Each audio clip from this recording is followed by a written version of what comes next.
festival is Sakhiyan, which is set around friendship. And we're excited.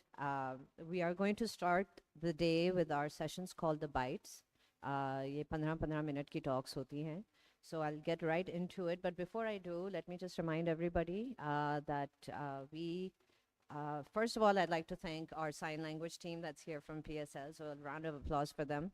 They do very hard work. Thank you. Let's get on with it. So now, keeping with our theme, our first guest, we have Khizra Munir. She is founder of the Sister Please podcast. Featuring a vibrant selection of guests, Khizra's podcast is the epitome of our theme: how to celebrate sisterhood and dispel myths about women and their lived experiences by telling it like it is.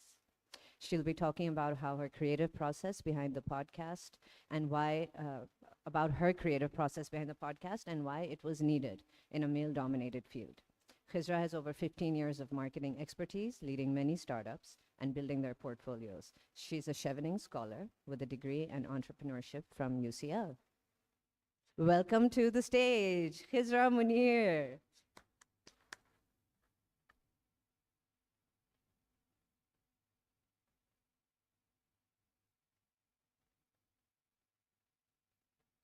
Hello, hello, hello. Okay. Okay, that was a nice bio. I was like, did I write all this? Did I do all this? Assalamu alaikum. So, a funny thing about Sister Please is that it is reinforced, the existence of Sister Please is reinforced every time I have a conversation with anybody about what Sister Please is. It started off this morning when I was talking to Zara. And Zara said, I've been wanting to start my own podcast for the longest time. But lekin wo sahi tarah hota nahi hai. Like I can't seem to figure out how to get it just right. It needs to be just perfect. And I was like, wait, stop. That is exactly where I was and where I sat for 2 years with the idea of Sister Please in my head. And it did not exist. I thought of Sister Please in 2020. And it came from this realization where, you know how we're all scrolling on Instagram or all on your social platform of choice, and you see these inspirational reels and stories of women who've achieved so much. Ye CEO hai, ये इन्होंने एक बहुत ज़बरदस्त business start कर ली है, ये financial गुरु हैं और ये सब ख़वातीन हैं, and we're celebrating them. But then I realized that there was a barrier to entry, that as a woman you would only be profiled or platformed on these panels, on these podcasts, if you had achieved something. If you weren't a CEO, you didn't deserve to be celebrated. If you didn't start a business or save a business through your financial acumen, you didn't deserve to be celebrated. Whereas I think every woman in her capacity knows that every day we are achieving and overcoming the kind of obstacles that any random CEO would not come straightforward to any random CEO. So it just came to me that why every single day we get up in the morning and the average experience of someone is that you will get up, you'll go to work, you'll come home, the day ends. But then we look at our mothers, and so many of us look at ourselves. We get up in the morning, hypothetically, if you have kids, let's talk about that day. You wake up in the morning, you don't think about yourself first. You're trying to get everybody else ready for their day. You're trying to make sure your husband gets out of the house on time. You're trying to make sure your kids get to school on time. Did they do their homework last night? Did you pack their lunches? Is their uniform ironed? वो last minute project क्या उनकी तैयार थी जो उनको उसी सुबह को याद आएगा कि आज वो project due था? Is that done? You get them out the door, and then you're like, okay, oh, I forgot to have breakfast. Then you quickly have breakfast, you get ready, you go off to work, or the rest of your day. Let's do a work day. You go to work. At work, you cannot pretend like you have a life at home. At work, you focus on the emails, you focus on the meetings, you are present. You are getting calls from your kid's school, you're getting calls from घर पे ये मसला हो गया, ये हो गया, but you're also dealing with your work. Your husband is also dealing with his work. You get home and your husband is very tired. You're also tired, but you also have to get everyone's dinner ready. You have to get your kids showered and ready. You have to make sure they're doing their homework. You have to make sure everyone has their meals. You have to make sure everyone is ready for bed. क्या कल के homework क्या है मुझे बता दो, सुबह को नहीं बताना कि project due है. Is it ready? So I realized that in everyday life, I was surrounded by women who I was completely in awe of. These are my best friends, these are my cousins, this is my mother, these are women I have conversations with.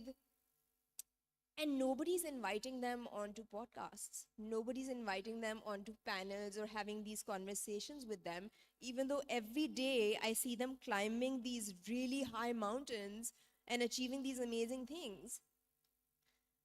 And I was like, why are we only celebrated if we achieve these benchmarks that are sort of set by the external world, or like a man's world has set these benchmarks? A CEO celebrate hoga, CFO celebrate hoga, author celebrate hoga. And I was like, I want to have these conversations. I don't want to talk about my achievements. I want to talk about the gray area of what I do that I think I'm really good at.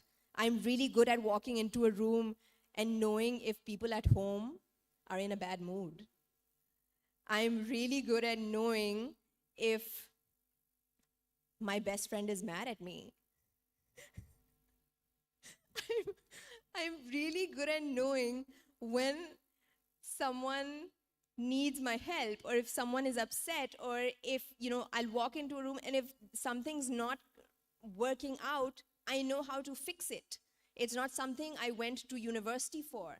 I can do it. I'm good at so many things, and none of them can go on my resume or my CV. And it is the experience of so many women I knew. So I was like, bas, ab hum apne bare mein baat karenge. There needs to be a podcast for us. And then I started researching podcasts.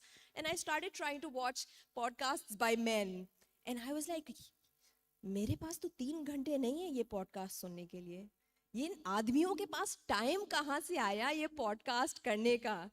Like every bro podcast, every male podcast is 3 hours of men sitting on beanbags, आराम से बैठे हुए हैं इस तरह करके, और आपस में बातें कर रहे हैं, बीच में jokes भी आ रहे हैं, बीच में they're just relaxing. And I was like, can someone just edit the important parts and like send me the reel? Like the 1-minute reel of what happened, because I don't have the time to watch this podcast. And then I was like, but I also don't have the time to shoot this podcast. Can I sit in one place for 3 hours and not be like, घर पे मैंने क्या करना था अभी? Was there something I was supposed to be doing? And so I was like, bus, we are going to make a podcast of convenience that caters to women. Women who cannot sit in one place for more than 20 minutes. Women who, whether they work or whether they are homemakers, whether they are running businesses or whether they've got like a little cooking setup that they're doing, we need to celebrate all these women. Then my woman experience came in between, where we, from Bachpan, have been told that when we do something, it has to be perfect. अगर आपको ये किसी ने बोला भी नहीं ना कि जो आप करोगी वो perfect होना चाहिए, we've just taken it in कि मतलब अगर मैं कोई चीज़ करूँगी तो उसको सही होना है, वरना करना ही नहीं है. And so I came up with the idea of doing a podcast. और वो जिस तरह मुर्गी अंडे के ऊपर बैठती है ना, मैं उस अंडे के ऊपर बैठ गई 2 साल के लिए. I was like, नहीं, camera equipment होनी चाहिए. साउंड सिस्टम सही होना चाहिए, स्टूडियो सही होना चाहिए, ये शूट कौन करेगा, ये एडिट कौन करेगा, सब कुछ कौन करेगा, और उस परफेक्शन की परस्यूट में 2 साल निकल गए and it did not exist. And I think मैंने उस 2 साल में हर सहेली को बैठ के बता दिया कि मेरा क्या आइडिया है, कि मैं एक पॉडकास्ट करना चाहती हूँ, मैं ये करना चाहती हूँ, वो करना चाहती हूँ. until one day 2 years later one of my friends was like, please, तुम्हें क्या चाहिए, मुझे बताओ कि मसला क्या है, तुम 2 साल से मुझे बता रही हो कि तुम ये पॉडकास्ट करना चाह रही हो, why isn't it existing, what do you need? So I said, अच्छा मुझे ये चाहिए. She goes, और बताओ. I said ये चाहिए. She goes, मेरे ऑफिस आ जाओ, मेरा बोर्ड रूम खाली होता है सारा दिन, मेरे पास एक टीम है, उनके पास एक कैमरा है और एक एडिटर भी है, हम बार्टर करते हैं, तुम मेरे लिए थोड़ा काम कर देना, मैं तुम्हारा ये पॉडकास्ट शूट कर देती हूँ. And I was like, it was that simple? क्या इतना जल्दी और इतने आराम से ये हो सकता था? And she goes, please just come and shoot it. And I was like, अच्छा ठीक है. And then I went home and I called up this other friend of mine who I had discussed this with. And she said, खिजरा, तुम perfection के पीछे 2 साल तुमने ज़ाया कर दिए. Why don't you just shoot one episode? Because then it'll be done. And so the death of any idea is the pursuit of perfection. But if you get it done, if you shoot that one episode, you will have a podcast. The camera quality will not be perfect. Maybe the sound quality will not be perfect. But your idea will exist. Because done is better than perfection. Done is better than perfect. At least now, I have a podcast with 9 or 10 I have a podcast with season 1. My best friend who does this professionally will, she'll be like, हाँ sound थोड़ी सी इस तरह हो सकती थी, हाँ इसको इस एंगल से हम शूट कर सकते हैं, लेकिन you have a podcast और next time तुम इससे बेहतर कर लोगी. Because then I was like, I have to shoot season 2, let's start shooting season 2. She goes, ठहर जाओ, अब तुम ये दोबारा वही कर रही हो जो तुमने पहले किया था. She goes, अब तुम एक प्रोडक्ट तुम्हारे पास है, you've seen how you did it, you've seen the mistakes you've made, you've seen the things you got right. Now you do it the way you want to get it done. And what I learned in that, and what I also did was, कि उस पहली वाली को कोई जज ना कर सके, I named my podcast the Not So Perfect Podcast. ताकि कोई गलती भी हो तो मैं बोलूं, मैंने तो कहा था, मैंने तो आपसे कहा था ये perfect podcast नहीं है. So if you go on my bio, if you go on my Instagram bio, it says the Not So Perfect Podcast, because I called it. I played it safe. You cannot call me out for it. It is the Not So Perfect Podcast and it exists. What are the conversations we're having on this podcast? I have had a really well-known influencer come on this podcast where we have discussed the kind of DMs she gets as an influencer. हम influencers को समझते हैं कि वो celebrities हैं, they are sort of like a mannequin for all the products that we want to buy. So I asked her, what kind of questions do people ask you? I had a plus-sized model on my platform. Her name is Sabah Banu Malik. She is a plus-size model, and I asked her, how do you navigate this space where you are very comfortable in your body type, your shape, you're championing the body positivity movement? And it was very insightful. She was like, I don't want to be a champion for the body positivity movement. I want to be a champion for the body inclusivity movement. She said, why do I have to always love my body? कभी कभी मुझे नफरत होती है अपने आप से, but कभी कभी मैं अपने आप को क्लियोपैट्रा समझ रही होती हूँ. She's like, I will have those days. And that is not something I would have understood if I was just having a casual conversation with her. But in the stream of this long conversation, she revealed that to me. Then I had a journalist come on.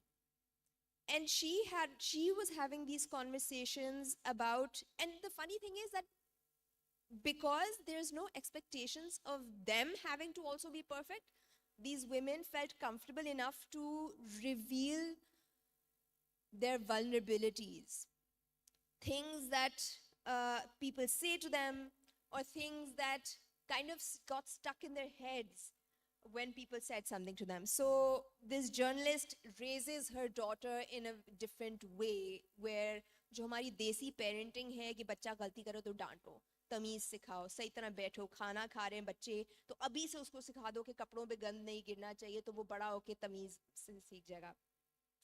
And so she's like, I'm actually teaching my daughter to enjoy food. I'm teaching my daughter that right now the mess she's making will clean it up. But is she enjoying the food? And she's like, these are the lessons and these are the ways I'm trying to raise my daughter. I had a journalist, another journalist come on my show, and she is heading a newsroom. But the funny thing is, she is struggling every day to lead that newsroom because she's not what the head of a newsroom would look like. She is 5 foot tall, she's very petite, she's very soft spoken, and her area of expertise is terrorism. So she's like, it's very hard for me to have conversations with people, but when they understand that I know and I have terrorist on my speed dial because I have like sources and all of these things. Not terrorists on her speed dial, don't quote me on that. But basically that she has all of this access where she has all of this information, and this is the beat she covers in news, and this is her area of expertise. She's like, people have to take me seriously. And then she also said that as a woman, I have a front row seat to how men try to exclude me from these spaces. Where she's like, हमें convince किया जाता है कि इस पूरी जो ये conference table है, इस पे आपके लिए एक seat है. She's like, she's like, they will welcome me in the room and they will say कि आप के लिए ये वाली seat आपकी है और खास तौर पे आपके लिए है. And she said कि usually हम औरतें इस बात पे कितनी खुश हो जाती हैं कि हमारे लिए एक seat रखी गई है. And she's like, वो कौन होता है मुझे बताने के लिए कि मेरे लिए एक seat रखी गई है? Why can't I have 2 seats and why can't I have 3 seats and ये सारी seats मेरी क्यों नहीं हो सकती? मैं आप कौन होते बताने के लिए कि एक seat मेरे लिए रखी गई है? मैं और मेरी 4 colleagues इन seats पे बैठेंगी. आप लोग अपनी अपनी जगह बना लें. So she's like, we need to convince women that we can take up more space. And then for my next season, I reached out to another friend. She's a homemaker. And I messaged her and I was like, I want you on my podcast this time. And I'd really want to have conversations with you about how you're raising your kids and what you're teaching them and how like you're making their everyday experience so interesting, such a learning experience, not the school experience, but like the things you're letting them learn on their own, the kind of questions you're letting them ask. And she was like, why do you want me on this podcast? She's like, are you sure? Like, I don't fall into the category of the kind of guests you have on this podcast. I mean, I haven't achieved anything. And I was like, are you serious? You're raising these 3 really intelligent, really interesting kids. You're teaching them skills that I don't know, that I feel like I might have to pay someone to teach me. And you don't think you qualify to be on this podcast? I think this might be a really interesting conversation on how you don't have to be, again, where this started, you don't have to be a professional. आपको जाके भाग दौड़ में नौकरी करना जरूरी नहीं है to be someone who has achieved something. हमने इतनी औरतों को गैस लाइटिंग कर दी है कि जो औरतें घर पे बैठ के काम करती हैं, जो अपने बच्चों को रेज कर रही हैं, जो उनको पढ़ा रही हैं, लिखा रही हैं, जो उनको अच्छा इंसान बना रही हैं, वो सेलिब्रेट नहीं होनी चाहिए. And the perfect example was this friend of mine who is so educated, who is so talented, who's raising her kids to be such interesting and like skilled people. she thinks she doesn't deserve to be on a podcast. And that is the level, that is where we are right now. So, Sister Please aims to achieve that. And the whole journey up to Sister Please has been that there has to be a podcast that understands the woman's experience. Yes, women don't have the time to watch a 3-hour podcast. Yes, women don't have the time to, so they don't have the time to even show up to the podcast recordings. Like, that is how organic our process is, that I'll just be like, when do you have time? And so we will be like, अच्छा सुबह को बच्चों को pick करना होता है, फिर दोपहर drop करना होता है, दोपहर को बच्चों को pick करना होता है, then I have to give them lunch. And then when my husband, even setting up the appointments or the sessions for the podcast take in the experience of these women. I was recently on a panel where I was hosting a podcast panel. And I was the host, and I was moderating, and I was moderating 3 well-known male podcasters. And I was sitting there in that moderator seat, and I was constantly like, I should not be sitting here. I should be sitting over there. I should be getting asked questions because this is a manel. And I'm not learning anything from them. Where like I'm sitting here and wanting to like, I was constantly like, लेकिन आप तो कर सकते हैं ना? And I had to keep reminding myself that it wasn't about me and I could not get angry at them. But when I tried to ask them these questions, they were like, आप बताए ना, आपको क्यों ये हो रहा है? And it basically started with one of them talking about how difficult it is to shoot an episode and ye and wo. And I was like, I've seen your daily vlog.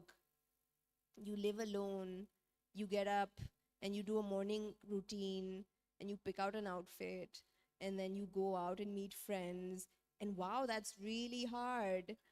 And I was like, I'm sure it's really hard, but I can't even do daily vlogs. Because I'm just like, अच्छा mummy ज़रा पीछे से हटें. अच्छा, oh my God, ये घर साफ नहीं है. Like, I used to do stories and now I don't do stories because I'm just like, I cannot control the chaos in my house and it does not need to be the content of my content.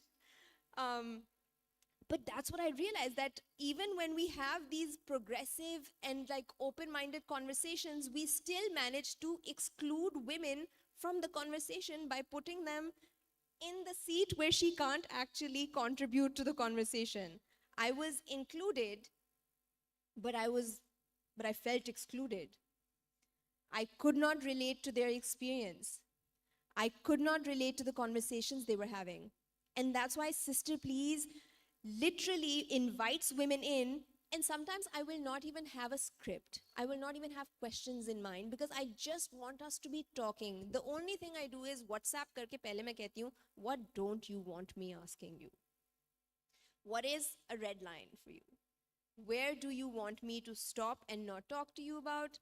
उससे हटके, are you okay with me asking you all these questions? And 90% of the time, the women want to be asked different questions. They want to be platformed. They want to be able to talk about the experience that they have daily, where nobody is interested in it. अब हमने ये content बनाना शुरू कर दिया है, where now a woman can create a reel about her whole day of waking up and doing all of this. But it's all very organized, it's all very orchestrated, but these women, their daily experiences of like, अगर मैं podcast भी करना चाहूँ तो मतलब मुझे पहले decide करना है कि आज का कौन सा काम मैं नहीं करूँगी. I do a full-time job, and then I also do a job at home. I wake up in the morning very early. बच्चे नहीं हैं, pets हैं. I wake up in the morning very early. There are 10 things I do before I go to work. Then I go to work and there are still phone calls from home. अच्छा वो आ गया, इसका क्या करना था, And then you go home and you're not like changing into clothes and just like relaxing than कि कोई चाय बना के आपको दे दे. आपने घर जाके अपनी चाय खुद बनानी है. And now that I've started, now that we've shot a whole season and I've become more interested in the podcast space, there are so few podcasts by women. And I think there are all these conversations that women just don't start podcasts, women are just not interested in the podcast space. But the actual reality is that we've made these access points so difficult for women. We've set the bar so high that even when I've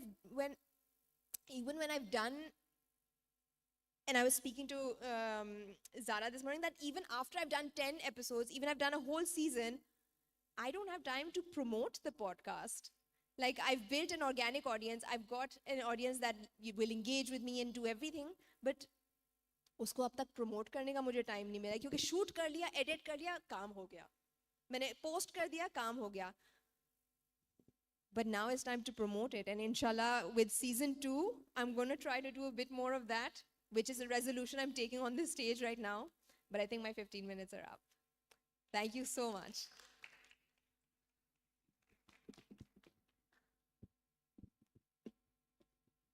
Thank you, Khizra. It was a wonderful insight. So up next, we have Natasha Odarani, who will be talking about how her work in data analytics highlights women and their behaviors. Stereotypes persist, but the data proves otherwise. Natasha is the co-founder of the data analytics platform, and I love this name, Data Darbar. It's just brilliant. And some of the most insightful pieces on women's consumer behavior, dating apps, and more are led by her. So please welcome to the stage, Natasha Odarani of Data Darbar. Hi, everyone. Good morning to all 15 of you. And my name is Natasha Durrani. I'm the co-founder of Data Darbar, not to be confused with your Data Darbar. So my company is a data and market analytics company, and we look at the tech ecosystem of Pakistan. I know data sounds so boring and exhausting. If someone had told me when I was younger that I would be working in data, I would have never believed it. All I wanted to be was a fashion designer, not because my fashion sense was great, but because it was the most girly thing to do. I thought I would be designing ball gowns and, dressing up celebrities and stuff, and not, getting excited कि, oh my God, Kareem के financials आ गए मेरे पास, अब मुझे पता चलेगा क्या गड़बड़ है उसके अंदर.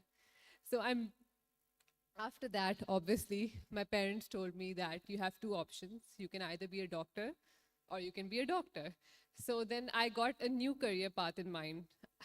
I'm pretty sure all of you have seen CID, right? Yeah. So I wanted to be Dr. Salu. I was like, dead body काट के देखूंगी अंदर क्या है, crime scene investigation करूंगी. So that was my new career path. Oh my God, I'm gonna be whatever that guy is doing. But my grades were very shitty, so that also went out the window. Then I went to Zebist. I wish I could talk about that, but that is a period I have blocked out from my mind. Don't go to Zebist, kids. That's all I'm going to say to you. So after that, a couple of things happened. I worked for Kareem. I worked for a couple of other startups. Still, I decided to found my own startup. Obviously, the name is a nightmare because, yeah, it's a cool name, but also I can't Google myself. I keep getting Data Darbar ki crime alerts or something is happening at Data Darbar. So that's a nightmare. But other than that, I have been working on it for 2 years, and I know it sounds boring, but I have done some of the most, I have worked on topics that are of personal interest to me. So I'm going to tell you about some of the stories that I did. I wrote a piece on dating apps in Pakistan, which was a personal favorite story of mine because I was very curious, like Tinder or Bumble mein se kya zyada download ho raha hai Pakistan mein? Do you guys know the answer? It was obviously Tinder because Bumble mein, वैसे the men can make anything a dating app if they try hard enough. LinkedIn is a dating app too. Everything is a dating app for Pakistani men. But I was like, कुछ बहुत हो सकता है इसमें से देखते हैं. And obviously Bumble पे women have to start the conversation. So men are like, हम download नहीं कर रहे इसे. Too much power to women. But also, again, on a side note, it's a nightmare because I look at someone's bio and I start a very interesting conversation. Ki, oh my God, pun se start karungi, ya koi funny si cheez bolungi, and the man is like, what are you up to these days? Kya ho raha hai aapki? Do you want to go on a drive? Like the audacity, like I go on a drive with you, और सुबह को सड़ेआम मुझ पे episode कर रहा है कि dead body found here. It sounds funny right now, but it isn't. It's a reality for many women. So I was like, let's look at dating apps in Pakistan. And then there was a whole world of Chinese dating apps, of live chat room apps in Pakistan. And we looked at all the data. We scrolled through like pages and pages of data. Ki kaun si app download ho rahi hai? What is the behavior on this? Why are people downloading it? So there was that.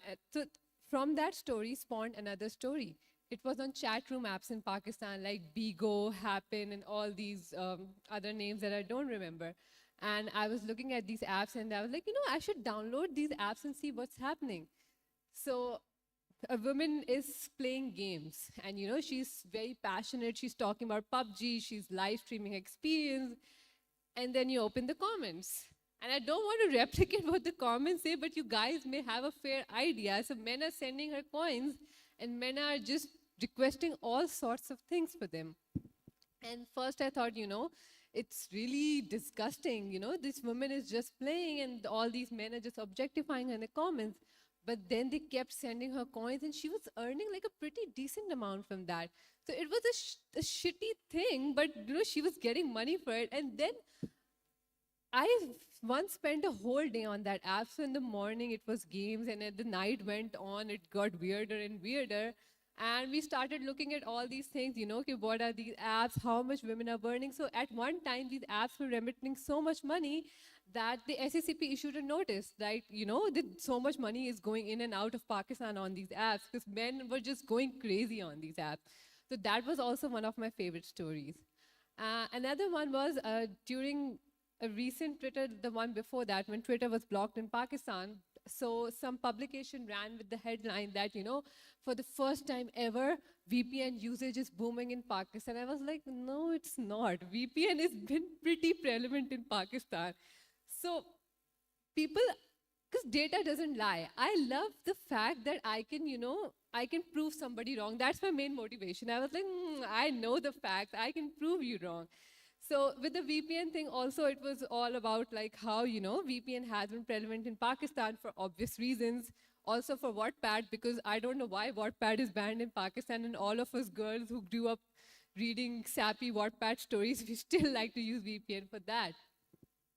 So also that was one of my stays. So there's also a lot of boring stuff. We write about fintech and e-commerce and a lot of other stuff that concerns Pakistan's tech economy. But mostly I like to personally write stories that, look at the human aspect of it. Even with the VPN one, the dating one, I like to look at, human behavior, like why is it happening? How is it happening? Why is this app being downloaded more than that app? And obviously it has been a very weird journey because my co-founder, me and him will post the same thing on LinkedIn with the exact same caption. And in his comments, men will be like, oh my God, bro, so insightful, yaar, maza aa gaya padh ke, kya data tha, kya insightful. And under my comments, men will be like, do you know what you're talking about? You're wrong. This is the data. This is wrong. This is how you're wrong. And it is so frustrating because you can see my name in the title. My name is there first. I wrote the fucking piece. And then men will still be like, second guessing me कि नहीं आपने ये कुछ अजीब सा लग रहा है, आप लग नहीं रही आपने लिखा होगा. And of course, I really, resonated with what you said about manners. Like, I'm always invited as a moderator. Like, why am I a moderator? Ask me questions. I'm going to talk about myself. I don't want to ask, like, what do you do? How did you do this? And it's so frustrating that women are just reduced to, moderators ki dikhana hai ki female presence bhi hai hamare panel mein. I think I'm going off tangent here. But yeah, so this has obviously in Pakistan specifically, when there is so much misinformation going on, there is so much, false information all around. You see publications reporting all sorts of things. It is very important for us to, I think, focus on data journalism because that's where the truth lies. That's where we know the actual facts. You can't dispute data. Of course, there might be discrepancies in data. Thoda 19-20 ho sakta hai. But still, that is where the facts lie. You cannot dispute it. You cannot look past it. With normal publications, obviously, there's a lot of bias. There's a lot of, there's no credible sources. But with data, it's very clear what, what's on the other end, what the real answer is. So I think I'm not done with my 15 minutes because I spoke very fast. So can I wrap? It's okay? Yeah, okay. Hi, guys. Hi. So I don't know if any of you guys have ever read any story by Data Darbar, but we do write a lot on Pakistan's tech ecosystem, the funding ecosystem. And I know it's not the most glamorous startup because I'm not promising to deliver your startup, your groceries in 15 minutes, which is impossible. We all know that, specifically in a city like Karachi. So but we're doing a lot of interesting work, and I'm getting to do something that I love, poke my enormous nose in other people's business, which is so much fun. I would never thought that, I would get excited about looking at company financials like I did getting excited. I was very excited about looking at BuzzFeed. Kate Middleton ke saath kya ho raha hai? Kahan gayab hai wo? But now I've moved on to a completely different area. And so there's that. And plus, yeah, sorry, you have a question? Yeah.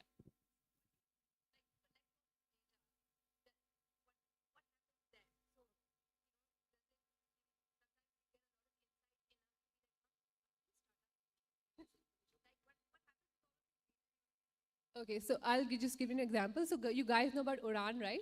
So Uran was one of our clients, and Uran wanted to know how women in Pakistan save money, invest money, and how do they lend money to others. So the data is obviously there. If you look at State Bank of Pakistan, if you look at other data sources, the data is all there.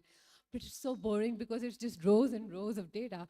So what we do is we look at the data, we analyze it, we find insights from it, and then we create a picture. Like we told them that, women in Pakistan like to save in committees. Women in Pakistan like to, here are the women in Pakistan who opened up bank accounts in 2023, in 2022. And, we package them all with a beautiful blue ribbon, and we like, this is the data that you wanted in a much more interesting format. So this is what we do. How we came up with it, the name and everything else is that my co-founder came up with the name. And then he told me that, I have this idea for Data Darbar. I was like, okay, I'm in. I didn't hear anything. I was like, no, cool name. I'm in. I don't care what you do. I just want to be a part of this. And so this is where uh, that's how it spiraled on from that. Yes.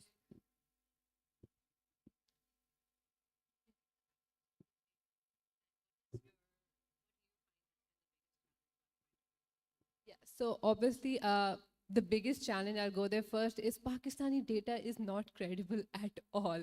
Because you cannot trust government data, right? So you have to augment that data, you have to cross-check that data. A lot of the data that we work with is publicly available. A lot of the other data, like the one I was talking about, apps and everything, that is, we get journalist access for that kind of stuff. And so, we augment that, we add stuff to that, from whatever sources that we can find. We did a piece on what Pakistani startups were, most famous on social media. So we looked at their social media following. We looked at, how they were performing, and we looked at general thodi apni observations. Like, if you guys know of Sada Pay, how great was their marketing? They did nothing. Everybody was excited to have the Sada Pay card. Ki hamare paas bhi hai. It becomes sort of a status icon. So we looked at that, and so it's a lot of we have to constantly read stuff. You have to read newsletters. You have to pour through LinkedIn, which is my worst fear because everybody on LinkedIn is so everybody's going somewhere. We just got accepted into Harvard, we are working at the World Bank, everybody's achieving something, and then you open Instagram and everybody's at the Coldplay concert. So that makes me curious, पैसा कहाँ से आ रहा है सबके पास इतना? AP Dylan भी सुनने जा रहे हैं, Coldplay भी सुनने जा रहे हैं, पाकिस्तानी को क्यों है इतना पैसा, मेरे पास क्यों नहीं है इतना पैसा? So that is another story that I will personally work on, कि पैसा कहाँ से आ रहा है? So we're just, we're starting out, we're doing stuff. My Abba keeps asking me, airlift ne 100 million उठाया, बेटा आपने कितने उठाए? मैं कहा सुन. I will get back to you on that. So that was it. And thank you so much. You were a great audience.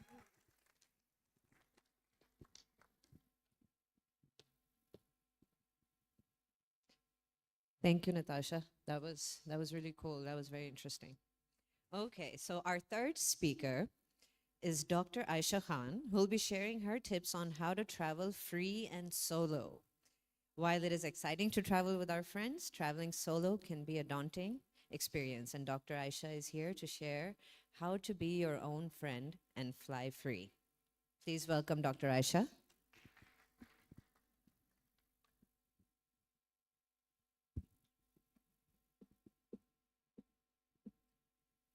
Assalamu alaikum.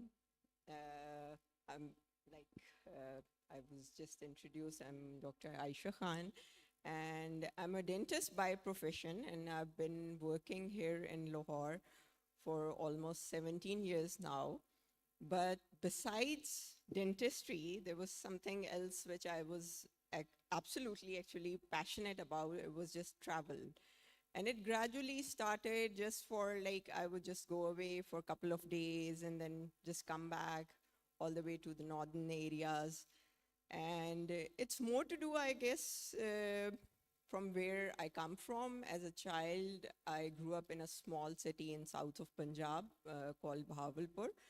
And it was a small city with a very less population. We literally knew each and every one in the city. But I grew up in a household which was almost a lot of kids around. We grew up as a whole bunch of kids, and it was like super fun. People don't consider, you know, nowadays joint family system is quite impossible to deal with. But growing up as a child, it was super fun. I loved it because I don't think so I would ever want to trade that experience that I had.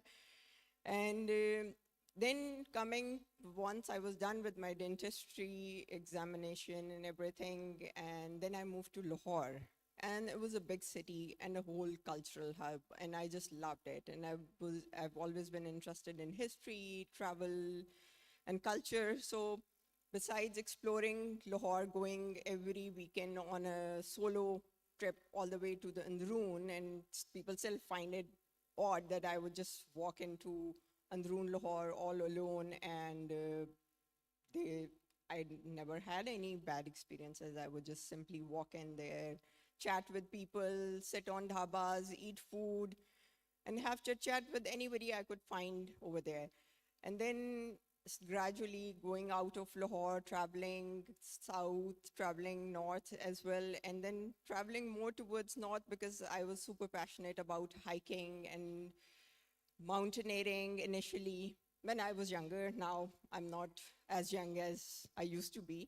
So goodbye to the mountaineering, but hiking still I go ahead. And in last couple of years, I decided that gradually it just came to me that my life actually belongs in the mountains. That's where my heart lies.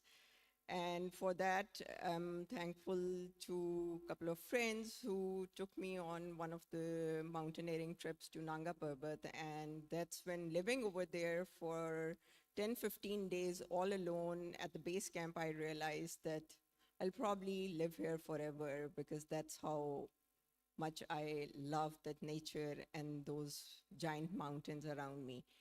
And that's when gradually I would just travel every other month during summer times. That's when it's easier to travel to the north and stay there for with friends or even sometimes with total strangers, because that's how people are. When we go out all alone, we realize that it's just our fears which are holding us back into the cities. And we want to be around a close group of friends. We just want to stay there and not experience something unknown, because unknown is fear and scary and will be consumed by it. And suddenly when you go out and you realize they're the same people, they're the same friends, they're the same souls that you meet in the cities, your close friend. They could also be your close companions. And eventually, uh, in the north, there's a thing called, which comes from one of the titles from one of the mountaineers who've written a book also, even though he's a controversial figure, Three Cups of Tea. So the first cup is always a cup which is just an introduction and hello, hi. Second is just, being a friend. And third cup, when you've had it, it's like you become part of their family. And I've never refused a cup of tea anywhere where I've traveled. And trust me when I say I've had like lots of cups of tea, and there are times when I couldn't even gulp it down, and I'd be like, no, this is something I cannot refuse. I just have to go through with this. And those strangers then suddenly started over a period of time traveling alone and traveling sometimes. Friends would want to travel with me also, and I would just take them along.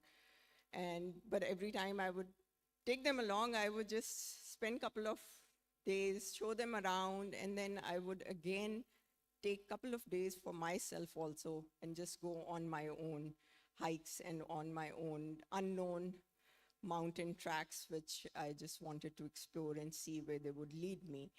And they've led me to a place eventually now that at this, in last 2 years, I decided that I finally want to move out of the city, and I've decided to stay in Hunza. So in summer now, I live in upper Hunza, Gojal, Gulmit. And in winters, I come back to Lahore to a city life, just take a little bit of it and then go back and hide in my tiny village up there.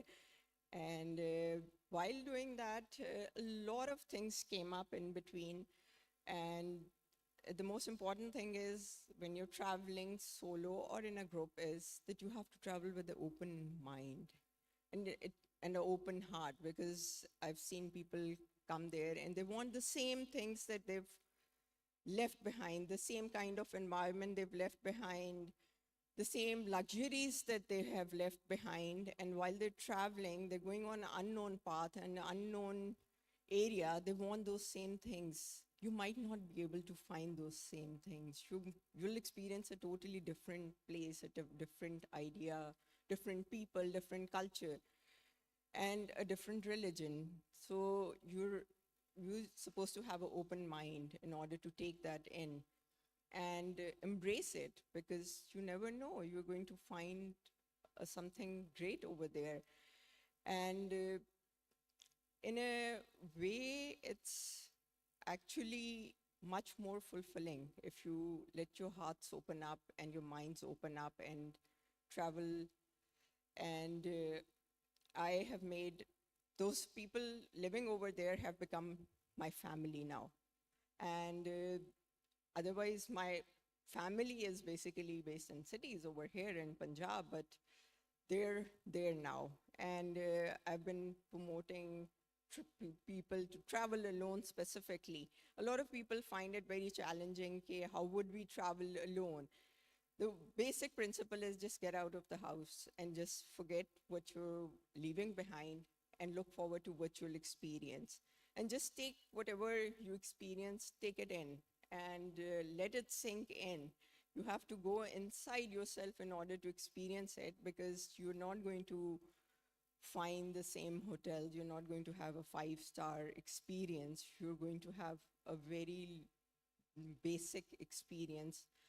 And basically, that's what truly at a human level we are. We're just simply humans. We add on luxuries, the internet, the telephone, and everything.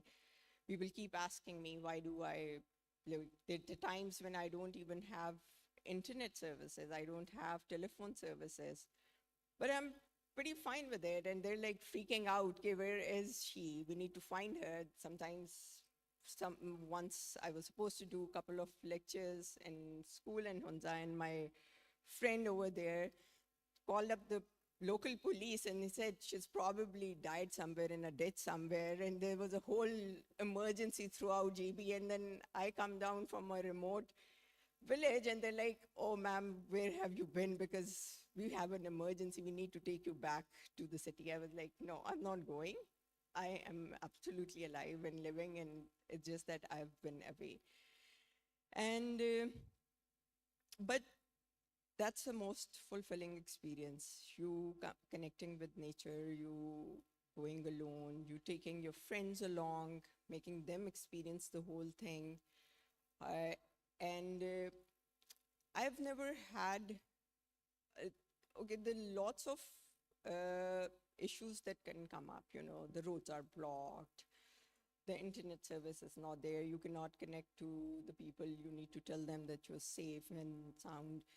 But besides that, I've never, even if I'm stuck on a road for 10 hours, I'll just sit down. I'll read a book. I'll start writing. I'll start talking to people. I'll start talking to the truck drivers and see what their experience is. They pass through these roads every day. So, in a way, the time kind of passes. And those people do have an impact on you. Their stories, their lives, they they become a part of you, and you literally carry along those stories, and that's how you end up sometimes talking about those people. And I might not be able to mention all of those people I've met over so many years, but they become a part of you. They leave a tiny piece of themselves with you. And traveling in groups is also another challenge, because sometimes you travel with so many different people all together, and you just have to be a little tolerant. You have to understand their needs also and cater to their needs accordingly if you're kind of a guide for them. And in a way, that's why I prefer to travel solo, because then I'm just going, exploring, and I don't have to specifically follow a certain itinerary and do certain things the certain way. And it usually leads to much more fulfilling experience than traveling in a group does. And the best part has been that I've eventually fulfilled my dream. I'm living in a place where I wake up early morning at 4 o'clock. I go up for a hike for 2 hours, come down, have a cup of tea, and I work for the community over there. The community is basically the most integral part that, you know, and the kind of a respect that I've gotten over there, just because, it's a place which has a 30,000 population and not a single dentist present. Sometimes even a medical facility, basic medical facility is difficult to find. And for them, a doctor who's there all the way from God knows where, from Pakistan, and sitting there and helping them out, for them, it's a huge deal. And for us, we go to a dentist every other day. People just walk in and it doesn't matter. But for them, it's a huge deal. Hear about people who they come in the early morning hours, and they sit and wait sometimes for the doctor to show up. And sometimes I have to visit a hospital where I just have to see a regular patient, because the doctors are not available in those hospitals. But eventually, you get into such a flow that I have found it much more fulfilling than the work that I would have done in a city. And they've become a part of my life now. And I still travel, I still go for hikes, I still go to, and it's much more convenient now to, since sitting there and going for my hiking and mountaineering trips while staying in the mountains. I can go alone for days if I want to, and we can hike, come back, and that's how it's been. And I heard that there are people here who would like to have few questions. So you can let me know, whoever has questions, any one of them. Mm, mm,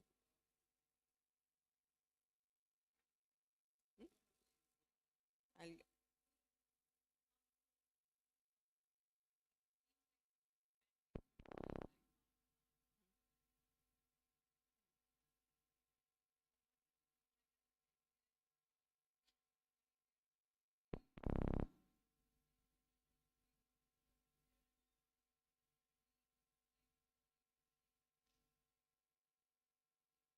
okay, so And basically, the clinic that we're doing over there is obviously not as the one that we would do in a big clinic here in Lahore. But there are minimal charges. It was initially free, completely voluntary initially for 2 to 3 years. Now it's like a minimum sum which is required. But like I said, the community is a major part over there. And now that I'm living there, I literally cook one meal a day. The rest of the meals, I have no idea. Somehow, every time I get home, there's food in my house. And it's a simple living. It's not a kind of a living that you would experience in a city where you would need the not a lot of needs which are required. And since I've worked here for such a long time, I do have enough income where I can sustain myself on the basic living. It's like basic enough that, I don't have to worry about the electricity half the time is not there. So my bills are not going to be somewhere around 70,000 or 100,000 per month. They're hardly 500 rupees, 300 rupees electricity bill. And there's just, when I moved in there, I had put in a solar panel, which kind of sustains me. And I don't have much of a need for that single solar panel. I only need it to charge my laptop or my cell phone, or in case somebody comes in at night, just switch on the electricity at that time and try to save that electricity also. I don't usually use it as much. So the cost is just a basic living. So we just go into our basic living. Our luxuries are not there. You don't need a lot of things to sustain yourself over there. There's an organic living. I have my own organic farm at the back of my house. It's a tiny patch where I grow my vegetables and everything, whichever I need. And the rest runs on a barter system also. Sometimes a lot of people who come in, they cannot pay me, but they pay me in terms of something that they have, like fruits, vegetables that they would pay me, or food, which is the basic living, basic thing that is required for us to live on.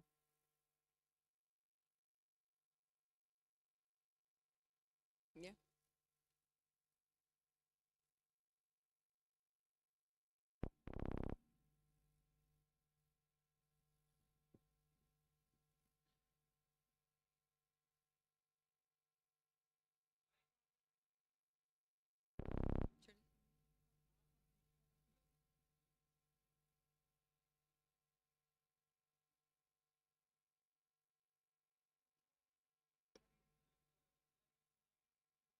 You're welcome.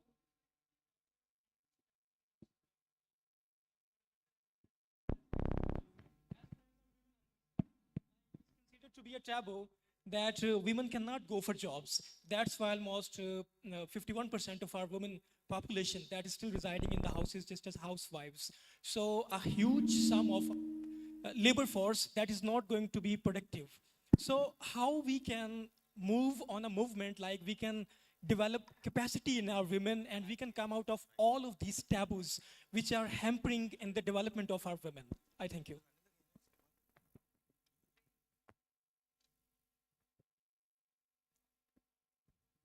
Hello. Yeah, that's a very good question because I agree with you. That's a major problem in our society and as a country, but basically it starts with the education. You have to educate a woman and empower her enough mentally that she can do anything. She can go out and study. I am thankful because I lived with my aunt and my nani, and I'm thankful for that, that उन्होंने मुझे ये हमेशा से ही बताया कि हम जो भी करना चाहें हम कर सकते हैं, हमारे पे कोई कंपल्शन नहीं है, कि हमें कोई रोक नहीं रहा कि हम ये नहीं कर सकते, हम चाहें तो हम कुछ भी बन सकते हैं, चाहें तो कहीं पे भी जा सकते हैं और जो करना चाहें कर सकते हैं। उसके लिए एजुकेशन सबसे ज़्यादा इम्पॉर्टेंट है। और एजुकेशन ये नहीं जो हमारी जनरल एजुकेशन है जो आजकल हमें बुक्स सिखा रही हैं, उसके लिए ओपन माइंड होना और अंडरस्टैंडिंग होना बहुत ज़रूरी है कि आप कहीं पे जा रहे हैं तो उस कल्चर की रिस्पेक्ट करें, आप कहीं पे जा रहे हैं तो उसको अंडरस्टैंड करें और थोड़ी सी टॉलरेंस अपने अंदर लाएं कि उसको बर्दाश्त भी कर सकें। अगर कोई ऐसी बात हो भी जाए जो आपके बिलीफ के अगेंस्ट है तो उसको आपने टॉलरेट करना है, आपने एक्सेप्ट करना है, क्योंकि वो भी एक ह्यूमन बीइंग है, वो इंसान है जो वो बात कर रहा है। तो basically it starts with the education. It's a taboo, but आपको एम्पावरमेंट उसी वक्त मिलती है when you are educated and when you empower your women. आप उनको बचपन से ही ये सिखाएंगे, छोटे बच्चों को और बच्चियों को, कि ये एक ऐसी चीज़ है जिसमें कोई हर्ज नहीं है। वो चाहे जैसे भी हों, जिस हालात में, जिस सोसाइटी से बिलोंग करते हों, वो ये कर सकते हैं, तो इवेंचुअली उनके लिए कोई हिंड्रेंस फिर नहीं रहती। I hope that. ठीक है। आई नो कि कुछ लोगों के पास और भी सवालात या कमेंट्स हैं, मगर टाइम की कमी है, एक और सेशन यहाँ पे शुरू होने वाला है। तो I would really like everybody to put your hands together for doctor Ayesha Khan. Thank you so much. Thank you, Aisha. So this brings our bites session to an end. अगला सेशन जो इस हॉल में होने वाला है वो एक पैनल डिस्कशन है. It's a part of WOW Junior. So it's a panel discussion with young girls under 18 and उसको moderate कर रही है Meena Malik.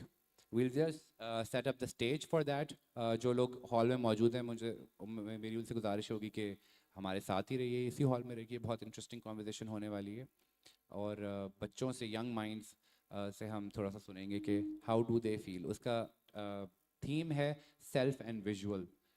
So we'll just start that in a few minutes. Thank you. And let's have some applause for all our three speakers one more time. Dr. Aisha Khan, Natasha Udrani and Khizra Munir. And all of us wanted कि हम बैठ कर थोड़ा discuss करें, explore करें.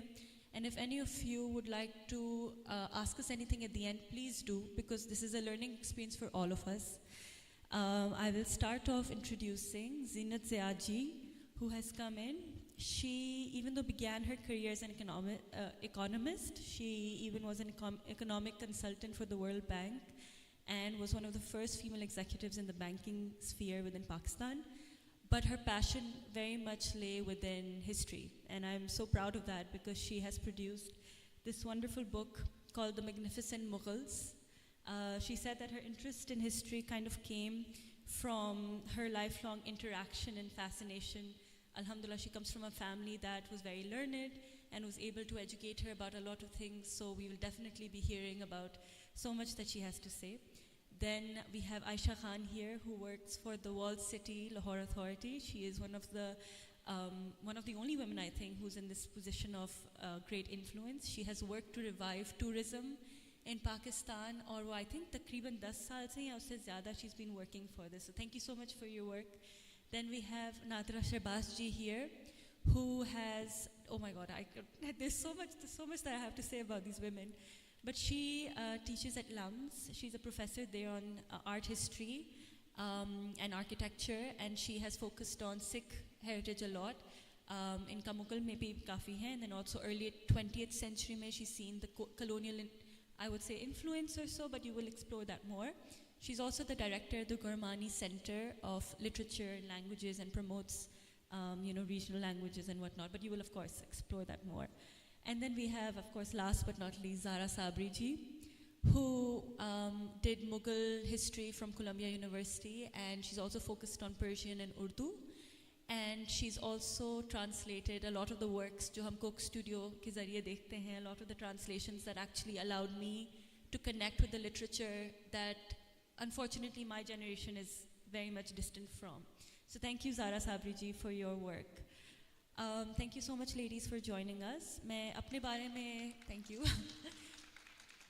थोड़ा सा ये कहूँगी कि I run a page on Instagram called Purana Pakistan, which is a public archive, and my job is basically to connect history to the masses, and I'm educating myself along the process ताकि हम थोड़ा सा अपने culture के बारे में जानें, understand where we come from and the richness that comes with it. I've studied history, political science, and South Asian studies from Toronto, so I got to see a lot of people from the subcontinent, get to interact and dialogue. इसलिए मैं चाहती थी आज भी हम dialogue में थोड़ा करें ताकि इसी तरह I think the audience would also enjoy it a little more. But before we start off, the first question I kind of have is, okay, we are trying to understand the Mughal Sikh Empire. So I want you to give a little bit of context to what the Mughal Empire was, what the Sikh Empire was, so that we then, when we deconstruct the roles that these women played, we know the might that we are dealing with. One thing that I would just like to add for the audience is, I was talking to my sister yesterday and we kind of explored ke abhi present day, the US contributes to around 13.3% of the global GDP. China, which of course we know, is producing 18.9% of the global GDP. At that time, the Mughals were, I think, 27% Zinaji, producing the global GDP.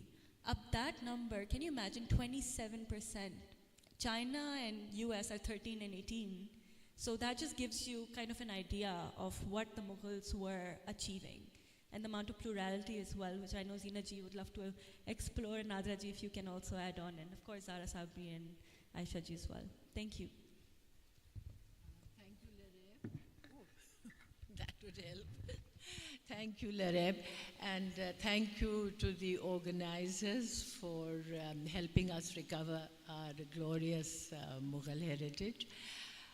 For the audience, I will just highlight a few points, which I think it's so important for us to realize.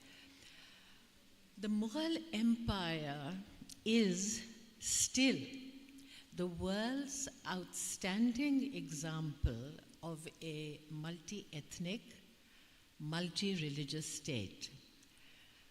The Mughals made India the economic superpower of the world. And as Lareb just said, accounting for 27% of world production. Today, the US, in nominal terms, is 24% of world production. The Mughal state had the world's strongest currency, the world's highest exports, no imports except horses.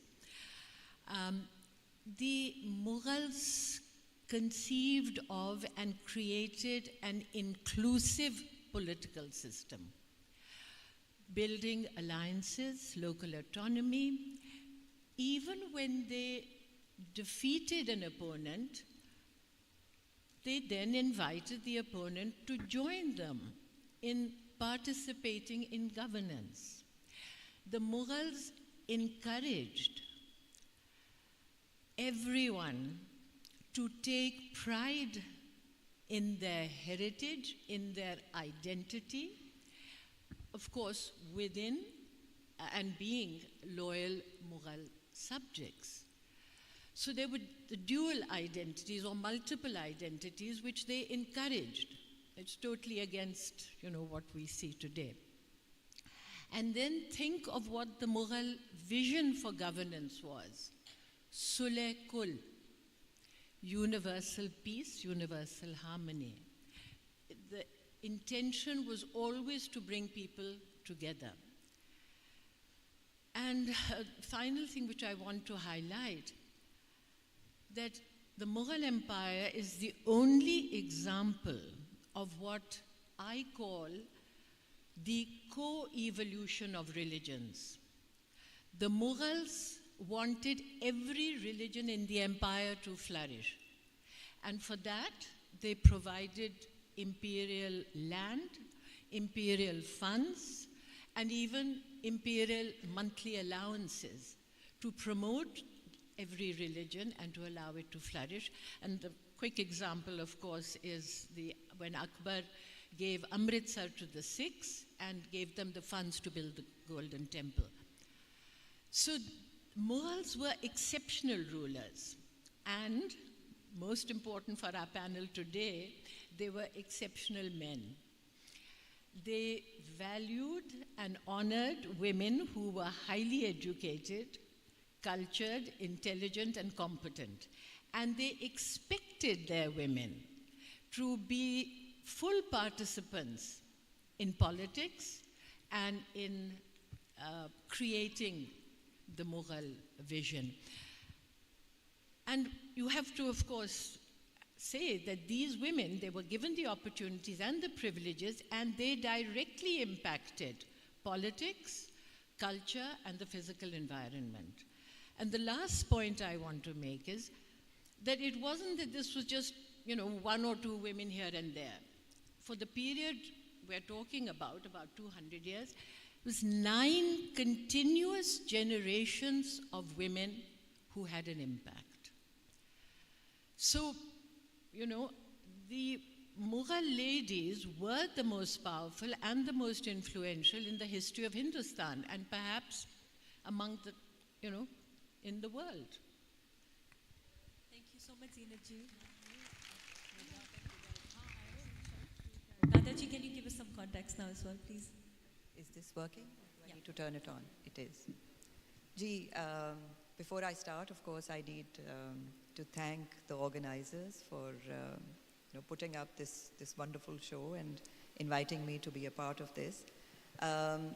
So what I would, the strands that Zeenat has kind of spread in front of us, I'd just like to pick out maybe one or two and take a few names of women of the Mughal family that we're currently discussing, and then maybe if there is time to come down to the 19th century and talk about a few women, Sikh, Hindu, Muslim, it kind of goes across different religions because the religious boundaries were fluid. That does not really mean that people were not adhering to their religious identities. It was just a little more inclusive than we can imagine the society to be. So going back to the Mughal period, I'm reminded of Ehsan Daulat Begum, Kutlugh Nigar Begum. Ehsan Daulat was Babur's grandmother. So Babur, Farghana mein, when his father Umar Sheikh Mirza died, he was a young boy. And Tuske Baburi, which is his memoirs and is a very refined and beautiful source of understanding not only Babur, his conquests, but also him as a human being. उसमें हमें ये मालूम होता है कि he actually acknowledges the fact कि उसकी दादी ने कुतलुग एहसान दौलत बेगम ने the kind of advice that she gave to him paved his way towards him becoming what he actually became. And then Kutlugh Nigar Begum, जो उनकी वालदा थी, she would accompany him on his expeditions. And there was a time when there was probably only one tent and a handful of soldiers who were accompanying Babur. और वो बाबर ने वो tent अपनी वालदा को दिया and he slept with the soldiers outside the tent. So these are, and then we have his daughter, जिन्हें खानज़ादा भी कहते हैं, और the commonly known name is Gulbadan Begum. Unki contribution towards the literature. So yes, the Mughal Empire was very rich in terms of, from an economist perspective, you can count the GDP, but from the intellectual perspective, what do we have that we celebrate today?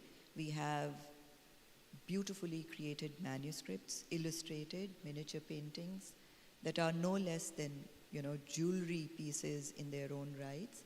And then we have monuments that speak of the high intellectual state of that society and of the people who were commissioning them and occupying them. उसमें बहुत सारे क़िले हैं, Lahore fort हमारे सामने है, जिन्होंने नहीं देखा वो ज़रूर जाके देखें, और उसकी एक एक बिल्डिंग और एक एक उस बिल्डिंग की पीछे इंजीनियरिंग और उसकी डेकोरेटिव एलिमेंट्स, वो किस खूबसूरती से उसमें सजाए गए हैं. And what is the where are these inspirations coming from? उसकी आराइश कैसे है, उसका स्ट्रक्चर itself कैसे है, उस स्पेस को कैसे क्रिएट किया गया है. जहांगीरी क्वाड्रैंगल जहांगीर ने कमीशन की, उसमें बादशाह की ख्वाबगाह कहाँ है.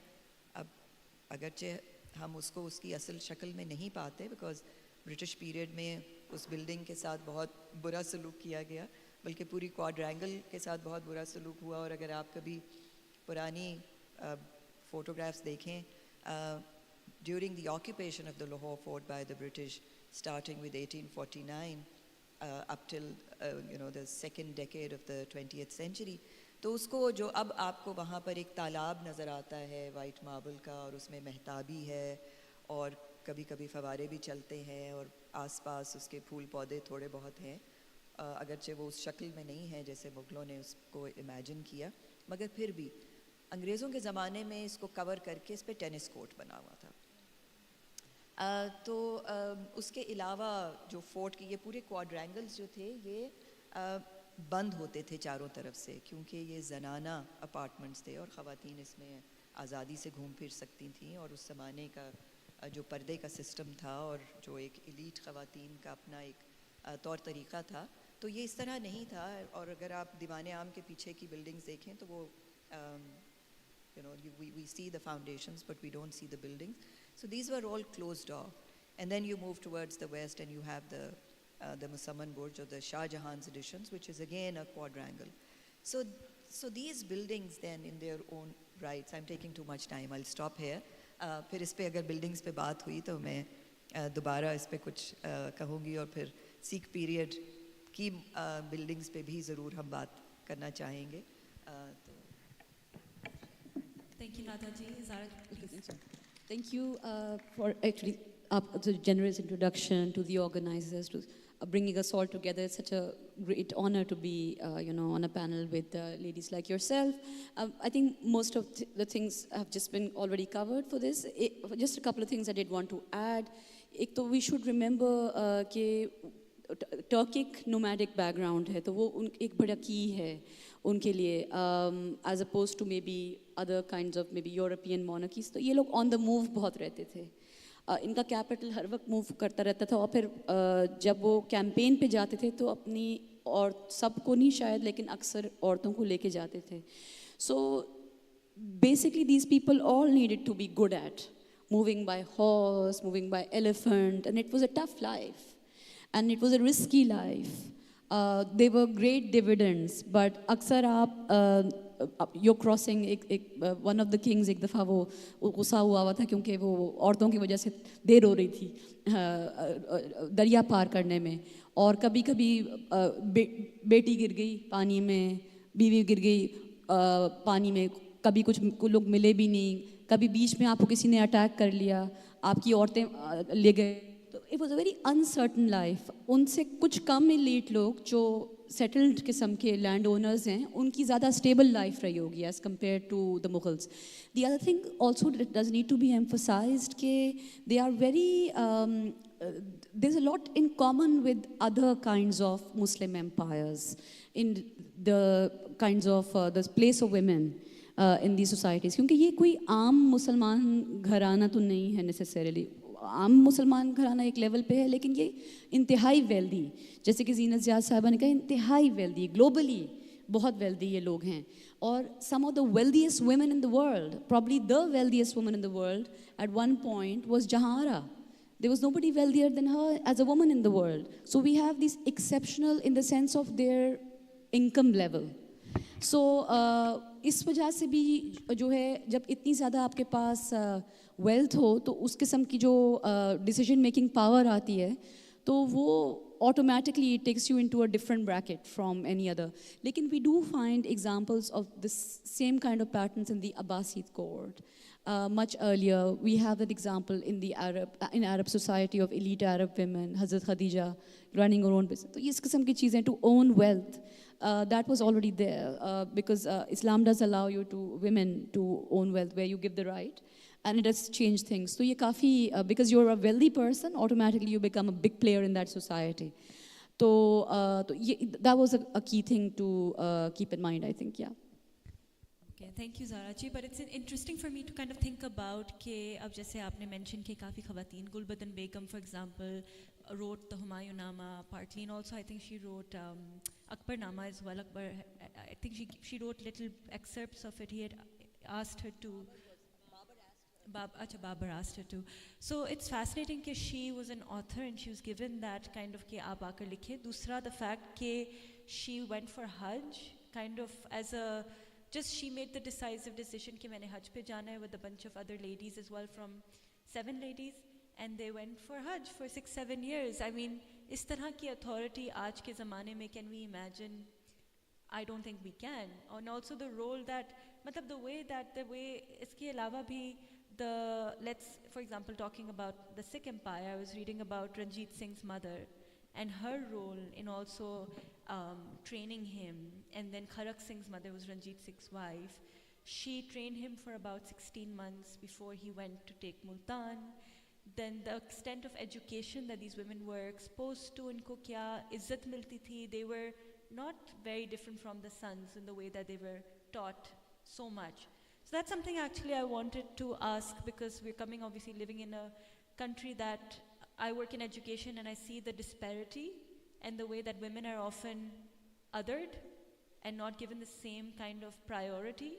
So थोड़ा सा अगर आप हमें बता सकते हैं about the extent of education and the power that then like ladies like Noor Jahan were able to exercise. That's something I think all of us have so much to say about Noor Jahan. Assalamu alaikum everyone. Thank you so much British Council. Wow. हमें यहाँ पे इकट्ठा करने का और हम थोड़ा थोड़ा इसके बारे में बोल सकें. Somehow मुझे लगता है कि नूर जहाँ has always been my favorite. खैर नूर जहाँ मेरी नानी का नाम भी था, शायद इसलिए भी मुझे बहुत पसंद है. और आपकी अम्मी का नाम. Just कि she had many trades. She was a trader also, a designer also, and an architect also. Trader क्योंकि उन्होंने इंडिगो जो है ट्रेडिंग शुरू की थी, और एक बहुत फेमस जो विलियम फिंच थे, उन्होंने चाहा भी कि वो उनकी ट्रेडिंग को थोड़ा सा डिस्टर्ब करें और मोनोपली उनकी ख़राब करें. So she was a very strong trader for Indigo. Architect बहुत मुझे इंस्पायर करती हैं बिकॉज़ उनका बहुत हाथ था. एक तो जहांगीर टोम्ब उन्होंने कमीशन की, उनको पता था कि कहाँ पे क्या चीज़ रेड सैंडस्टोन पसंद की जाएगी या मार्बल पसंद किया जाएगा. फैशन डिज़ाइनर इसलिए शायद मेरा बैकग्राउंड भी टेक्सटाइल से है, बट शुरू में जो घाघरा चोली ये सब चीज़ें शुरू हुई थी वहाँ पे, तो उन्होंने साड़ी इंट्रोड्यूस की थी नूर जहाँ ने, which was like a really big thing that a Muslim woman introduced sari. And she was a frequent traveler also. She used to travel to learn, and उनका अपना, she was rich with her lands, and which जो कि जहांगीर ने भी उनको gift के तौर पे दिए थे, और वो जहांगीर के साथ बहुत ट्रैवल करती थी देखने के लिए अपने लैंड्स भी, और पॉलिटिकल स्टेबिलिटी के लिए बहुत ज़्यादा सपोर्ट करती थी. मैं आज यही डॉक्टर नदरा जी से बात कर रही थी कि उस ज़माने में किसी चीज़ पे कोई रोकथाम नहीं था, नहीं आप ये नहीं कर सकते, वो नहीं कर सकते, ये चीज़ें ख़वातीन की हैं. हर चीज़ उस वक्त की ख़वातीन कर रही थी और कामयाब थी. अब थोड़े से बैरियर्स बिला वजह के लगा दिए गए हैं जो कि समझ नहीं आते. So I think I will keep contributing.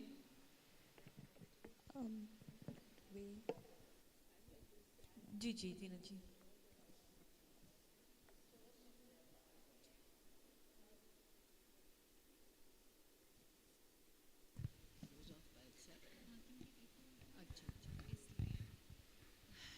So, you know, we have to consider why were these women exceptional.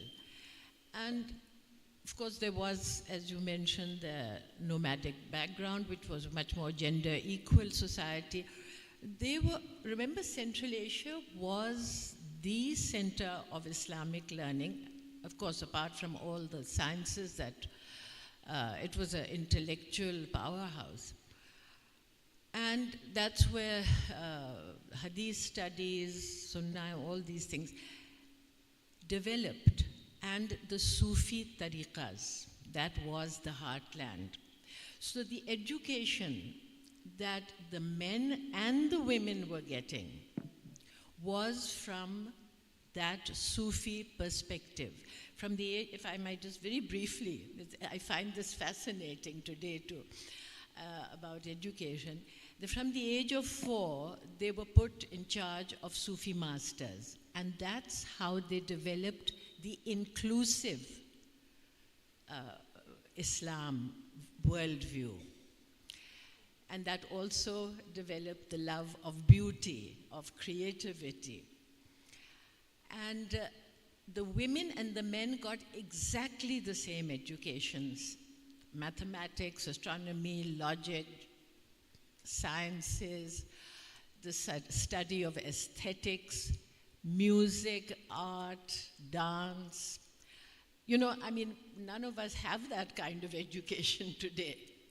This is a source of tremendous power for a woman when she feels equal to man.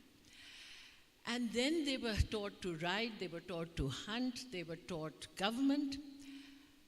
And by the age, the only difference was that with the men, by the age of about 10, 11, they were already, the young Mughal princes were sent out to far provinces to learn firsthand what administration is all about, what are the problems of the people. By 11, Humayun was already ruling Badakhshan. Poor fellow apparently felt quite lost. By 11, 12, 10, they were in warfare. So these were rulers who were trained rulers. It wasn't, you know, you pick somebody off the street and they become a politician. The women were trained again in that concept of governance and rulership, which combined with the fact that they were so financially independent. And what I want to point out is that in Central Asia, because of this very widespread knowledge of Islam, they had the role models of the Prophet's family. You know, you mentioned Bibi Khadija. They were aware of these role models. So they were able to act on that knowledge. And then because they were so financially independent, I mean, they were the richest women in the world. So they used all that to become active participants in rulership.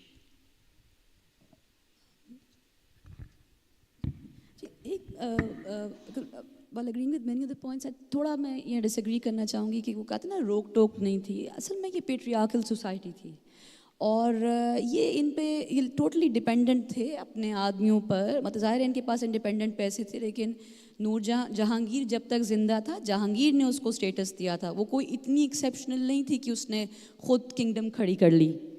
ठीक है, तो that's really important to know, क्योंकि वो किसी की मंजूर नज़र हुई और फिर यू नो ही फेल्ट, और वो उनका एक लाड प्यार का रिश्ता था. वो अक्सर आदमी जो हैं उनको इसलिए फेवर कर रहे थे, ये इंपॉर्टेंस देते थे बिकॉज दे फेल्ट कि सबसे अच्छी खिदमत ये करती हैं. ठीक है ना. जहांगीर जब उस नशे में होता था अक्सर he would only trust near him. They would, while he is not able to take care of himself, he would trust her with his life, because you can't trust your sons, because you can't trust your cousins, because they might want to get the kingdom. अब ये औरतें क्योंकि खुद वो नहीं necessarily शायद, तो ये बात है. और उस वक्त भी उनको ज़ाहिर है परमिशन वगैरह चीज़ों की लेनी पड़ती थी. और जहांगीर की डेथ के बाद नूरजहाँ का स्टेटस एकदम से रिड्यूस हो गया, क्योंकि वो अगर इतनी थी तो वो फिर रखती अपना वैसा. और तो फिर शाहजहाँ का दौर आया तो फिर भी रिस्पेक्ट थी, क्योंकि आपको अपनी सौतेली माँ या अपनी माँ या सौतेली और माँ के इतना दरमियान ज़रूरी नहीं कि फ़र्क हो, तो वो इमीडिएटली रिड्यूस हो गया. तो इन्होंने अपने बल, ज़ाहिर है अगर 10 आपकी प्रिंसेसेस, वरना 10 होती नहीं थी, लेकिन अगर इमेजिन करें आपकी 10 बेटियाँ हैं या 5 हैं, तो अक्सर बड़ी या बड़ी से बिल्कुल छोटी, तो उसको शायद वो आपके करीब रही है, दादा के करीब रही है, तो उसने काफ़ी सीखा है. तो और उसमें या कोई लेवल हेडेडनेस या मेच्योरिटी आई है, तो आपने उसको ट्रस्ट किया है. तो अक्सर जो पातशाह बेगम भी जो बनती थी कि जो बेसिकली जो हरम सरा है उसकी super which is the huge enterprise, उसको कौन रन करेगा और मेरा खाना वाना कौन देखेगा, ये सब basically a chief house keeper in many ways, and in many ways, right, but you know in a very grand sense. तो वो या आपकी बेटी, बड़ी बेटियों में से, या आपकी माँ या स्टेप मदर, या कोई शायद you know someone who is extremely trusted, या परहैप्स रेयरली या इक्वली, या आपकी बीवियों में से कोई एक. तो इस तरह था। तो जो ट्रैवल है, पेट्रनेज है, नूरजहाँ को हमें बिल्कुल she is quite famous because you know एक पर्टिकुलर कल्चरल इन्फ्लुएंस और पॉपुलर कल्चर ये सब है, लेकिन there were so many others जहाँ pretty similar, and before her and after her and in other kingdoms, Safavid kingdom, the Ottoman kingdom, Safavid especially, there were so many patronage architecture, ये सारी ये बहुत हज पे जाना, हज पे भी जो है कई लोग गए हैं, और फिर even like Mughal landed families में भी लोग जाते थे। वेल्दी विमेन का अपना था, क्योंकि यू नो परमिशन लेनी पड़ती थी, ये नहीं कि आपने हज का डिसाइड कर लिया तो आप चल पड़े, तो हर चीज़ की परमिशन, जनाना वो में कौन घुस रहा है कौन नहीं है, तो काफ़ी आपको परमिशंस वाला तो लेनी पड़ती थी। ये बात तो ऑफ कोर्स सही है कि परमिशन लेनी पड़ती थी। They were of course the kings, they were the decision makers, the way that is.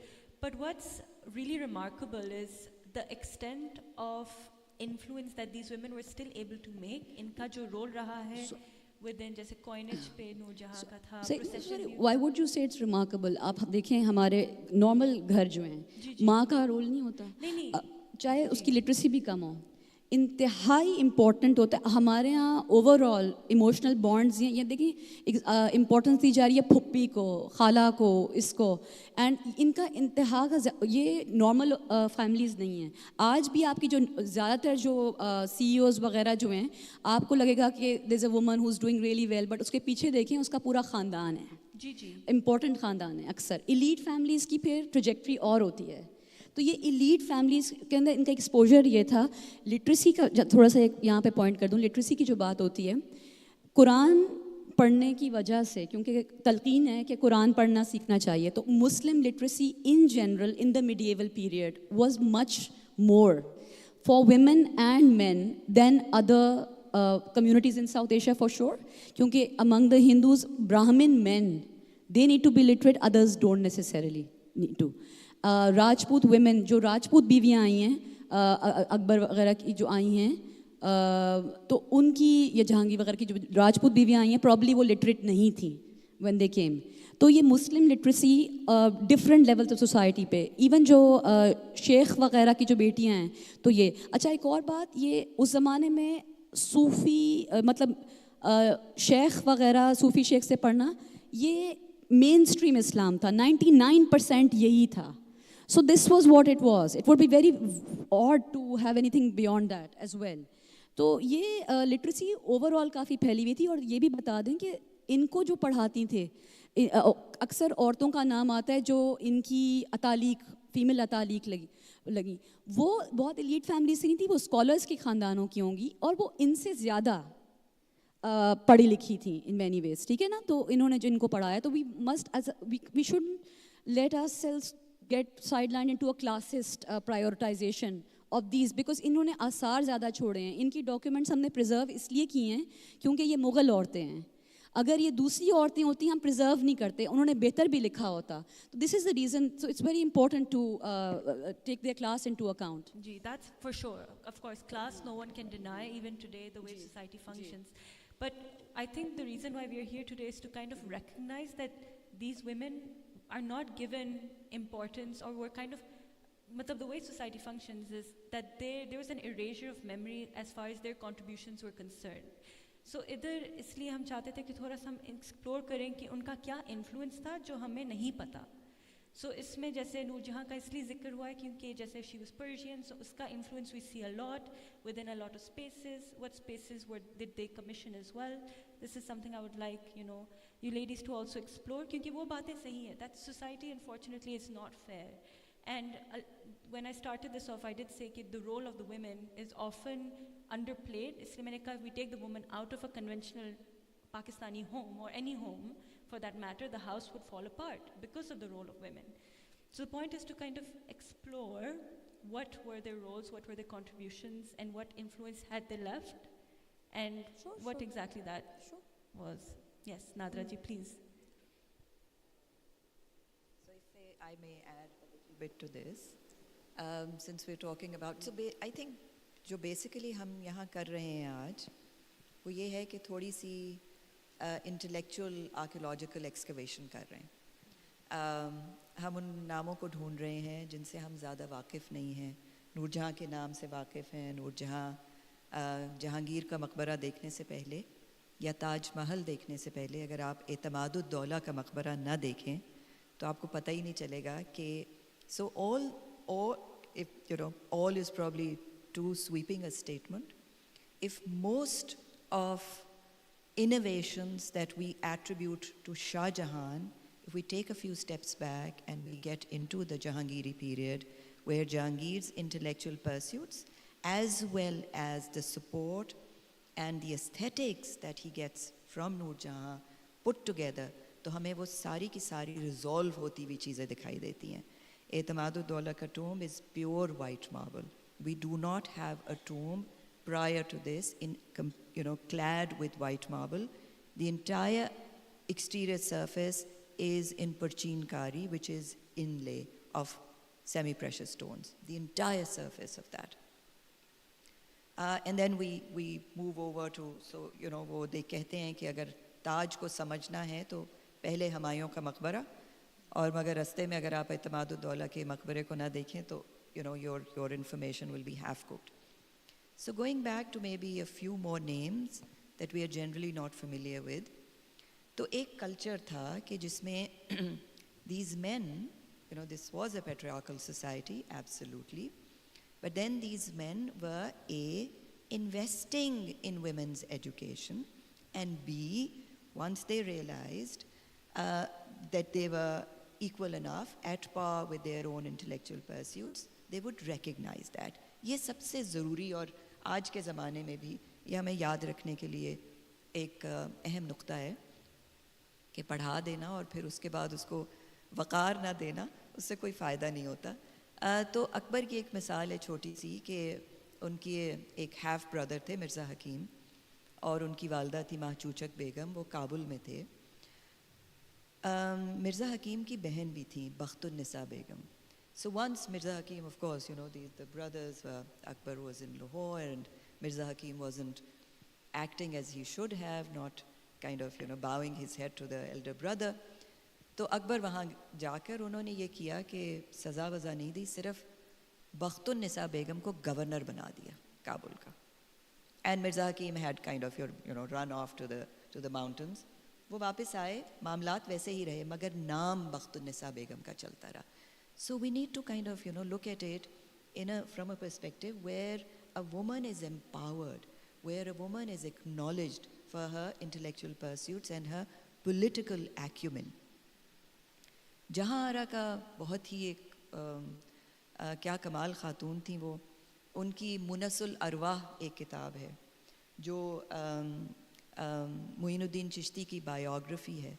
आप उसे पढ़ के देखिए, उसकी Urdu translation is available on archive.org. आप पढ़ के देखिए, उसमें उनकी शायरी, उनकी रिसर्च, उनकी हिस्टोरिकल सेंस, उनकी रिलीजियस अंडरस्टैंडिंग, वो सब का एक बहुत खूबसूरत कॉम्बिनेशन है. फिर उसके बाद औरंगज़ेब की बड़ी बेटी ज़ेबुन्निसा, she was also a wonderful person. शायरी में उनका क्या मकाम था, और ऑल्दो औरंगज़ेब ने शायरी और आर्ट वार्ट का, वो कहते हैं कि एक सब लोग वाकिफ़ ही होंगे कि एक जगह जनाजा जा रहा था, किसी ने पूछा क्या है, तो वो मौसीकार थे, उन्होंने वो अर्थी उठाई हुई थी, उसमें उनके म्यूज़िकल इंस्ट्रूमेंट्स ने, उन्होंने कहा बादशाह ने हमारी पेट्रनेज बंद कर दिया, सो this means death for us. So although he and this is, some historians believe that उन्होंने हाफिज़ का कलाम मदरसों में पढ़वाना बंद कर दिया था, मगर जब बेटी की शायरी का चर्चा हुआ और उन्होंने कहा कि मुझे मुल्क भर के नामवर शोरा का कलाम पेश किया जाए और बिहाइंड द वेल मुशायरे होते थे, तो he allowed that. And then we have official correspondence between Aurangzeb and Zebun-Nisa. Aurangzeb उन्हें कह रहे हैं कि अगर आप एक सर्टन पोस्ट पे इसको अप्रूव नहीं करेंगी तो ये काम नहीं होगा. And Zebun-Nisa's involvement in politics, her support of her younger brother, Marhatas, and इतनी सारी चीज़ें हैं. और फिर ज़ेबुन्निसा का अपना दीवान मख्फी, तो और फिर सिख पीरियड में आ जाएं तो अगेन फिर एक कैरेक्टर हैं जो रंजीत सिंह की सास थी, पहली शादी के बाद रानी सद्दा Kaur. You know, she must have been in her early 20s when her husband died. अब ये उस ज़माने में मिसलें थीं. So these were kind of, you know, clans that had taken political affairs in their hands in the Punjab. तो रंजीत सिंह खुद शुक्र चकिया मिसल के थे, ये कन्हैया मिसल की थी, और एक इनके आपस के मिसलों के झगड़े थे. रंजीत सिंह के बाप ने सद्दा कौर के मियाँ को मार दिया, मगर सद्दा कौर ने कहा कि मेरी बेटी की शादी मेहताब कौर की रंजीत सिंह होगी. But the fact of the matter is कि सद्दा कौर के ससुर ने इस बात की इजाज़त दी कि उसके और बेटों के बजाय Sada Kaur should take charge of military matters. So Lahore में जब रंजीत सिंह आए 1799 में, तो कोई खून खराबा नहीं हुआ, क्योंकि हमारे यहाँ के लाहौर के अपने कुछ उसमें कुछ मुसलमान भी थे और भी residents Hindu Sikh. There you know gotten together and they wanted to get rid of the Bhangi missile. Three brothers who would kind of parcel Lahore into 3 sections among themselves कि हम इससे जान छुड़ाएं. तो उन्होंने दरवाज़ा खोल दिया और वो gate, one of the gates खोल दिया और वो अंदर आ गए. But Sadda Kaur was with him, and there came a point where you know, there was not enough money to pay the soldiers, and she took off her bangles, gold bangles, and she said, you know, I'm there to help you. So you know, हमारे पास कमी नहीं है औरतों की बहादुरी की, औरतों की इंटेलेक्चुअल डेवलपमेंट की. अब हम अगर उस तरफ देखते नहीं हैं तो वो हमारी कमज़ोरी है. जो हिस्टोरियंस ने लिख दिया वो लिख दिया, बहुत अच्छा किया, मगर ये है कि बहुत काम हमें ख़ुद भी करना है. और आज के सेशन के बाद I am sure it's going to inspire a lot of young people sitting here and they are going to. So तारीख़ पढ़ा कीजिए, मैं तो ये कहूँगी. और तारीख़ को जब आप पढ़ें तो जो लिखा है उसे उस तरह कबूल ना करें. You know, read it against the grain and then ask questions. ये लिख दिया तो बाकी क्यों नहीं लिखा, और क्या है फिर something else, and that kind of gives you a holistic understanding. Thank you so much, Nadia ji. I think I just one last thing that I want to kind of explore and ask you all is थोड़ा सा जब हमें conventional media में we hear about these women or the exposure that we have, बहुत जैसे जीना जी से मैं बात करी थी कुछ दिन पहले, तो she said there's a lot of mirch masala. There's a lot of, so I want to ask you, usually we've seen them more through the Orientalist lens. That's what's kind of been expressed about the subcontinent and the empires, the way that people perceive it to be very exotic abroad, कि अच्छा वहाँ की औरतें इस तरह की शायद होती थीं. So I wanted to kind of explore and keep this as like the ending note, where I want all of you to kind of contribute that. Because of course British colonialism did come. You expressed the tennis courts kind of, it was very, we see how much our spaces have sort of been disrespected with colonization. So usko मैं थोड़ा सा explore करना चाहती हूँ, that the narrative of these women as well, how has it been perceived through the Orientalist lens? What's something that perhaps you would like to add to that, or kind of critique maybe, or something that you could, Zara Sabri, could you please start? Thank you. देखिए, मेरा ख्याल है कि अच्छा, I just want to put my position. I'm really against.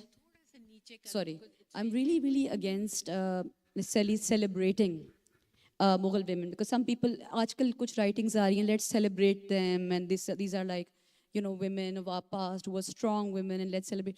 देखिए यार, आप we don't, मतलब we are living in the 21st century. हमारे पास proof है कि women अल्हम्दुलिल्लाह जब opportunity हो या वो ले लें तो they can achieve anything, और वो किसी से कम नहीं है. तो हमें किसी elite औरत का example necessarily use करने की इसकी ज़रूरत नहीं है. But it's important to understand, देखिए अव्वल मुगल्स पे काम करना, या अच्छा ये भी हमें कभी कभी defensive position में हम मुगल्स के men and women दोनों उस पर हम defensive position पे आ जाते हैं, कि क्योंकि ओरिएंटलिस्ट पहले इन्होंने मुसलमानों को इन जनरल जंगली, अनसिविलाइज्ड, अनकल्चर्ड शुरू किया. उन्होंने अक्सर कुछ इस तरह दिखाने की कोशिश की. Not all were the same, but many did try to give.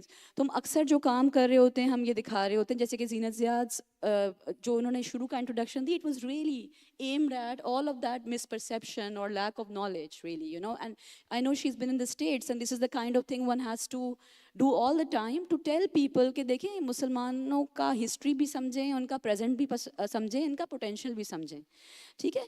तो एक तो इस्लामोफोबिया को फाइट करने के लिए भी कि it's very important to have a good understanding. अच्छा, क्योंकि हमारे हिस्टोरिकल आर्काइव्स जो हैं they are biased more towards elite groups, literacy वगैरह की वजह से डिफरेंट, तो हम इस वजह से उनको ज़्यादा देखते हैं. अच्छा, उसके अलावा फिर women's history all over the world began a bit late. So it's not just us working on women here. शुरू में इन लोगों ने, क्योंकि ये लोग ज़नाना में ज़्यादा नहीं आ पाते थे, ये एक उनका एक इमेज था कि जी बड़ी साइलेंट होती हैं और ये कुछ बोल नहीं सकती होंगी आगे और उस किस्म का.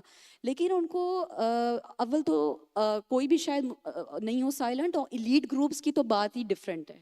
उनमें हमेशा बहुत पावरफुल रही हैं, और उनकी सोर्स ऑफ पावर ये है कि they emotional ties with really powerful men, and the reflected glory of that, and the honed abilities of being near elite educational resources.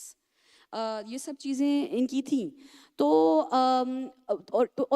Orientalist की ये चीज़ तो हमें हाईलाइट करनी है. लेकिन एक और जो मसला आ रहा है, which I do want to highlight, अब जो ब्राउन स्कॉलरशिप हमारी कुछ आ रही है, जो हम लोग कर रहे हैं, और जो बाहर की यूनिवर्सिटीज़ में जाके डायस्पोरिक लोग कर रहे हैं, उसमें थोड़ा सा ये है कि हम लोग उर्दू और पर्शियन टेक्स्ट्स के पढ़ने के मामले में कच्चे हैं, और हमारी प्रोनाउंसिएशंस वगैरह भी कच्ची हैं. और हम लोग एक it's a kind of you know misguided interpretation through feminist ideological fervour कि आपको एंसेस्टर्स ढूंढने हैं, तो आपको किस तरह मरोड़ तड़ोड़ कर उनको किसी एक प्रोटो फेमिनिस्ट के तौर पे दिखाना है, नूर जहाँ वगैरह इन लोगों को. But it's a different ball game. तो those are both things, tendencies that we need to be sort of very of, because the thing which is really interesting about this कि ये it's very important not to celebrate but to understand royal women and the family ties, the nature of those ties. वो लाड प्यार और ख़िदमत की जो एक खिराज है, और वो बादशाह हमेशा याद रखता था कि फुप्पी हैं, और ये खाला हैं, और ये नानी हैं, और ये फ़लाँ शाह की बेटी हैं, इनके पास बहुत एक्सपीरियंस है, और वो 80 साल की हो गई हैं, तो मैं उनसे पूछूंगा. तो एक बड़ा दिलचस्प इंसिडेंट है, and I just hand it over then. दिलचस्प इंसिडेंट है. आपको कई किस्म की औरतें मिलती हैं. अच्छा, हमारे पास गुलबदन बेगम के अलावा हमारे पास डायरेक्ट फेमिनिन वॉइस हमें बहुत हार्डली है, तो we do suffer because of this. तो एक पॉइंट पे वो कहती हैं कि हुमायूं बहुत बीमार था, तो बाबर गया उसको देखने के लिए, तो या मतलब वो कहीं बीमार था, तो हुमायूं की माँ जो माहम बेगम है, तो बाबर से कहती हैं, and it sounds very familiar, you know, it sounds like something a woman might say, कि आपको क्या है, रंज तो मुझे है, आपके तो और भी बेटे हैं, मेरा तो एक ही बेटा है, इससे क्या हो गया, तो मेरा तो यही बेटा है, बाकी तो उनके सर्वाइविंग नहीं थे बेटे, तो आपको क्या है. तो बाबर कहता है कि नहीं देखो, ऐसे ना कहो, मतलब मेरे और बेटे हैं, लेकिन तुम्हारा बेटा मुझे सबसे अजीज है, तो मेरी भी उम्र इसको लग जाए. So no this kinds of things which are very familiar. फिर एक और टाइम पर हुमायूं जो है, उसकी एक बीवी जो है, वो डिफरेंट खेमों में जाता है मिलने के लिए, और कभी फुप्पी के, कभी खाला के, तो मतलब they spend a lot of time in the harem. ये इनका डाउन टाइम है इन आदमियों का, और इनकी सोशल लाइफ यही है. और उसके अलावा इनकी मतलब डाउन टाइम के अलावा और सोशल लाइफ, मतलब यू नो हर लिहाज से मतलब उनका वो है, ये they go and they living quarters हैं.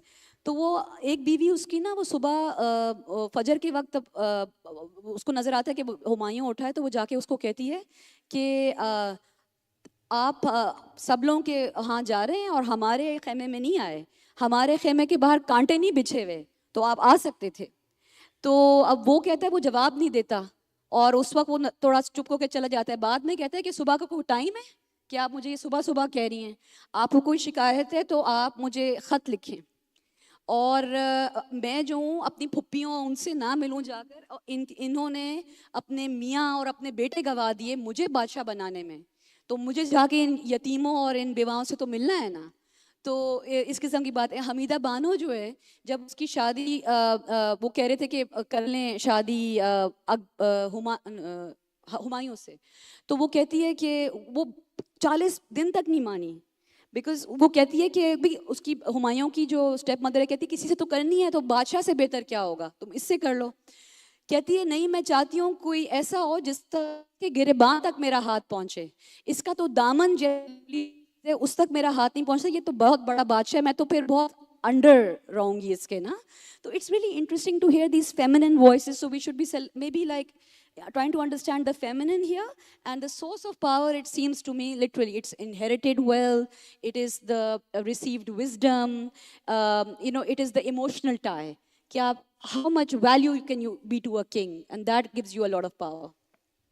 Actually, that first launch, was it when Jude mentioned the complementarity is so important? She says we want to give men the same importance.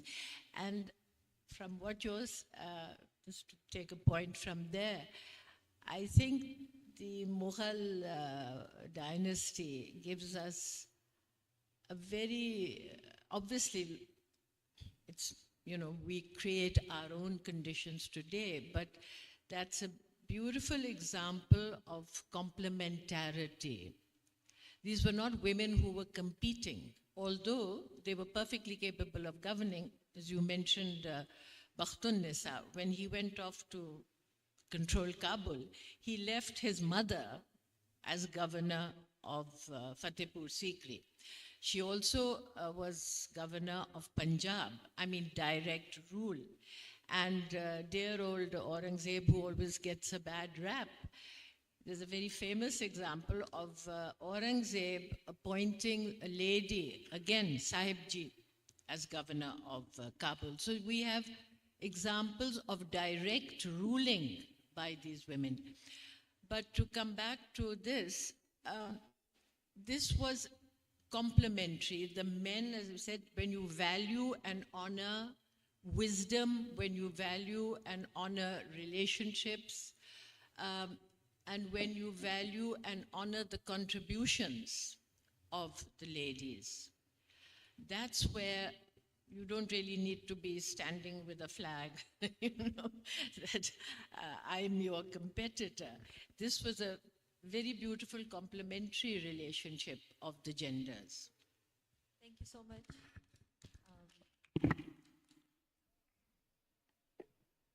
I, being in the practical field and ground, I would only say, since the time is also short, who had always been a part of our memories in a positive way, I think we should just continue with that, with all the positive memories. That's it. Nadaji, would you like to add anything on? Again, I would encourage everyone to, take history more seriously. और उसके अलावा उर्दू और फारसी पढ़ा कीजिए. Unless and until we go back to our, हम जब तक अपनी ज़बान की तरफ वापस, ज़बानों की तरफ वापस नहीं जाएंगे, ये डिस्कनेक्ट कायम रहेगा. नूरजहाँ का शेर पढ़ूंगी जो उनके मज़ार पे लिखा था फ़ारसी में, और उम्मीद करती हूँ कि सबको समझ आ जाएगा. मेरा तलफ़ुज़ फ़ारसी का बहुत शानदार नहीं है. I've been trying to learn फ़ारसी. बर मज़ारे माँ गरीबां, ने चरागे ने गुले, ने परे परवाना सूजद, ने सदाए बुलबुले. के मुझ बेवतन के मज़ार पे ना चराग जलेगा, ना परवाने के पर फड़फड़ाएंगे. परवाने के पर जलेंगे. ने चरागे ने बुले, ना गुले पर सदाए बुलबुले, न परवाना सूजद. सूजद का मतलब है जलना. ना बुलबुल चहचहाएगी, ना परवाने के पर जलेंगे, क्योंकि ना यहाँ फूल होंगे ना चराग जलेंगे. तो बुलबुल का फूल से ताल्लुक़ था और परवाने का शमा से था. तो उन्होंने अपनी उदासी और अपने दुख का इजहार इस शेर में किया. मगर ये एक शेर है सिर्फ, that shows us the intellectual abilities and the culture, the cultural milieu of those times, जहाँ फ़ारसी, अरबी और बहुत सी रीजनल लैंग्वेजेस भी होंगी. तुर्की इनकी अपनी ख़ानदानी ज़बान थी. औरंगज़ेब ने अपने बेटों को रिप्रिमेंड किया कि तुम अब तुर्की नहीं बोलते और तुर्की में ख़त नहीं लिखते हो, क्योंकि तुम अब सिर्फ फ़ारसी में बातचीत करते हो. तो ये मल्टीलिंगुअल जो एक माहौल है वो हमने ख़त्म कर दिया है। अब हम सिर्फ एक ज़बान बोलते हैं, उसे ही समझते हैं और बाकी सब लपेट के हमने किसी और के हवाले कर दिया। ये ना करें और कम अज़ कम उर्दू ज़रूर पढ़ लें और हो सके तो फ़ारसी ज़रूर पढ़ें। बहुत खूबसूरत ज़बान है। Thank you so much. Thank you so much. Shukriya. If there's any question anyone would like to ask, ji, yes. Yeah, I don't know अगर हमारे पास जी.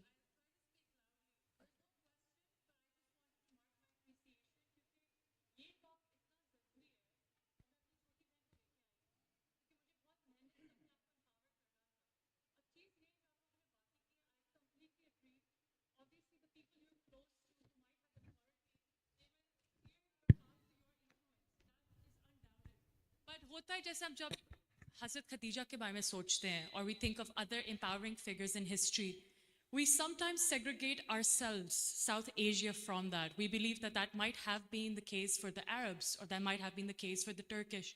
The reason why this is so important is that while there are examples of, you know, empowered women in history, and we see so many of them in modern times, we forget that this empowerment existed in South Asia, in our own identity and our culture, for many, many centuries. So ये इतना ज़रूरी था जबकि for me to look back and be like नहीं, I come from giants, ये मेरे ancestors थे, हमें इस तरह इन चीज़ों को लेके चलना चाहिए। ऐसे नहीं होना चाहिए कि अगर एक बंदे ने CSS करना हो उनको बोला जाए कि ओ ज़बरदस्त क्या आप इस फील्ड में आ रहे हो लेकिन आप क्या कर पाओगे, क्योंकि चीज़ श्योर ये होगी कि मर्दों के पास अथॉरिटी थी लेकिन इन औरतों को अथॉरिटी देने के बाद इन औरतों के पास ऑलरेडी वो प्री requisites थे to rule because they were already trained. So I just think this is so important for us to see that even in South Asian women to be so well versed, to be so intellectual, educated, witty, you know, knowledgeable. This was our past and this was our truth. And we need to bring this back, and there's nothing to be embarrassed about by it because this was us. So thank you so much for having this talk. I hope this lets my sister see that she's not doing anything beyond what is her right today. And I hope we bring this forward. Thank you so much. So we'll be now closing. Apologies to be the bad cop. Thank you so much, Amne, and thank you so much for being here today and engaging in this dialogue.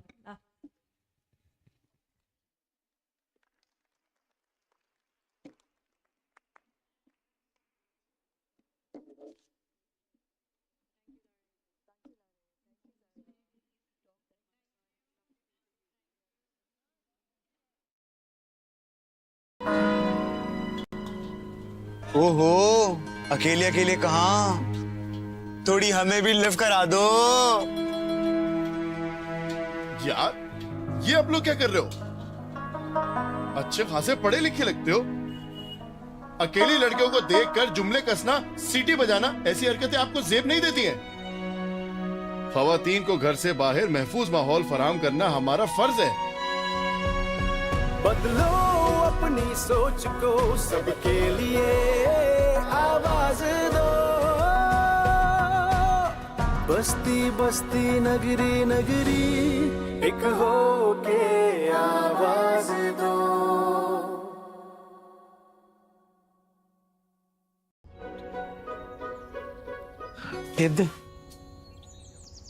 भाई मैं जा रही हूँ, दरवाजा lock कर लीजिएगा। यार वैसे मैंने देखा है कि तुम्हारी बहन रोजाना मोहल्ले के बस स्टॉप पे खड़ी होती है। मोहल्ले की लड़कियां इतना बाहर निकले अच्छा थोड़ी लगता है। बेहतर होगा कि अपनी बहन को समझा या उसे रोक दे। मैं क्यों रोकूं उसे? उससे ये इख्तियार हासिल है कि ये फैसला वो खुद करे। देख भाई, हमें सोच बदलने की जरूरत है, लड़कियों को रोकने की नहीं। बल्ब ऑन कर।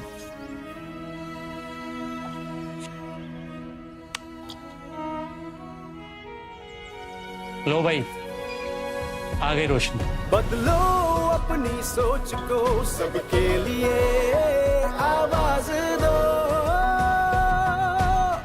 बस्ती बस्ती नगरी नगरी एक हो के आवाज दो।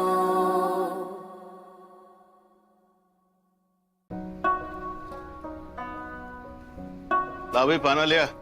उस्ताद जी, हाँ, सुना है कल रात को मोहल्ले में क्या हुआ? तुम्हें पता है मैं इन बातों में नहीं पड़ता। खैर क्या हुआ, कोई खास बात हुई? अरे गजब हो गया उस्ताद जी, गजब हो गया। इजाज के गुस्से ने तो हद कर दी। बीवी पे हाथ उठा दिया उसने। बीवी को रोब में रखने का तो यही एक तरीका है। मैंने भी अपनी बीवी को समझा दिया है, सीख जाओ बेगम, वरना मैं भी बहुत बुरी तरह पेश आऊंगा। सठिया गए हो क्या? बीवी पर हाथ उठाना बहादुरी नहीं, बुज़दिली है। और पुरएतमाद मर्द हाथों से नहीं बोलते। बीवी तो हमसफर होती है यार। मैंने तो आज तक अपनी बीवी पे हाथ नहीं उठाया और ना कभी उठाऊंगा। कभी सोचा है इससे बच्चों पे क्या असर पड़ेगा? मेरी बात पे गौर करना। जाओ सेल्फ मारो। बदलो अपनी सोच को, सबके लिए आवाज दो। बस्ती बस्ती नगरी नगरी एक हो के आवाज दो।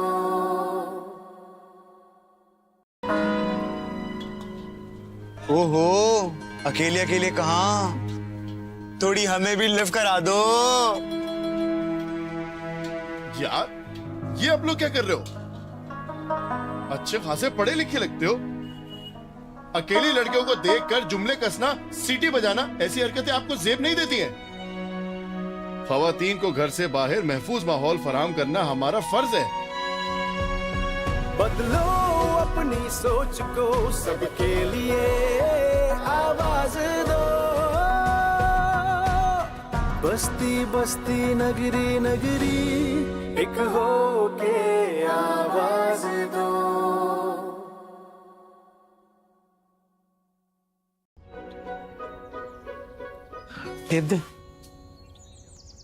भाई मैं जा रही हूँ, दरवाजा लॉक कर लीजिएगा।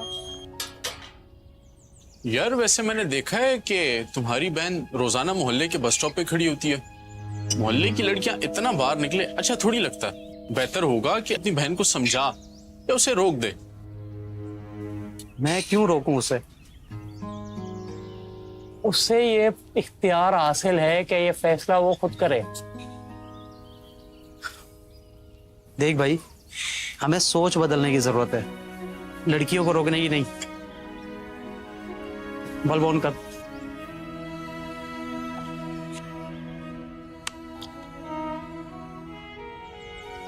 लो भाई, आ गई रोशनी। बदलो अपनी सोच को, सबके लिए आवाज दो। बस्ती बस्ती नगरी नगरी एक हो के आवाज दो।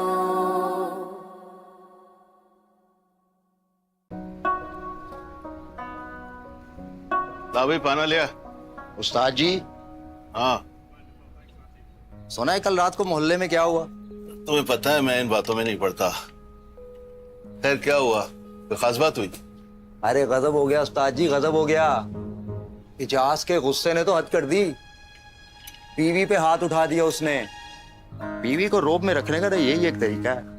मैंने भी अपनी बीवी को समझा दिया है, सीख जाओ बेगम, वरना मैं भी बहुत बुरी तरह पेश आऊंगा। सठिया गए हो क्या? बीवी पर हाथ उठाना बहादुरी नहीं, बुज़दिली है। और पुरएतमाद मर्द हाथों से नहीं बोलते। बीवी तो हमसफर होती है यार। मैंने तो आज तक अपनी बीवी पे हाथ नहीं उठाया और ना कभी उठाऊंगा। कभी सोचा है इससे बच्चों पे क्या असर पड़ेगा? मेरी बात पे गौर करना। जाओ सेल्फ मारो। बदलो अपनी सोच को, सबके लिए आवाज दो। बस्ती बस्ती नगरी नगरी एक हो के आवाज दो।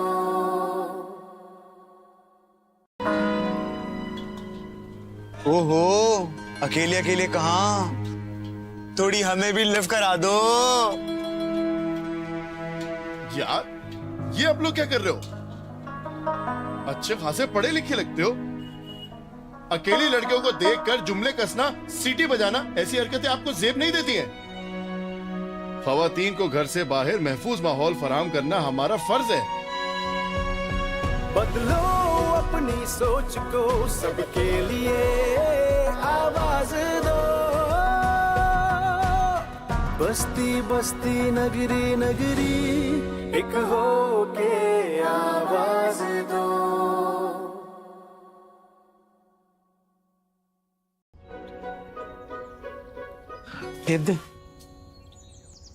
भाई मैं जा रही हूँ, दरवाजा लॉक कर लीजिएगा। यार वैसे मैंने देखा है कि तुम्हारी बहन रोजाना मोहल्ले के बस स्टॉप पे खड़ी होती है। मोहल्ले की लड़कियां इतना बाहर निकले अच्छा थोड़ी लगता। बेहतर होगा कि अपनी बहन को समझा या उसे रोक दे। मैं क्यों रोकूं उसे? उससे ये इख्तियार हासिल है कि ये फैसला वो खुद करे। देख भाई, हमें सोच बदलने की जरूरत है, लड़कियों को रोकने की नहीं। बल्ब ऑन कर।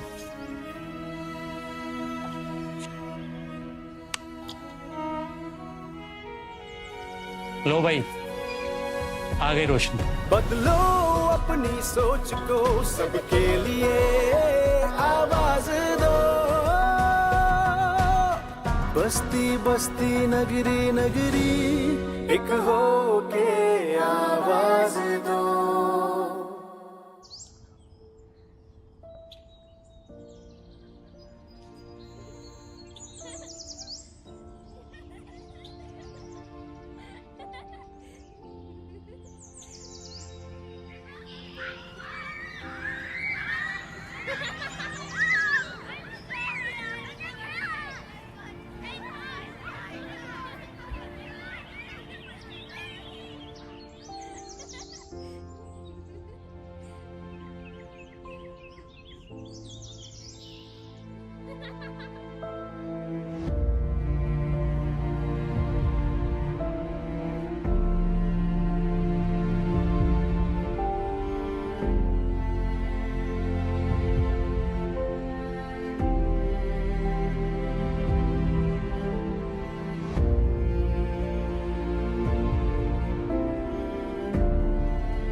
फोन सुनना और इंटरनेट का इस्तेमाल हर किसी को बेफिक्री से करना चाहिए।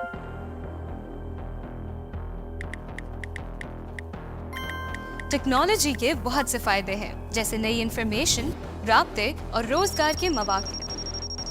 लेकिन कुछ लोग डिजिटल दुनिया में भी दूसरों को तशद्दुद, तकलीफ और बदनामी का शिकार बनाते हैं। किसी की तस्वीर और वीडियोस उनकी इजाजत के बगैर शेयर करना और उनसे झूठी चीजें बनाकर सच के तौर पर पेश करना, इसको डीप फेक कहते हैं। इसके साथ साथ किसी की जाती मालूमात जैसे कि पता या फोन नंबर इंटरनेट पर आम करना, जिसे डॉक्सिंग कहते हैं। ये सब जुल्म भी है और जुर्म भी। इसका शिकार कोई भी हो, बच्चे या बड़े, जहनी दबाव, पशेमानी और तन्हाई का शिकार हो जाते हैं। बात ना कर पाने की वजह से या बदनामी के खौफ से कई लोग खुदकुशी की हद तक जा पहुंचते हैं। कई लोग ऐसे मुजरिमों के हाथों ब्लैकमेल होकर पैसा गंवाते हैं। इंटरनेट का महफूज इस्तेमाल हम सब का हक है, मगर इस सब का हल क्या है? नफरत अंगेज कमेंट्स करने वालों को रिपोर्ट करें। ध्यान करें कि किसी की तस्वीर या वीडियोस उनकी इजाजत के बगैर ना शेयर करें, ना शेयर होने दें। अगर कोई आपको आपकी जाती तस्वीर या वीडियोस की वजह से ब्लैकमेल करे तो उसको फौरन FIA को रिपोर्ट करें। ऐसी वीडियोस और पोस्ट पर यकीन ना करें, क्योंकि डीप फेक्स आपके भी बन सकते हैं।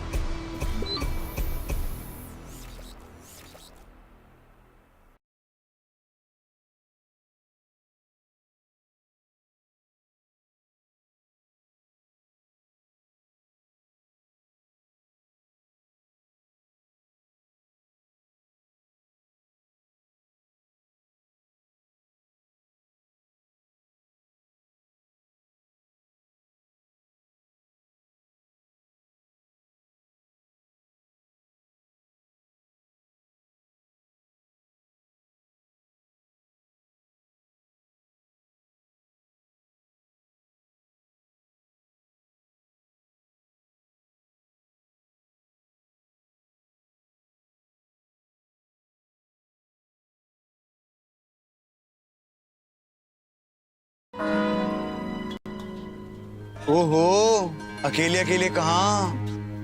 थोड़ी हमें भी लिफ्ट करा दो।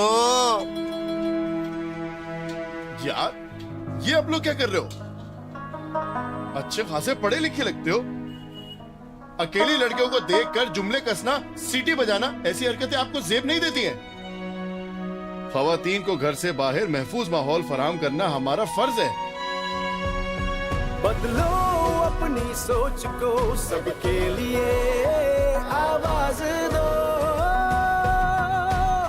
बस्ती बस्ती नगरी नगरी एक हो के आवाज दो।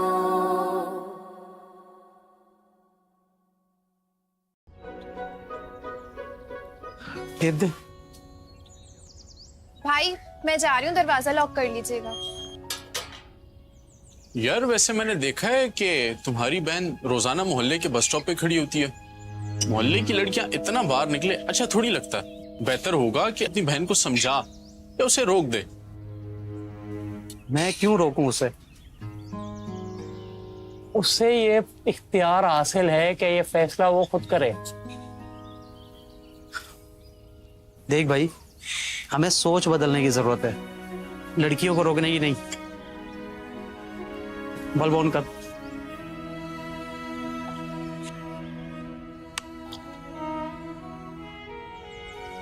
लो भाई, आ गई रोशनी। बदलो अपनी सोच को, सबके लिए आवाज दो।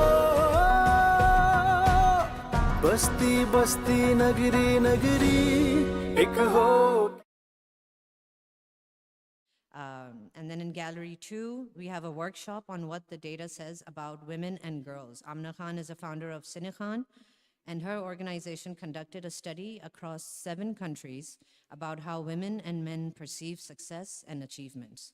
Through a series of activities, Amna Khan is sharing her study findings and what it reflects about society at large. So if we are ready, we are going to start this panel.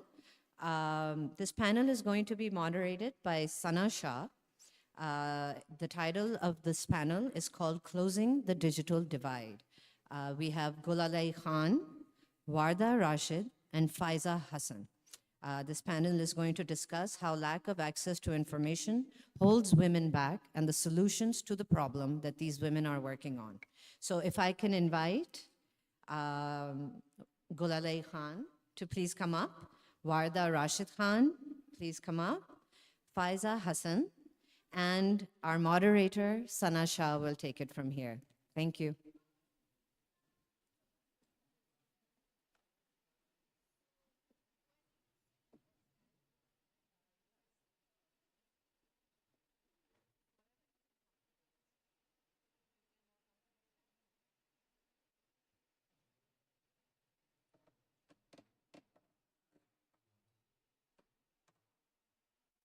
Assalamu alaikum. Come on, guys. I know Sunday afternoon, everybody is heavy on lunch, and but thoda si energy dikhaएं. Assalamu alaikum. Better. So my name is Sana Shah, and I'm here from Karachi. A little introduction on myself. I'm into the IT industry for the last 15 years. And currently I'm working as the Director Academy, which is called Tech, which is in partnership with the National Aerospace Science and Technology Park in Karachi, and now also in Lahore, and inshallah soon in Islamabad also. So this is my first time attending WOW Festival, and I'm really, really excited to be here. Amne is a good friend. She invited me, and I just grabbed onto the opportunity. And so far, so good. It's been amazing. I met with my panelists also over here.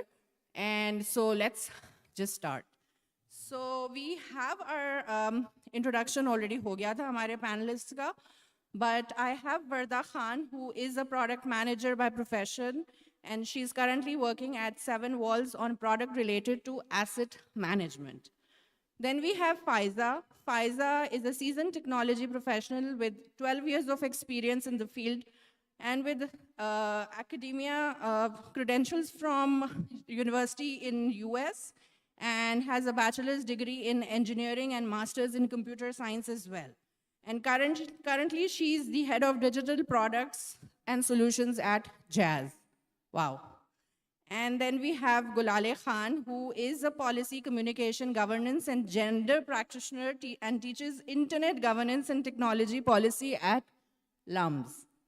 Is that correct, girls? I'm sorry अगर मैंने इतने आपके amazing profiles थे अगर उसमें से कुछ miss out कर दिया हो. So, closing the digital divide, I think a topic which has been discussed umpteen times again and again, and बहुत sessions हुए हैं पाकिस्तान में.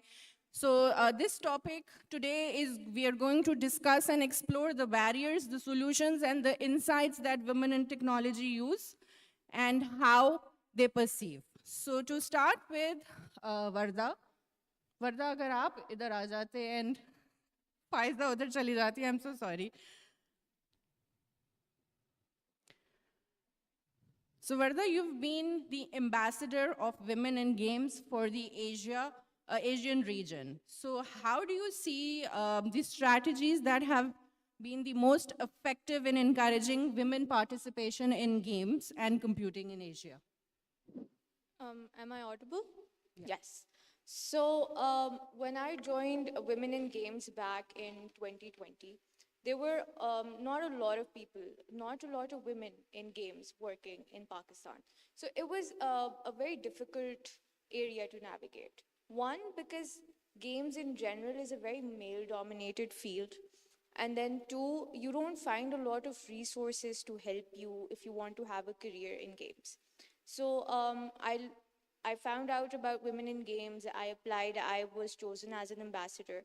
And there you get to realize that women across the world are facing the same problem. So it doesn't matter if you're in the US or if you're in Pakistan, women are facing the same problems. So whatever policies had they adopted to help themselves, they were automatically translatable here as well. One of the good things that I liked about the gaming industry in Pakistan was that the gaming studios in general were very eager to adopt those. So if, for example, I was working for a gaming studio and they hired an intern and she did not have access to play games. And you know, when you're working in a specific industry, you need to have knowledge of that particular industry. So if you're not playing games, if you don't have access to games, how are you going to translate that onto your work? So they provided with the equipment that was required for that particular intern to get access to the information that she needed. Apart from that, a lot of game jams started happening. So there's one particular individual, Summer.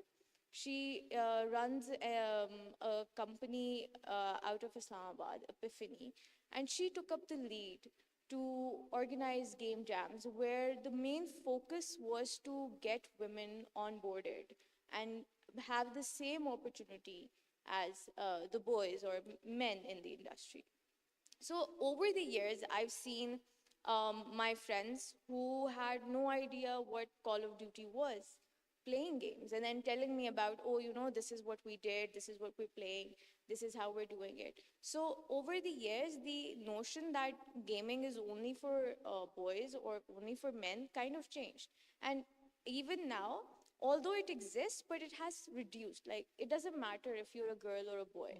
What matters is how you're playing a game or whether you're playing a game. So that shock that, oh, acha, you're a girl and you play games, that has reduced significantly. So these has helped a lot. So there's university seminars that are happening. You're you're in direct contacts with teachers and how they're forming their curriculums to help students to know, okay, apart from, you know, traditional coding, game development, how can you get into it? So there's UX, there's game design. And on top of that, there's also more readily available material there. So all of that had been possible since, you know, there was a platform available and they had everything already, you know, figured out for them.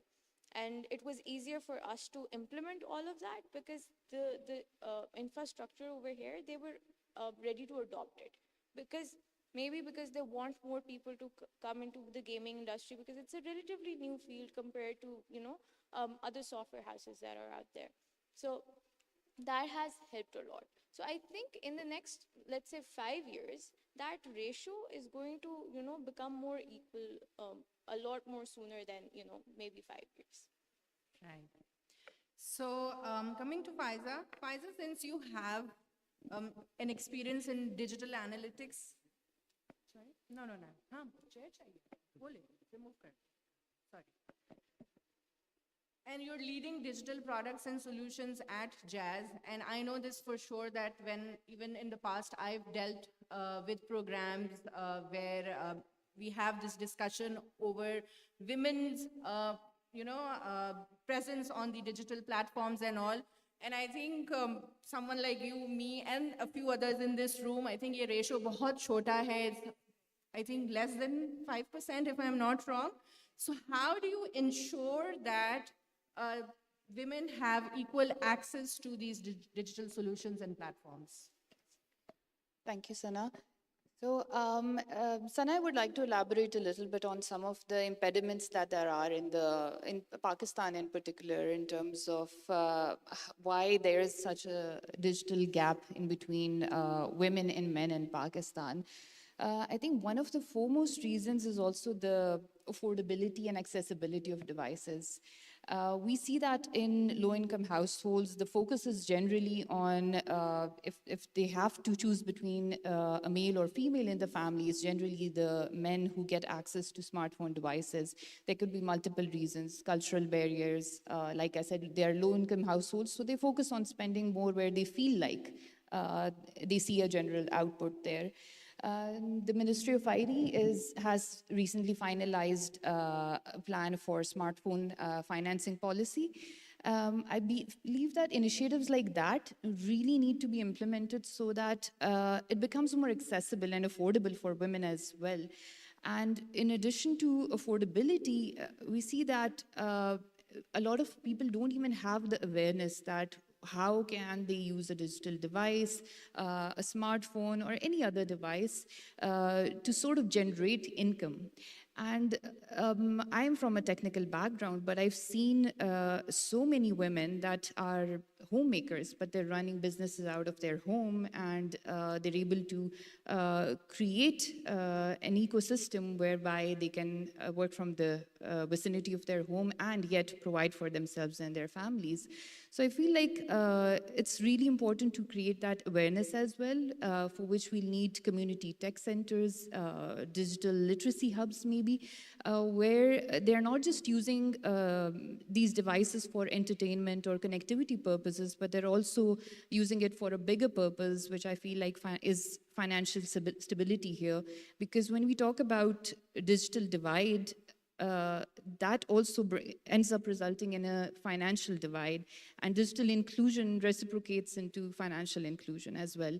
So these are some of the areas that we really need to work on. And another thing that I need to highlight is that creating safe digital spaces would also be really helpful, because we see that families are often reluctant about their women taking up digital platforms or even using the device in general, because they associate it with something negative and not anything positive, that okay, they can maybe see the opportunities that it can provide. So I feel like awareness programs, not just for women but their families as well, to realize and see the opportunities that they can have if by utilizing these digital platforms, they could eventually achieve financial stability.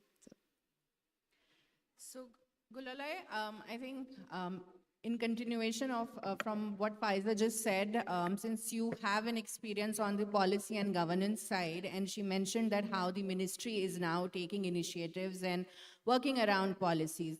So according to you, which are the policies that should be prioritized specifically to close this digital divide and ensures that women have access to these digital tools and they have some sort of financial inclusion as well? Okay, thank you, Sana.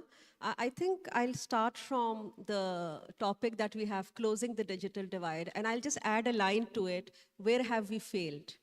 So this is a conversation for the last 10 years that I'm at panels, I see it internationally, and policy is one area where we have badly failed.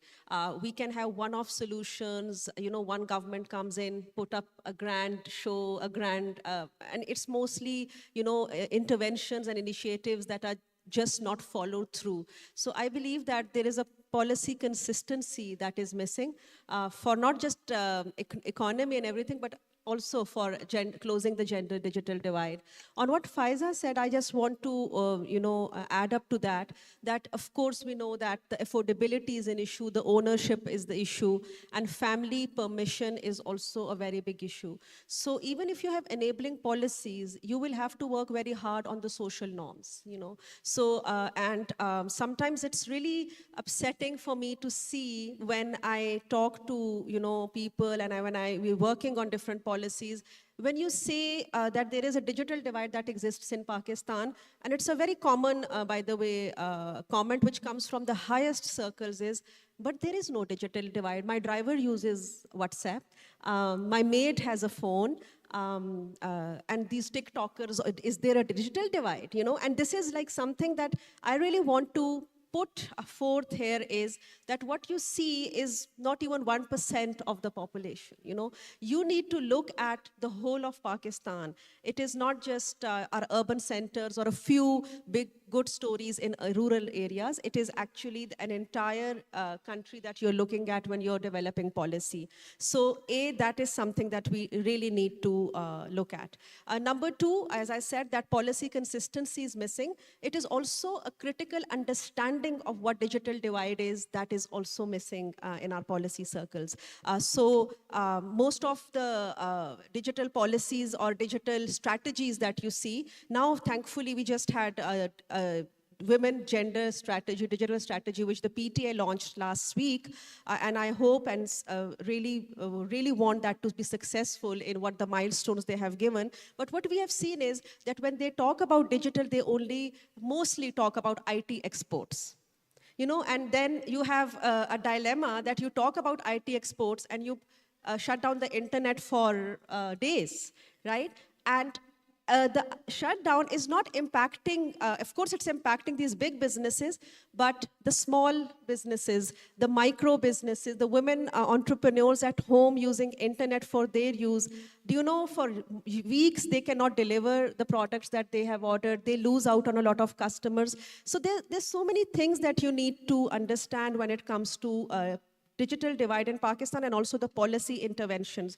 And believe me, stop comparing yourselves with other countries because the kind of suffocation people feel online, and especially women feel online, is another area that if we start talking about it, there is a level which, your projects can, or the government's projects can support, like accessibility, giving even data to women, but how do you protect them on online spaces? The kind of trolling we face, the kind of harassment women face, that's something that and a lot of women go to complain to the FIA, and they're not really happy with the response that they get. So these are the three levels of the digital divide that we need to, address. And Sana, one more thing. I mean, all of us are sitting here talking about, we all have had our mobile phones, and a lot of people in the audience with data.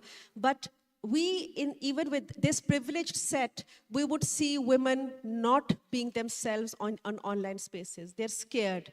That's the third level of digital divide in Pakistan. There is a term, digital parda, that is actually coined for Pakistani online spaces because women would like to keep themselves safe on online spaces and not being their entire self. So they lose out on a big opportunity that way. And I feel that if a comprehensive policy exercise has to happen, it has to be very consistent and also in a coordinative effort between all ministries. You can't have one strategy by the IT and then another one by a provincial government and then another a prime minister's scheme. You'll have to have a coordinated approach if you want to close the digital divide. Thank you. I think very rightly said that. Adding one more point to what Gulalai said. So we have a very victim blaming mindset overall in our country. So instead of identifying the problem, it's very easy for us to blame the victim. It's always, oh, maybe it was what she was wearing or where she was. When you put yourself online, it becomes more easier for the other person to victim blame. And that has been a huge factor in women wanting to be in online spaces, because we have failed to do that in reality. How can we ensure that in an online platform as well? So I believe that when we're moving forward, I agree there's FIA, but they haven't been very successful in curbing that or in stopping that. So when you talk about being in an online presence or being online, it means that you have to accept the fact that you are somewhat people's property, and it gives them the right to say whatever comes to their mind while having that screen as a protection. And that mindset is kind of demeaning, and it's kind of harming the whole idea that, for example, the concept of remote work has allowed a lot of women to work. I was recently talking to somebody in a previous panel. Sorry. I'll just ask my next question, because that is related to the impact of mentorship, right? And since you've already worked with the UEFN's Creators Program, so how do you see that mentoring is shaping up this inclusion of women digitally and financially? And if there is any impact, because since we all talk about male-dominant society and how it goes. So UEFN, the Creators Program, was an amazing program because it was 100 women developers, and not just developers, artists from across Asia and Middle East, who were coming together to create smaller projects. One of the most interesting part about that was that there was this one creator. She was from Afghanistan. She did not have access to internet. So the UEFN team, they provided her with internet access, and they made sure that she had that safe space available, and she did not get in any problems because of that. And she was so happy to share her stories through what she created. So it became somewhat of a safe space. And through that, I initially started that women across the world are facing same problems at the core. And when you solve that in one place, it's very easy to translate that onto another place as well. And that program sort of solidified that fact that everybody was there to help one another, and the problems that they were facing, it was somewhat similar. And for example, I'm sitting in Pakistan, and I saw a lot of young girls who were part of that program that I would not have had access to, or of knowing that there are young girls who are starting their university or they're about to graduate from their university who are interested in the gaming industry.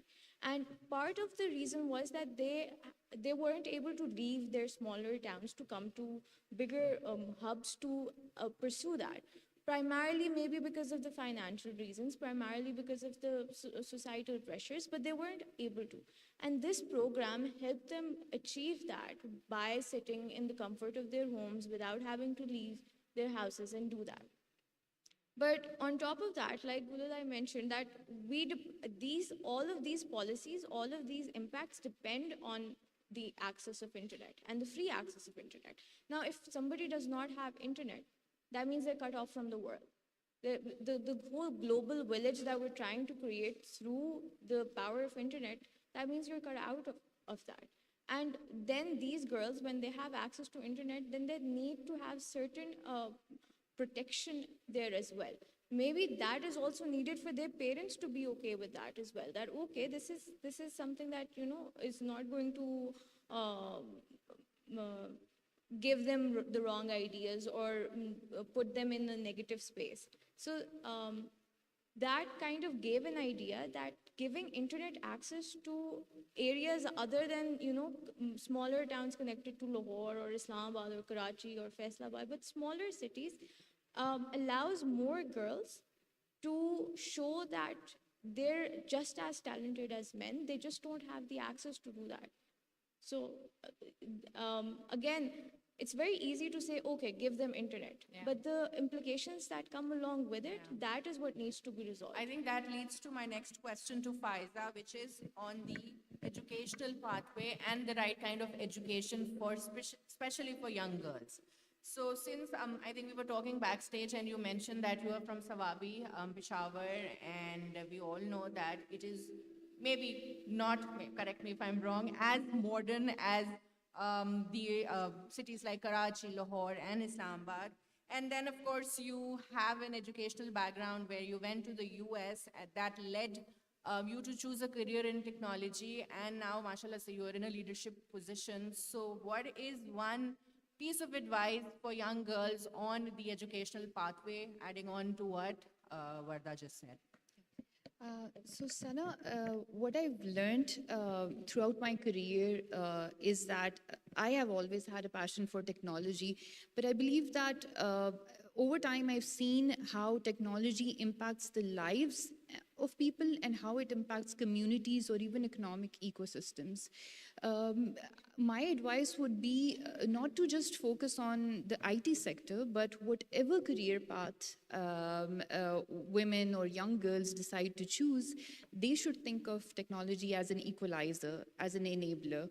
Once they adapt to that with the changing times, I think that's going to put them at the forefront of their careers in whichever career path they choose. So I won't limit it to just the IT sector, but any career path, I feel like now requires a certain digital skill set. In our organization as well, we see that they're not limiting trainings to just a certain department, but even our legal sector, our finance, our HR, every department, they make sure is equipped to with a digital skill set, because that is the need of the hour right now. So whatever decision you decide to make, regardless of the career path, we need to see technology as an equalizer, and that would be my message to all the young girls out there.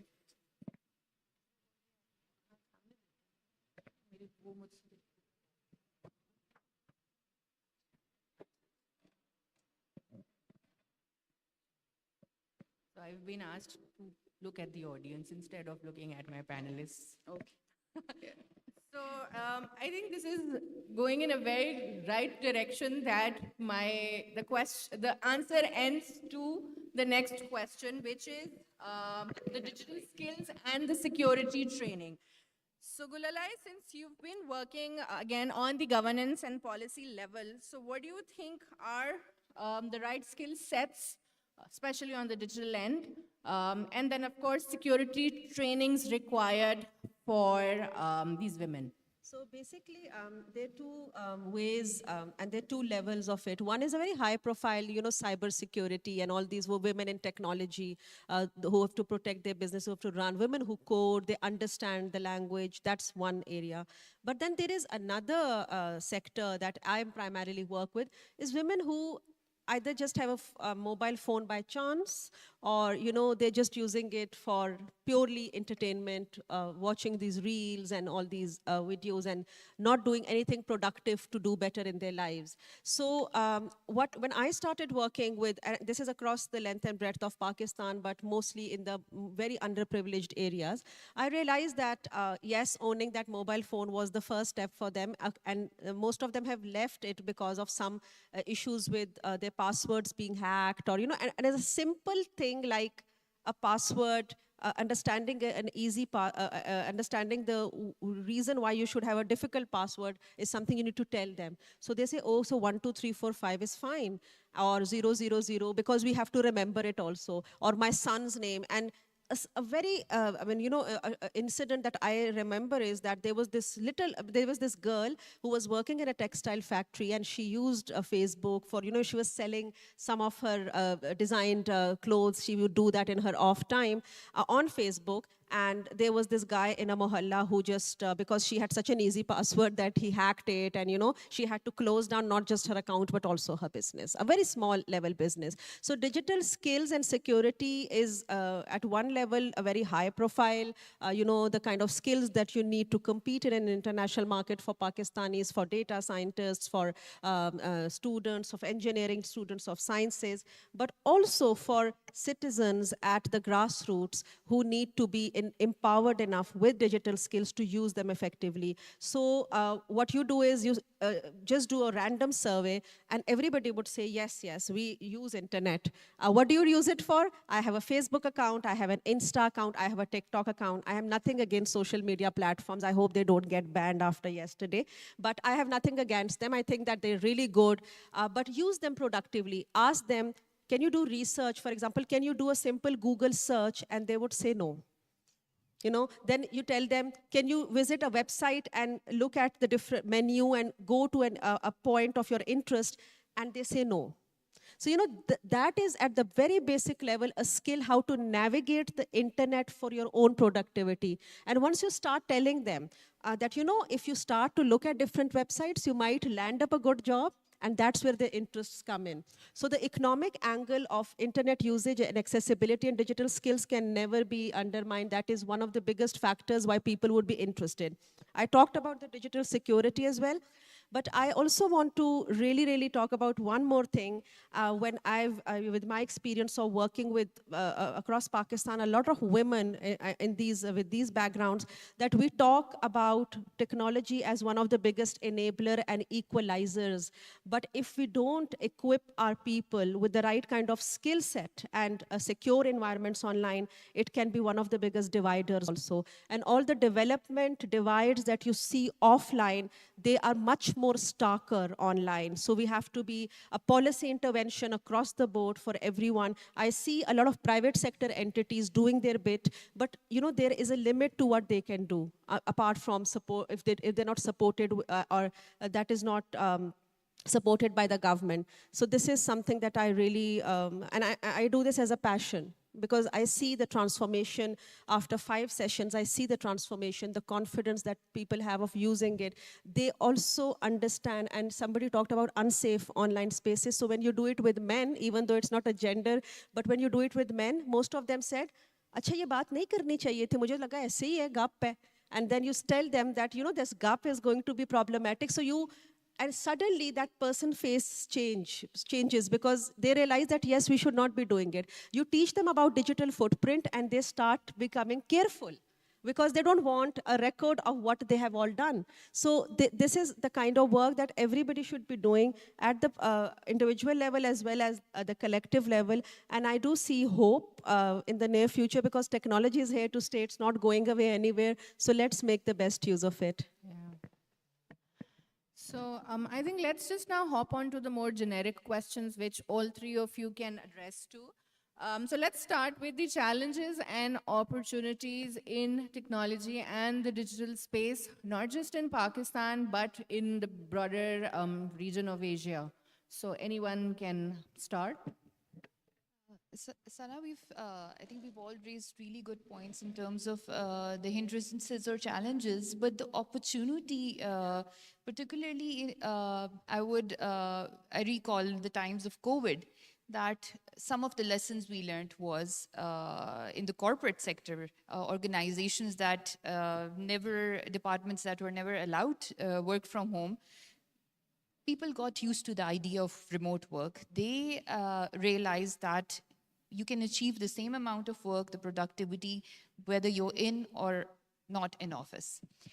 Remote work for women particularly, those who are looking to achieve a work-life balance, has been, I think, one of the biggest opportunities.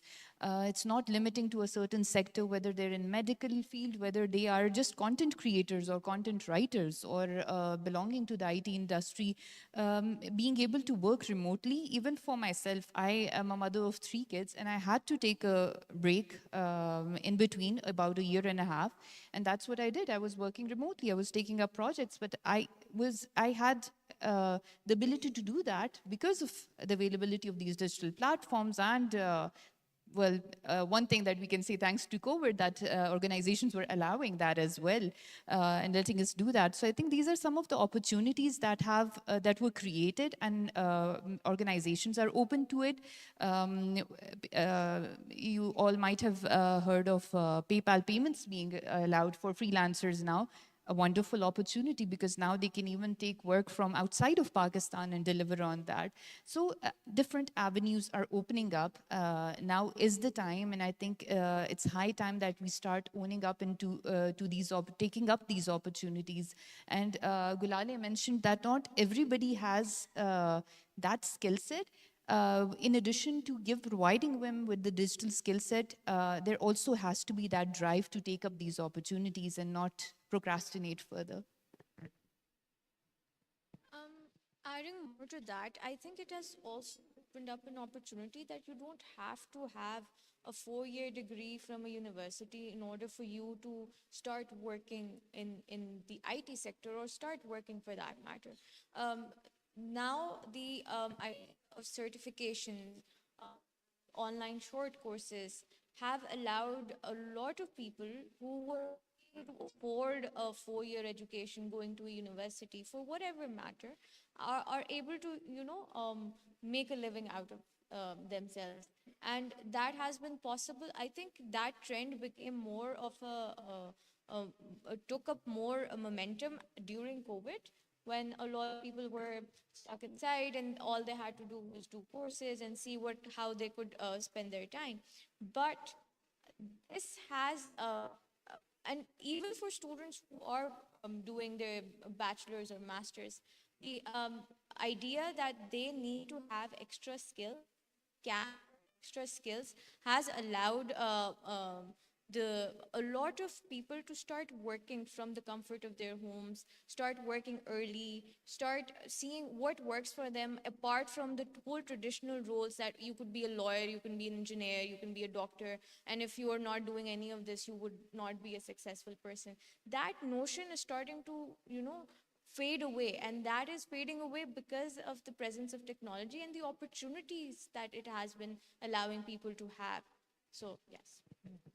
So, Gulala, I've been asked to wrap this up. So I'm just going to throw my next and last question. You can continue with the answer and then just add on to the last question as well. So the last question has to be about the future trends and future trends that leads to women empowerment, and then any piece of advice that you would like to give to the young professionals. Talking about future, I teach internet governance and technology policy. And I am very hopeful that I have a lot of computer science students also coming in a very non-technical course, by the way. And when at the end of the day, they come to me of the semester, they say, we've never thought about the products that we develop or computer science and technology in this way. We've never thought about the data protection, the digital colonialism, all these, issues that they go side by side to it. So I see future very bright, because for the last 5 years, I've seen some of my students go into technology policy. So there was a point in Pakistan, and I'll be very honest about it, where there was a very, very strong elite capture of technology policy discussions. We just had 1 or 2 faces, and they'll just, everywhere. I see a lot of women like Faiza, and I see a lot of women like Varda, and also, my students coming into this space, which is future, is something very positive. I'm very happy about it. The future is AI. If you talk about it, and with AI comes the fear of losing jobs. So the challenge then becomes that when you skill people with the digital skills, you have to skill them for the AI world as well. And AI is very exciting. It's something that it's going to come. So even if you're scared of it, so probably I see something like that. And I also see AI dismantling a lot of those old guard and old school things and bringing it a bright new future. And I hope that when it brings a bright new future for the world, it also brings it for Pakistan. Thank you. Thank you. Ji, Faiza. Yes, and I'll just elaborate a little on Gulale's point of AI. We need to think of AI as not just artificial intelligence, but with the fear of losing jobs, but it's more like augmented intelligence, because that's what it's essentially doing. It's upskilling your own existing digital skill set, or any other skill for that matter. So that's why we need to embrace this technology, the innovation in this field, and make use of it to improve the field that you're working in. So think of it as just augmented intelligence. It's just a statistical approach, is what it is. We were mentioning technology. Is it on? Yeah. Technology being an enabler. Yeah. Artificial intelligence is the next step of being that enabler. So instead of fearing it, we need to understand it, because it's very easy to listen to one or two people talking about how they're going to lose jobs because of AI. But that was the same fear when automobiles came into existence, or when computers came into existence. But that did not stop them from creating more jobs as well. That just means that you need to take artificial intelligence, see how that fits into your role, how that would help you become level up in your career, and see how you would go forward with it, instead of fearing that, okay, I'm going to lose my job. I think very rightly said. And I think that with that, we end the panel discussion. Any closing remarks, and then we can conclude this? Yeah? Okay. Thank you. Thank you so much.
Phone सुनना और internet का इस्तेमाल हर किसी को बेफिक्री से करना चाहिए।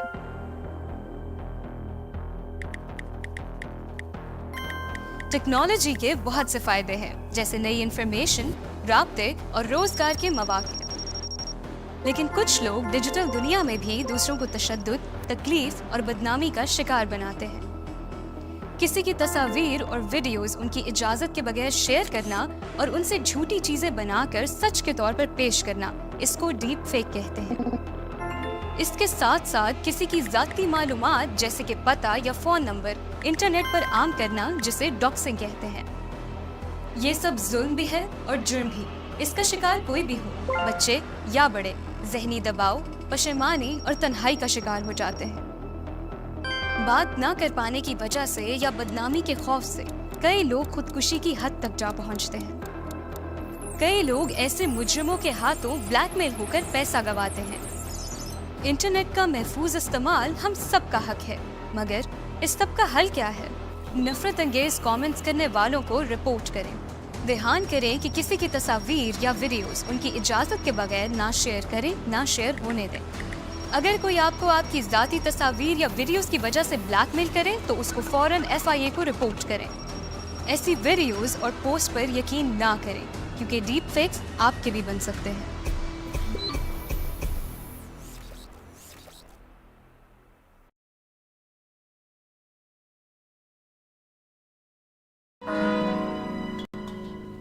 ओहो, अकेले अकेले कहाँ? थोड़ी हमें भी लिफ्ट करा दो। यार, ये आप लोग क्या कर रहे हो? अच्छे खासे पढ़े लिखे लगते हो। अकेली लड़कियों को देखकर जुमले कसना, सीटी बजाना, ऐसी हरकतें आपको जेब नहीं देती हैं। खवातीन को घर से बाहर महफूज माहौल फराहम करना हमारा फर्ज है। बदलो अपनी सोच को, सबके लिए आवाज दो। बस्ती बस्ती नगरी नगरी एक हो के आवाज दो।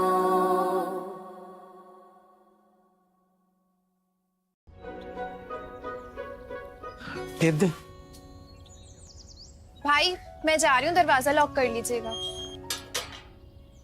यार वैसे मैंने देखा है कि तुम्हारी बहन रोजाना मोहल्ले के बस स्टॉप पे खड़ी होती है। मोहल्ले की लड़कियां इतना बाहर निकले अच्छा थोड़ी लगता है। बेहतर होगा कि अपनी बहन को समझा या उसे रोक दे। मैं क्यों रोकूं उसे? उससे ये इख्तियार हासिल है कि ये फैसला वो खुद करे।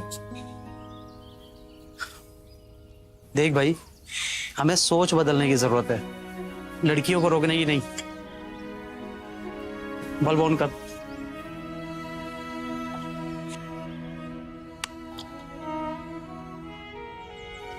लो भाई, आ गई रोशनी। बदलो अपनी सोच को, सबके लिए आवाज दो।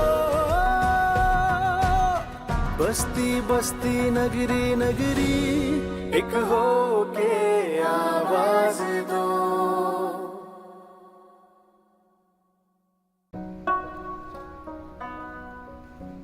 ला भाई पाना लिया।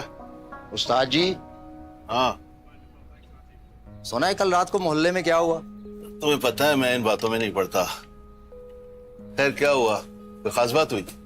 अरे गजब हो गया उस्ताद जी, गजब हो गया। इजाज के गुस्से ने तो हद कर दी। बीवी पे हाथ उठा दिया उसने। बीवी को रोब में रखने का तो यही एक तरीका है। मैंने भी अपनी बीवी को समझा दिया है। सीख जाओ बेगम, वरना मैं भी बहुत बुरी तरह पेश आऊंगा। सठिया गए हो क्या? बीवी पर हाथ उठाना बहादुरी नहीं, बुज़दिली है। और पुरएतमाद मर्द हाथों से नहीं बोलते। बीवी तो हमसफर होती है यार। मैंने तो आज तक अपनी बीवी पे हाथ नहीं उठाया और ना कभी उठाऊंगा। कभी सोचा इससे बच्चों पे क्या असर पड़ेगा? मेरी बात पे गौर करना। जाओ जरा सेल्फ मारो। बदलो अपनी सोच को, सबके लिए आवाज दो। बस्ती बस्ती नगरी नगरी एक हो के आवाज दो।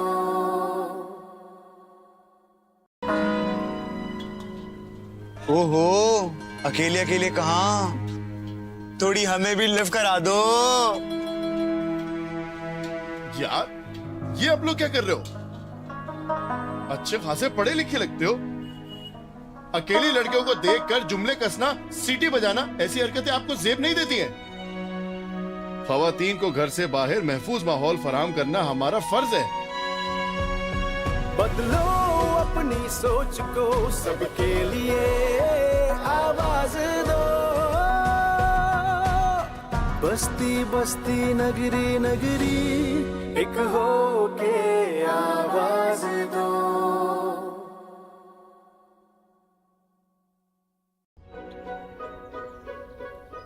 दे। भाई मैं जा रही हूँ, दरवाजा लॉक कर लीजिएगा। यार वैसे मैंने देखा है कि तुम्हारी बहन रोजाना मोहल्ले के बस स्टॉप पे खड़ी होती है। मोहल्ले की लड़कियां इतना बाहर निकले अच्छा थोड़ी लगता। बेहतर होगा कि अपनी बहन को समझा या उसे रोक दे। मैं क्यों रोकूं उसे? उससे ये इख्तियार हासिल है कि ये फैसला वो खुद करे। देख भाई, हमें सोच बदलने की जरूरत है, लड़कियों को रोकने की नहीं। बल्ब ऑन कर।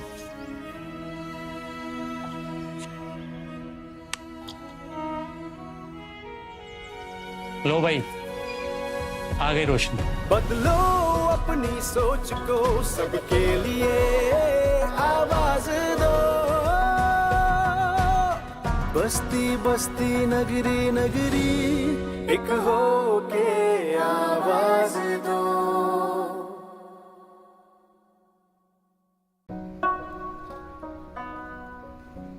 ला भाई पाना लिया। उस्ताद जी। हाँ सुना है कल रात को मोहल्ले में क्या हुआ? तुम्हें पता है मैं इन बातों में नहीं पड़ता। खैर क्या हुआ, कोई खास बात हुई? अरे गजब हो गया उस्ताद जी, गजब हो गया। इजाज के गुस्से ने तो हद कर दी। बीवी पे हाथ उठा दिया उसने। बीवी को रोब में रखने का तो यही एक तरीका है। मैंने भी अपनी बीवी को समझा दिया है। सीख जाओ बेगम, वरना मैं भी बहुत बुरी तरह पेश आऊंगा। सठिया गए हो क्या? बीवी पर हाथ उठाना बहादुरी नहीं बुज़दिली है। और पुरएतमाद मर्द हाथों से नहीं बोलते। बीवी तो हमसफर होती है यार। मैंने तो आज तक अपनी बीवी पे हाथ नहीं उठाया और ना कभी उठाऊंगा। कभी सोचा इससे बच्चों पे क्या असर पड़ेगा? मेरी बात पे गौर करना। जाओ जरा सेल्फ मारो। बदलो अपनी सोच को, सबके लिए आवाज दो। बस्ती बस्ती नगरी नगरी एक हो के आवाज दो।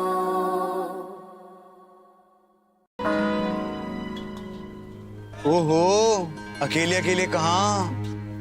थोड़ी हमें भी लिफ्ट करा दो। यार ये आप लोग क्या कर रहे हो? अच्छे खासे पढ़े लिखे लगते हो। अकेली लड़कियों को देखकर जुमले कसना, सीटी बजाना, ऐसी हरकतें आपको जेब नहीं देती हैं। खवातीन को घर से बाहर महफूज माहौल फराहम करना हमारा फर्ज है। बदलो अपनी सोच को, सबके लिए आवाज दो। बस्ती बस्ती नगरी नगरी एक हो के आवाज दो।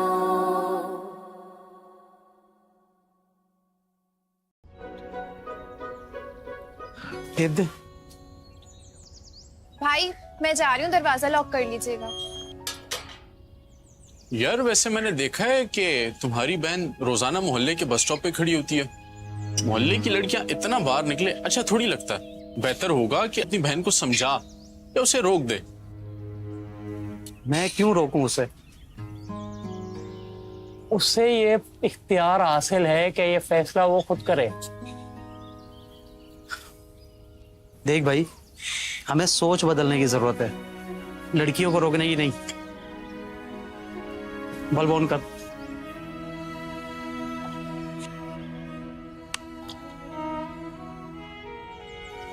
लो भाई, आ गई रोशनी। बदलो अपनी सोच को, सबके लिए आवाज दो।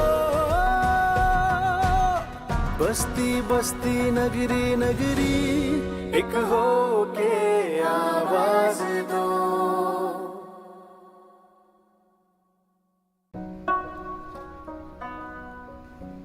ला भाई पाना लिया। उस्ताद जी। हाँ सुना है कल रात को मोहल्ले में क्या हुआ? तुम्हें पता है मैं इन बातों में नहीं पड़ता। खैर क्या हुआ, कोई खास बात हुई? अरे गजब हो गया उस्ताद जी, गजब हो गया। इजाज के गुस्से ने तो हद कर दी। बीवी पे हाथ उठा दिया उसने। बीवी को रोब में रखने का तो यही एक तरीका है। मैंने भी अपनी बीवी को समझा दिया है। सीख जाओ बेगम, वरना मैं भी बहुत बुरी तरह पेश आऊंगा। सठिया गए हो क्या? बीवी पर हाथ उठाना बहादुरी नहीं, बुज़दिली है। और पुरएतमाद मर्द हाथों से नहीं बोलते।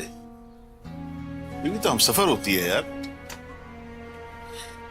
मैंने तो आज तक अपनी बीवी पे हाथ नहीं उठाया और ना कभी उठाऊंगा। कभी सोचा है इससे बच्चों पे क्या असर पड़ेगा? मेरी बात पे गौर करना। जाओ जरा सेल्फ मारो। बदलो अपनी सोच को, सबके लिए आवाज दो। बस्ती बस्ती नगरी नगरी एक हो के आवाज दो।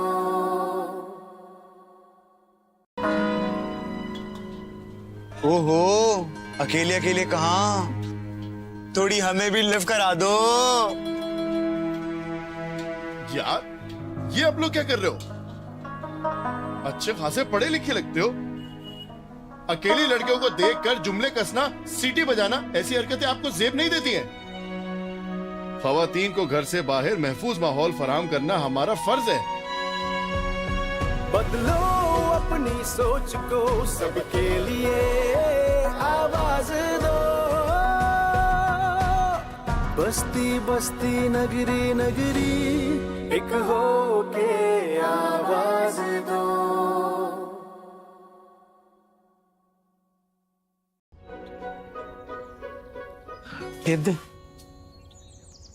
भाई मैं जा रही हूँ, दरवाजा लॉक कर लीजिएगा।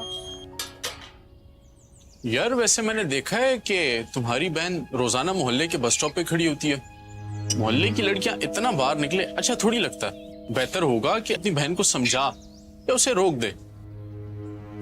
मैं क्यों रोकूं उसे?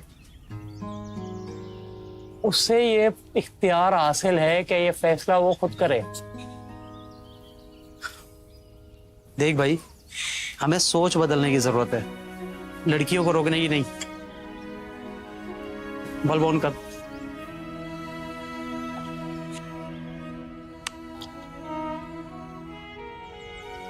लो भाई, आ गई रोशनी। बदलो अपनी सोच को, सबके लिए आवाज दो। बस्ती बस्ती नगरी नगरी एक हो के आवाज दो।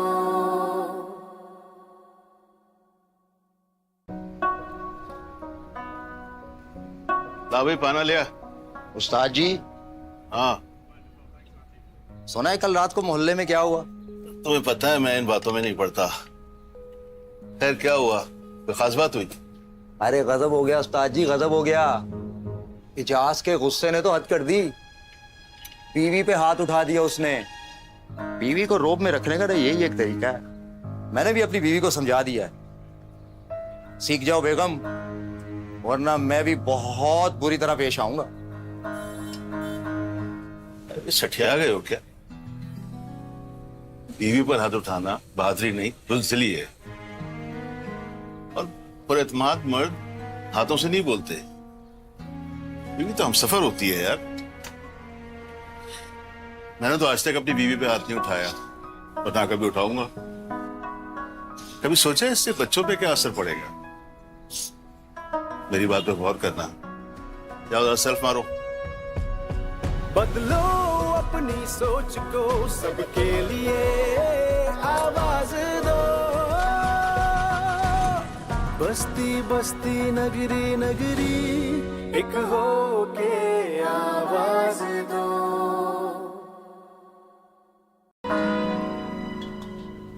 ओहो, अकेले अकेले कहाँ? थोड़ी हमें भी लिफ्ट करा दो। यार ये आप लोग क्या कर रहे हो? अच्छे खासे पढ़े लिखे लगते हो। अकेली लड़कियों को देखकर जुमले कसना, सीटी बजाना, ऐसी हरकतें आपको जेब नहीं देती हैं। खवातीन को घर से बाहर महफूज माहौल फराहम करना हमारा फर्ज है। बदलो अपनी सोच को, सबके लिए आवाज दो। बस्ती बस्ती नगरी नगरी एक हो के आवाज दो।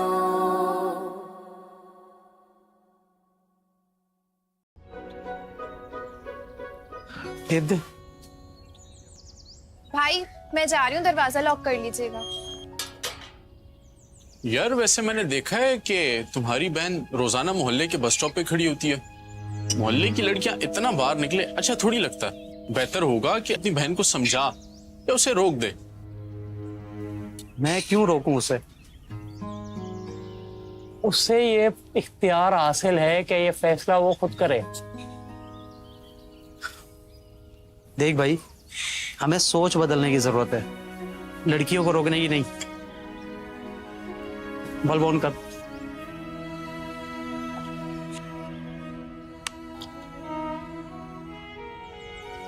लो भाई, आ गई रोशनी। बदलो अपनी सोच को, सबके लिए आवाज दो।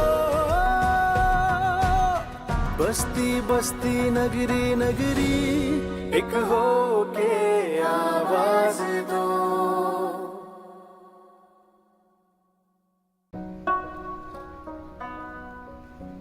ला भाई पाना लिया। उस्ताद जी। हाँ सुना है कल रात को मोहल्ले में क्या हुआ? तुम्हें पता है मैं इन बातों में नहीं पड़ता। खैर क्या हुआ, कोई खास बात हुई? अरे गजब हो गया उस्ताद जी, गजब हो गया। इजाज के गुस्से ने तो हद कर दी। बीवी पे हाथ उठा दिया उसने। बीवी को रोब में रखने का तो यही एक तरीका है। मैंने भी अपनी बीवी को समझा दिया है। सीख जाओ बेगम, वरना मैं भी बहुत बुरी तरह पेश आऊंगा। सठिया गए हो क्या? बीवी पर हाथ उठाना बहादुरी नहीं बुज़दिली है। और पुरएतमाद मर्द हाथों से नहीं बोलते। बीवी तो हमसफर होती है यार। मैंने तो आज तक अपनी बीवी पे हाथ नहीं उठाया और ना कभी उठाऊंगा। कभी सोचा इससे बच्चों पे क्या असर पड़ेगा? मेरी बात पे गौर करना। जाओ जरा सेल्फ मारो। बदलो अपनी सोच को, सबके लिए आवाज दो। बस्ती बस मुख्तलिफ लोगों के साथ मिलजुल के काम करना and enabling them to realize their passions and their goals, whether it's to become a business person, a businesswoman. So I've currently मैं हाशु ग्रुप के बोर्ड पे हूँ, फाउंडेशन के भी बोर्ड पे हूँ, मैं कंट्री डायरेक्टर भी थी इदारों की, और अभी एक एडवाइजरी रोल लेके और वक्तन फ़वक्तन कंसल्टिंग काम करके आई फाइंड कि यहाँ पे और लोगों के साथ from Lahore to Karachi to other working with national and international organizations, तो जो मेरे 30 साल experience है, I feel that I can leverage that to the maximum in working as a development consultant, working as a businesswoman where I can employ more people and engage women-headed suppliers in my business. And this was possible by working with organizations like the British Council and others. So इस वक्त मैं एक अपने आप को एक facilitator खुद भी सीख रही हूँ, लर्नर हूँ। मैं अभी अपना PhD मैं डॉक्टर फजील्दा को बता रही थी कि मैंने कंप्लीट नहीं किया जब मैं UK में थी, फैमिली रीजंस के लिए। मेरे वालिद बीमार थे तो मैं आ गई, तो अभी इस उम्र में मैं कंप्लीट कर रही हूँ and I'm happy about that. So again I'll conclude कि और भी बात करें और बस मिलजुल के काम करती हूँ डेवलपमेंट में।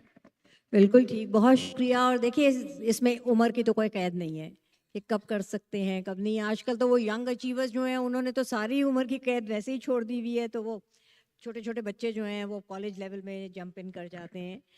सो I think we move beyond that. अच्छा, इन्होंने अपने बारे में जो बताया उसमें जो बहुत ज़्यादा जिस चीज़ पे मैं चाहूँगी कि आप थोड़ा सा फोकस करें वो ये कि इन्होंने रूरल इकोनॉमीज़ के ऊपर फोकस किया है। हम बात करते हैं कि पाकिस्तान एक ज़रई मुल्क है, लेकिन उस ज़रई मुल्क में जो ज़राअत से के शोबे में और ख़ास तौर पे उस शोबे में जो ख़वातीन हैं उसके ऊपर फोकस नहीं होता है।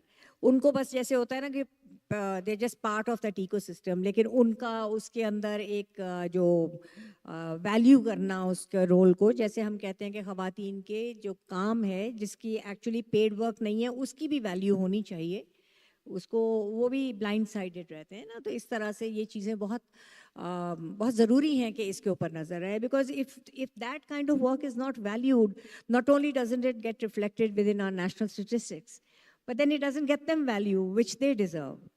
So I think it's a very, very important field of work. Or I will now like to introduce Dr. Hamara. In fact, ask her to introduce her own work, Dr. Hamara Aisha. She is somebody who actually jumps beyond what the usual people who are saying they are working for nature. They usually are saying we are working for human and what nature needs to, how it needs to benefit. We usually look at it from a human-centric point of view. लेकिन ये उन जगहों पे जाती हैं, उन हालात में जाती हैं और उन मखलूक़ात के लिए काम करती हैं जिसके ऊपर हम जैसों की नज़र अक्सर नहीं जाती।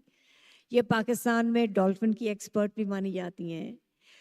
उससे पहले जब ये कराची में थी तो वहाँ के जो चरिंद परिंद हैं वहाँ पे टर्टल्स भी होते थे। वहाँ की जिस तरह के इकोसिस्टम में टर्टल्स एग्जिस्ट करते हैं या थ्राइव करते हैं, इनकी उसके बारे में इनका ना सिर्फ जैसे कि एक नॉलेज भी है, इनका शौक़ भी था, दूसरों को भी सिखाती हैं। जिस पैशन से उस इकोसिस्टम से ये दूसरे लोगों को मुतारिफ़ कराती हैं, सो ये एक बड़ी बात है। ये सिर्फ उसको, जैसे मैंने कहा यहाँ जितनी बैठी हुई हैं वो सिर्फ प्रोफेशन के तौर पे ये काम नहीं कर रही हैं, वो सिर्फ एक हद तक काम होता है, उसके बियॉन्ड जो कोई भी जाता है वो उसमें उसका पैशन होता है। सो ये बहुत दिनों तक घर से गायब होती हैं, किसी कश्ती पे दरिया में घूम रही होती हैं, ढूंढ रही होती हैं कि कहाँ है भुलन, रास्ता तो नहीं भूल गई। तो इसके बारे में हम इन्हीं से सुनते हैं। थैंक यू आफिया, बहुत शुक्रिया। थिंक आपने बहुत कुछ कह दिया। Now I feel humbled, but thank you very much to WOW to also invite me back to this particular space, because this actually is a great opportunity for us to come together and celebrate us as women and also how much we are contributing to make this world a better place. So मेरा जो काम है, like you said, ये थोड़ा सा मुख्तलिफ है। जब आज से 15 साल पहले मैंने इस करियर को चूज़ किया था, जैसे वाइल्ड लाइफ कंजर्वेशन या नेचर कंजर्वेशन का प्रोफेशन कहते हैं, so we had a hard time to explain to what we are doing. लेकिन आज जब हम इस स्पेस एंड टाइम में बैठे हैं, I am very happy and actually proud to say that there are many more like us who are now working in this field and they are thriving in this field. If I would have to explain to what I do, and I think Afia has done a great job already to introduce to what I do, I'm a wildlife biologist. And what it means actually is that often you will see a person like me somewhere in a river, somewhere in a forest, maybe in a mountain, sitting somewhere, chasing wildlife animals, maybe, chasing, maybe counting the trees, doing the things which maybe are not a very fancy part of the world. But what this work helps us is basically to understand that every creature has an importance, and which is why every life matter on this earth. चाहे वो दरियाए सिंध में पाई जाने वाली Indus dolphin है, जो कि दरियाए सिंध के गदले पानी में सदियों से बस रही है, लेकिन मेरे काम का एक और अहम मकसद ये है कि when I research and when we work on the conservation is also try to make other understand to why do we need to think about the creatures who are voiceless. अगर दरियाए सिंध से अंधी बुलंद ख़त्म हो जाएगी, अगर हमारे ताज़ा पानी के कछुए चले जाएंगे, तो what it is going to mean for us as humans. हमें तो फ़िक्र की ज़रूरत नहीं है ना, दरख्त काट दें, सब जंगल जला दें. So that is the message that we are trying to get through from our work. सो मैं रिसर्च करती हूँ और मुझे बड़ा फ़ख्र है इस चीज़ को बताते हुए कि डॉल्फिन जो पाकिस्तान में पाई जाती है दरियाए सिंध की, उसकी तहकीक पे काम आज से कोई 20-25 साल पहले शुरू हुआ, और that is the only research that tells us that Pakistan की डॉल्फिन तादाद में बढ़ रही है.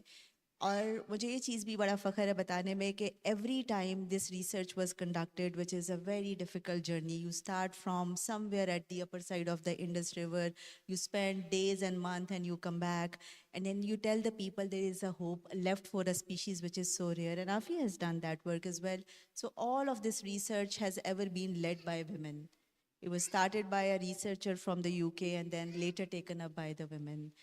But most importantly, the work that I do as part of my conservation portfolio, it makes us something different.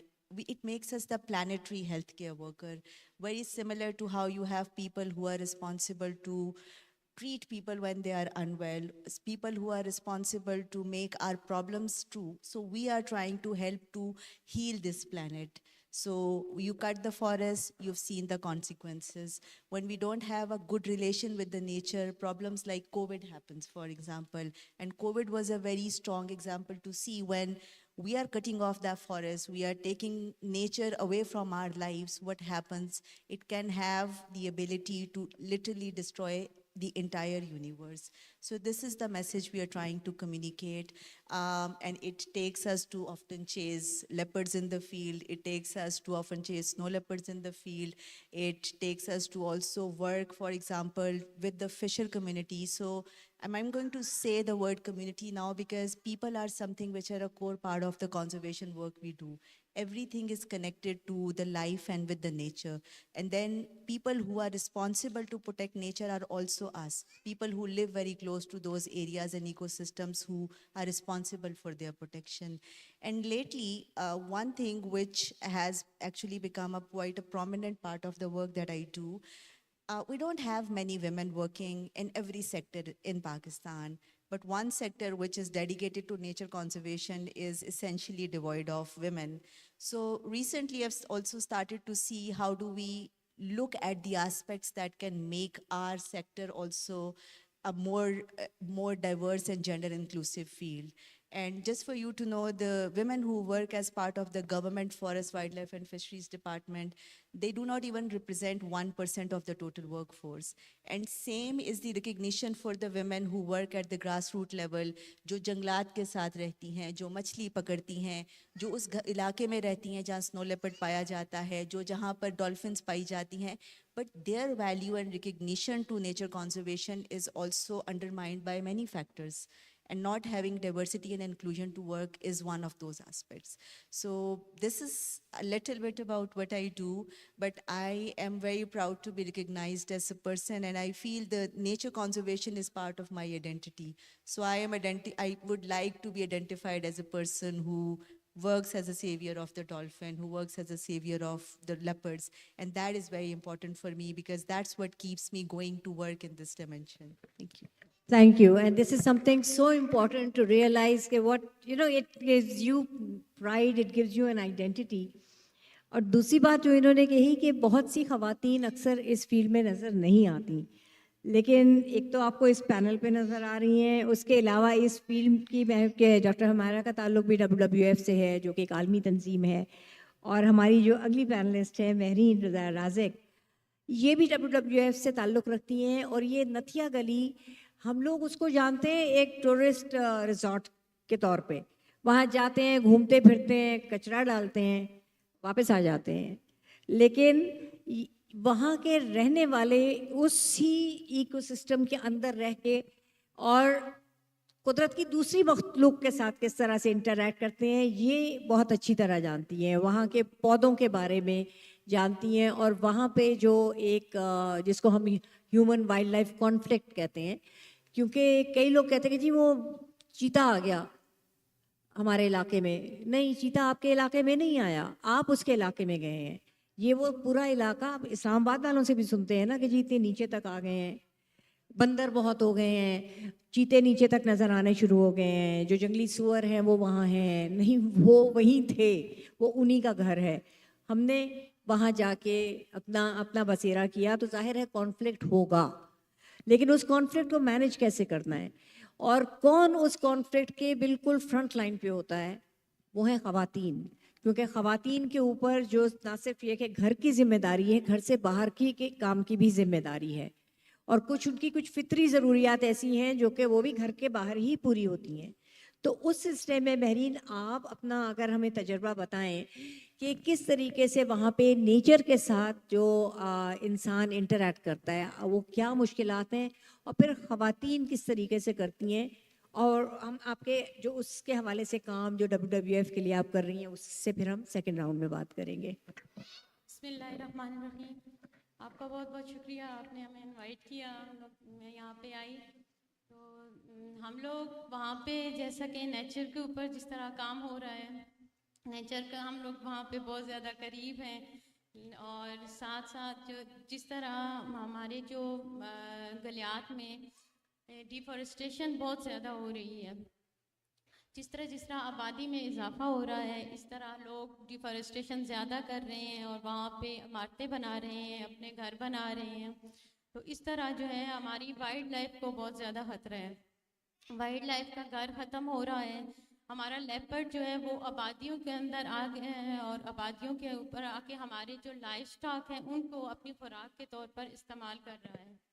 ये सारी वजूहत इस वजह से हैं कि उसकी सारे फूड जो है वो ख़त्म हो गया है। जो मंकीज़ हैं वो सारे रोड्स के ऊपर आ गए हैं और वो लोग टूरिस्ट जितने भी चाहते हैं उनको खाना वहाँ पे उनको डाल देते हैं और वो फॉरेस्ट के अंदर वो मंकीज़ रहते ही नहीं हैं। जैसे अब हमारी जो गांव में जितनी भी जगह है जहाँ पे जिसको खेत वगैरह कहते थे, वो वहाँ पे हमारी लाइफ स्टॉक जितना भी था चराने वहाँ पे चराया जाता था। तो अब वो घर की सूरत में वहाँ पे जगह कम हो गई है और जो जितने भी बकरियाँ वगैरह लाइफ स्टॉक जितना भी है वो फॉरेस्ट के अंदर जब जाता है तो लेपर्ड उनको अपने फूड के तौर पर इस्तेमाल करता है। जब हमने अपना 2012 में प्रोजेक्ट स्टार्ट किया, common leopard conservation project start किया, तो उस टाइम पे बहुत ज़्यादा मसाइल थे। ये लोगों के अंदर लोगों और लेपर्ड के कॉन्फ्लिक्ट जो है बहुत ज़्यादा था। लोग इस चीज़ को मान ही नहीं रहे थे कि लेपर्ड का इस माहौल में होने का क्या फ़ायदा है। जब हम लोगों का प्रोजेक्ट स्टार्ट हुआ फिर हमने हर गांव में जाके लेपर्ड के हवाले से उनको बताया कि लेपर्ड के होने का भी हमें फ़ायदा है, क्योंकि फूड चेन जैसे अगर लेपर्ड को हम अपने इलाके से ख़त्म कर देंगे तो लेपर्ड के ख़त्म होने से दूसरे जितने भी वाइल्ड लाइफ है वो ज़्यादा हो जाएगी और उसके ज़्यादा होने से वो भी हम इंसानों को और माहौल को जो है वो नुकसान पहुंचता है। इस वजह से लोगों को हमने समझाया, तो उस टाइम पर ज़रा ज़्यादा मुश्किल था, लेकिन आहिस्ता आहिस्ता जब हम लोगों के प्रोग्राम हम लोगों ने ज़्यादा किए, लोगों के साथ मिले बैठे उनको समझाया, तो वो लोग समझ गए कि लेपर्ड का होने का भी हमें फ़ायदा है। अब जिस तरह पहले हम जिस तरह क्लाइमेट चेंज हो रहा है, तो हमारे जो इलाके में नथिया गली में वाइल्ड बोर वहाँ पे नहीं हुआ करते थे, लेकिन अब वाइल्ड बोर वहाँ पे बहुत ज़्यादा हैं। जितने भी फॉरेस्ट के साथ साथ हमारी जो जगह हैं, खेत हैं, वहाँ पे जो लोग फसलें उगाते हैं वो फसलें सारी वाइल्ड बोर तबाह कर देते हैं, जिसकी वजह से हम इंसानों को ही इस चीज़ का नुकसान है। लेकिन अब जाके 10-12 साल काम करने के बाद लोग इस चीज़ को समझने के लिए आप समझ गए हैं, मान गए हैं कि जैसे जैसे क्लाइमेट चेंज हो रहा है, हमारी आबादी में इजाफा हो रहा है, तो लेपर्ड का घर जो है हम लोग ख़त्म कर रहे हैं। तो इस तरह के मसाइल हैं। और साथ साथ जिस तरह लेपर्ड के साथ हम लोग वाटर के ऊपर भी काम कर रहे हैं।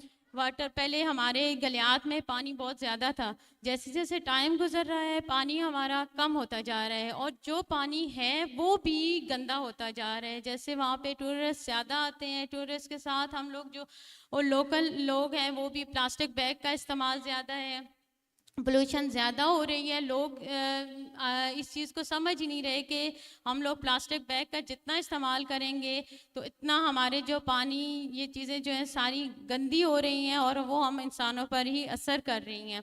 तो इसके अभी हम लोग जो नाइकी प्रोजेक्ट में उधर काम कर रहे हैं, हम लोग पॉन्ड्स बना रहे हैं फॉरेस्ट के अंदर ताकि उनमें वाइल्ड लाइफ भी पानी पी सके और साथ ही जितने भी लोग जो जहाँ पे पानी कम है वहाँ पे जो लोकल कम्युनिटीज़ वहाँ पे रहती हैं तो वो भी पानी जो बारिश का पानी इस्तेमाल कर सकें, क्योंकि वहाँ पे पानी के बहुत ज़्यादा मसाइल हैं। लोकल कम्युनिटीज़ तकरीबन जो पीने का पानी इस्तेमाल करते हैं वो 4 किलोमीटर फीमेल्स जाके वहाँ पे 4 किलोमीटर दूर से भर के अपने सरों पे उठा के वहाँ पे लाती हैं और तकरीबन उनका सारा टाइम जो है वो पानी लाने में ही गुजर जाता है। ना वहाँ पे वो अपने घर को टाइम दे सकती हैं, ना अपने बच्चों को टाइम दे सकती हैं।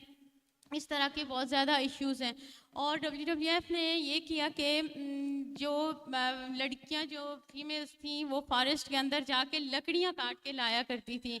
तो हमने जो वहाँ पे लोग 4-5 यूसिस के अंदर जब हम काम कर रहे हैं तो हमने वहाँ पे वोकेशनल सेंटर खोले ताकि जो बच्चियाँ हैं या फीमेल्स हैं वो वहाँ पे अपने स्किल्स सीखें। स्किल्स सीखने के साथ साथ वो जो है अपनी अर्निंग वहाँ से स्टार्ट करें ताकि उनका जंगल की तरफ रुझान कम हो और थोड़ा सा जो है जंगलात की कटाई को रोका जा सके। तो इससे जो है हमारे 4-5 यूसिस के अंदर वोकेशनल सेंटर का बड़ा फ़ायदा हुआ कि लोगों जो फीमेल का रुझान ज़रा जंगल की तरफ से कम हो गया। इसके साथ हमारे जो वहाँ पे एंडेंजर्ड स्पीशीज़ में एक है टेक्सास वेलिचियाना, बर्मी का दरख्त है। वो उसका इस तरह लोग करते थे कि उसकी लकड़ी बड़ी पायदार है और वो लकड़ी जो है वो तकरीबन अगर उसको हम काट के रख दें तो वो 100 साल तक वो लकड़ी ख़राब नहीं होती। और उस लकड़ी का वो लोग काट के अपने घरों में रख लेते थे और वो कब्रों के काट के लिए उसको इस्तेमाल किया जाता था। तो फिर जब देखा गया कि वो दिन ब दिन जो है वो प्लांट जो दरख्त है वो कम होते गए, तो फिर जब रिसर्च हुई तो उसमें पता चला कि ये जो बर्मी का दरख्त है इससे कैंसर की बीमारी का इलाज होता है। एक इंजेक्शन बनता है टेक्सोल और उसके लिए ये इस्तेमाल होता है। फिर WWF ने उधर लोकल कम्युनिटीज़ के साथ जाके मिल के उनको कंक्रीट की स्लेब्स बना के दी ताकि वो उनका इस्तेमाल करें और उस जो दरख्त को जो है वो प्रोटेक्ट किया जाए ताकि वो उसकी ग्रोथ दोबारा वहाँ पे हो। वो जब टेक्सास वेलिचियाना का जो प्लांट दरख्त था तो वो जब वहाँ पे ज़्यादा थे तो उस टाइम पर हमारे इलाके में कैंसर जो है वो बहुत कम था। तो अब कैंसर उसका कम होने की वजह से अब कैंसर जो है हमारे इलाके में बहुत ज़्यादा हो गया है। बहुत बहुत शुक्रिया। हम इसके बारे में मज़ीद बात करेंगे। देखिए ये तनाजुर का फ़र्क होता है। इन्होंने अपना एक जुमला कहा कि वाइल्ड लाइफ को ख़तरा है, हम वाइल्ड लाइफ को अपने लिए खतरा समझते हैं, जबकि जो हमारे हज़रत इंसान के जो काम है उससे वाइल्ड लाइफ को ख़तरा है। और जब वाइल्ड लाइफ को ख़तरा होता है तो इसीलिए इसको इकोसिस्टम कहा जाता है। ये लिनियर नहीं है, इट्स अ सर्कुलर सिस्टम कि आपके अगर लेपर्ड ख़त्म हो गए तो फिर बंदर और दूसरे जो जानवर हैं उनकी आबादी इतनी बढ़ जाएगी और उसके अपने अलग नुकसान आते हैं। तो वो जो एक इकोसिस्टम में बैलेंस लाने के लिए उनको एक चीज़ पे काबू पाने के लिए कितने बहुत से इक़दाम करने पड़े। और इसी तरह से तरक्की पाती हैं आपके जो माहौलियात का जो शोबा है। अब वहाँ पे जो इसी एक बर्मी के दरख्त को बचाने की खातिर फिर उसको नेशनल पार्क उस इलाके को डिक्लेयर किया गया।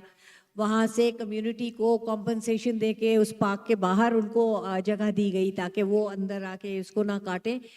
तो आपकी लेजिस्लेशन जो है वो भी ग्रो करती है इन तमाम चीज़ों से। और इस बात का भी मैं यहाँ जिक्र कर दूँ, जब लेजिस्लेशन का लफ्ज़ मैंने इस्तेमाल किया कि पाकिस्तान में माहौलियात के हवाले से जो लेजिस्लेशन का आगाज़ हुआ है वो भी एक ख़ातून की इंटरवेंशन से हुआ था। शहला ज़िया केस जो है वो एक सेमिनल केस है माहौलियाती कानूनी चाराजोई के मुतालिक। तो इन तमाम चीज़ों का अहाता करना पड़ता है जब हम सिर्फ या जब हम कहते हैं ना कि नेचर्स कीपर्स। सो ये कीपिंग जो है ये एक बहुत मुश्किल और बहुत वसी काम है। और इसमें जैसे आपने डेवलपमेंट, जिसमें एकेडमिया का भी रोल है, आपने आयशा खान से सुना। हमारा आयशा ने अपना बताया कि किस तरह से वो बिल्कुल फील्ड में जाके कई कई दिन रहती हैं और बहुत मुश्किल काम करती हैं। जो महरीन ने बताया, लेकिन हर काम मुश्किल है अपने उसके आगाज़ में। और डॉक्टर फजिल्दा नबील जो कि कहती है कि मैं तो फील्ड में काम नहीं करती, मेरा तो ज़्यादा तो गवर्नमेंट के इदारों के साथ इंटरेक्शन है। ये पाकिस्तान की बहुत एक नामवर पानी के शोबे की एक्सपर्ट हैं और कहती है मुझे गवर्नमेंट के डिपार्टमेंट्स में काम करना होता है, वहाँ लोगों से इंगेज करना होता है। हम लोगों ने जिन्होंने फील्ड में भी काम किया और कुछ उसका भी अंदाज़ा है, मेरे ख्याल में ये बहुत मुश्किल काम करती हैं। कि जो ग्राउंड रियलिटीज़ पे रिसर्च बेस्ड काम को ले जाके हुकूमत के इदारों में इंटरैक्ट करके कुछ पॉलिसीज़ बनवाना, उनको मनवाना कि ये पॉलिसी अब बन गई है तो इसके लिए कुछ आप रिसोर्सेज भी देंगे, काम भी करेंगे, लोगों को उसके बारे में आगाह करना और लोगों से फिर उसके वो बनवाना, ये एक बहुत मुश्किल और तवील अमर होता है। और यहाँ पे भी आप अपने काम और अपने उसके challenges के बारे में बताएं, और then I will come to how why women are seen in this role, you know, not just here in Pakistan, but across the world. When you start taking names of either movements or individual actions, so many names, and it's not a man versus woman thing. Yes, there are many men, but my point in just making this statement here is that there are many women, and hopefully there'll be more women who will come forward and join this field because they are the nature's keepers. Dr. Fazilda. Thank you, Afia. First of all, I'd like to thank WOW Pakistan and the British Council for having me here. I really enjoyed the WOW Festival last year, and this year has also been very, very enriching. Afia ne baat ki कि मेरा काम ज़्यादा government के साथ interaction का है, policy making का है. My work is mostly at the intersection of climate and water governance. मैं FAO के साथ गवर्नमेंट ऑफ पाकिस्तान के लिविंग इंडस इनिशिएटिव को जो कि गवर्नमेंट ऑफ पाकिस्तान का क्लाइमेट प्लान है और जो कि बहुत सारे ऐसे इनिशिएटिव्स जैसे कि डॉक्टर आयशा ने बताए, हमेरा ने बताए, मेरी ने बताए, बहुत सारे ऐसे इनिशिएटिव्स जो कि कुदरती सॉल्यूशंस, नेचर बेस्ड सॉल्यूशंस को इनकॉर्पोरेट करते हैं, फॉरेस्टेशन, वाटर पॉन्ड्स, के using nature to save nature, rather than going for more expensive and grey infrastructural solutions like dams. ऐसे initiatives that are simple, that are that involve local communities, that are involve indigenous making use of indigenous knowledge, and the Living Indus initiative is representative of all such initiatives within the government of Pakistan's climate plan. It was presented at COP27 and again this year at COP28. इसके अंदर मैं समझूंगी कि मेरा काम जो है वो ज़्यादा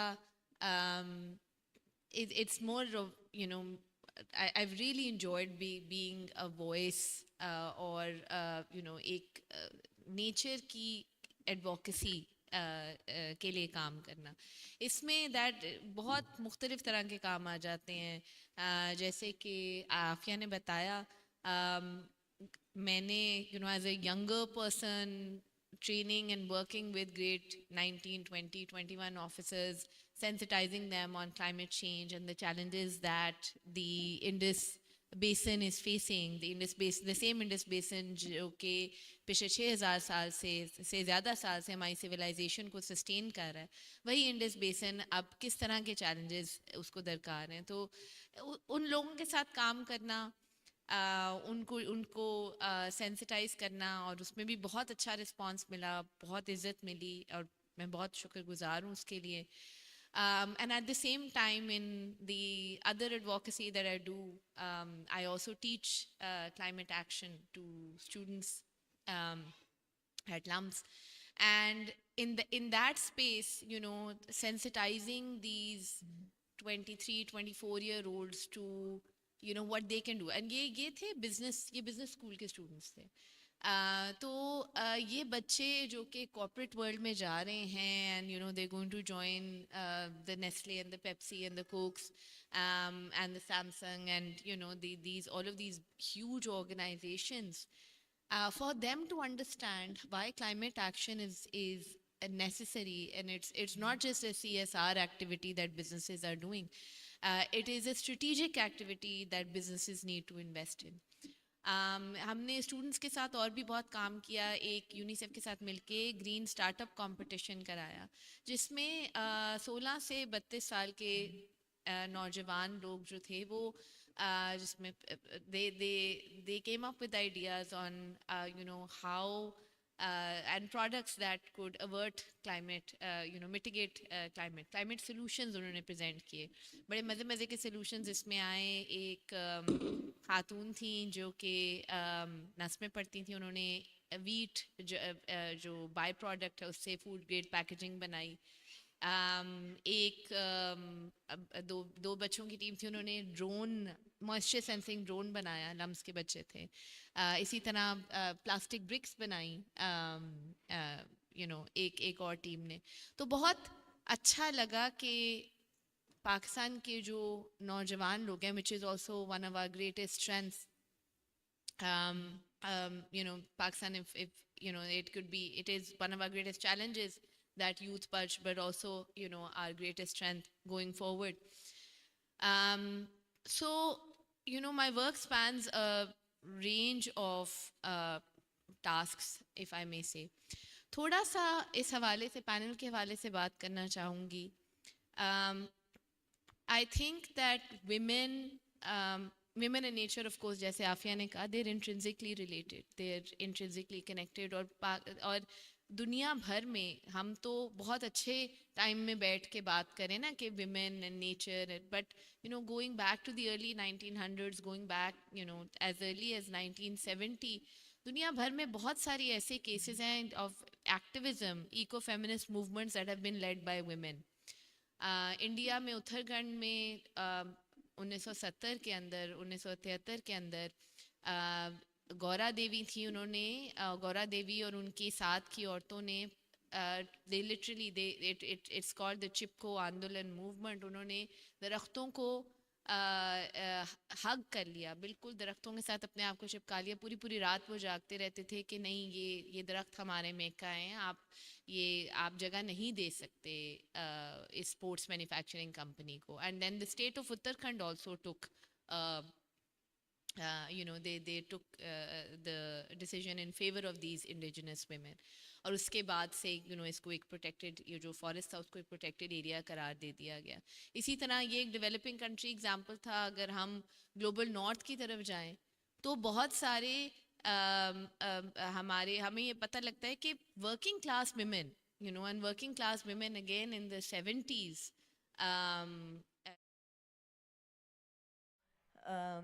a troop of खूबसूरत सखियाँ, हमारा टीम फ्रेंडशिप, सिस्टरहुड, सखियाँ, सहेलियाँ और women backing women, ये थीम है हमारा फेस्टिवल का. So what better way to represent than have a whole troop of these beautiful girls come and give a wonderful performance based on this theme. They have been choreographed by Adnan Jahangir, and he has his two beautiful daughters here as well. दो बहनें हैं जो perform कर रही हैं बाकी troops के साथ, Samahar and Soha. So I welcome them to the stage, and I hope you enjoy their performance and enjoy the afternoon. Thank you.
आप सबसे गुजारिश है एक भरपूर ताली बजा दें, क्योंकि हमें साउंड चेक करना था और स्टेज चेक करना था, वो नहीं कर सके।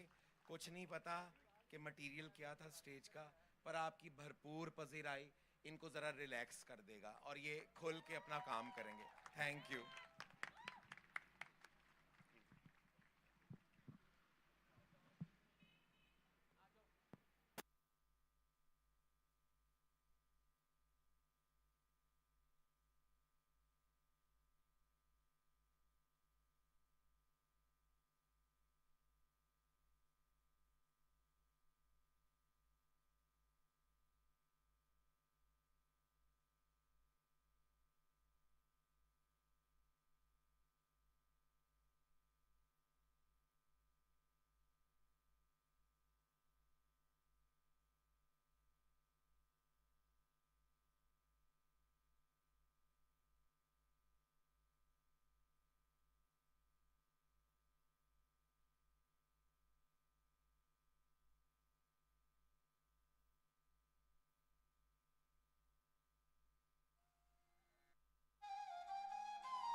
ta thei thei tat ta thei thei tat ta thei thei tat ta thei thei tat ta thei thei tat ta thei thei tat ta thei thei tat ta thei thei tat ta thei thei tat ta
तो उसके लिए कोई जड़ी बूटियां लाना भी उन्हीं का काम है, तो उनकी वो जो नॉलेज है उसको डॉक्यूमेंट करना, उसको फिर आपके फार्मा इंडस्ट्री है वहाँ तक लेके जाना, क्योंकि ज़्यादातर जो दवाइयाँ हैं दुनिया की उसके डेरिवेटिव्स हैं ना, ये नेचुरल चीज़ों के, केमिकल कंपाउंड्स तो बहुत बाद की चीज़ें हैं, और केमिकल कंपाउंड्स में फिर तब्दीली भी आती रहती है, ये एक नेचर की चीज़ है।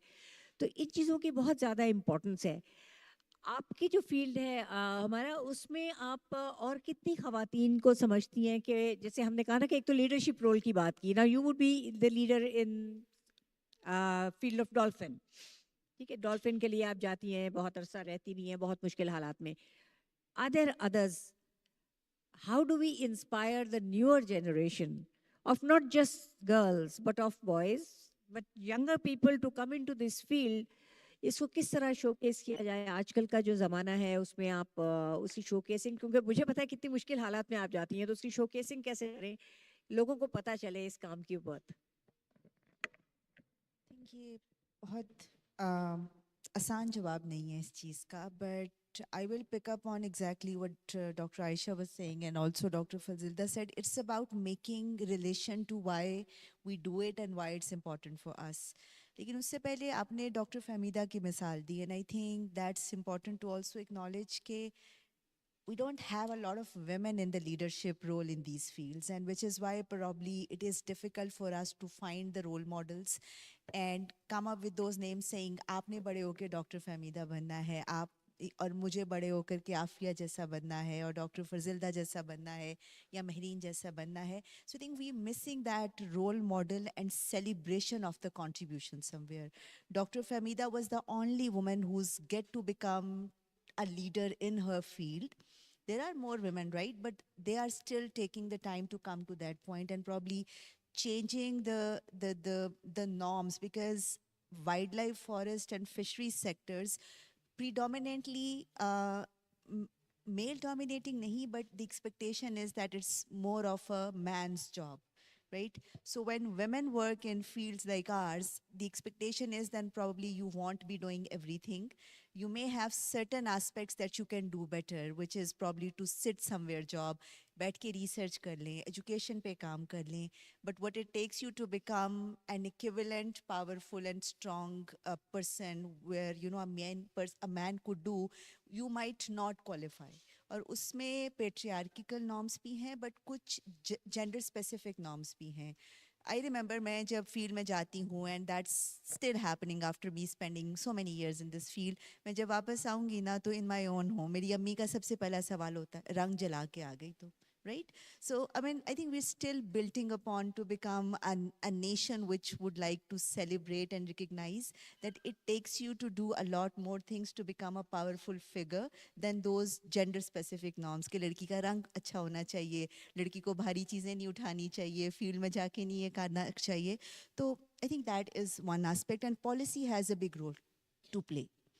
We unfortunately do not have enabling policies that encourage women's participation at equal level in many spaces, and the sectors that I work with are amongst those.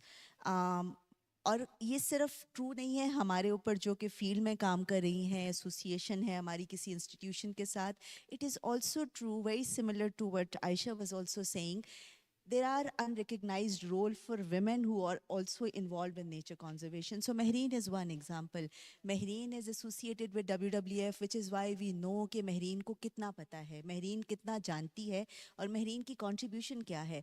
But हमारे पहाड़ों से लेकर के हिमालय से हमारे पास दुनिया की दूसरी बड़ी K2 माउंटेन है, to go all the way down to Arabian sea, आपकी साहिली पट्टी तक, हर दूसरे कोने पर आपको डॉक्टर फजिल्दा जैसी, हुमैरा जैसी, महरीन जैसी, आयशा जैसी, आप जैसी विजडम वाली खातून मिलेगी. ये लोग जो नेचर के करीब रहते हैं, ये नेचर को बहुत बेहतर समझते हैं. But the recognition and the understanding to how powerful the role of a woman is, still how somehow we're still missing that element beyond some of the work that we do. जैसे अब carbon credits में बात करते हैं जी, लेकिन ये undocumented economy and role कहीं के कहीं जो है ना वो छुपे हुए हैं. So that is very important to recognise. So अगर दरिया में एक फिशर जा रहा है, फिशरमैन, वो कम्युनिटी जानती है किस मौसम में मछली पकड़नी है, किस में नहीं पकड़नी है. So you ask a man who catches a fish, what do they feel about dolphin when it dies? They may tell you, you know, aspects. But when you speak for a woman, ask a woman the same thing in the same community, she will tell you a whole different story. अगर आप देखें तो हमारे बहुत सारे powerful जो norms हैं, हमारी कहानियाँ हैं, बहुत सारे द्योमालाई कहानियों में, किस्सों में, जो वाइल्ड लाइफ है या दरख्त है या जंगल है, वो फेमिनिन कैरेक्टर होता है. डॉल्फिन को एक फेमिनिन कैरेक्टर कहा गया है, जो हमारी सिंधी कहानियों में एग्जिस्ट करती है, कि उसका क्या रोल था, एज अ सेंट के पास उसका लिंक था. दरियाई सिंध में ऐसी बहुत सारी कहानियाँ हैं जो हमारे मछीरों के साथ चलती हैं. And then even you're exactly, I was going to say this, and then the earth represents a mother figure. So because it has so much to take and too much to offer, so that is an important point. And the second thing that you ask, Afia, about how do we inspire others, right? You need to also think about just nature conservation or wildlife conservation beyond us surveying in the field, collecting the data and conducting a typical conservation project. It's also think about the linkage. बड़ी इसकी right example ये है कि जो लाहौर में रहते हैं या जो लाहौर को जुड़े हुए हैं, पिछले 3 महीने से हमारे लाहौर की जो आबो हवा थी वो इतनी आलूदा थी that we couldn't breathe, right? It was not a breathable air we were living in. आपके दरियाओं में पानी का जो हाल है, अब डॉल्फिन की ज़रूरत क्यों है? डॉल्फिन को एक अल्लाह की क्रिएचर बनाया है अल्लाह ने, उसका जीने का हक है, लेकिन हमें अपनी तसल्ली के लिए हमें ये बताने की ज़रूरत है कि अगर डॉल्फिन दरिया में ना हो तो आपको ये पता नहीं चलेगा कि आपका दरिया सांस लेता है, ये इस काबिल है कि क्या जो है ये बाकी ज़िंदगी को उसमें सपोर्ट करता है, उसमें आपका एग्रीकल्चर सपोर्ट होता है, उसमें आपकी मछली सांस लेती है. अगर टर्टल्स ना हो तो क्या आपके दरियाओं की, आपकी आबगाहों की सफाई कैसे करेंगे? You are making constructed wetlands. अब तो बहुत कॉमन कॉन्सेप्ट है ना कि जी वो पानी को, जी वो सारे फुजले को जमा करें और उसके बाद वो उसमें केमिकल प्रोसेसेस होंगे, ग्रे एंड नेचुरल इंफ्रास्ट्रक्चर करेंगे. बट ये तो अल्लाह मियाँ ने कुदरती इसको सफाई करने वाले बनाए थे. So that's one thing to really built upon. Exactly doctor Fazilda was also saying, to nurture a generation who understands the value. And then we need to take it beyond just the nature conservation sector to other sector. हमें drones चाहिए, हमें technology चाहिए जो हमें nature को protect करने में मदद दे. We need engineers, we need entrepreneurs, we need those social scientists, we need those economists that make economy relevant to wildlife conservation, and which is why probably nurturing a generation that understands and is well aware of what needs to be done for nature conservation is the way forward. Absolutely. मैं बहुत माजरत खाऊं, मेरे पास 2 सवाल थे महरीन के लिए भी और डॉक्टर फजिल्दा के लिए, लेकिन मुझे वहाँ से इशारा हो चुका है कि आपका टाइम ख़त्म है. लेकिन ये वो सब्जेक्ट है जिसके ऊपर हम जितनी भी बात करें, इसके इतने पहलू हैं कि इस पर बहुत तवील बातचीत हो सकती है, इसके हर एक पहलू पे. ज़रूरी यही है कि हम समझें कि यहाँ पे तो ठीक है ख़वातीन को हाईलाइट किया गया है, लेकिन everybody needs to be the nature's nurturer, क्योंकि रहते तो सभी हैं इसी कुदरत के अंदर, इसी कुदरत के हवाले से हमारे सारा जीना मरना है. और इसमें रोल्स एंड रिस्पॉन्सिबिलिटीज़ हैं. अगर किसी के काम को आप एक्नॉलेज नहीं करेंगे और उसको वो ड्यू रिकग्निशन नहीं देंगे तो तब भी वो काम फिर आगे नहीं बढ़ता है. और हम अफोर्ड नहीं कर सकते कि नेचर की नर्चरिंग आगे ना बढ़े, क्योंकि अगली नस्ल को अगर हमने समझते हैं कि भाई ये आखिरी नस्ल नहीं है तो फिर इसके लिए तो हम सबको काम करने की ज़रूरत है.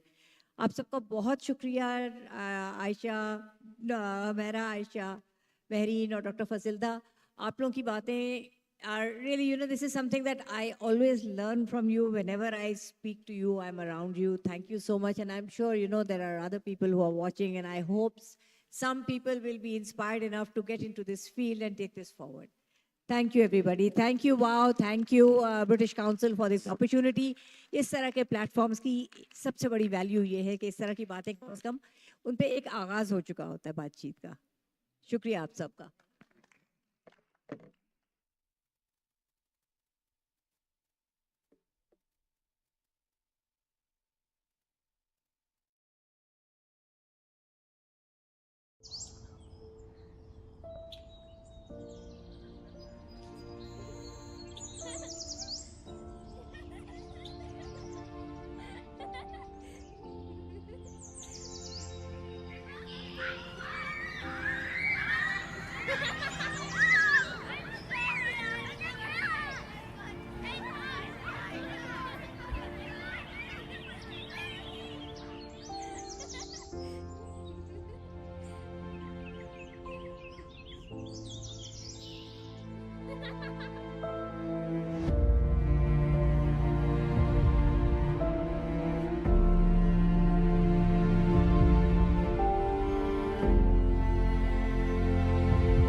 फोन सुनना और इंटरनेट का इस्तेमाल हर किसी को बेफिक्री से करना चाहिए.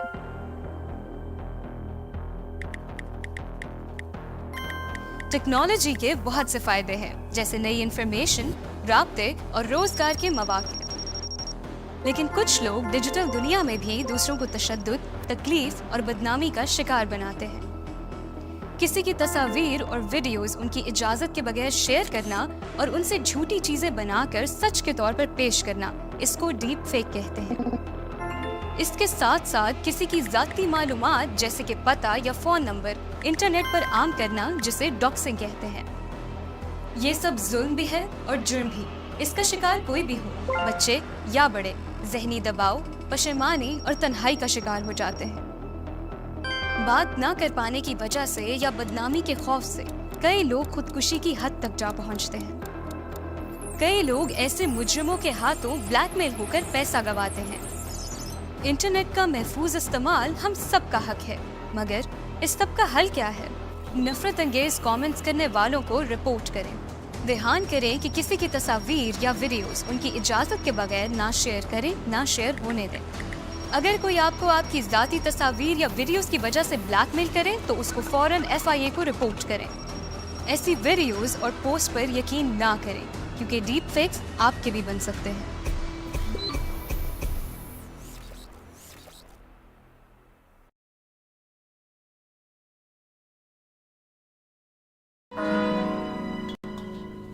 ओहो, अकेले अकेले कहाँ?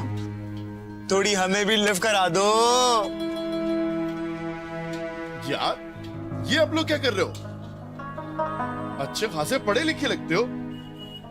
अकेली लड़कियों को देखकर जुमले कसना, सीटी बजाना, ऐसी हरकतें आपको जेब नहीं देती हैं. खवातीन को घर से बाहर महफूज माहौल फराहम करना हमारा फर्ज है. बदलो अपनी सोच को, सबके लिए आवाज दो. बस्ती बस्ती नगरी नगरी एक हो के आवाज दो।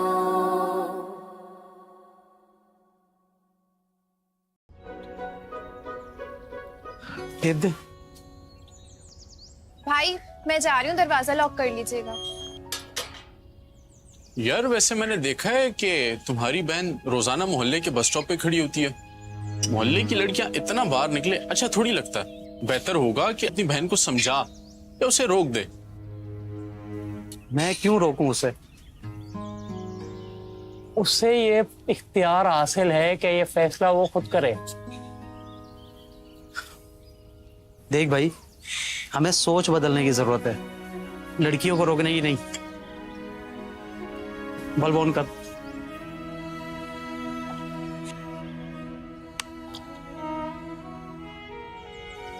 लो भाई, आ गई रोशनी। बदलो अपनी सोच को, सबके लिए आवाज दो। बस्ती बस्ती नगरी नगरी एक हो के आवाज दो।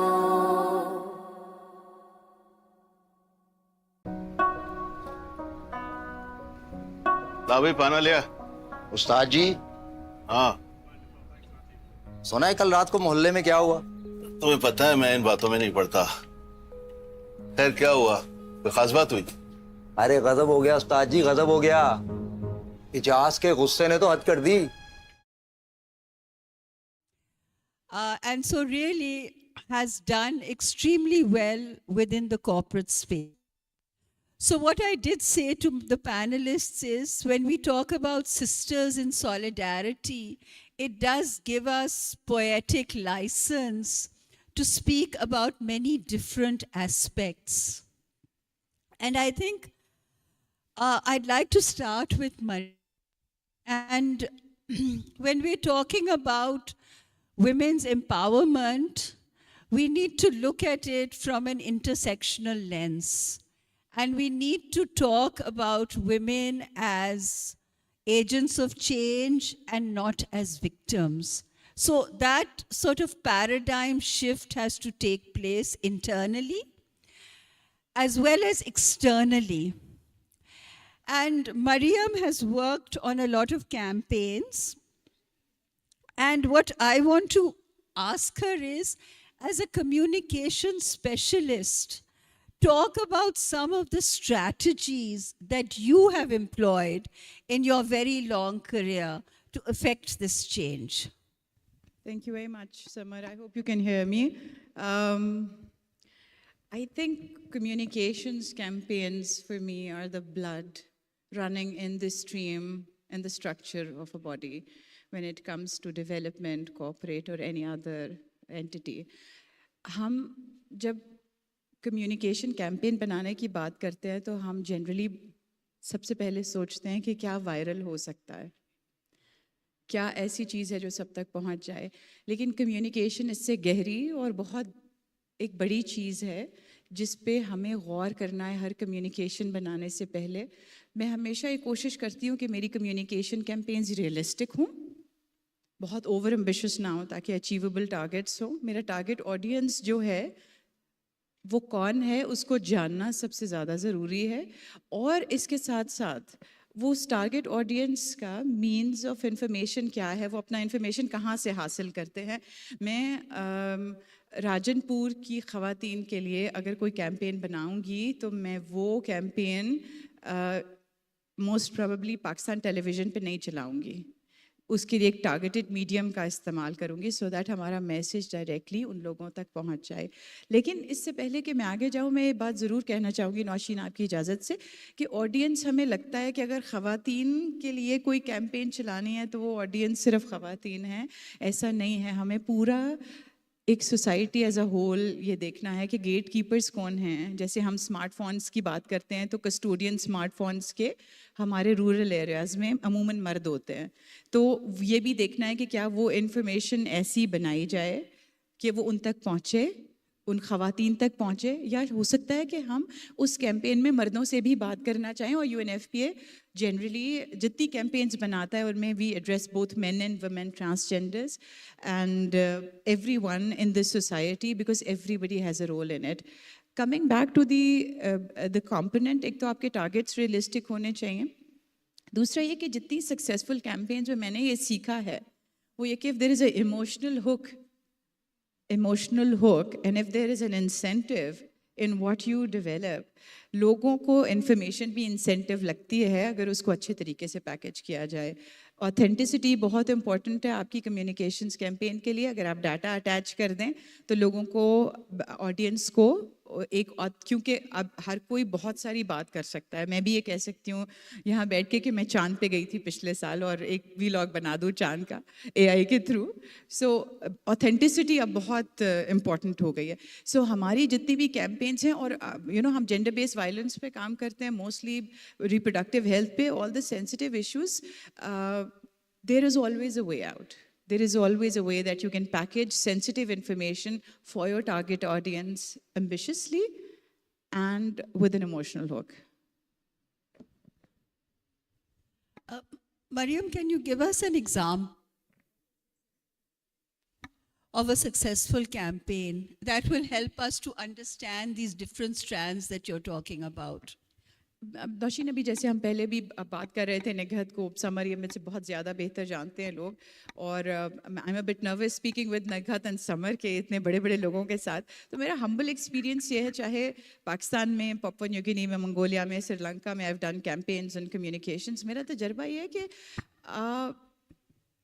जो कैंपेन सक्सेसफुल होती है ज़रूरी नहीं होता कि उसमें बहुत सारा पैसा लगाओ।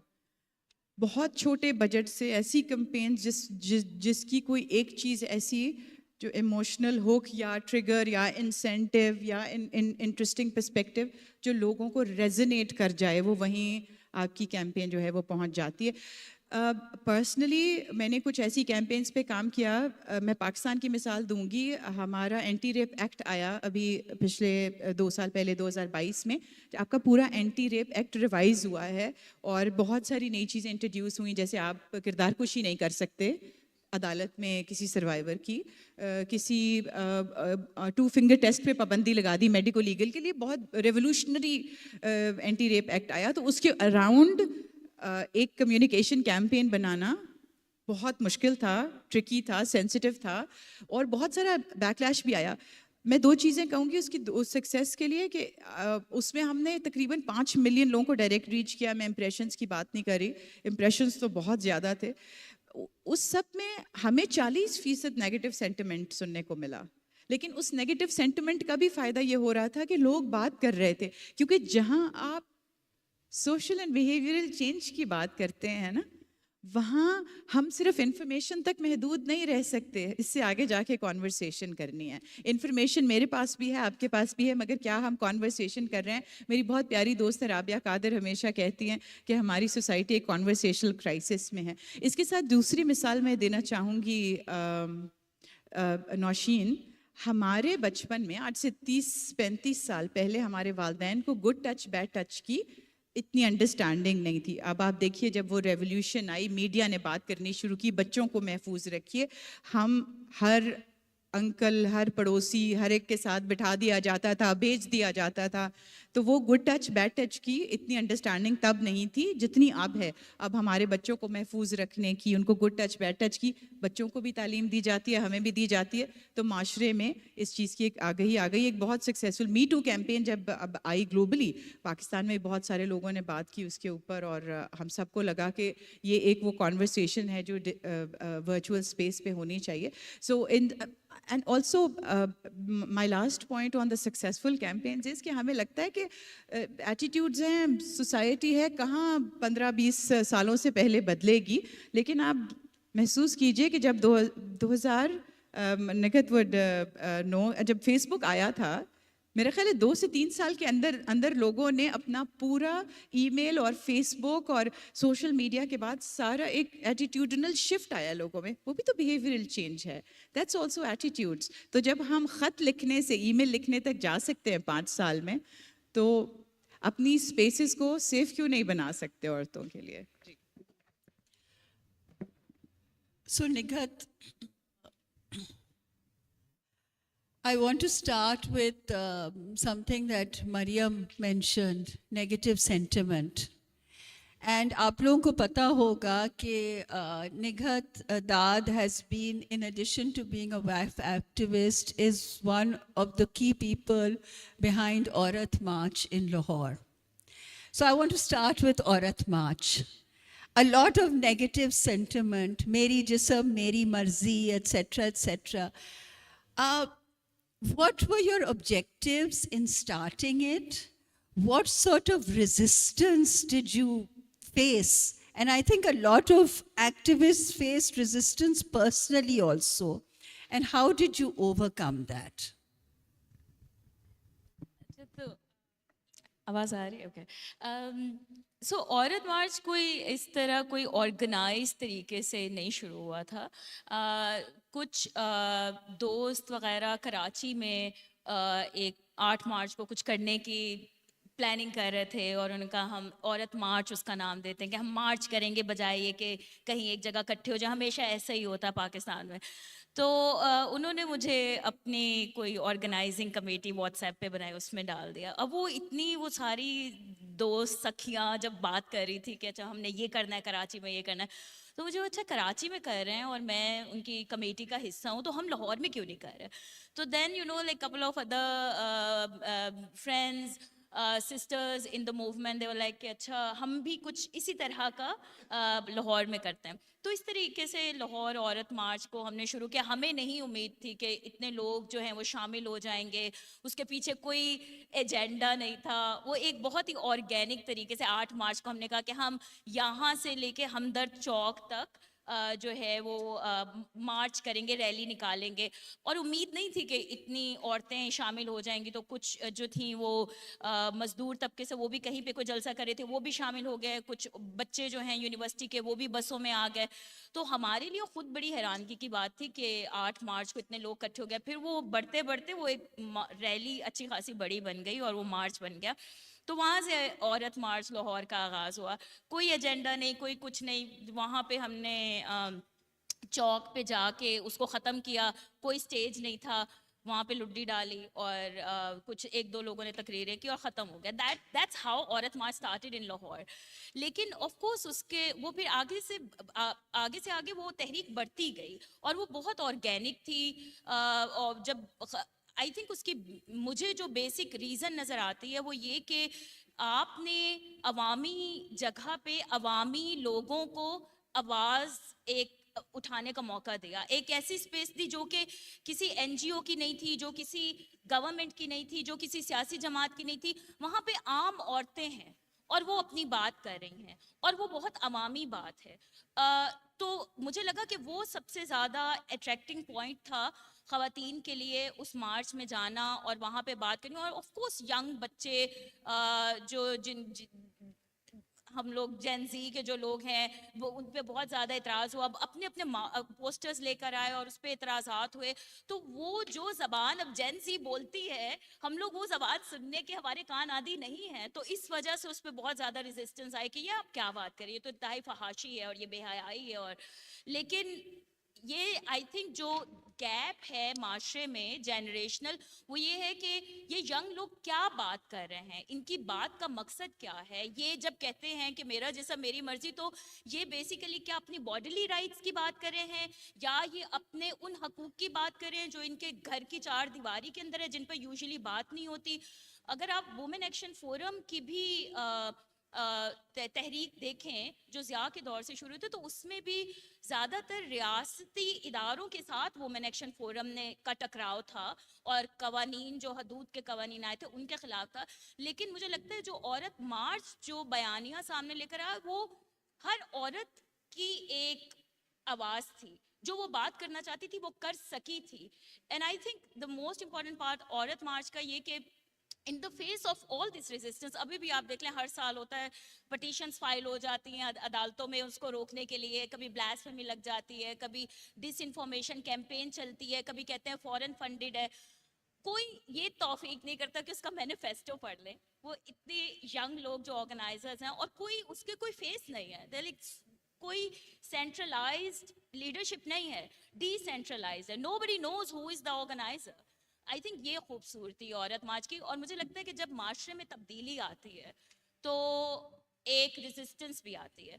तब्दीली को एक्सेप्ट करना, स्टेटस को सामने रखना बहुत आसान है और तब्दीली को एक्सेप्ट करना मुश्किल है, और वो एक टकराव की कैफियत पैदा होती है माशरे में। I think that's what is happening with औरत मार्च।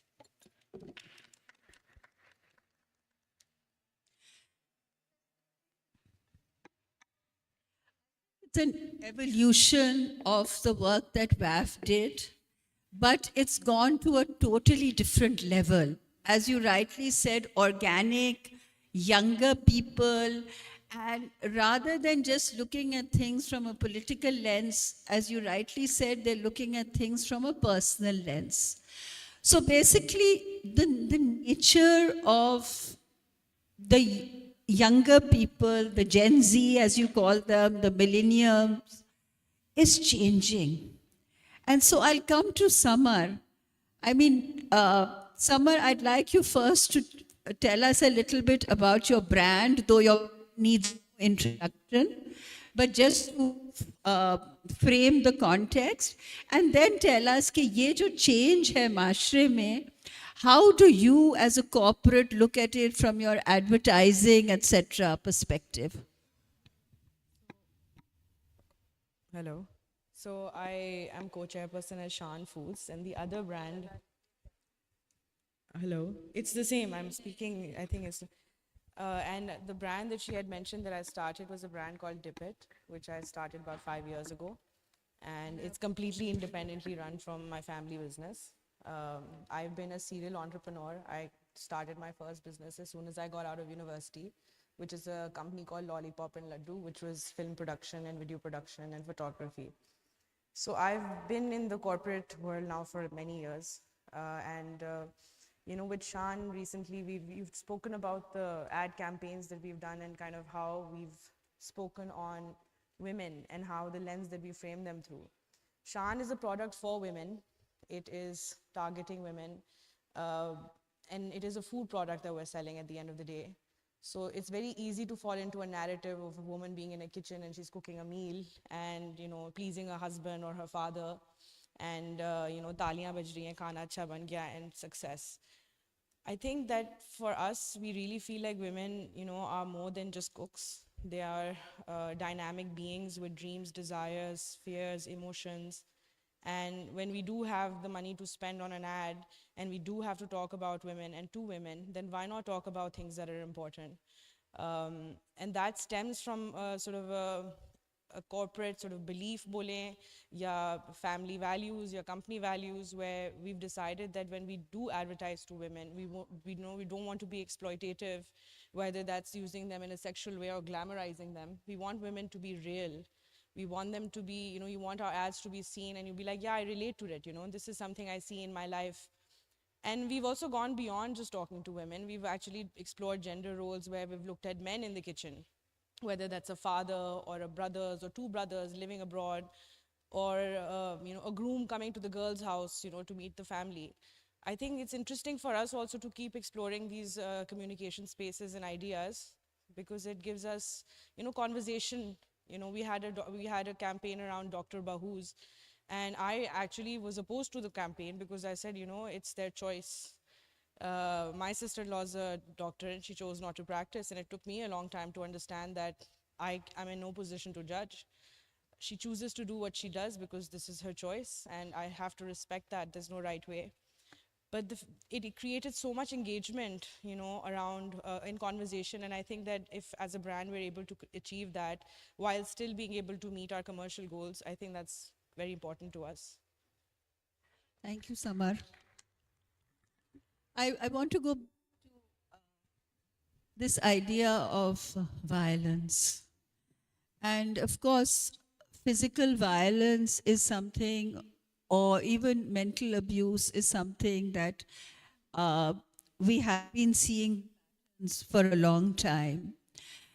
But now, again, just like millennial and Gen Z perceptions are changing, those forms of violence are also changing. And the social media space or the online space is often being used very negatively. And that's where I'd like Nighat first you to comment. What do you see in that online space and how do we combat that?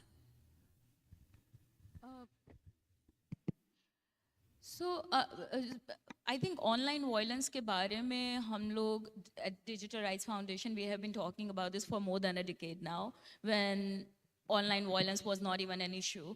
और I think हम लोगों को बड़ा एक वक्त लगा यहाँ पे इवन ह्यूमन राइट्स के इदारों को ये बताने में और वुमेंस राइट्स के लोगों को बताने में कि online violence is basically you should treat it as जैसे हम आम जीबीवी की बात करते हैं, gender based violence physical world में. लेकिन और स्लोली ग्रेजुअली हम हमेशा इससे ये कहते रहे हैं कि उसका इम्पैक्ट जो ऑनलाइन वायलेंस का है, शायद आपको लगता है कि ये एक ऑनलाइन जगह है, इंटरनेट पे ये हो रहा है और इसके असरात जो हैं वो फिजिकल वर्ल्ड में इसका कोई असर नहीं है. लेकिन over the years we have seen कि जितना accessibility इंटरनेट की ज़्यादा हुई है, प्लेटफॉर्म्स ज़्यादा आ गए हैं, और आई थिंक अब तो अनइमेजिनेबल है कि कोई जो है वो इंटरनेट के बगैर सर्वाइव करो, स्पेशली यंग लोगों में. तो जितने ज़्यादा लोगों की रसाई है उतने ज़्यादा नैरेटिव्स हैं.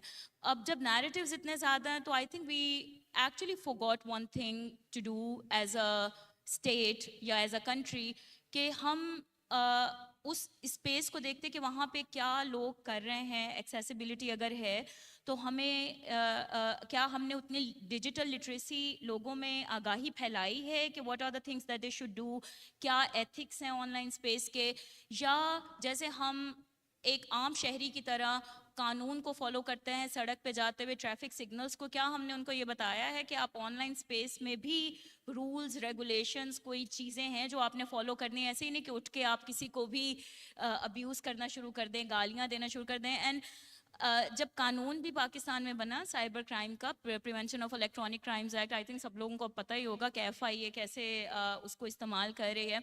तो उस वक्त भी हम यही कहते थे कि कानून तो आप बना रहे हैं लेकिन लोगों को नहीं पता, या आम लोगों के इस्तेमाल में पता नहीं आएगा या नहीं आएगा, लेकिन आप रियासत कैसे इस्तेमाल करेगी वो हमारे लिए एक बहुत बड़ा एक इशू था.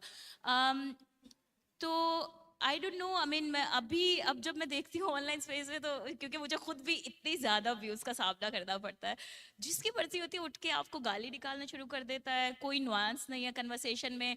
And I think there different ways that, so हमारी साइबर हरासमेंट हेल्पलाइन है, काफ़ी ख़वातीन उस पर कॉल करती हैं, मर्द हजरात भी कॉल करते हैं, ट्रांस कम्युनिटी भी करते हैं, और वो हेट स्पीच के बारे में बात करते हैं कि हमें गालियाँ आ रही हैं, या हमारे अकाउंट हैक हो रहे हैं, या हमें अब्यूज़ आ रहा है, या रेप थ्रेट्स आ रहे हैं, डेथ थ्रेट्स आ रहे हैं, हम कैसे इससे डील करें.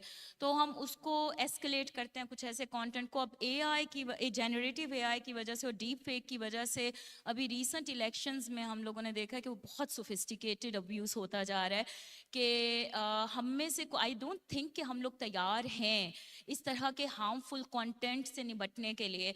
And one thing that I really want to sort of highlight कि we as citizens, I don't think कि हम इतना ज़्यादा अपना प्रेशर डाल रहे हैं ऑन स्टेट कि हमारा भी रोल है कि आप जो भी चीज़ें बना रहे हैं रेगुलेशन में वो हमारे राइट्स का भी ख्याल रखें. हम लोगों की वो से नहीं है अभी, और वो इस वजह से नहीं है क्योंकि सिटीजन्स अपने आप को उतना ज़्यादा समझ ही नहीं रहे हैं कि हमारा इस पे एक रियासत को हम अकाउंटेबल ठहरा सकते हैं. तो रियासत की अभी जो मर्जी आ रही है वो करे. So having said that, what I am trying to say is के डिजिटल लिटरेसी ना होने की वजह से जिसकी जो मर्जी आ रही है वो कर रहे. इवन पढ़े लिखे लोग भी the way they talk online, it's like very disappointing and discouraging. और जब तक हम अपने स्कूल से निसाब का हिस्सा ये नहीं बनाएंगे कि आपने अपने आप को वैसे ही सिटीज़न बनाना है जैसे हम उनको आम तौर पे शहरी बनाते हैं, तब तक मेरा नहीं ख्याल कि ये लोगों में अवेयरनेस आएगी कि ऑनलाइन स्पेसेस को कैसे इस्तेमाल करना है. So Mariam, from a communications perspective, organizations should be doing more about digital literacy. And how? Do you think that organizations should be doing more for digital literacy? अभी निगत ने बात की ना, and अगर वो उनको करना है तो किस किस्म के campaigns होने चाहिए digital literacy के लिए? Right, thank you so much. I think it's a topic which is very close to my heart. हमने UN Population Fund जिससे मेरा ताल्लुक है, हम काम करते हैं gender based violence पे, which means violence in any form against any gender is not acceptable. चाहे मर्द हो चाहे औरत हो, और violence की कोई भी शक्ल हो, चाहे जिस्मानी हो, नफ्सियाती हो, जिनसी हो या डिजिटल वर्चुअल तशद्दुद हो, वो एक्सेप्टेबल नहीं होना चाहिए. UNFPA की एक कैंपेन है जिसकी मैं आपको मिसाल दे सकती हूँ, बॉडी राइट कैंपेन है. जैसे आप कॉपीराइट कहते हैं ना, कि ये वाला मकाला मैंने लिखा है, ये वाला पेपर मैंने लिखा है, मेरे कॉपीराइट्स हैं. इसी तरह आपका बॉडी राइट है ऑनलाइन. जब आपकी तस्वीर है तो उसका बॉडी राइट आपके पास है. किसी और का हक नहीं है कि उस तस्वीर को डाउनलोड करके उसे डीप फेक बनाए, आपके किसी पर्सनल कंटेंट को आपकी कंसेंट और इजाज़त के बगैर शेयर करे. हाउएवर जो एनोनिमिटी है वर्चुअल स्पेस में, क्योंकि आप खामोशी से और गुमशुदगी में रहते हुए लोगों के कंटेंट चोरी करके आगे डीप फेक भी बना सकते हैं, ब्लैकमेल करते हैं, फिर एक्सटॉर्शन होती है, और बहुत सारे केसेस आ रहे हैं. मैं अनऑफिशियली ये डाटा भी शेयर करना चाहूँगी कि एक जेंडर बेस्ड वायलेंस की जो सर्विसेज होती हैं, जहाँ रिपोर्ट होती हैं हेल्पलाइंस में, बहुत सारी बच्चियाँ, बहुत सारी ख़वातीन वर्चुअल वायलेंस के केसेस को रिपोर्ट कर रही हैं कि किसी ने तस्वीर ले ली है और उसको बना लिया है और ब्लैकमेल कर रहे हैं, पैसे मांग रहे हैं वरना घर आ जाएंगे.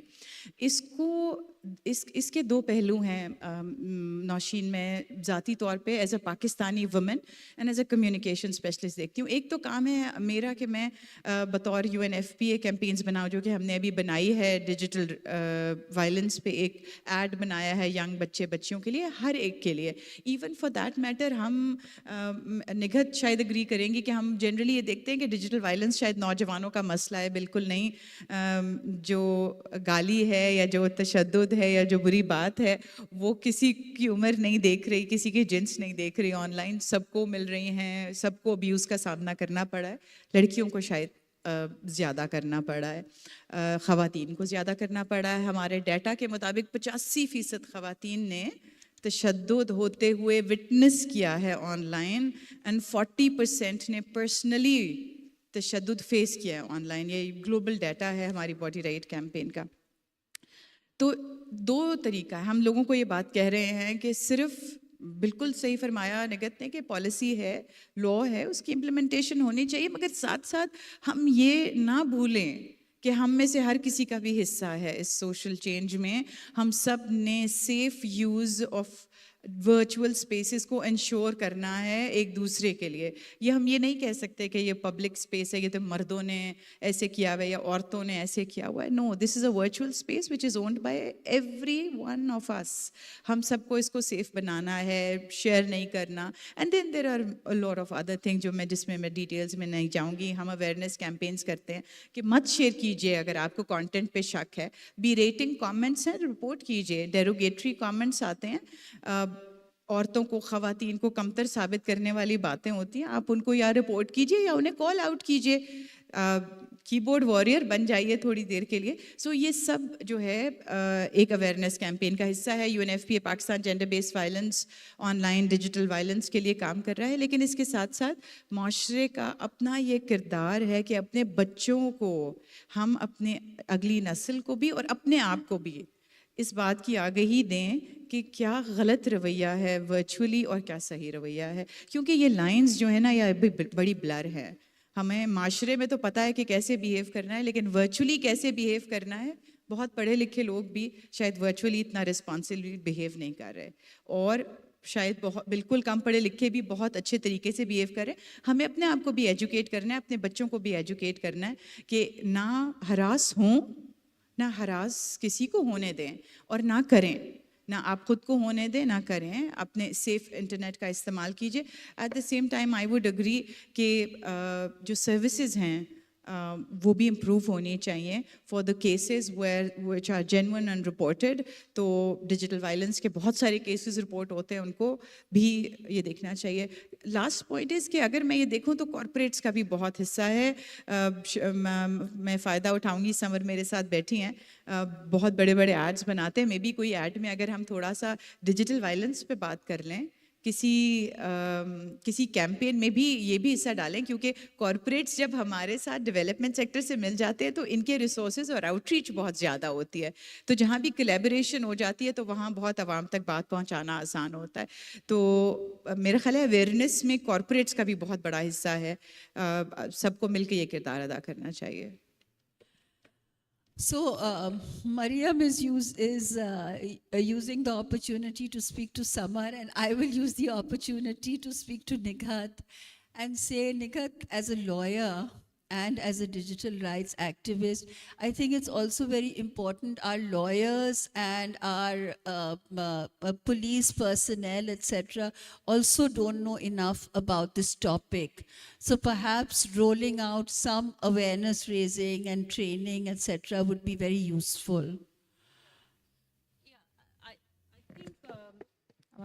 हाँ, सो हम लोगों ने बड़ी लॉ इन्फोर्समेंट के साथ काम करने की कोशिश की भी है. लेकिन मुझे ये लगता है नौशीन के माशरे में जो सेक्सिज्म और मिसोजनी है ना, वो बड़ा स्ट्रक्चरल एक मसला है. और अगर कोई भी ऑफिसर या कोई भी शख्स किसी इदारे में अगर काम करता है जो सर्विसेज ये देते हैं, अगर वो ये शुरू से ही उनके दिमाग में ये होगा कि एक सर्टन सिचुएशन में ये इसका ही कसूर है, तो आप जितनी भी उनकी ट्रेनिंग करा लें, वो 2-3 दिन की ट्रेनिंग से वो मिसोजनी नहीं ख़त्म होती है. सो मुझे ये लगता है कि मुसलसल हमें ये बात करते रहना चाहिए. ये सिर्फ ट्रेनिंग्स की बात नहीं है, बल्कि ये एक मेन स्ट्रीम नैरेटिव की बात है कि आप उसको कैसे एड्रेस कर रहे हैं. जो एक पैट्रियार्कल एटीट्यूड्स हैं, जो एक बिहेवियरल चेंज की हम बात करते हैं कि कोई भी सर्वाइवर जब जाता है लॉ इन्फोर्समेंट के पास, सबसे पहले तो ये कि उनको हमें तैयार करना. आप सर्विसेज की बात करके हम सर्विसेज देते हैं साइबर हरासमेंट हेल्पलाइन के थ्रू, सिर्फ कॉल्स पे बात नहीं करते बल्कि उनको तैयार भी करते हैं. You have to trust our services जो स्टेट आपको दे रही है. वो भी एक बहुत बड़ा मरहला होता है हमारे लिए. उनको ये बताना कि आप जाएंगे तो आप शायद आपके साथ इतनी तेज़ी के साथ प्रोसेस ना हो, लेकिन आपको कहीं ना कहीं इंसाफ मिलेगा, थोड़ा टाइम लगेगा. And then at the same time हम FIA के साइबर क्राइम विंग को भी बता रहे होते हैं कि प्लीज़ सर्वाइवर आपके पास आ रहा है, आपने उसको कैसे ट्रीट करना है. और ये 2 वे हमारा काम चल रहा होता है. It's a lot of labour, but at the same time building this trust. जो लोग हमें कॉल करते हैं उनको ये कहना कि नहीं आप जाके रिपोर्ट करें, और फिर उन रिपोर्ट करने वालों को जाके कहना कि आपने विक्टिम ब्लेम नहीं करना है. आई थिंक ये एक कांस्टेंट प्रोसेस है और ये कोई एक हेल्पलाइन नहीं कर सकती है. मुझे ये बड़ा शिकवा है. हमारी जब भी कोई हुकूमत आती है वो कहते हैं ऑनलाइन औरतों को तहफ़्फ़ुज़ देने के लिए, औरतों की एम्पावरमेंट के लिए हम ये कानून बना रहे हैं, हम ये IT पता नहीं टावर बना देंगे और क्या क्या बना देंगे. बट आप स्ट्रक्चरल चीज़ें तो एड्रेस नहीं कर रहे. तो आप ये जो बड़े बड़े टावर्स बना देंगे और टेक सिटीज़ बना देंगे, उनसे क्या आप तब्दीली लाने की कोशिश करें? तो पहले ख़ुद तो समझें कि मसाइल क्या हैं. हम यहाँ पे टेक एक्सेसिबिलिटी की बात कर रहे हैं. आपके देही इलाकों में बैठे हुए लोगों को इंटरनेट अगर मैसर है तो अच्छा इंटरनेट तो मैसर नहीं है. So there are so many other things that one should talk about. It's not only about के सर्विसेज क्या हैं, बट ये कि आप ओवर हॉलिस्टिकली हम इस इशू को कैसे देख रहे हैं. अभी बड़ी आप लोग अभी हुकूमत आ रही है ना, तो हम सारे सुनेंगे कि क्या क्या चीज़ें आएंगी, लेकिन फिर 5 सालों में देखेंगे कि क्या क्या चीज़ें किन पे अमल दरामद होता है. I think fair point, Nighat. And this is also what we see with the law which protects women in the workplace, which came in 2010, and then it was amended and improved in 2022.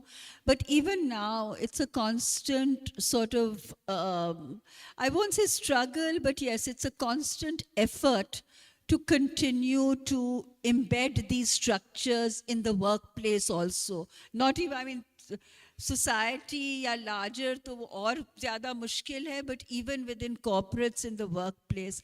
And I'll move to Samar and I'll say, you know, again, holistically, yes, the law is there, but we need a lot of other things to, you know, to help women and promote them in the workplace.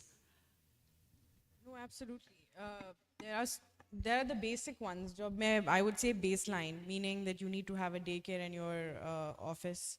You need to have, say, pink days where if a woman, we acknowledge the fact that women's biologies are different and there are days when they can't work as well as they could because they're on their period, and to allow them the flexibility of, say, working from home or having flexible timings for women who are mothers or have to go early or require care or have someone who's sick at home.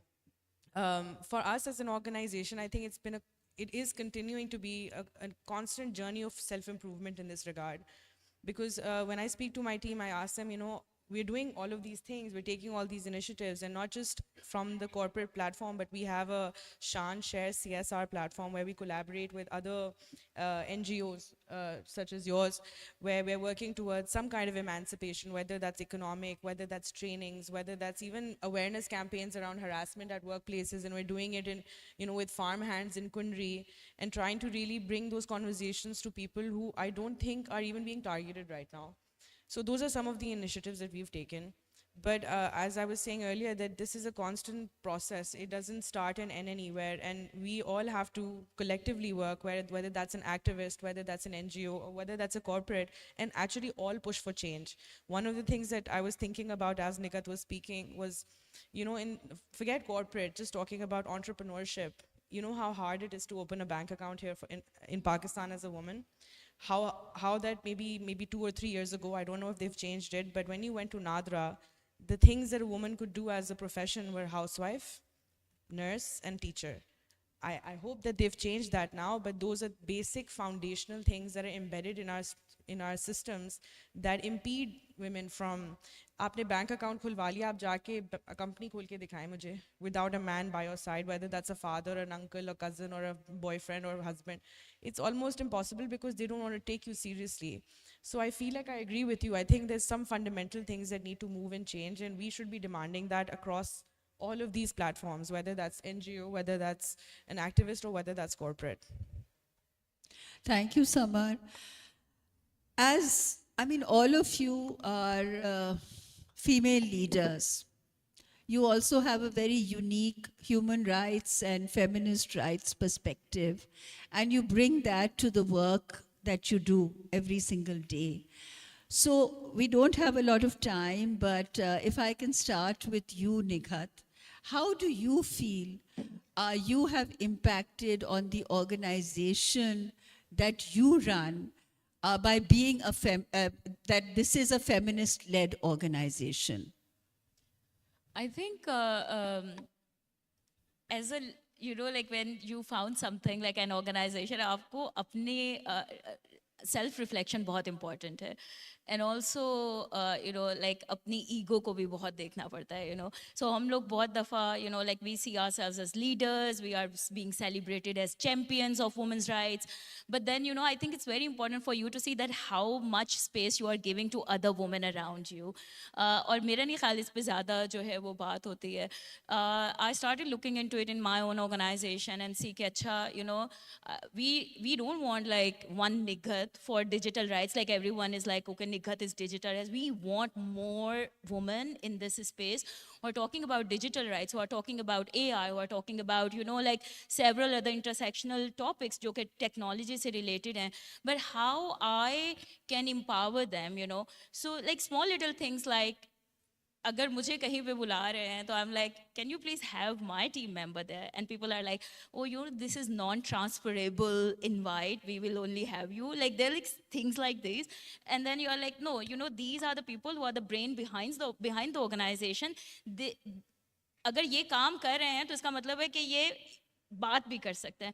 So you, I think as a leader, you have to fight for your people, but at the same time create space and leave space for them to sort of, reclaim wo leadership.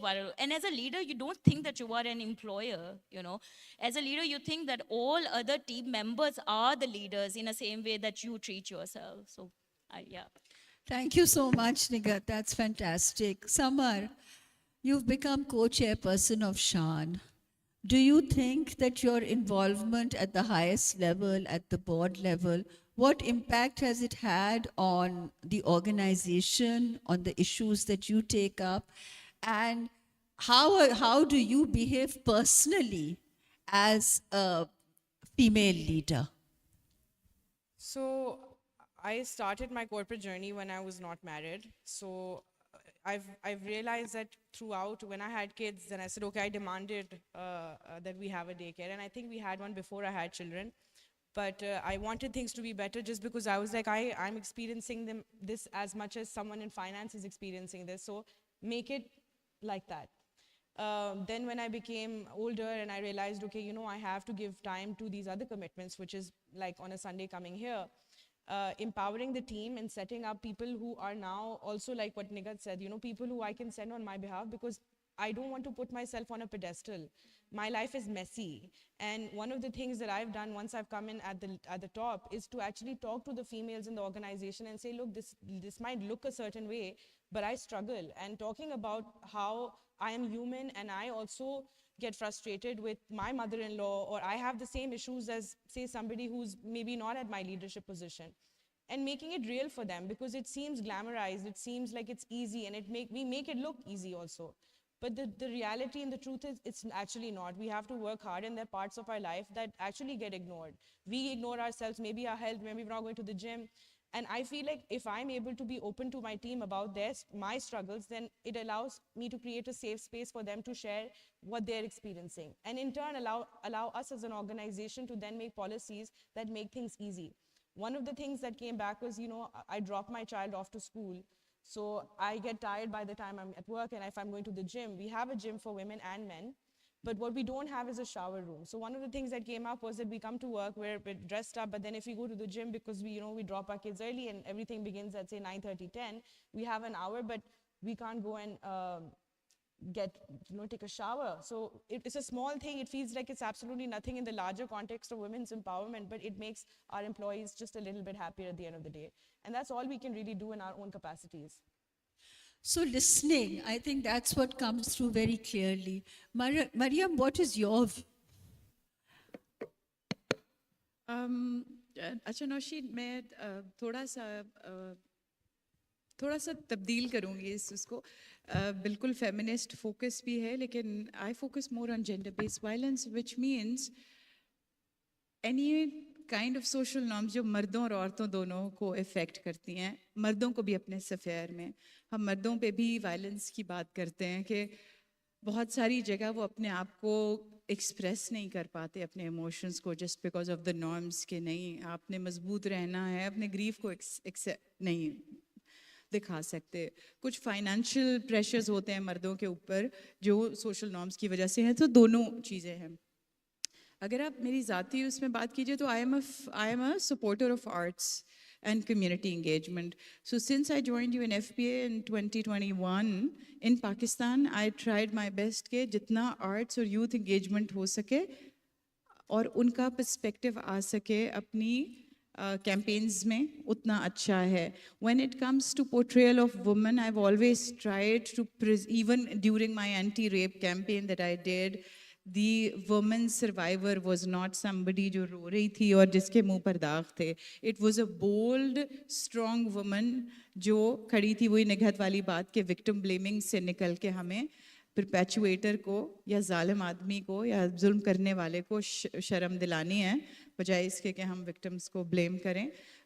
So bold arts-based content for women, their awareness and encouraging their conversation with men, women, children, and their sisters in the family. At my personal space, I think even in the, because UN is a human rights agency, I think एक औरत दफ्तर में जब दूसरी औरत का ताज ठीक कर देती है ना, तो वो फिर बहुत सारी चीज़ें उसके लिए सबके लिए मिलकर आसान हो जाती हैं। मैं ये नहीं कहती हूँ कि मर्द हमारी राह में रुकावट बनते हैं या ये वो जो बातें हैं, लेकिन औरतें एक दूसरे को सपोर्ट करें ये बिल्कुल इसेंशियल है, नेसेसरी है, क्योंकि एक सपोर्ट ग्रुप बन जाता है आपका और फिर वहाँ से आप राइज करते हैं इकट्ठे। सो औरतों को और अपनी वुमेन कॉलीग्स को सपोर्ट करना बहुत बहुत इम्पॉर्टेंट है।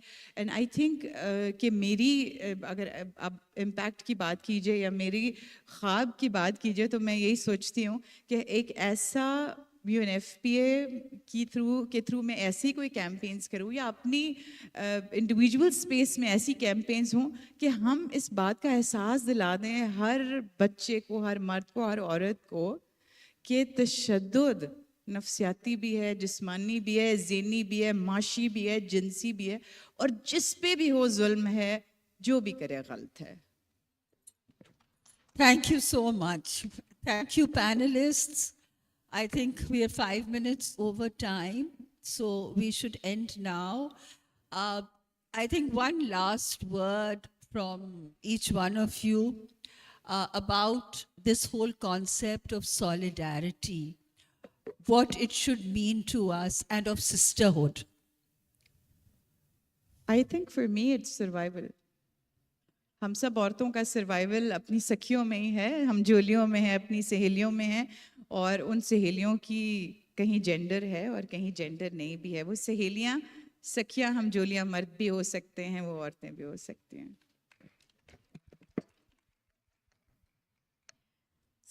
मेरा तो ये बहुत बिलीव है कि जैसे भाईचारा है वैसे बहनचारा है, और हम लोगों को बहुत ज़्यादा इस पे बहनचारा पे बात करनी चाहिए। एक जो बात कर रही थी मरियम अराउंड सपोर्ट के लिए, मुझे लगता है कि हम बहुत ज़्यादा जब हायरार्कीज़ भी बना लेते हैं ना, ये रूल्स, ये पॉलिसीज़, जेंडर एम्पावरमेंट, सारा कुछ, कभी कभी हमें इतनी फ्लेक्सिबिलिटी रखनी चाहिए कि आप लोगों के हालात के मुताबिक उनको सपोर्ट कर सकें, और आपकी पॉलिसीज़ और रूल्स उसकी रुकावट ना बने। और जहाँ पे आप देखें कि आप अगर किसी ऐसी जगह पे पहुँच गए हैं जहाँ पे आप नीचे वाले का हाथ पकड़ के उसको अपने मकाम पे ला सकते हैं, you should do this, and this is called बहनचारा।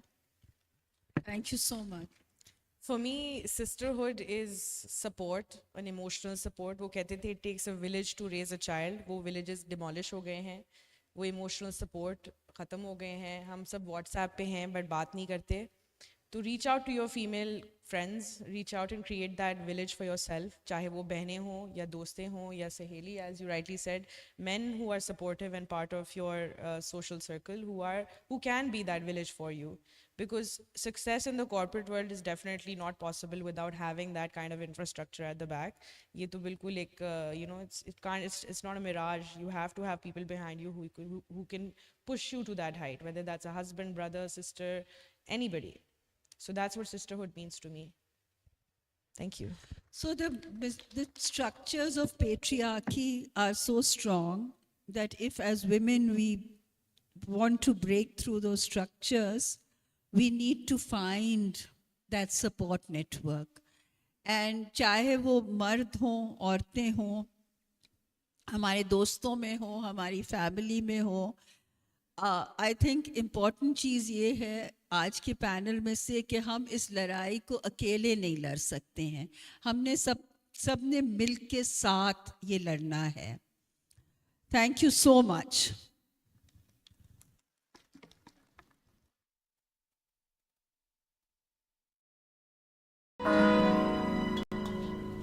ओहो, अकेले अकेले कहाँ? थोड़ी हमें भी लिफ्ट करा दो। यार, ये आप लोग क्या कर रहे हो? अच्छे खासे पढ़े लिखे लगते हो। अकेली लड़कियों को देखकर जुमले कसना, सीटी बजाना, ऐसी हरकतें आपको जेब नहीं देती हैं। ख्वातीन को घर से बाहर महफूज माहौल फराहम करना हमारा फर्ज है। बदलो अपनी सोच को, सबके लिए आवाज दो। बस्ती बस्ती, नगरी नगरी, एक हो के आवाज दो।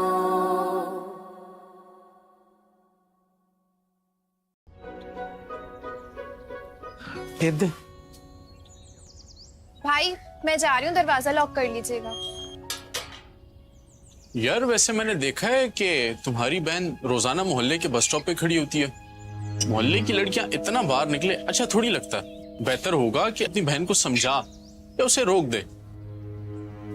मैं क्यों रोकूं उसे? उससे ये इख्तियार हासिल है कि ये फैसला वो खुद करे। देख भाई, हमें सोच बदलने की जरूरत है, लड़कियों को रोकने की नहीं। बलबोन कर।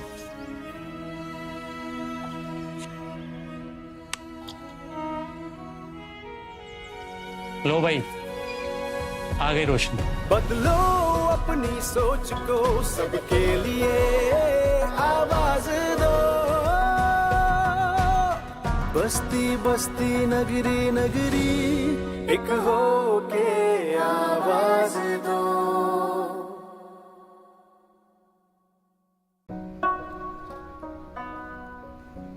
ला भाई पाना लिया।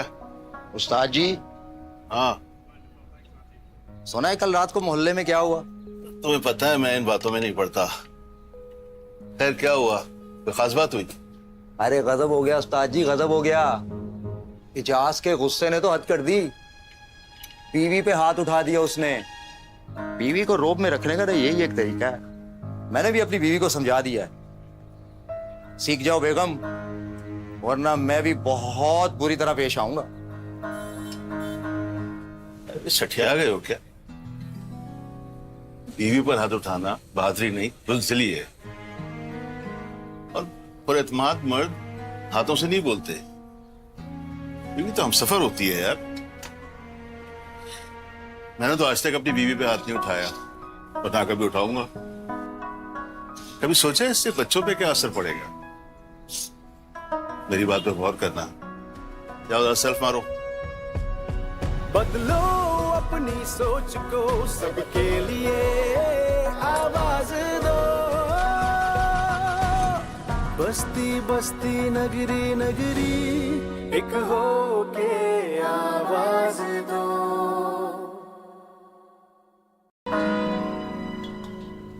ओहो, अकेले अकेले कहाँ?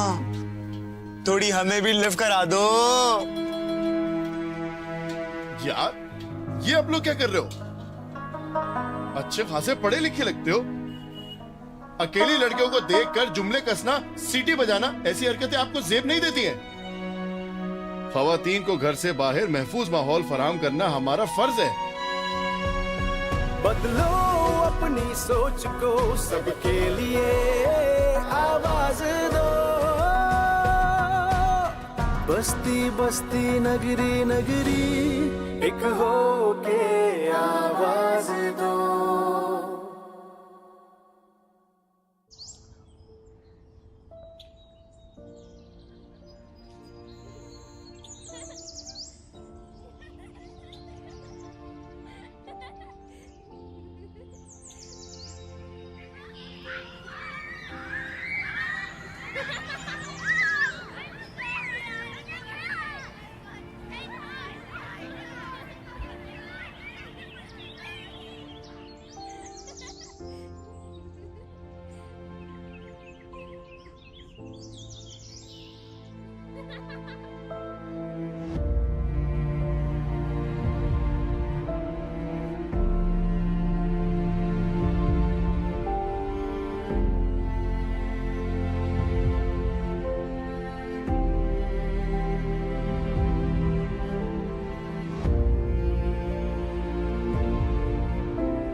फोन सुनना और इंटरनेट का इस्तेमाल हर किसी को बेफिक्री से करना चाहिए।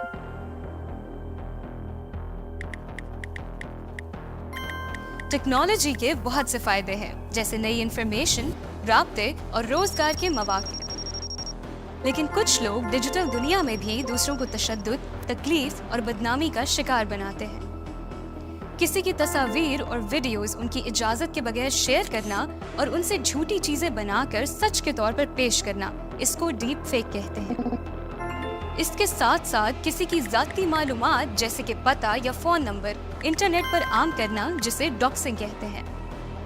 ये सब जुल्म भी है और जुर्म भी। इसका शिकार कोई भी हो, बच्चे या बड़े, जहनी दबाव, पशेमानी और तन्हाई का शिकार हो जाते हैं।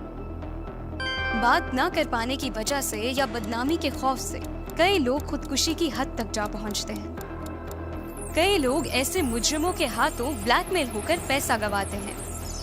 इंटरनेट का महफूज इस्तेमाल हम सब का हक है, मगर इस सब का हल क्या है? नफरत अंगेज कमेंट्स करने वालों को रिपोर्ट करें। ध्यान करें कि किसी की तस्वीर या वीडियोस उनकी इजाजत के बगैर ना शेयर करें, ना शेयर होने दें। अगर कोई आपको आपकी जाती तस्वीर या वीडियोस की वजह से ब्लैकमेल करे तो उसको फौरन FIA को रिपोर्ट करें। ऐसी वीडियोस और पोस्ट पर यकीन ना करें, क्योंकि डीप फेक्स आपके भी बन सकते हैं।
ओहो, अकेले अकेले कहाँ?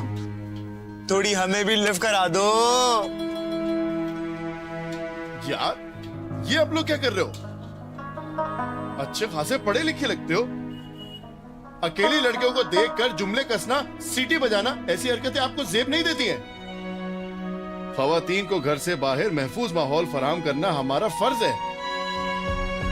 बदलो अपनी सोच को, सबके लिए आवाज दो।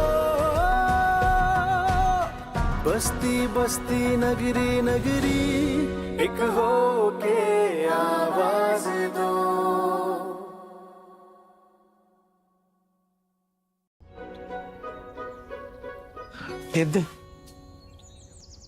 भाई मैं जा रही हूँ, दरवाजा लॉक कर लीजिएगा।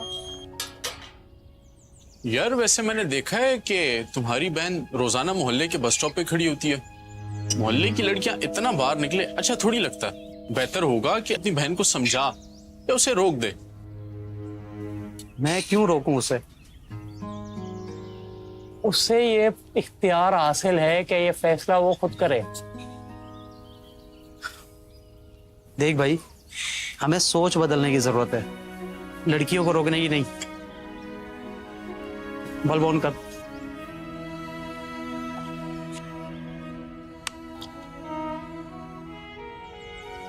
लो भाई, आ गई रोशनी। बदलो अपनी सोच को, सबके लिए आवाज दो। बस्ती बस्ती नगरी नगरी एक हो के आवाज दो।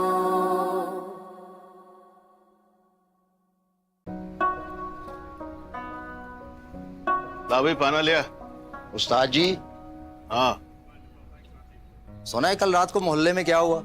तुम्हें पता है मैं इन बातों में नहीं पड़ता। खैर क्या हुआ, कोई खास बात हुई? अरे गजब हो गया उस्ताद जी, गजब हो गया। इजाज के गुस्से ने तो हद कर दी। बीवी पे हाथ उठा दिया उसने। बीवी को रोब में रखने का तो यही एक तरीका है। मैंने भी अपनी बीवी को समझा दिया है।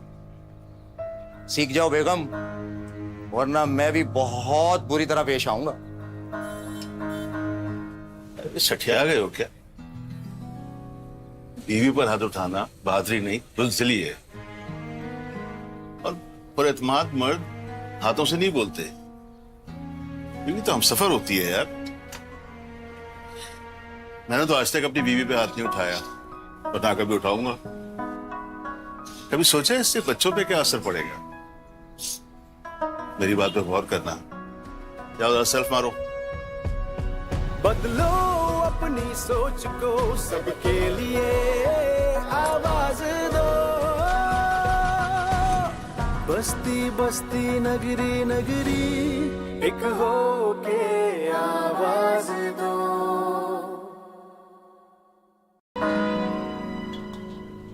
ओहो, अकेले अकेले कहाँ? थोड़ी हमें भी लिफ्ट करा दो। यार ये आप लोग क्या कर रहे हो? अच्छे खासे पढ़े लिखे लगते हो। अकेली लड़कियों को देखकर जुमले कसना, सीटी बजाना, ऐसी हरकतें आपको जेब नहीं देती हैं। खवातीन को घर से बाहर महफूज माहौल फराहम करना हमारा फर्ज है। बदलो अपनी सोच को, सबके लिए आवाज दो। बस्ती बस्ती नगरी नगरी एक हो के आवाज दो।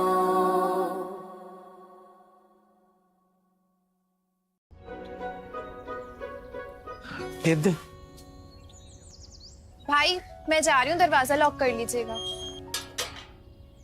यार वैसे मैंने देखा है कि तुम्हारी बहन रोजाना मोहल्ले के बस स्टॉप पे खड़ी होती है।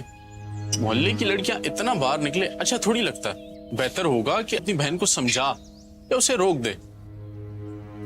मैं क्यों रोकूं उसे? उससे ये इख्तियार हासिल है कि ये फैसला वो खुद करे। देख भाई, हमें सोच बदलने की जरूरत है, लड़कियों को रोकने की नहीं। बल्ब ऑन कर।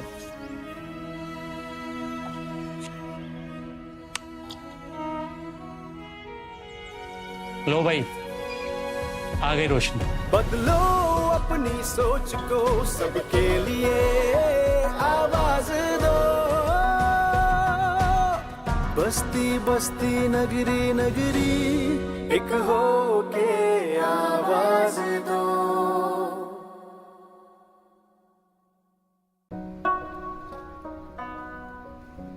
ला भाई पाना लिया। उस्ताद जी। हाँ। सुना है कल रात को मोहल्ले में क्या हुआ? तुम्हें पता है मैं इन बातों में नहीं पड़ता। खैर क्या हुआ, कोई खास बात हुई? अरे गजब हो गया उस्ताद जी, गजब हो गया। इजाज के गुस्से ने तो हद कर दी। बीवी पे हाथ उठा दिया उसने।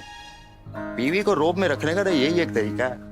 मैंने भी अपनी बीवी को समझा दिया है। सीख जाओ बेगम, वरना मैं भी बहुत बुरी तरह पेश आऊंगा। सठिया गए हो क्या? बीवी पर हाथ उठाना बहादुरी नहीं, बुज़दिली है। और पुरएतमाद मर्द हाथों से नहीं बोलते। बीवी तो हम सफर होती है यार। मैंने तो आज तक अपनी बीवी पे हाथ नहीं उठाया और ना कभी उठाऊंगा। कभी सोचा इससे बच्चों पे क्या असर पड़ेगा? मेरी बात पे गौर करना। जाओ जरा सेल्फ मारो। बदलो अपनी सोच को, सबके लिए आवाज दो। बस्ती बस्ती नगरी नगरी एक हो के आवाज दो।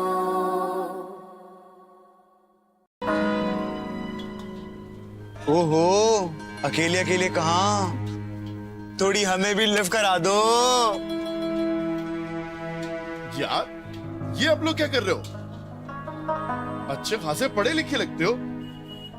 अकेली लड़कियों को देखकर जुमले कसना, सीटी बजाना, ऐसी हरकतें आपको जेब नहीं देती हैं। खवातीन को घर से बाहर महफूज माहौल फराहम करना हमारा फर्ज है। बदलो अपनी सोच को, सबके लिए आवाज दो। बस्ती बस्ती नगरी नगरी एक हो के आवाज दो।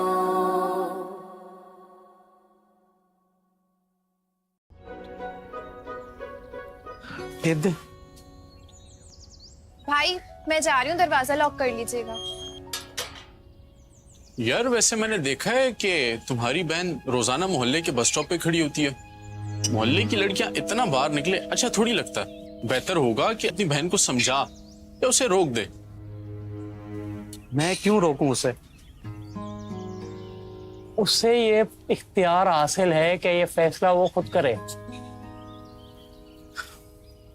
देख भाई, हमें सोच बदलने की जरूरत है, लड़कियों को रोकने की नहीं। बल्ब ऑन कर।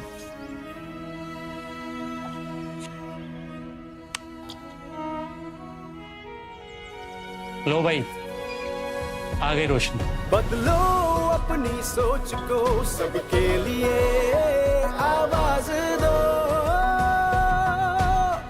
बस्ती बस्ती नगरी नगरी एक हो के आवाज दो।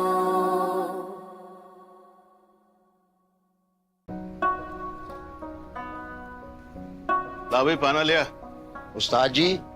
हाँ सुना है कल रात को मोहल्ले में क्या हुआ? तुम्हें पता है मैं इन बातों में नहीं पड़ता। खैर क्या हुआ, कोई खास बात हुई? अरे गजब हो गया उस्ताद जी, गजब हो गया। इजाज के गुस्से ने तो हद कर दी। बीवी पे हाथ उठा दिया उसने। बीवी को रोब में रखने का तो यही एक तरीका है। मैंने भी अपनी बीवी को समझा दिया है। सीख जाओ बेगम, वरना मैं भी बहुत बुरी तरह पेश आऊंगा। सठिया गए हो क्या? बीवी पर हाथ उठाना बहादुरी नहीं, बुज़दिली है। और पुरएतमाद मर्द हाथों से नहीं बोलते। बीवी तो हम सफर होती है यार। मैंने तो आज तक अपनी बीवी पे हाथ नहीं उठाया और ना कभी उठाऊंगा। कभी सोचा इससे बच्चों पे क्या असर पड़ेगा? मेरी बात पे गौर करना। जाओ जरा सेल्फ मारो। बदलो अपनी सोच को, सबके लिए आवाज दो। बस्ती बस्ती नगरी नगरी एक हो के आवाज दो।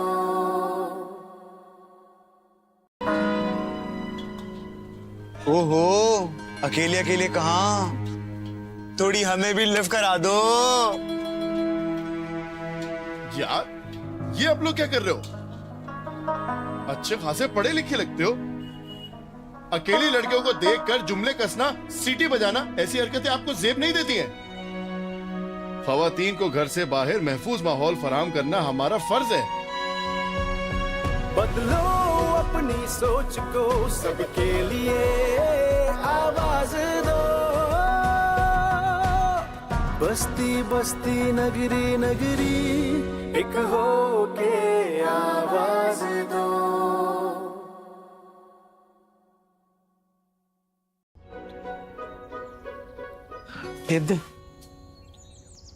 भाई मैं जा रही हूँ, दरवाजा लॉक कर लीजिएगा। यार वैसे मैंने देखा है कि तुम्हारी बहन रोजाना मोहल्ले के बस स्टॉप पे खड़ी होती है। मोहल्ले की लड़कियां इतना बाहर निकले अच्छा थोड़ी लगता है। बेहतर होगा कि अपनी बहन को समझा या उसे रोक दे। मैं क्यों रोकूं उसे? उससे ये इख्तियार हासिल है कि ये फैसला वो खुद करे। देख भाई, हमें सोच बदलने की जरूरत है, लड़कियों को रोकने की नहीं। बल्ब ऑन कर।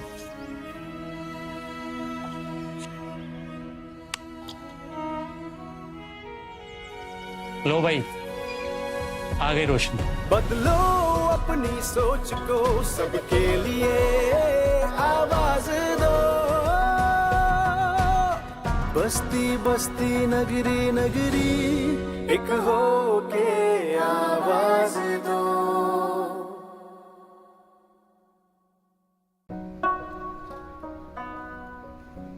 ला भाई पाना लिया। उस्ताद जी। हाँ। सुना है कल रात को मोहल्ले में क्या हुआ? तुम्हें पता है मैं इन बातों में नहीं पड़ता। खैर क्या हुआ, कोई खास बात हुई? अरे गजब हो गया उस्ताद जी, गजब हो गया। इजाज के गुस्से ने तो हद कर दी। बीवी पे हाथ उठा दिया उसने। बीवी को रोब में रखने का तो यही एक तरीका है। मैंने भी अपनी बीवी को समझा दिया है। सीख जाओ बेगम, वरना मैं भी बहुत बुरी तरह पेश आऊंगा। सठिया गए हो क्या? बीवी पर हाथ उठाना बहादुरी नहीं, बुज़दिली है। और पुरएतमाद मर्द हाथों से नहीं बोलते। बीवी तो हम सफर होती है यार। मैंने तो आज तक अपनी बीवी पे हाथ नहीं उठाया और ना कभी उठाऊंगा। कभी सोचा इससे बच्चों पे क्या असर पड़ेगा? मेरी बात पे गौर करना। जाओ जरा सेल्फ मारो। बदलो अपनी सोच को, सबके लिए आवाज दो। बस्ती बस्ती नगरी नगरी एक हो के आवाज दो।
फोन सुनना और इंटरनेट का इस्तेमाल हर किसी को बेफिक्री से करना चाहिए।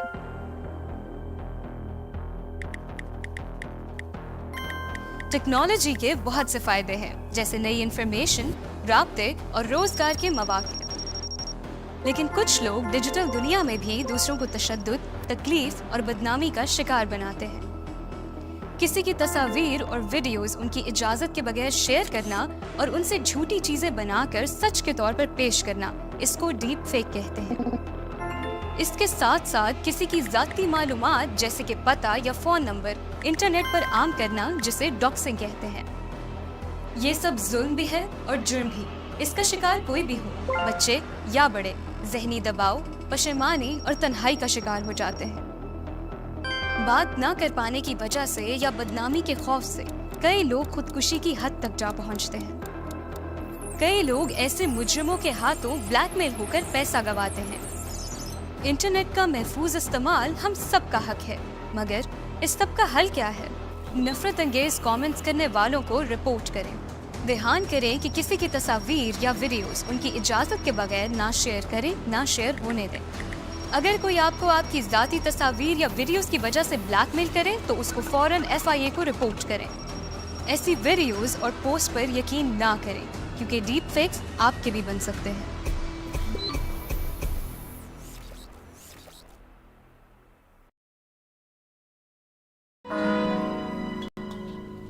ओहो, अकेले अकेले कहाँ? थोड़ी हमें भी लिफ्ट करा दो। यार ये आप लोग क्या कर रहे हो? अच्छे खासे पढ़े लिखे लगते हो। अकेली लड़कियों को देखकर जुमले कसना, सीटी बजाना, ऐसी हरकतें आपको जेब नहीं देती हैं। खवातीन को घर से बाहर महफूज माहौल फराहम करना हमारा फर्ज है। बदलो अपनी सोच को, सबके लिए आवाज दो। बस्ती बस्ती नगरी नगरी एक हो के आवाज दो।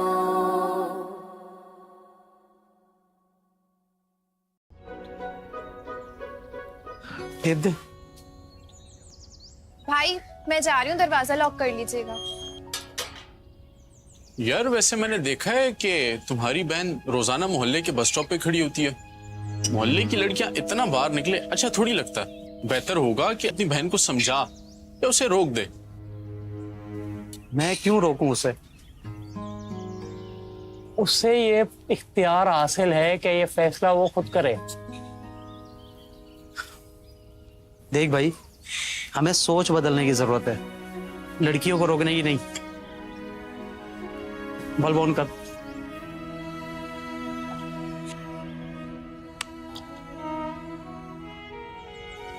लो भाई, आ गई रोशनी। बदलो अपनी सोच को, सबके लिए आवाज दो।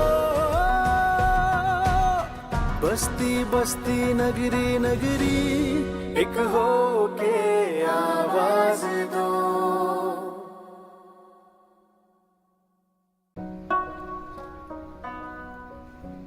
ला भाई पाना लिया। उस्ताद जी।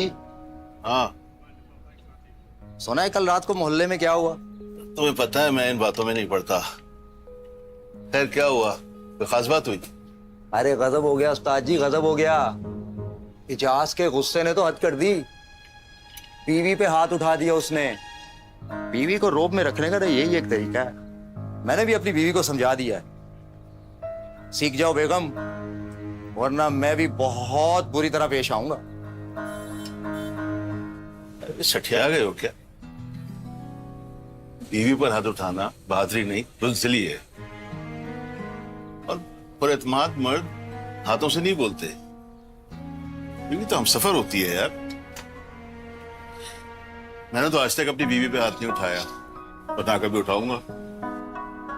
कभी सोचा इससे बच्चों पे क्या असर पड़ेगा? मेरी बात पे गौर करना। जाओ जरा सेल्फ मारो। बदलो अपनी सोच को, सबके लिए आवाज दो। बस्ती बस्ती नगरी नगरी एक हो के आवाज दो।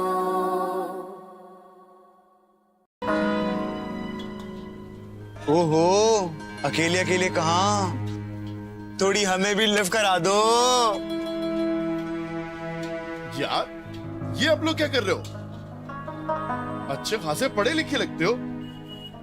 अकेली लड़कियों को देखकर जुमले कसना, सीटी बजाना, ऐसी हरकतें आपको जेब नहीं देती हैं। खवातीन को घर से बाहर महफूज माहौल फराहम करना हमारा फर्ज है। बदलो अपनी सोच को, सबके लिए आवाज दो। बस्ती बस्ती नगरी नगरी एक हो के आवाज दो।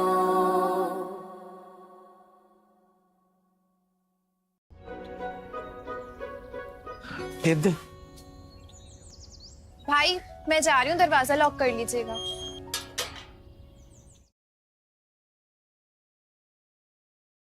So please show your love to the Whispering Mountains and Manaz Parveen. आ जाइए।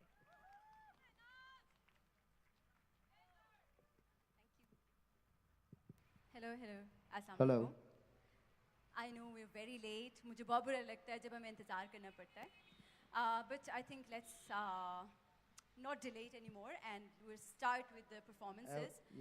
I was asked to curate an ensemble that can portray female friendships in the mountains. Now I was a little, you know, मैंने कहा ये female friendship वाले songs कहाँ से लेके आऊँ, बहुत मुश्किल से मिलते हैं। जो सॉन्ग्स मिलते हैं वो औरत औरत के दुश्मनी के मिलते हैं और दोस्ती के बहुत कम मिलते हैं. However, we were able to find one song. It's more like a lament and it's a sad song. वहाँ से हम स्टार्ट करेंगे और थोड़ा ensemble के बारे में बताऊँ जो Whispering Mountain ensemble है.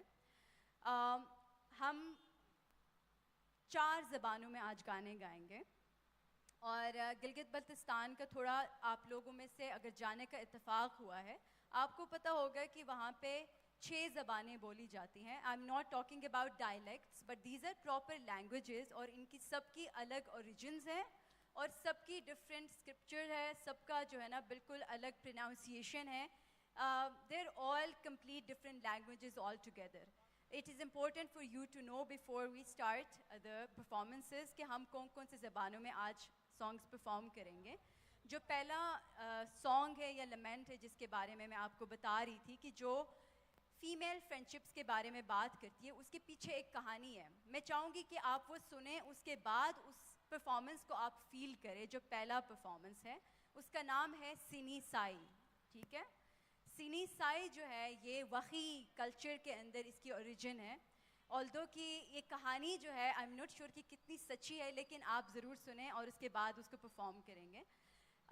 वही कल्चर के अंदर जब शादियाँ होती है तो बहुत हर शादी में आपको पता है बहुत ज़्यादा रश लग जाता है. जो फिर बेचारी दुल्हन होती है ना उसको कहीं आप कोने में बैठी होती है, खाने का भी कोई नहीं पूछता, उसको पानी पीने का भी कोई नहीं पूछता. तो इसी तरह की एक सिचुएशन थी वही घरों में. एक ब्राइड जो है किसी कोने में पड़ी हुई थी, उसकी तबीयत ख़राब थी and she died actually unfortunately the same day जिस दिन उसकी बारात थी.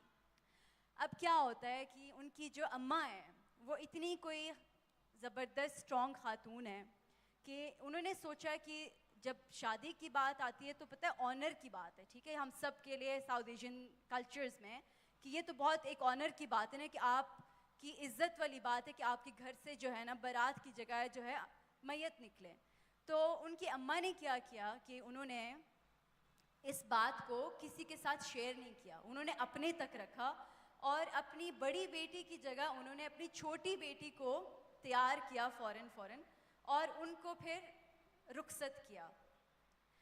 अब तब तक किसी को नहीं पता कि अम्मा की एक बेटी जो है ना वो खो चुकी है, वो कितनी दुख में है और वो कितनी ज़्यादा अपने अंदर जो है ना गम छुपाए हुए हैं. उस वक्त वो क्या करती हैं कि जब बारात चली जाती है तो वो अपने फीमेल फ्रेंड्स को, उनका एक ग्रुप होता है सहेलियों का, उनको जमा करती है और फिर वो एक सॉन्ग परफॉर्म करती है और उसको गाती है वही लैंग्वेज में. उस दिन से लेके आज तक जब भी हमारे घरों में वही कल्चर में जब औरत रुखसत होती है, ब्राइड रुखसत होती है, उसके बाद सिनिसाई बजाया जाता है उसके ऊपर. और ये बड़ा एक सीक्रेट किस्म की परफॉर्मेंस होती है जिसमें सब मर्दों को वहाँ से निकाल देते हैं क्योंकि अंदर सीक्रेसी का एक जो एलिमेंट था तो उसने अभी तक उसको रखा है. तो आज हमारे साथ हुंजा से, गिलगित बल्तिस्तान के डिफरेंट जगहों से हमारे पास परफॉर्मर्स हैं और मज़े की बात यह है कि उसमें बहुत सारी हमारी फ़ीमेल परफॉर्मर्स है जो नई नई म्यूज़िक सीख रही है. ये सब के सब एस्पायरिंग म्यूजिशियंस हैं तो आपने ज़रूर इनको इंकरेज करना है. दे मे नॉट बी बहुत कुछ सीखी नहीं होंगी लेकिन जो सीख रही है वो आपके सामने परफॉर्म करेंगे. ठीक है, तो पहली जो परफॉर्मेंस है वो वही लैंग्वेज में होगी. ये गिलगित बल्तिस्तान के हुंजा के अपर हुंजा के साइड में बोली जाती है. जो दूसरी परफॉर्मेंस है वो बुरुशिस की लैंग्वेज में है जिसको परफॉर्म करेंगी अरीज और हिबा. जो तीसरी परफॉर्मेंस है वो शिना लैंग्वेज में है जिसको काशिफ परफॉर्म करेंगे. तो सबसे पहली जो परफॉर्मेंस है सिनी साई, उसके लिए मैं पहले I would like to invite Kashif Deen और उनका band. Kashif Deen by the way he has performed at Coke Studio. उनके साथ बहुत ही अकम्पलिश्ड हमारे म्यूजिशियंस हैं, शहजाद है and rest of his team. Please आप लोग आ जाएं. मैं दोबारा स्टेज पे नहीं आऊँगी, प्रॉमिस. मैं एक ही दफ़ा बात करूँगी सारी और फिर मैं चली जाऊँगी. ठीक है.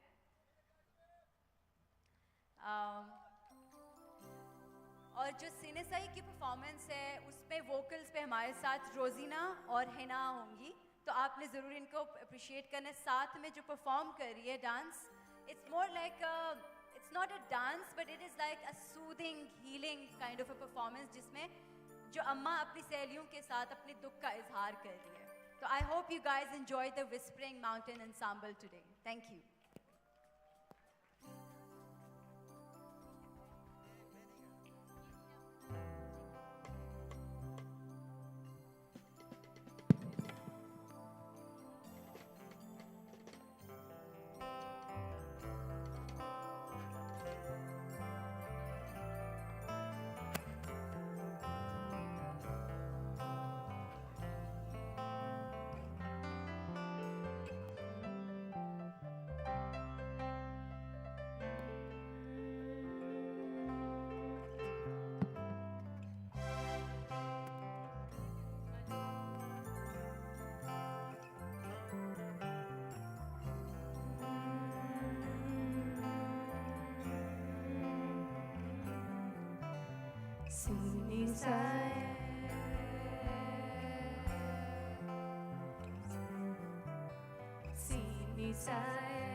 Thank you so much.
Dayala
ओहो, अकेले अकेले कहाँ?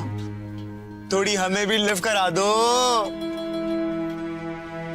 यार ये आप लोग क्या कर रहे हो? अच्छे खासे पढ़े लिखे लगते हो। अकेली लड़कियों को देखकर जुमले कसना, सीटी बजाना, ऐसी हरकतें आपको जेब नहीं देती हैं। खवातीन को घर से बाहर महफूज माहौल फराहम करना हमारा फर्ज है। बदलो अपनी सोच को, सबके लिए आवाज दो। बस्ती बस्ती नगरी नगरी एक हो के आवाज दो।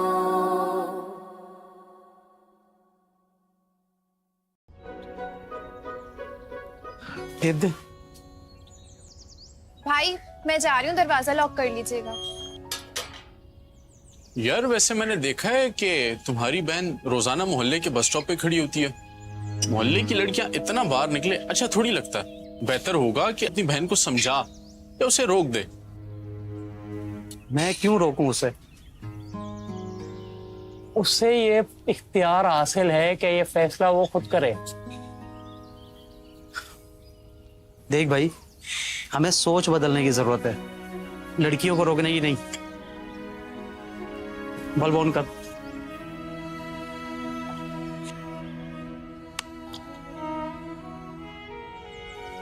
लो भाई, आ गई रोशनी। बदलो अपनी सोच को, सबके लिए आवाज दो।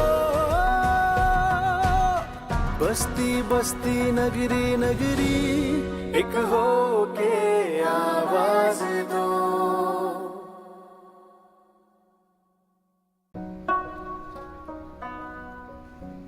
ला भाई पाना लिया। उस्ताद जी। हाँ सुना है कल रात को मोहल्ले में क्या हुआ? तुम्हें पता है मैं इन बातों में नहीं पड़ता। खैर क्या हुआ, कोई खास बात हुई? अरे गजब हो गया उस्ताद जी, गजब हो गया। इजाज के गुस्से ने तो हद कर दी। बीवी पे हाथ उठा दिया उसने। बीवी को रोब में रखने का तो यही एक तरीका है। मैंने भी अपनी बीवी को समझा दिया है। सीख जाओ बेगम, वरना मैं भी बहुत बुरी तरह पेश आऊंगा। सठिया गए हो क्या? बीवी पर हाथ उठाना बहादुरी नहीं, बुज़दिली है।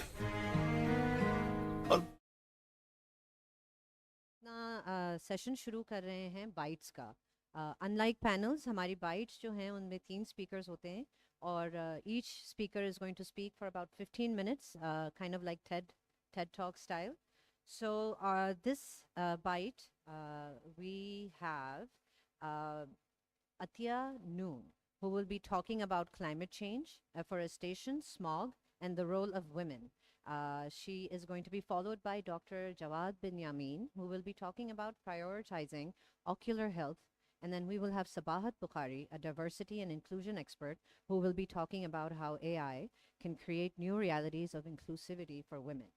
So our first guest that I'm going to invite up here, she's at the city school as a regional director for the central region. She is an award-winning public speaker and has represented Pakistan internationally on various forums. Atia Noon, she has worked in education in London for a few years before moving back to Pakistan. She's actively involved in air quality related environment activism and is a member of the Punjab Wildlife Board, the Punjab Environmental Council, and the Punjab Government Smog Committee, and also serves as Secretary of Afforestation, Lahore. Please welcome Atia Noon.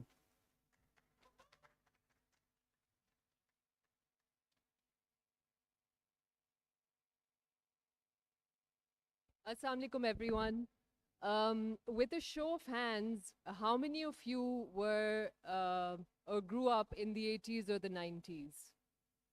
And how many of you remember using glass bottles for fizzy drinks instead of plastic bottles, where the glass bottles had to be returned in order for them to be reused? How many of you remember those plastic shopping bags that went along every time you had to buy groceries instead of using plastic bags? And how many of you wore your siblings or cousins' hand-me-downs? So this was us. This was the usual life of people in the subcontinent, where recycling, or what we now call upcycling or pre-loved wear, etc., it was intrinsic to us. We all remember the sounds of the raddiwala going in our lane and taking away all our plastic and paper trash for recycling. If some of you grew up in villages, perhaps you remember that there was always a communal compost heap where everyone in the village would dump their garbage, which could later be used in the fields as fertilizer. So somewhere along the line, we lost this. We lost this wisdom that existed in our, what I'm going to call, communal community lives. And Western values colonized us once again 50 years later, somewhere perhaps in the late 90s, and we became more individualist in our approach. And we moved on to plastic bottles, and the village compost heaps could no longer work because all of a sudden there was too much plastic waste even in villages, which meant that nothing could be composted. It wasn't cool anymore to wear your siblings and cousins' hand-me-downs. And, you know, every season you needed new clothes. Every few years your furniture had to be upgraded. And whenever you could afford it, you would upgrade your car model. By the way, fun fact, Lahore has the highest number of per car since I come from the education industry, this is a pet peeve of mine. Lahore has the highest number of per car per child drop off in the world. That is insane. A lot of people believe that our smog crisis can be reduced dramatically just by moving students to school buses, but that's a topic for another day. So what I'm saying is that we talk about environmental activism, we talk about how to tackle climate change, we talk about all these things, but we forget that actually the global south is a very minimal contributor to the overall environmental degradation in the world. And in fact, in South Asia, just till about 3 decades ago, like I said, we were a very naturally environmentally friendly society. And no other city is as emblematic or symbolic of this degradation as Lahore, where in 10 years, from 2005 to 2015, Lahore lost 75% of its tree cover to development, encroachments, housing societies, commercial plazas, and what have you. And but even as people, we suddenly started preferring bonsais and imported exotic plants and pruned ficuses in our gardens, as opposed to old shady trees and our local trees and shrubs that support Lahore's ecosystems. So it was a mindset change. It wasn't something external to us. Something changed within us. But let me ask you a question. In your opinion, if you're from Lahore, what is the most beautiful road in Lahore? Which road comes to your mind? Mall Road. Thank you. That's the most obvious answer everyone will give you without thinking. And guess what? The Mall Road does not have all those exotic imported plants that you see in some of the newer roads in Lahore. It does not have pruned ficuses. What does it have? It just has the native species that were planted by the British before they left, that have now become old shady trees, and that make the Mall Road the most beautiful road in Lahore. So why we fail to appreciate and value what makes us beautiful is at the core of our environmental crisis, I feel. And back in 2019, a group of us got together and started this public-private partnership by the name of Afforestation Lahore, where we try to bring about this cultural mindset change while working with the government and encouraging people to plant, to start with, to plant local native species that will support Lahore's biodiversity and ecosystems, that will attract the bees, butterflies, small animals, small birds that are essential for our survival.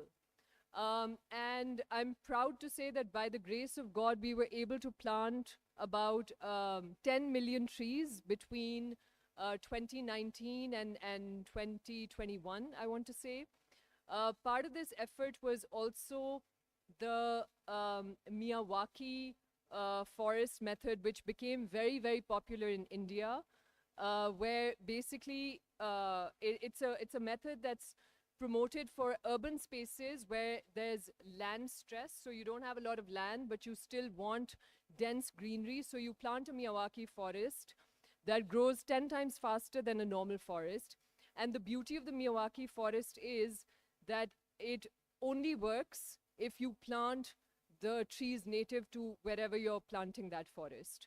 So we piloted our first project in Liberty Market, Lahore. If you get a chance, go and walk through that forest, and you'll experience the bird sound. You'll experience the coolness, especially in the summer. And of course, it serves as a carbon sink. So we piloted it after a lot of sort of being at loggerheads with the government for a long time. And now I think the trees there go up to 20, 25 feet, some of the trees. And when the government saw the success of Liberty Forest, it took off and they planted 50 more such forests in Lahore. So, so basically the idea was, behind Afforestation Lahore, was to make the government and civil society both responsible for what is a collective responsibility and for values that exist inside us intrinsically, as I said earlier. Because unless we change ourselves, our environment's not going to change. When we grew up, we were told that water is a very precious resource, so take shorter showers or use buckets, you know, because we shouldn't waste water. We grew up with this sort of stress if the shower became too long. But now no one talks to their children about these things. No one talks to their children about things that were very, very normal conversations in homes. Save water, plant a tree. None of this happens anymore, or it happens in the same way that the West is doing it, where it's some kind of a big monolith of global warming that we're tackling. We as a society are still not as disconnected from our roots and nature as Western countries are. So for us to get back to this, to what is natural to us is very easy. And one of the projects that I want to cite in support of this is a project called Rally for Rivers in India, where Sadhguru, who's obviously a very renowned, well-respected figure in India, said that the river is actually not just an isolated environmental or geographical, element. It is a life-supporting, natural gift. And about 1,000 years ago, people were already talking about supporting the river, preserving the river, and thereby supporting life. So he said that this is not something new. It's not something new that we have to teach ourselves to preserve the environment. This is something that was very normal even 1,000 years ago. And over the years, we lost this ancient wisdom.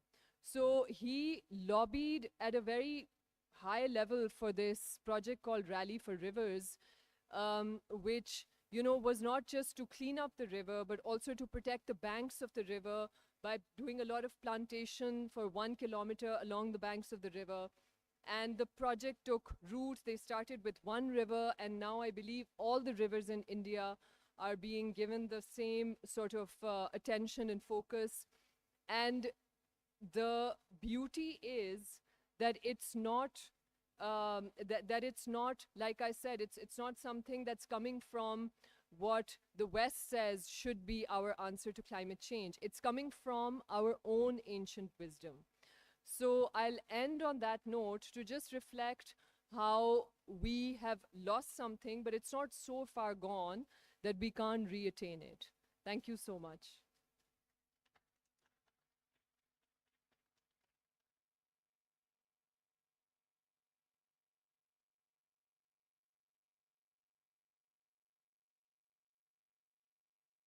Thank you so much, Atya. Our next speaker is Dr. Jawad bin Yami. He is a renowned eye specialist and surgeon. He specializes in cataract surgery, removal of glasses, vitreoretinal surgery, I hope I'm getting all of this right, glaucoma surgery, laser procedures for diabetic eye diseases, and squint surgery. He currently works as a consultant ophthalmologist with the charitable LRBT Foundation and as head of ophthalmology department at Hijaz Hospital. He is a visiting eye surgeon at Hamid Latif Hospital and also runs a private practice. Please welcome Dr. Jawad bin Yamin.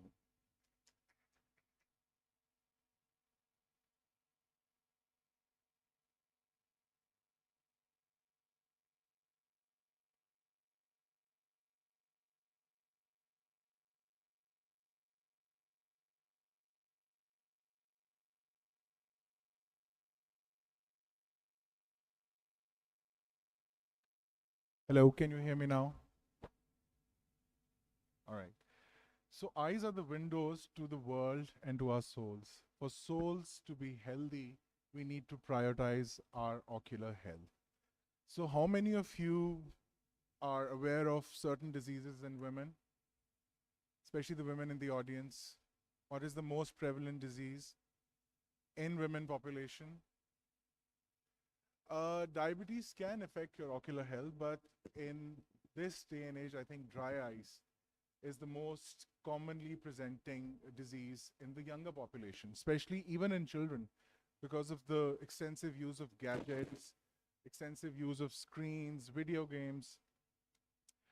So as the title says, Chashme Zan se hai tasveer kainat mein rang.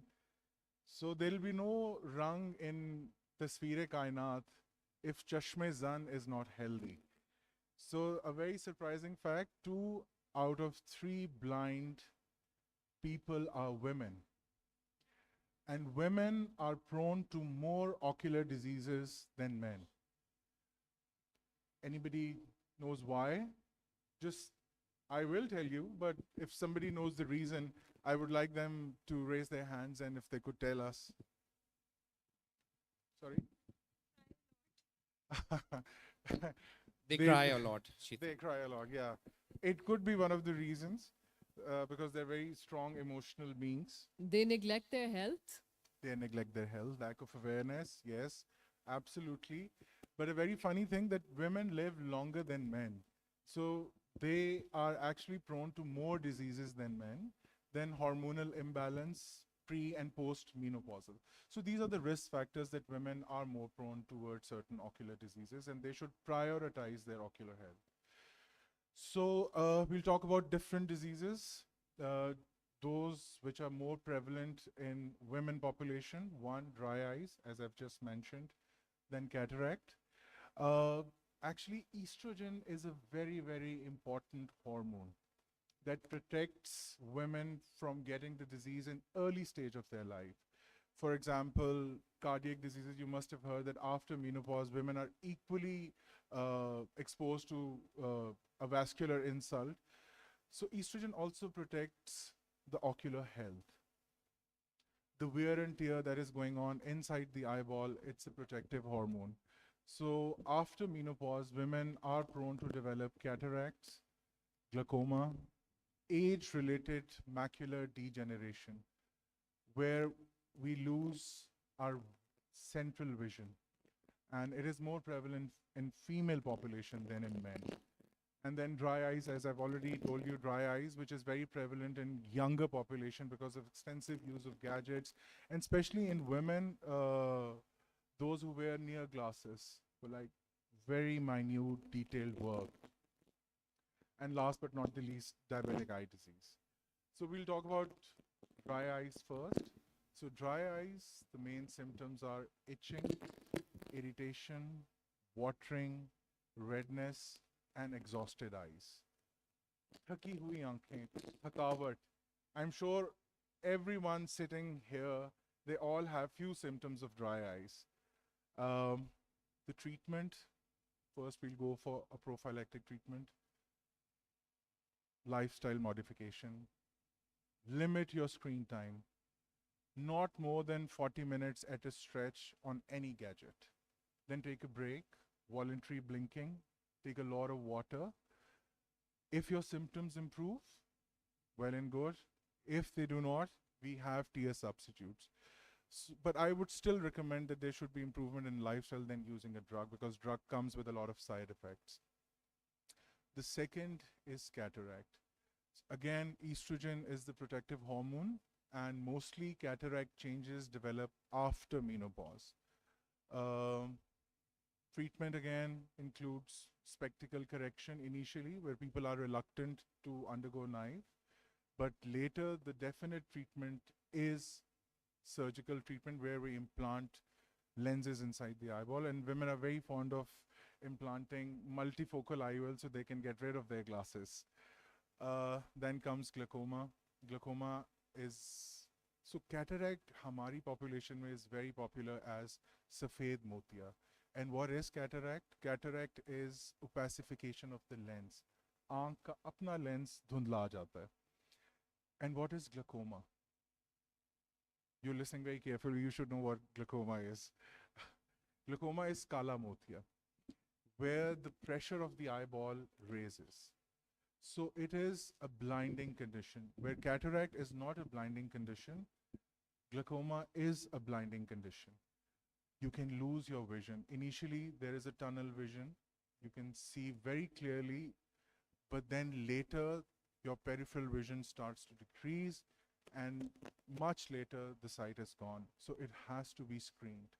So always go to an ophthalmologist, then to an optometrist for your refractive error correction, because they do not have that knowledge or command over the subject. They can give you spectacle correction, but they're never going to measure your intraocular pressure, which is very, very important. And it is a blinding condition. And most of the people, they go blind just for one reason, that they do not get prompt treatment at the right time. Now the next comes, glaucoma has, again, a lot of treatment options. I'm sure everybody knows here. Everyone is a doctor here since Dr. Google is here.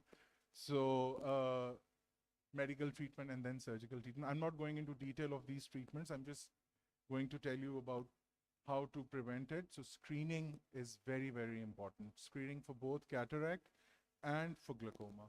Then comes age-related macular degeneration. I think women after 50, and if there is an early menopause, always go and get screened after 45, dilated fundus examination. This is the test that you have to undergo, where we put drops in your eyes and we see inside the eyeball.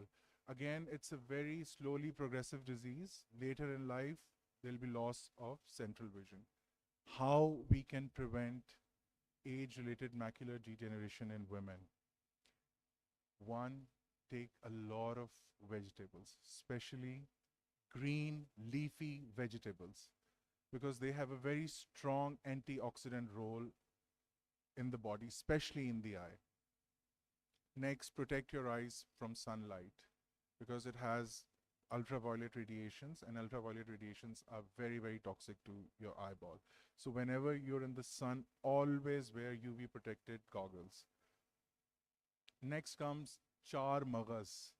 चार मगज पुराने वक्तों में कहते थे कि चार मगज खाओगे तो there's also a myth कि सांप जब तक सौंफ नहीं सूंघ लेता उसकी नज़र नहीं खुलती. There's this membrane on snake's eye, and once he sniffs on saunf, so the membrane goes away and he can see perfectly.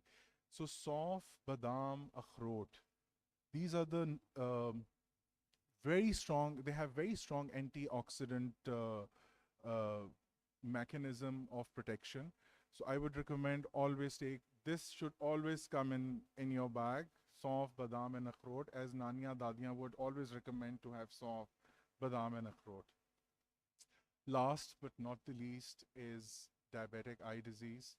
So diabetes, again, no symptoms, a silent killer, nobody knows, again, requires screening, basic screening like fasting, sugar levels, blood glucose, random blood glucose levels. The symptoms of diabetes include polyuria, polydipsia, and polyphagia. So what is polyuria? Extensive urge to go to the toilet. What is polydipsia? Extensive thirst. And what is polyphagia? Hunger, to have something sweet. So these are the commonly occurring symptoms. One should always look out for these symptoms. Later, so in early stages of diabetes, so type 1 diabetes, which is very prevalent in younger population, they develop blindness earlier than people who have type 2 diabetes. So younger people with diabetes should always undergo a dilated fundus examination. And later in life, if you develop diabetes, it is less toxic, but then again, if not treated at the right time, can cause blindness. A very common thing is the uncorrected refractive error. After 40, everyone needs glasses for near vision. Always get corrected for your near vision. So these are the few things I wanted to talk about. If you have any query, you can ask me.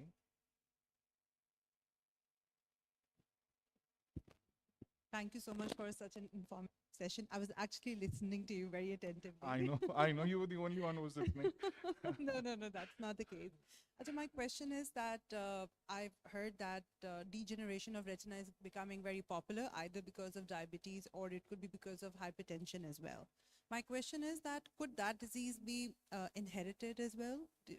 Just because your ancestors have family history of that, is it possible that you're likely to get that disease too? Yes, it has a very strong genetic predisposition. So people who have age-related macular degeneration in their family, especially both in their maternal and paternal side, should undergo a screening test. And how we can prevent it, I've already told you, always protect yourself from sunlight, have lots of green leafy vegetables, plus screening. There's one thing I'd like to say, that smoking, diabetes, hypertension, and alcohol consumption can actually aggravate the age-related macular degeneration disease process. So these are not very healthy things to practice. So if you have it, then try to taper it off as early as possible. अस्सलाम वालेकुम sir आपने intraocular pressure की बात की है sir, उसमें sir आप कैसे उसको डायग्नोस कर सकते हैं, और उसके अलावा बीटा ब्लॉकर क्या यूज़ कर सकते हैं हम? सॉरी, क्या यूज़ कर सकते हैं? Beta blockers. बीटा ब्लॉकर खुद से तो यूज़ नहीं कर सकते, लेकिन डॉक्टर प्रिस्क्रिप्शन पे आप ज़रूर यूज़ कर सकते हैं। इंट्राओकुलर प्रेशर जो है पेशेंट को कभी पता नहीं चलता अनलेस कि वो इस लेवल पे पहुंच जाए कि it becomes painful. Normal I pressure 21 से कम होना चाहिए, 6 से ज़्यादा 6 millimeter of mercury and less than 21 millimeter of mercury. If it is above it, then we label you as a glaucoma patient. Beta blocker is not the only treatment. Beta blocker, you have to be very careful, especially while prescribing beta blockers. You cannot give beta blockers to cardiac patients. You cannot give beta blockers to asthmatic patients. There are certain beta blockers that you can give to cardiac and asthmatic patients, and there are a number of other treatment modalities available. But getting your intraocular pressure checked with an ophthalmologist is a must. अच्छा जी, आपने कहा कि करीब की जो नज़र है वो जल्दी ख़राब हो जाती है या चेक कराते रहने चाहिए? तो I want to tell you कि I am a senior citizen, मेरी करीब की नज़र बिल्कुल ठीक है। इतनी ठीक है कि मैं सुई में धागा भी डाल लेती हूँ बग़ैर किसी ऐनक के, और 10 फॉन्ट जो है ना अखबार का बग़ैर ऐनक के पढ़ लेती हूँ। तो when I am reading something या कोई अखबार वगैरह मेरे पास हो या कोई मुझे कहे कि जी आप ये पढ़ें, तो पूछते हैं मुझे कि जी वो आप बग़ैर ऐनक के पढ़ रहे हैं। दूर की नज़र जो है मेरी वो आई ड्राइव स्टिल, एंड उसके लिए if I drive in the night तो मैंने एक ऐनक रखी हुई है जो मेरा ख्याल है कि वो मैं पहनती हूँ only when I am driving and if I am driving. तो इसका मेरे ख्याल में द रीज़न आप भी बताएं, और मैं ये बता सकती हूँ कि I have no bad habits. Thank you. You told the reason yourself. मुझे सिर्फ एक क्वेश्चन आपसे पूछना है कि आपकी कोई ऑक्यूलर सर्जरी तो नहीं हुई हुई? आई am a fairly healthy person. एक दफ़ा मेरा ये जो ये नाक बंद हो जाता है, वो जो पॉलिप्स टाइप चीज़ होती है, दैट आई हैड। तो उसके लिए आई अंडरवेंट सर्जरी विच वाज वो आजकल बगैर काट छांट के जो करते कंप्यूटर के through, so that was done in the Kadir Hospital in Islamabad, which fairly well. Acha, I'm very happy that you have a very great vision, but vision के different components होते हैं. For example, vision को जब हम quantify करते हैं, so जिसको आप अक्सर सुनते हैं 6x6 या 20x20 vision. So we actually quantify and measure vision, both for far and for near. Then comes color, brightness, contrast, sensitivity. बहुत सारे elements होते हैं कि जो with time impair हो रहे होते हैं, but we are unaware of it. I'm pretty sure आपकी नज़र बिल्कुल ठीक होगी. It also depends on your visual requirement, कि आपकी visual requirement एक font size की कितनी है. For example, अगर आप अखबार पढ़ती हैं तो probably the font size is N12, N10. So वो आप पढ़ सकते हैं. But what if I give you a font size of N6? Will you be able to read it then? So हाँ, उसके लिए छोटी जो चीज़ें लिखी होती है ना, like on a prescription, because I never want to take a medicine unless you know I read कि इसमें क्या लिखा होता है, तो वो काफी छोटा छोटा हाँ, होता है। उसके लिए लगानी पड़ती है, yes. But आपने तो पूरा लेक्चर ही नहीं, मैं नहीं उसके लिए लगाती आप हूँ, उसके लिए भी नहीं, नहीं मैं लगाती? अच्छी लाइट में पढ़ लेती हूँ उसको So, भी, शुक्र अल्हम्दुलिल्लाह। Alhamdulillah. So that's the takeaway message, that always take care of your health and have very good habits. Thank you very much. Thank you.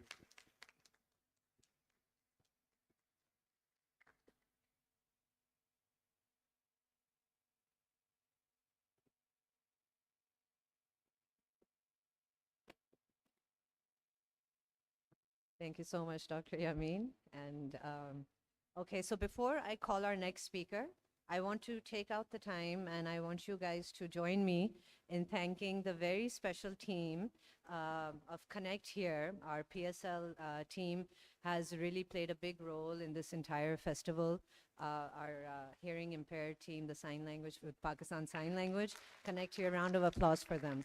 It's really a lot of hard work, and they have to often switch between each other and speak to each other before they switch, and we don't realize that they're telling each other what to do next, and it's been amazing watching them do that. Okay. Our next speaker is a diversity, equity, and inclusion expert and founder of the Inclusion Hub. She has a decades-long experience in people and management. Her last engagement being at Jazz, where her policies helped Jazz to win the IFC Employer of Choice Gender Diversity Awards. Please welcome to the stage Sabahat Bukhari.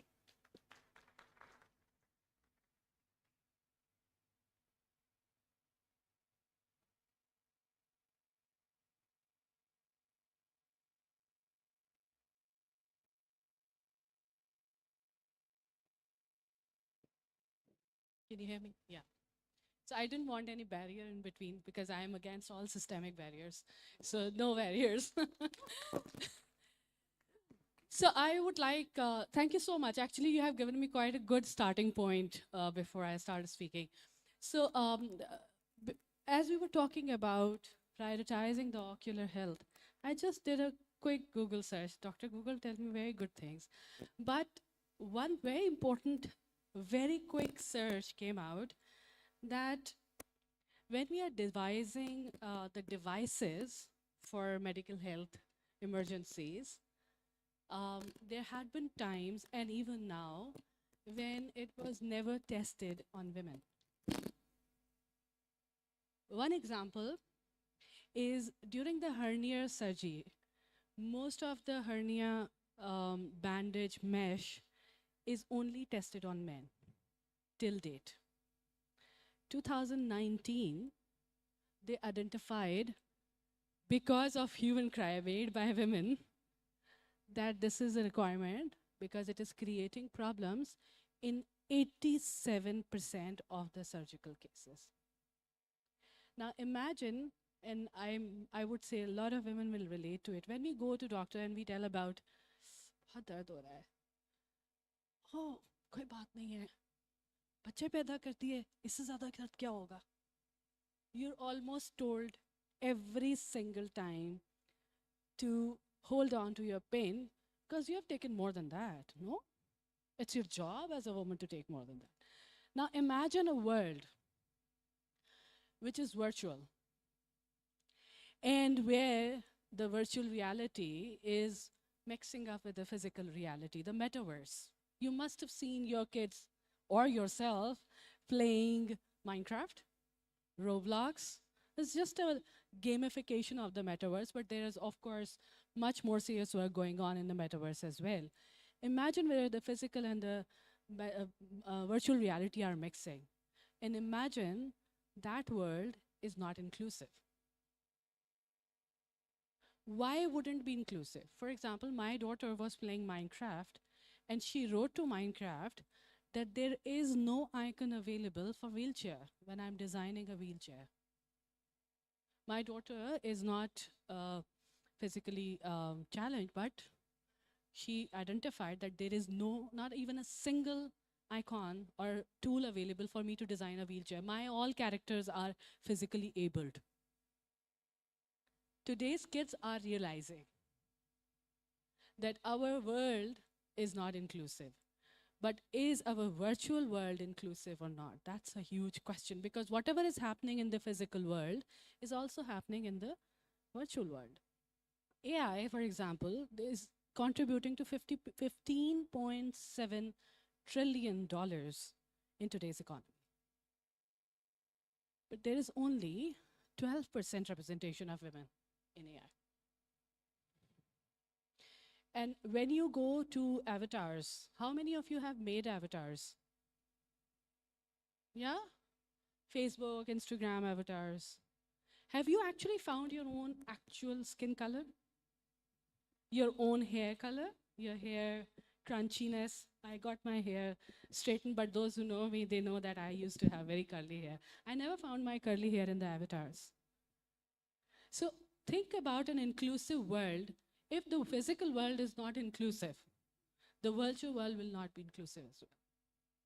Now, how can we make the AI an inclusive space? Because of the artificial intelligence, the world is coming together. Many people are not going to offices. They are working in the virtual environment. And if they are required to participate in a virtual world, and that is not accepting who they are, they need to fit in to get the work that they are doing. That means we have created a virtual world which is exactly like our physical world, non-inclusive. So what is an inclusive world for us? Is it only about women? Is it only about persons with disabilities? Or about the skin color? Or it's about something else? What do you think?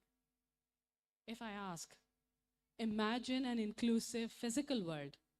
What would be an inclusive physical world for you? Diverse in what way? Culture. Thank you. Culture, race, religion, every dynamic of the social society. Every dynamic of the social society is represented in the, so representation is one thing. When I am in a physical world and when I am in a virtual world, I should be represented. I as an individual And when I say that, it means the whole of me. My thoughts, my background, my gender, my age. I am 43, 2 days back. Ah. Thank you. Yes, thank you so much. But what realization hit me that now is the time, after 40, is the time when ageism will start for me. I am not too old and I'm not too young. I can't enjoy the things that the younger self of me used to enjoy because no, I'm cross 40. And I'm cross 40, but I can't enjoy certain things that the older people enjoy because, oh, you're too young to be with us. So this ageism is, for example, children of today are digital native. Us are digital users. A generation before us are digital, probably not even aware. But that thinking is also not inclusive because maybe someone who is much older than me is much more inclusive in terms of technology than I am. So an inclusive world for the physical and both virtual requirement needs one thing, and that is representation. Another thing, this bias that I am carrying today, that if I am not represented the way I am, it is maybe because the algorithm haven't seen me there. So what is happening when we are talking about algorithm not seeing me there? Another statistics, in Pakistan, there are only 0.05% represented in women in STEM. Do you know the reason why? All right, let me ask. All the men sitting here, all the boys sitting here, tell me, what was your first toy? First toy, whichever you remember. Oh, sorry? A red foxy. A car. A car. Anyone else? Sorry? Laptop. Yes, wow. I'm impressed. Anyone else? Watch. Anyone else? No, I'm asking boys. Your turn will come. Plastic gun. Plastic gun. Toolbox. That's choti si hathodi, colorful si. Yeah. Even the balloons that you used to play with had the hathodi wali shape, the hammer shape, right? Girls, what was your first toy? Sorry? Building blocks. Building blocks. Anyone else? Barbies. Barbie. A doctor set. Anyone else? Did anyone of you get a hammer for playing? No? I am yet to find a pink color tool set for my daughters. I had. You had? No, no. Who? Sorry, can't say. I had Oh, a here, tool here. set and a jeep.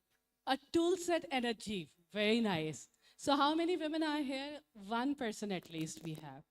This is the representation issue. If we want more women in AI, we need to change the way we are seeing the toys. I am yet to, my daughter is 6-year-old now. From last 6 years, I am looking for a pink color hammer. Can't find it. Because she likes pink. That's the only reason. And she wants to wear not a unicorn frock, a Spider-Man frock. I can't find Spider-Man frock because Spider-Man doesn't wear frock. That's the representation issue. Because women today, girls, are looking for more options by keeping their femininity with them. The problem in our generation was that when we were coming in the workforce, we were told to shed off our femininity. We were told to shed off our femininity, and we were expected to adopt the way workforces were, the way work culture was. In today's girls, today's generation, Gen Z, Gen Alpha is asking for, I want to keep who I am, what I like, and I want options. So an inclusive world, virtually, physically, is the one where the option is how I want it, not how where I fit in. The mold made by the society. That's an inclusive world. Similarly, how many times we have seen inclusive toys? And when we say about the inclusive toys, we're talking about all sort of inclusion. So for example, kitchen for men, for the boys. How many kitchen tool sets are designed for boys? It's a life skill, can be given from the early age. Even when they're playing, कोई boy अगर खेल रहा हो kitchen से, ये क्या लड़कियों वाला game खेल रहा है? It's a very common rhetoric that is said. और उसको पता सोचा है नहीं नहीं ये नहीं खिलाना कोई प्रॉब्लम हो जाएगी you know the kind of so for us to move to a virtual space the first thing we need to change is the way we see the physical world. And since our generation, we the gender generation which is digital aware not the native need to learn. Iqbal said जवानों को पीरों का उस्ताद कर बहुत पहले कह के गए थे but we did not realize back then. Now we need to learn from the younger generation how they want the world to be inclusive. And that inclusion is not only about gender, it's about age. My daughter wanted to create an avatar for me in Minecraft and she said, what should I make in the Minecraft avatar? She wants to play Roblox with all the people around the world. And she doesn't see the world the way I see. So I need to ask from her. I need to learn Discord from her. I needed to learn the Roblox from her so that I can at least talk to her in the way she wants me to talk to her. And the second thing is, we need to change the way we treat our kids. We need to stop ageism from them, from our side. They need to be included in the conversation now. Instead of saying तुम बच्चे हो अभी नहीं बच्चों से अभी बात नहीं करना बच्चा is very important right now to create an inclusive world. And the third thing we can create for ourselves for the virtual, learn it now as a digital users, not even at least as a digital. Because what is happening, that world is moving very fast. You talk about the health tech, you talk about the ed tech, you talk about, 3 days back, in the last week, 26, I was in Mobile World Congress. And we have heard the name of Android, Xiaomi, and all these, and I saw that world where the Android car was there. Robotic pets were there. And there's so many health tech devices there. The Know Your Skin pavilion was there where you were showing your skin to an AI generated body and they were telling how healthy your skin is. Then there was an app for the AI for understanding who you are and what kind of technology you would like to use. So world is moving there. For us to change our view, we need to change the algorithm. And for that algorithm, we need to change the algorithm here. If that algorithm is changed, we have created an inclusive AI world. Thank you so very much. And if you want to ask any question, please feel free so. Yeah, sure.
Spider-Man costume for the boys and just create something like a frog out of it. So what can we do as a society, we millennials and the ones before us, what can we do to create those options? Thank you. Thank you. That's a very relevant and very good question. So what can we do? I think what we can do is that first thing first, we need to understand that and accept that these are not the nakhras. We millennials actually reject a lot of Gen Z and Gen Alpha's recommendation as ये नखरे वाले लोग हैं, हम तो बड़े अच्छे थे.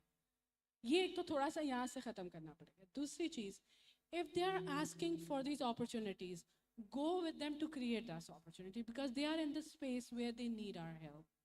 We are in the age of 30s and 40s and they are in the teens, they need our help. For example, if my daughter is asking for that frog, I can explain to her, Spider-Man, you can be Spider-Girl and let's create the costume for you. We created that costume, by the way. It was horrible, but she enjoyed it, right? And then she realized, I don't want to be Spider-Girl, I want to be a warrior princess. And then she just tore off all the spider thing from that frog and took her sword out and started fighting as a warrior princess. So give the opportunities as they like and be part of that opportunities because we are not yet irrelevant. They are looking up to us. We need to understand that Gen Alpha and Gen Z are looking up to us because we are the generation who have seen the change happen from physical to digital.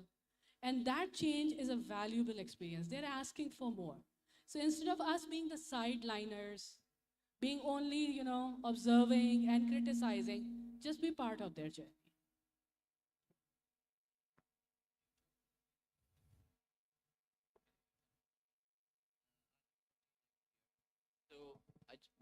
The only question I have, what are the, how are you managing this transition from being a young person to getting older? And I'm sure there are more opportunities, as you say, there are things that I cannot do. By not accepting, But by like, not accepting. I know, I'm sure. 40 is new teen. Exactly, that's what I was thinking. Right. Said now you're a married person, so like I'm sure that you can travel more. And now I have more opportunities. I have the resources to travel as well. So I think this is one of the things that you can do. But so not accepting exactly, because the first time I was called an uncle by a young child, it just hit me like a brick. कि भाई ये क्या हो गया If मेरे someone साथ? call me auntie, I still don't recognize that. But let me tell you, the most important thing that we women can do, stop using the anti-aging. We don't need that. Okay? Anti-aging tells you that you are getting aged. So don't use that. And Number one. Men, 40 is just a start. Pakistan की सारी दीवारों पे लिखा हुआ है आप लोगों के लिए.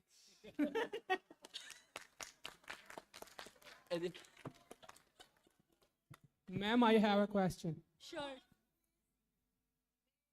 मैम आपने इंक्लूसिवनेस की बात की है तो जी श्योर प्लीज. इंक्लूसिवनेस की बात की है. नोआ हरारी का काम भी इस पे है कि सैपियंस जो है वो होमोड्यूस में कन्वर्ट हो जाएंगे. तो ये तो एक इनएविटेबल चीज़ है कि इक्वालिटी आ जाएगी 30 साल बाद 40 साल बाद. लेकिन मैम आपने इसको जो एआई के मैम डेट्रीमेंटल इफेक्ट्स हैं जेंडर डिस्क्रिमिनेशन में पे, उससे हम कैसे बच सकते हैं? आप थोड़ा सा इस पे बता देना. हाँ देखिए, जब मैं when I was in university 2000 में, इतनी मैं पुरानी हो गई, अब 24 साल पहले यूनिवर्सिटी थी. अभी भी कोई 10 साल कहता है तो मैं सोचती अच्छा हाँ 1900 की बात हो रही है, बट इट्स स्टिल 2000 राइट. 2000 में आप सब जो भी मेरी एज के लोग हैं उनको याद होगा 2000 आएगा, हिट होगा तो पता नहीं क्या हो जाएगा और कंप्यूटर दुनिया रीसेट हो जाएगी.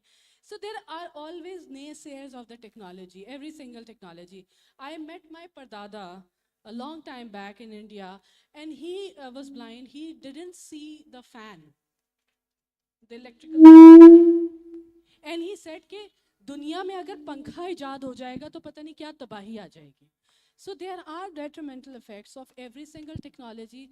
The world is using them. World is moving on to use them. It's up to us how we use them. So, for example, Roblox and Minecrafts are good games. If we know and become part of our generation and understand their language, we will be cancelling out the Roblox negative effect with them because we will be part of their group. We will be part of their world. But if we block that part, then negativity is all around us. Physical world में रहने की भी उतना ही नुकसान.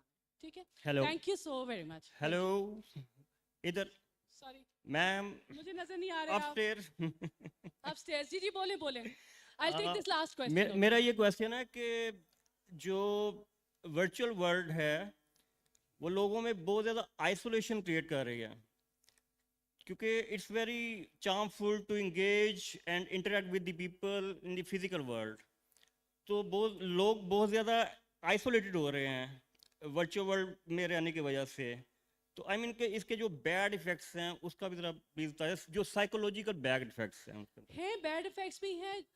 एक शेर है, असले इतने घटे हैं आज की दुनियाओं के, अपने दो लोगों से हर एक शख्स कटा रहता है। तो है ये बात, but at the same time there is a world where we were never connected unless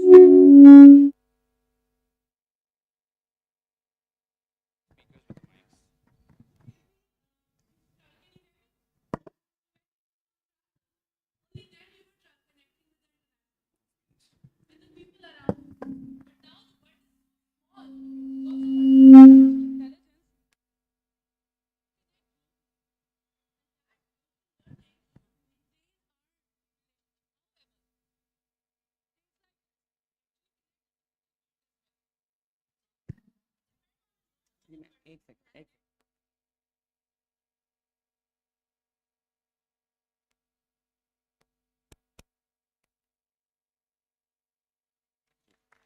One last comment. One last comment from ma'am here. Thank you. My message to all of you is that grow old gracefully. Grow old gracefully. इसलिए कि जब आप की उम्र ज़्यादा हो जाती है तो there is more to thank God for, because मैं सारे बुढ़ों को पहले से कह रही थी, अब तो मैं खुद भी ओल्ड हो गई हूँ, बट आई यूज टू से कि भाई आप लोग इसलिए बुढ़े हुए हैं because you did not die early. So grow old gracefully. Thank you.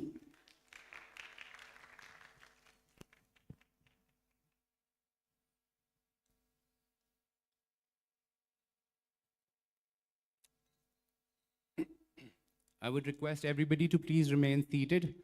यहाँ पे एक panel discussion शुरू होने वाला है. Next, and we have Nimra Butcha, Rasi Farooq and Beagle in the panel. Please stay with us. अभी हम कुछ ही मिनट में panel start कर देंगे. Thank you.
ओहो, अकेले अकेले कहाँ? थोड़ी हमें भी लिफ्ट करा दो. यार, ये आप लोग क्या कर रहे हो? अच्छे खासे पढ़े लिखे लगते हो. अकेली लड़कियों को देखकर जुमले कसना, सीटी बजाना, ऐसी हरकतें आपको जेब नहीं देती हैं. खवातीन को घर से बाहर महफूज माहौल फराहम करना हमारा फर्ज है। बदलो अपनी सोच को, सबके लिए आवाज दो। बस्ती बस्ती नगरी नगरी एक हो के आवाज दो।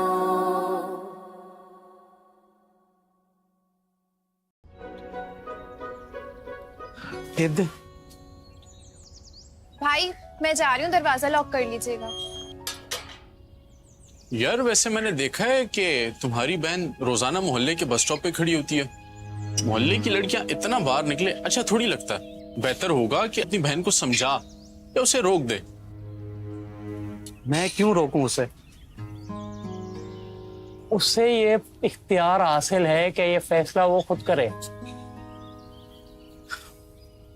देख भाई, हमें सोच बदलने की जरूरत है, लड़कियों को रोकने की नहीं। बल्ब ऑन कर।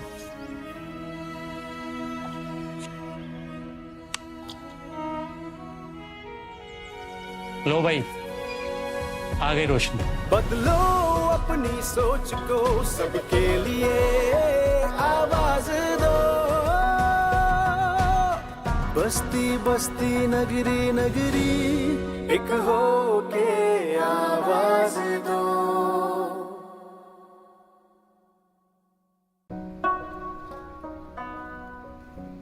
ला भाई पाना लिया। उस्ताद जी।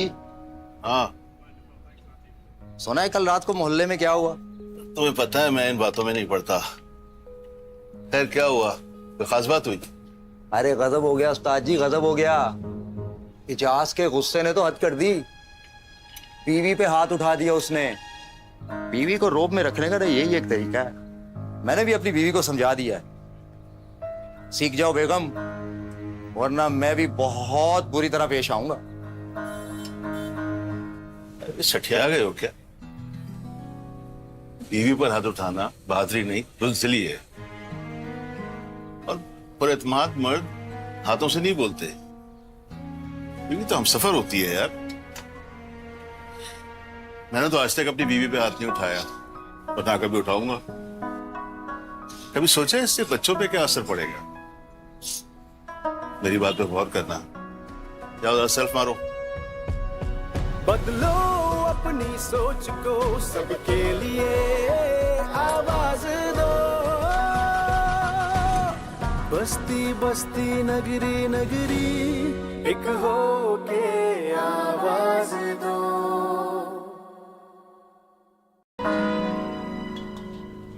ओहो, अकेले अकेले कहाँ?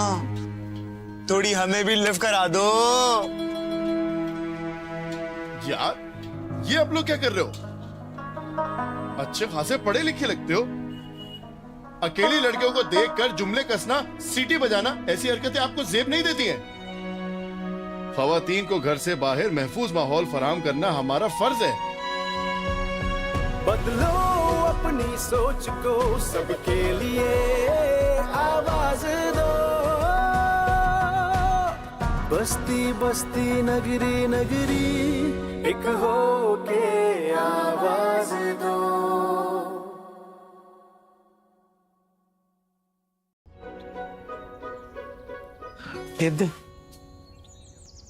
भाई मैं जा रही हूँ, दरवाजा लॉक कर लीजिएगा। यार वैसे मैंने देखा है कि तुम्हारी बहन रोजाना मोहल्ले के बस स्टॉप पे खड़ी होती है। मोहल्ले की लड़कियां इतना बाहर निकले अच्छा थोड़ी लगता है। बेहतर होगा कि अपनी बहन को समझा या उसे रोक दे। मैं क्यों रोकूं उसे? उससे ये इख्तियार हासिल है कि ये फैसला वो खुद करे। देख भाई, हमें सोच बदलने की जरूरत है, लड़कियों को रोकने की नहीं। बल्ब ऑन कर।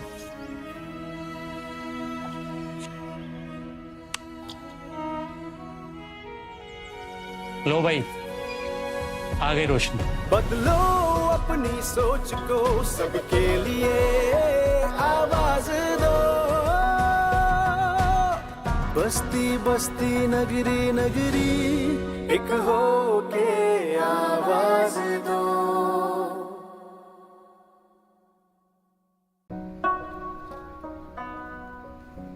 ला भाई पाना लिया। उस्ताद जी। हाँ।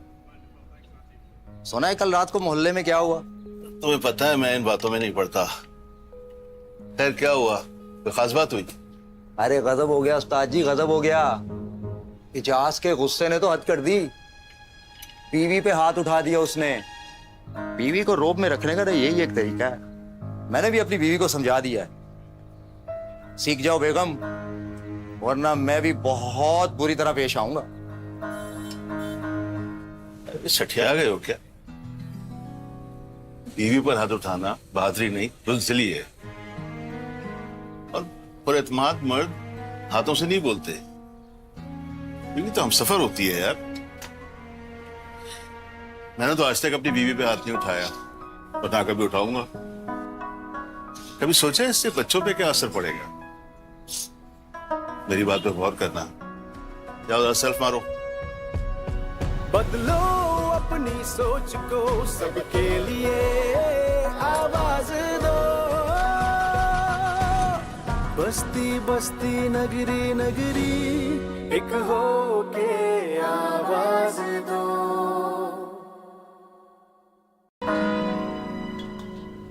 ओहो, अकेले अकेले कहाँ? थोड़ी हमें भी लिफ्ट करा दो। यार ये आप लोग क्या कर रहे हो? अच्छे खासे पढ़े लिखे लगते हो। अकेली लड़कियों को देखकर जुमले कसना, सीटी बजाना, ऐसी हरकतें आपको जेब नहीं देती हैं। खवातीन को घर से बाहर महफूज माहौल फराहम करना हमारा फर्ज है। बदलो अपनी सोच को, सबके लिए आवाज दो। बस्ती बस्ती नगरी नगरी एक हो के आवाज दो।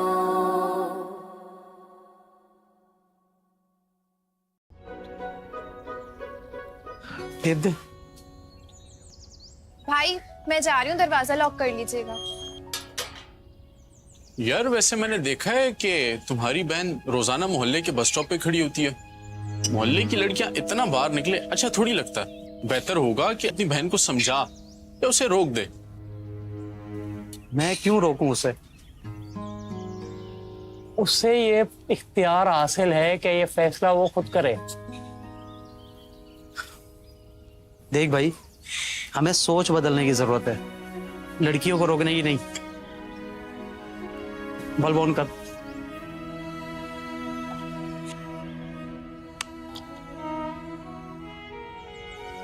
लो भाई, आ गई रोशनी। बदलो अपनी सोच को, सबके लिए आवाज दो।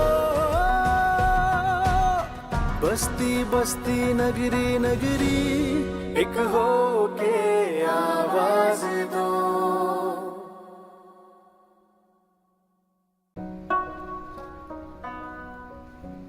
ला भाई पाना लिया।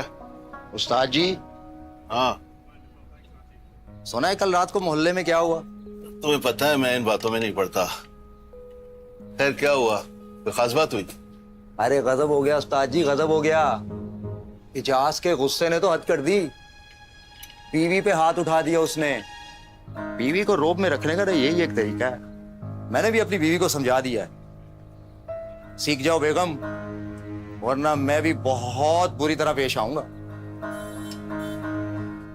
सठिया गए हो क्या? बीवी पर हाथ उठाना बहादुरी नहीं, बुज़दिली है।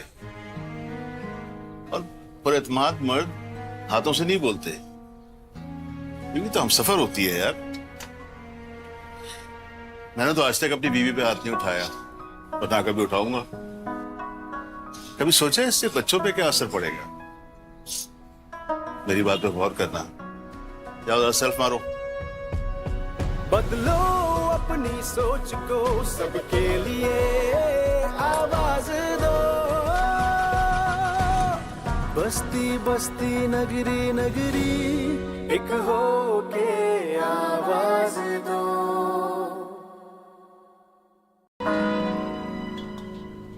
ओहो, अकेले अकेले कहाँ? थोड़ी हमें भी लिफ्ट करा दो। यार ये आप लोग क्या कर रहे हो? अच्छे खासे पढ़े लिखे लगते हो। अकेली लड़कियों को देखकर जुमले कसना, सीटी बजाना, ऐसी हरकतें आपको जेब नहीं देती हैं। खवातीन को घर से बाहर महफूज माहौल फराहम करना हमारा फर्ज है।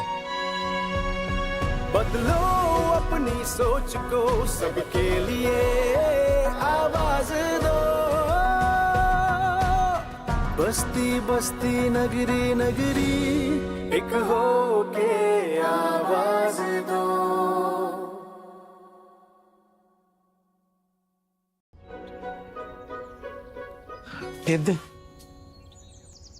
भाई मैं जा रही हूँ, दरवाजा लॉक कर लीजिएगा। यार वैसे मैंने देखा है कि तुम्हारी बहन रोजाना मोहल्ले के बस स्टॉप पे खड़ी होती है। मोहल्ले की लड़कियां इतना बाहर निकले अच्छा थोड़ी लगता है। बेहतर होगा कि अपनी बहन को समझा या उसे रोक दे। मैं क्यों रोकूं उसे? उससे ये इख्तियार हासिल है कि ये फैसला वो खुद करे। देख भाई, हमें सोच बदलने की जरूरत है, लड़कियों को रोकने की नहीं। बल्ब ऑन कर।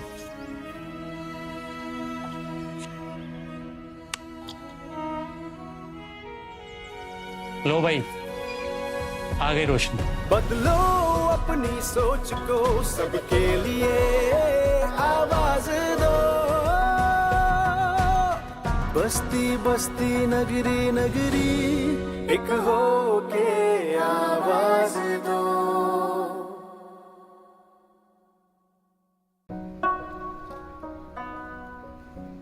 ला भाई पाना लिया। उस्ताद जी। हाँ सुना है कल रात को मोहल्ले में क्या हुआ? तुम्हें पता है मैं इन बातों में नहीं पड़ता। खैर क्या हुआ, कोई खास बात हुई? अरे गजब हो गया उस्ताद जी, गजब हो गया। इजाज के गुस्से ने तो हद कर दी। बीवी पे हाथ उठा दिया उसने। बीवी को रोब में रखने का तो यही एक तरीका है। मैंने भी अपनी बीवी को समझा दिया है। सीख जाओ बेगम, वरना मैं भी बहुत बुरी तरह पेश आऊंगा। सठिया गए हो क्या? बीवी पर हाथ उठाना बहादुरी नहीं, बुज़दिली है। और पुरएतमाद मर्द हाथों से नहीं बोलते।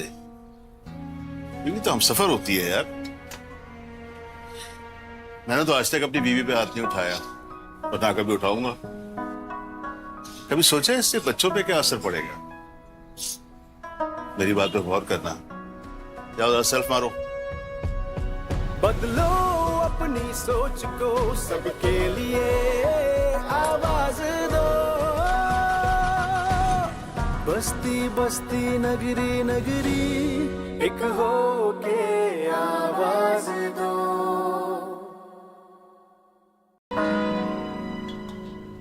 ओहो, अकेले अकेले कहाँ?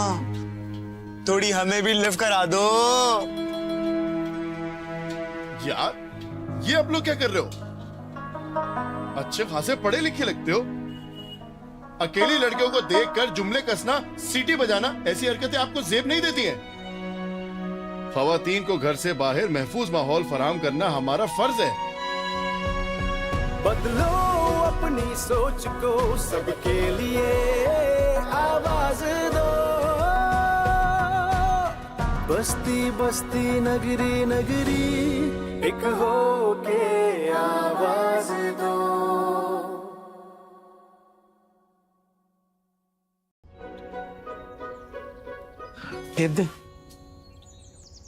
भाई मैं जा रही हूँ, दरवाजा लॉक कर लीजिएगा। यार वैसे मैंने देखा है कि तुम्हारी बहन रोजाना मोहल्ले के बस स्टॉप पे खड़ी होती है। मोहल्ले की लड़कियां इतना बाहर निकले अच्छा थोड़ी लगता है। बेहतर होगा कि अपनी बहन को समझा या उसे रोक दे। मैं क्यों रोकूं उसे? उससे ये इख्तियार हासिल है कि ये फैसला वो खुद करे। देख भाई, हमें सोच बदलने की जरूरत है, लड़कियों को रोकने की नहीं।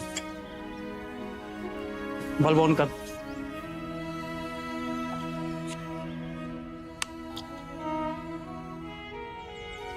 लो भाई, आ गई रोशनी। बदलो अपनी सोच को, सबके लिए आवाज दो। बस्ती बस्ती नगरी नगरी एक हो के आवाज दो।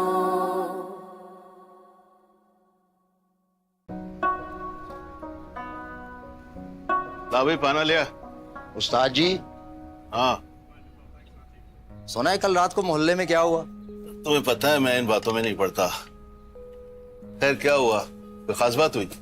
अरे गजब हो गया उस्ताद जी, गजब हो गया। इजाज के गुस्से ने तो हद कर दी। बीवी पे हाथ उठा दिया उसने। बीवी को रोब में रखने का तो यही एक तरीका है। मैंने भी अपनी बीवी को समझा दिया है। सीख जाओ बेगम, वरना मैं भी बहुत बुरी तरह पेश आऊंगा।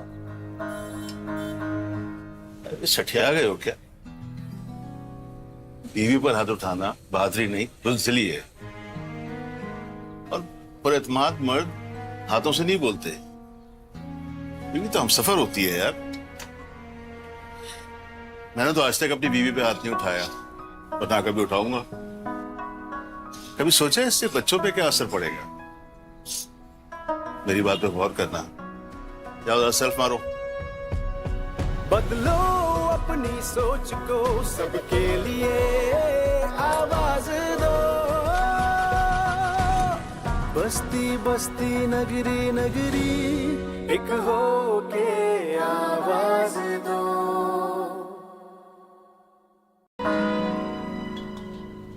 ओहो, अकेले अकेले कहाँ? थोड़ी हमें भी लिफ्ट करा दो।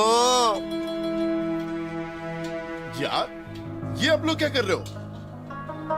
अच्छे खासे पढ़े लिखे लगते हो।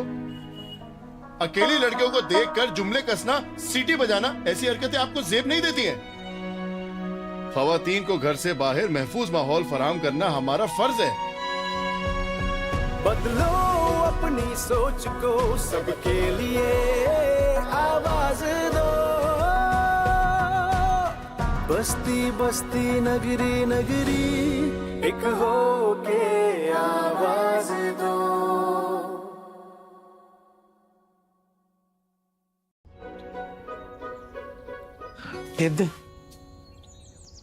भाई मैं जा रही हूँ, दरवाजा लॉक कर लीजिएगा। यार वैसे मैंने देखा है कि तुम्हारी बहन रोजाना मोहल्ले के बस स्टॉप पे खड़ी होती है। मोहल्ले की लड़कियां इतना बाहर निकले अच्छा थोड़ी लगता। बेहतर होगा कि अपनी बहन को समझा या उसे रोक दे। मैं क्यों रोकूं उसे? उससे ये इख्तियार हासिल है कि ये फैसला वो खुद करे। देख भाई, हमें सोच बदलने की जरूरत है, लड़कियों को रोकने की नहीं। बल्ब ऑन कर।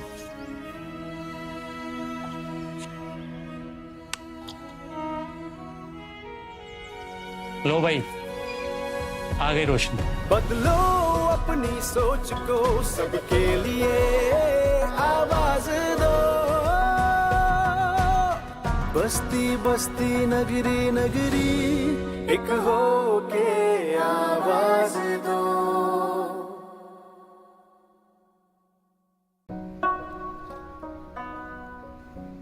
ला भाई पाना लिया। उस्ताद जी। हाँ। सुना है कल रात को मोहल्ले में क्या हुआ? तुम्हें पता है मैं इन बातों में नहीं पड़ता। खैर क्या हुआ, कोई खास बात हुई? अरे गजब हो गया उस्ताद जी, गजब हो गया। इजाज के गुस्से ने तो हद कर दी। बीवी पे हाथ उठा दिया उसने। बीवी को रोब में रखने का तो यही एक तरीका है। मैंने भी अपनी बीवी को समझा दिया है। सीख जाओ बेगम, वरना मैं भी बहुत बुरी तरह पेश आऊंगा। सठिया गए हो क्या? बीवी पर हाथ उठाना बहादुरी नहीं, बुज़दिली है। और पुरएतमाद मर्द हाथों से नहीं बोलते। बीवी तो हमसफर होती है यार। मैंने तो आज तक अपनी बीवी पे हाथ नहीं उठाया और ना कभी उठाऊंगा। कभी सोचा है इससे बच्चों पे क्या असर पड़ेगा? मेरी बात पे गौर करना। जाओ सेल्फ मारो। बदलो अपनी सोच को, सबके लिए आवाज दो। बस्ती बस्ती नगरी नगरी एक हो के आवाज दो।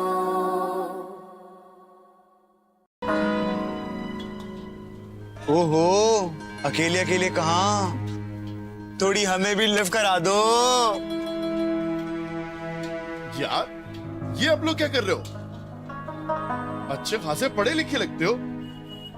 अकेली लड़कियों को देखकर जुमले कसना, सीटी बजाना, ऐसी हरकतें आपको जेब नहीं देती हैं। ख्वातीन को घर से बाहर महफूज माहौल फराहम करना हमारा फर्ज है। बदलो अपनी सोच को, सबके लिए आवाज दो। बस्ती बस्ती नगरी नगरी एक हो के आवाज दो।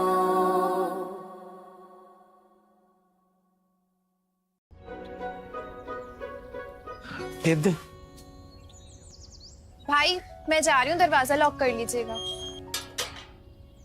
यार वैसे मैंने देखा है कि तुम्हारी बहन रोजाना मोहल्ले के बस स्टॉप पे खड़ी होती है। मोहल्ले की लड़कियां इतना बाहर निकले अच्छा थोड़ी लगता। बेहतर होगा कि अपनी बहन को समझा या उसे रोक दे। मैं क्यों रोकूं उसे? उससे ये इख्तियार हासिल है कि ये फैसला वो खुद करे। देख भाई, हमें सोच बदलने की जरूरत है, लड़कियों को रोकने की नहीं। बल्ब ऑन कर।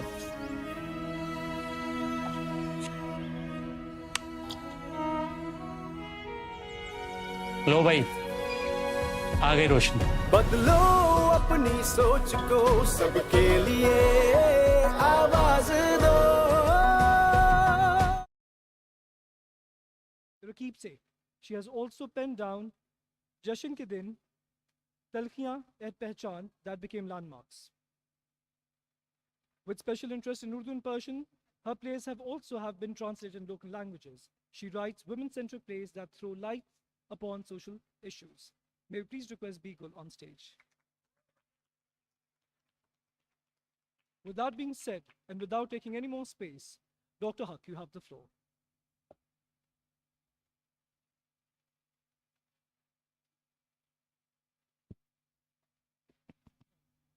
Hello, Assalamu alaikum. And thank you, Samir. I'd like to welcome our wonderful panelists here, the marvelous Jeannie, Miss Nimra Butcha, and of course, the amazing, compelling performer of today, Rasti Farooq. And we have the phenomenal, prolific writer, Bigul. These are the characters and the character makers who we read about, who we talk about. Finally, we get a chance to talk to them, which is fantastic. Thank you, Samir, for this opportunity as well. So I was marveled by the idea of a brown girl, South Asian, Pakistani, Muslim, as showcased as Miss Marvel. I don't know if you've all seen Miss Marvel. Have you seen Miss Marvel? Great.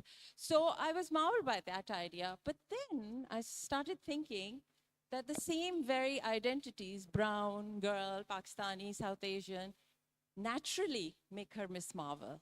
We women, especially brown, girl, and Pakistanis, we don't have superpowers to fight.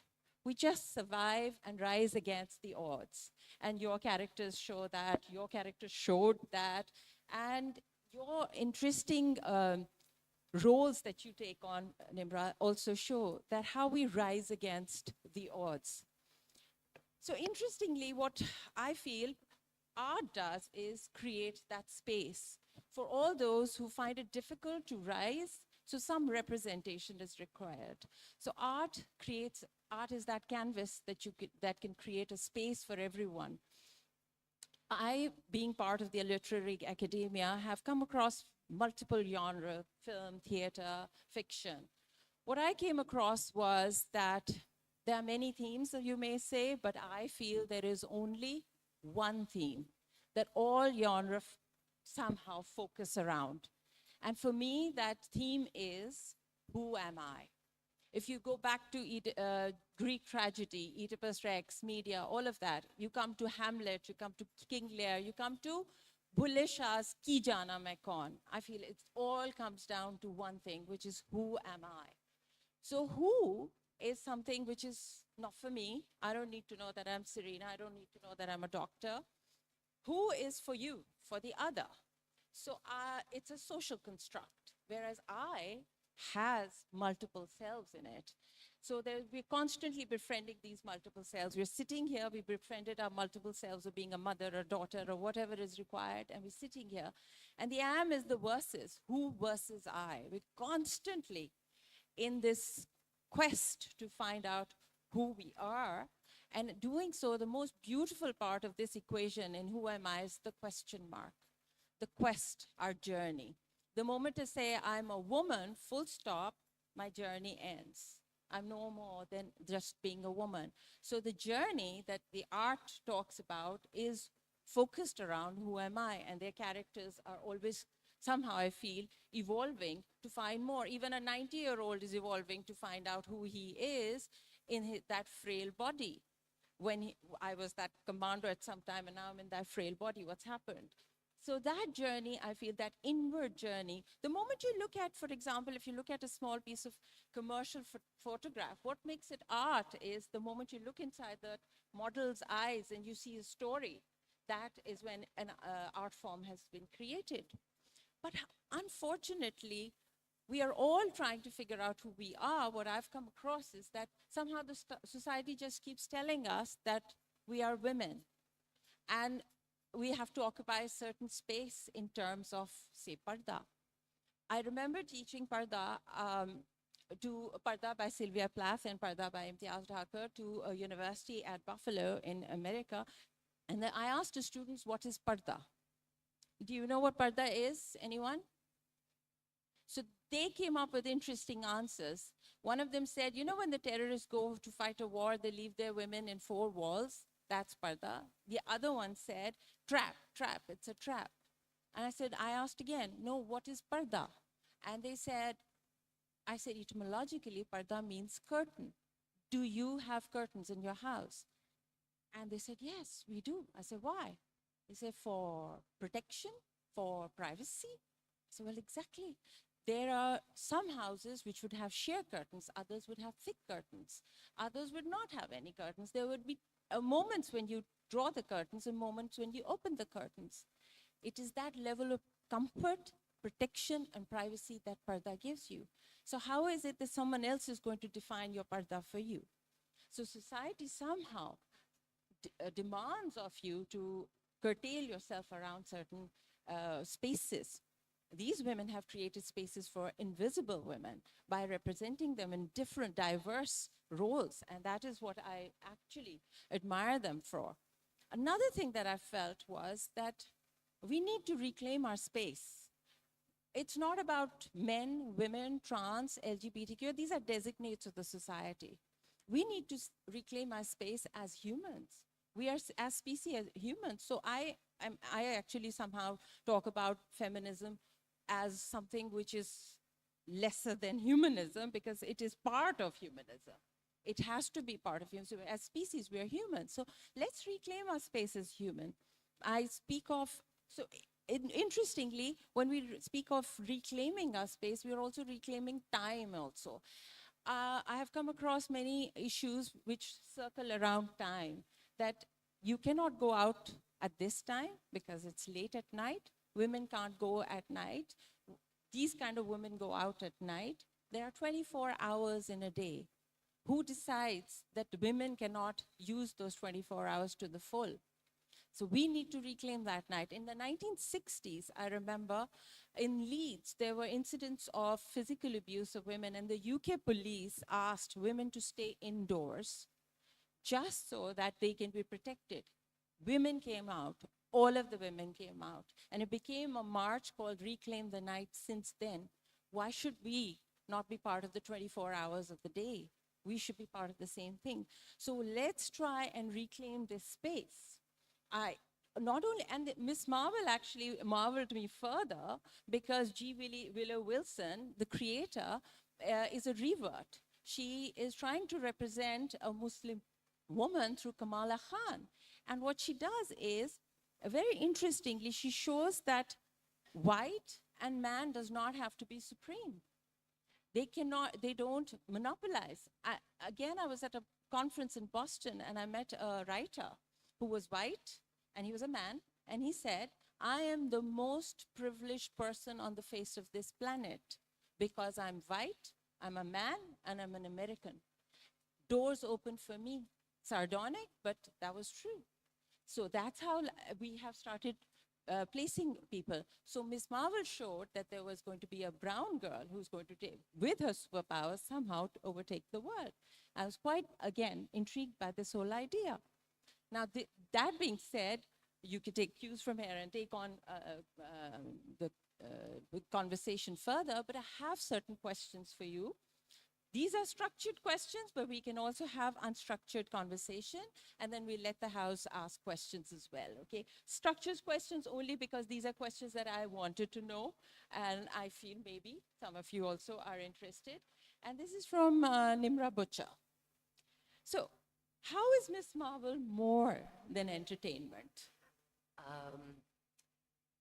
Miss Marvel is started out as a comic book before it became a series. And these are all things that I discovered a lot later than when I sort of ended up on set for Miss Marvel, because, you know, they were casting people from Pakistan. They wanted the characters to be played by people as authentically as possible, you know, which I'm never quite sure about how authentic I am or somebody else is, just because they're in a sort of, you know, particular location and they can call themselves Pakistani Muslim women, you know. So, so it started out as a comic, and it started out as a story which was very personal to the writer of the story. And then, you know, Woodrow Wilson, she came on, and Sana Amanat, this is Sana Amanat's story. She grew up as a brown girl in New York, in New Jersey, and this is very much her story about how she didn't fit in. And I think Beagle knows a lot about women who don't fit in. I've seen so much that she's written, been lucky enough to perform in some of her stuff, and I think we here tell stories in Pakistan very well about people who don't fit in. But we get to see our stories. Maybe sometimes the world doesn't get to see our stories. So this was a lucky moment in time where someone wanted to tell a story that resonated with so many people all over the world. It resonated with brown kids who imagined that they were the superheroes that they see on screen. But for example, you know, for my son, he watches Chris Hemsworth Thor, and maybe part of him might imagine that he looks like Chris Hemsworth, but he's brown, he's a brown kid. So I think that, you know, it's important to see people on screen that look like you, or talk like you, or have families like you. And I think in that sense, Miss Marvel had its heart in the right place. And I think that's why it resonated so much with everybody. I don't know if I'm going off topic, but yes, so I think that's why the story is universal. It's not just an American, you know, sort of suburban story. But there are many more stories that don't reach as far out about misfits. And I think a lot of us do feel like misfits wherever we are. So. Thank you, thank you. Also, your roles have always been dynamic. How do you see these roles creating spaces for the invisible women? And what makes you choose a particular role? I think the choice on the ground isn't, it's quite thin. I think I've never quite sort of been able to work in the mainstream. I think I'm not of a certain sort of, you know,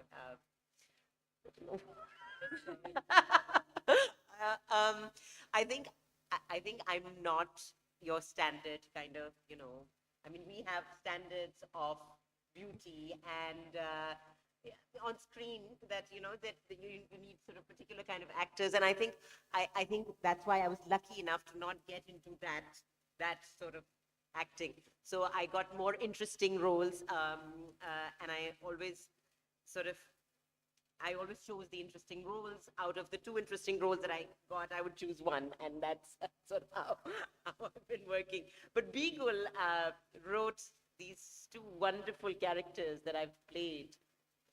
And I want you to talk about, I mean, those and also, I think the second one, the Dastak was such a challenging. I don't know if you've seen my work. I sometimes feel very shy about posting work on Instagram and stuff, but I really want to repost Dastak because I think it's such an important story. It's a mother and daughter story, and such isolation and such the atmosphere in that. So I mean, if it weren't for people like Vigul and Sarmat Khusert and Kamal Khusert, I wouldn't have done all the interesting work. So I'm just there for the taking, in that sense.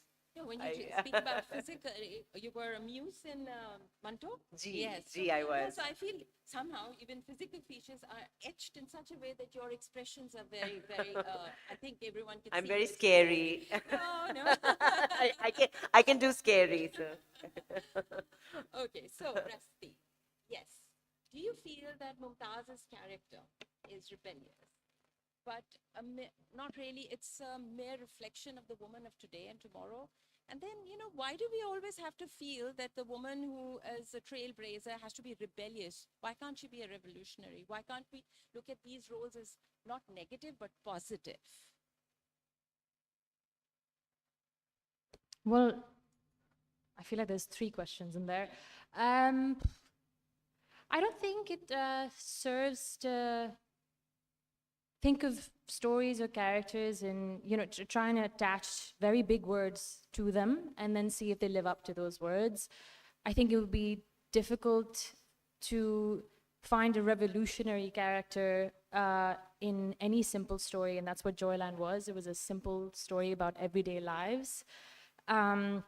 Mumtaz is a rebellious character, which is why I think she was intriguing. Of course, the most rebellious being Biba, and which is why Biba was riveting, because, it's really inspiring and invigorating to come across, complex female characters, which is what I guess we're all talking about today.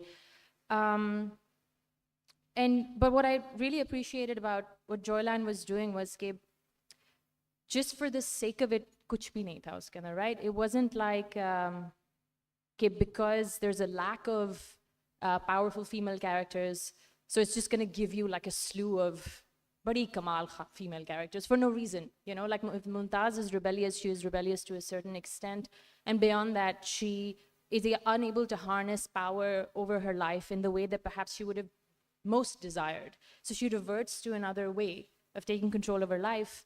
Biba's character, of course, she's powerful through and through, but at every turn you kind of see the cost that she's had to pay to have the reins of her life in her own hands. And so yes, I agree with you that, Mumtaz was a rebellious character, but I think for any story that comes out of Pakistan, perhaps as much as we all want, I feel like even regular audiences, everybody is kind of getting a little tired of that same kind of story. And so, I'll be on YouTube kind of scrolling comments underneath some telefilm or some random short film that's been uploaded, just to try and get a sense of like, what are audiences feeling or wanting right now? And I do get a sense of कि अब सब थक गए हैं उसी तरह की एक शादी वाली कहानी से या जो भी थके हुए हैं. And so it's a good place to start, right? So how do you inject truthful, interesting stories in there? There is a way, but again, it has to be done deftly, because I feel like even now we're prepared to see certain types of representations, right? So I feel like something like, like for example, even a story like Kamli, which I would argue was a very atypical story. It had 2 central female characters. I mean, the male character barely spoke, so it was an atypical story in a lot of ways. And it did really well in Pakistan. Maula Jat, which primarily was dealing with very masculine ways of being, that was the center, but then you had this atypical female villain character who was very bold, and it did really well. So I feel like some stories do well, but then there's so many factors that dictate how they're going to do. Sometimes you need a really big name attached to it. Perhaps if you're trying to be rebellious in a really big, bold way, sometimes that does well, but then a very simple, everyday rebellion, again, like a everyday thing, will not be palatable. So these questions are just always strange to me, कि हम किन चीज़ों को हज़म करने के लिए तैयार हैं और किन चीज़ों को नहीं. But again, I'm lucky to have gotten to play Mumtaz, and if Mumtaz hadn't been written by somebody like Simon the way that he wrote it, I would not have existed. So as a Mumtaz wouldn't have been here, I wouldn't have been here. So it's just kudos to writers like Beagle and Simon and everybody else who dare to write those kinds of stories. So, yeah. So I was going to ask you about Biba as well, because of course it's a very bold character, but then at the same time, she is shown very vulnerable as well. So somehow I have, earlier on, we were talking about women in our plays and our dramas and our films, and now we're showing another entity, another identity, which is more somehow shown lower on the ladder and shown as downtrodden further. So are we trying to, because of the inclusivity element, are we trying to include them, but at the same time show how vulnerable this particular strata of the society is? So yes, Biba was, you've said a lot about Biba, that somehow answers my question anyway. But how do you think, how are we going to cover another strata, which is lower than, treated lower than, do you want to, oh, okay, sorry, yes. Is your question So again? my I didn't catch the question. was that, Biba, it's bold, but shown as very vulnerable. Mhm. So somehow in the plays now, are we, because up till now we were seeing women, female characters shown in lowest of the ladder. Now we're showing another identity which is lower on the ladder. Right. How is it that we're going to bring that up? Well, I feel like if we start to like map a ladder with like rungs of sabse pisawa kaun hai, we could keep going. There's a lot of people on that ladder when it comes to, our lived experiences here. I'm not even sure if it's helpful to think of it that way, kaun zyada pis raha hai, nahi pis raha. If you're coming from a perspective of a writer, I think, again, I would just say, I think the reason why Simon's film Joyland did so well, and the reason why Biba existed in that film at all, was not because Simon had set out to write a trans film about, he had not set out, when he was sitting there writing, I'm saying this because I've had these conversations with him, I'm not just speaking on his behalf. He didn't just decide to just write about a trans character, what they go through and how difficult their life is. All of those things are true, of course. He wanted to present a snapshot of our society, and it just so happens that in that snapshot, we do have a lot of Pisewe people. And sometimes their life is just that. Sometimes their life has ebbs and flows. Sometimes they, they have the capacity to put up a really inspiring fight. And so it was just a snapshot of that. And yes, Biba is like almost every character in this film has to suffer in various ways and has to like, they deal with a lot of blows, but so does every character. It's interesting that Biba is the only character in this film who is almost always able to articulate the truth in that particular moment, always, and that's why I think we're so drawn to her, because she's so true in her existence. But I would just say, when it comes to writing, it's usually not helpful to start from a place of किसकी ज़िंदगी मुश्किल है और इस कहानी के ज़रिए मैं उनकी मुश्किल ज़िंदगी पे कैसे मैं light shed कर सकती हूँ या कर सकता हूँ. I think if we just write honest stories about people who populate Pakistan, if we just look left, right, center around us, you'll find all kinds of people who, and a lot of them will be leading some very difficult lives in all probability. So just write from a place of care. If you care about that person, that group of people, whoever it is you're writing about, if you write from a place of care, so you'll be able to give that character the dignity that they deserve, regardless of how difficult their arc or journey is. So yeah, that's what I would say.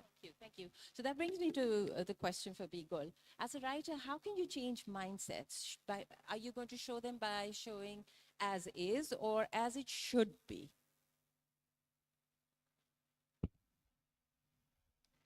Assalamu alaikum ji. Hi.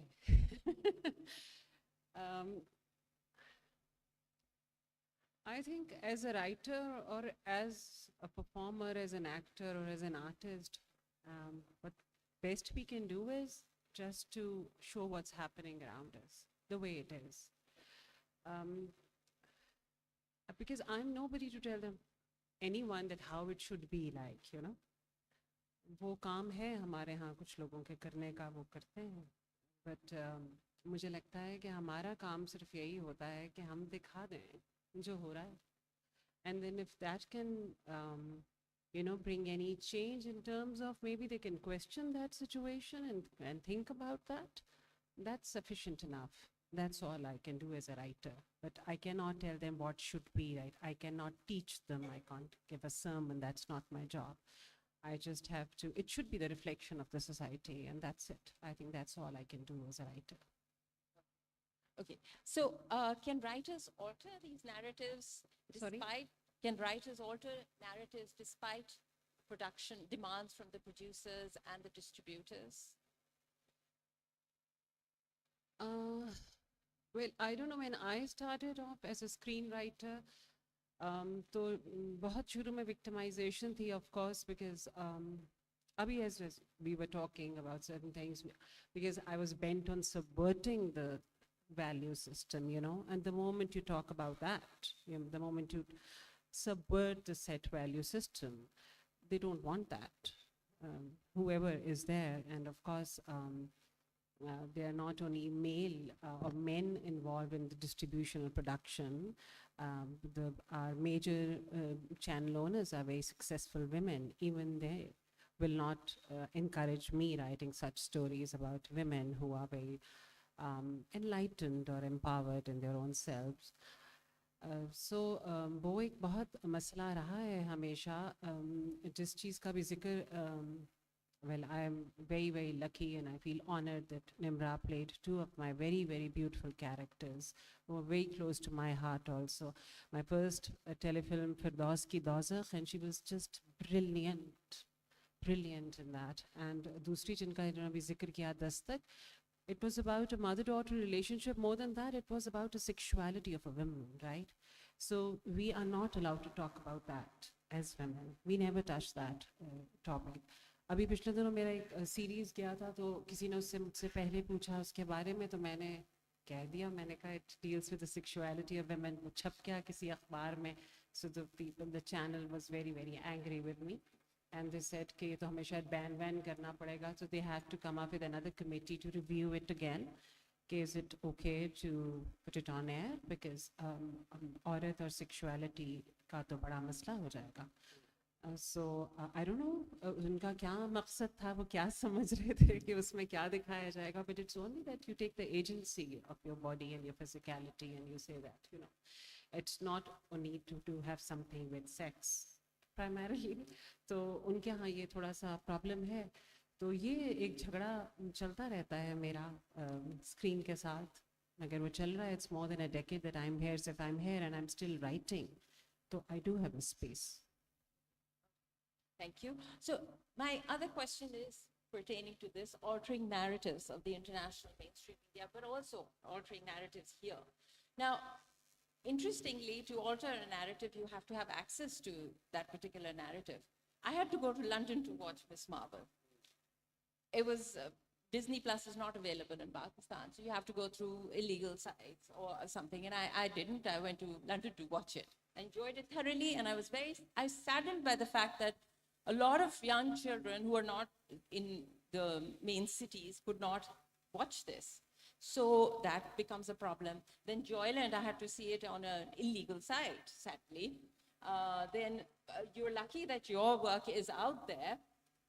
But how do you change narratives if it is not accessible to the masses?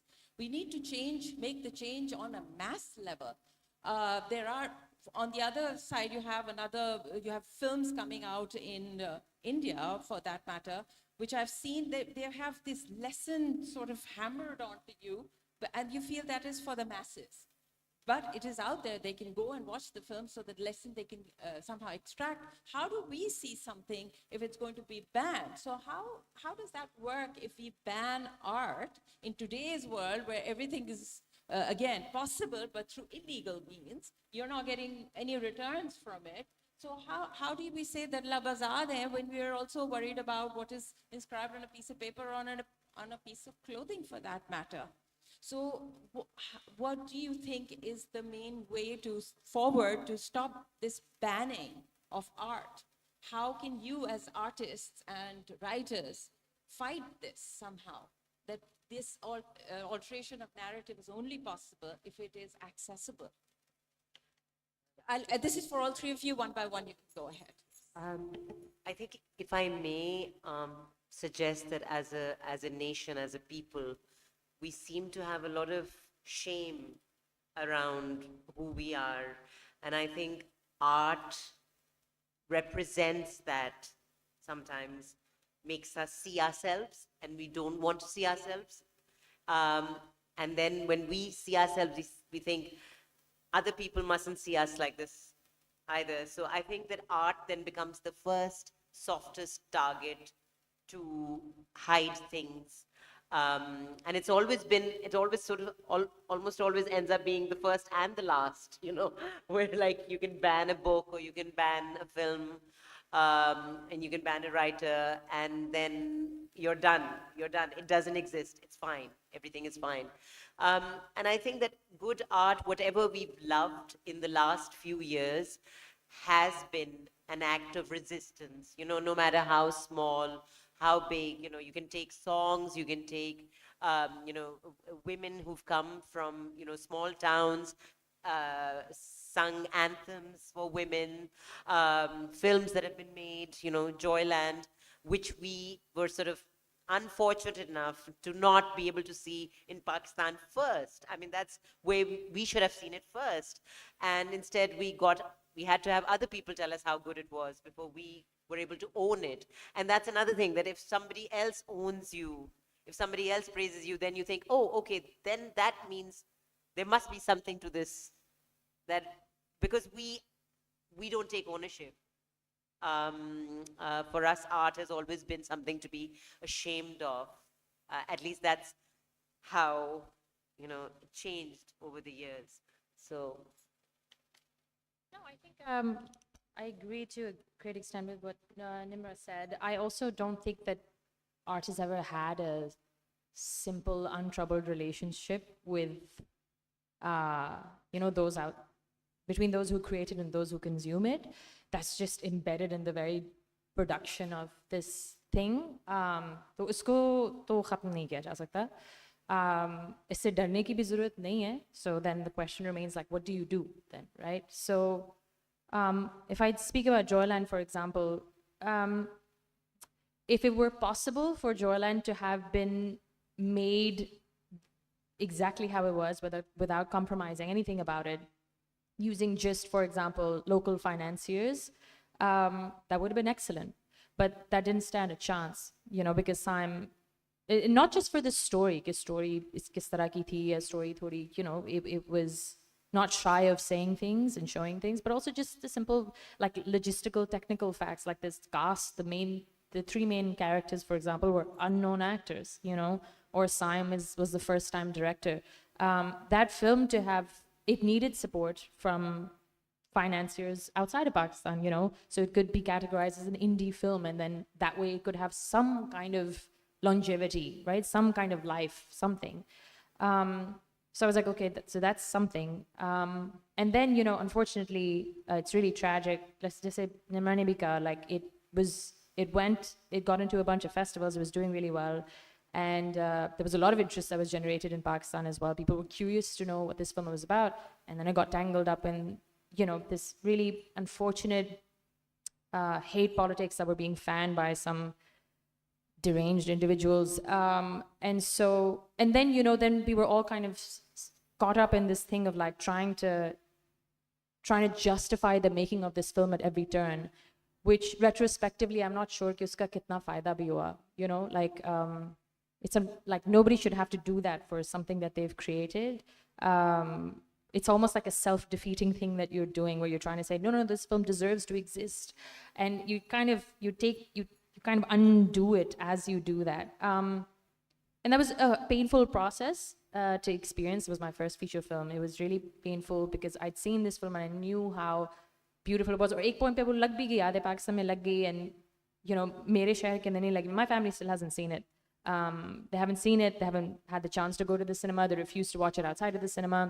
Some of my family was also questioning, you know, like ये किस किस्म की film है जो cinema में नहीं लग सकती. But then you're like, no, but it's playing in other parts of Pakistan, you know. And then the people who got to see it expressed what they felt about it. But then there was also this void that existed on the other side. So it was very painful to live through. And there are some lessons to be learned by it. But I think the biggest lesson is that one cannot solve the problem of censorship anywhere in the world, not in Pakistan either. You have to circumvent it very smartly.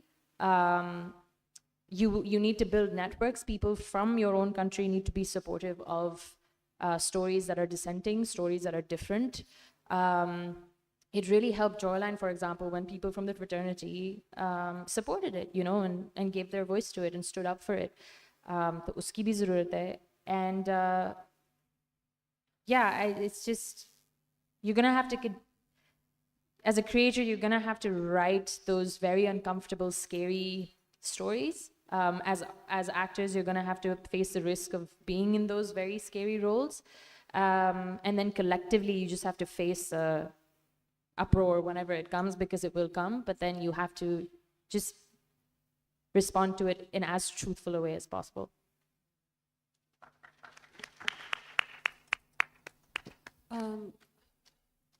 मुझे ऐसा लगता है कि आज censorship begins from our homes, the moment we are born, right?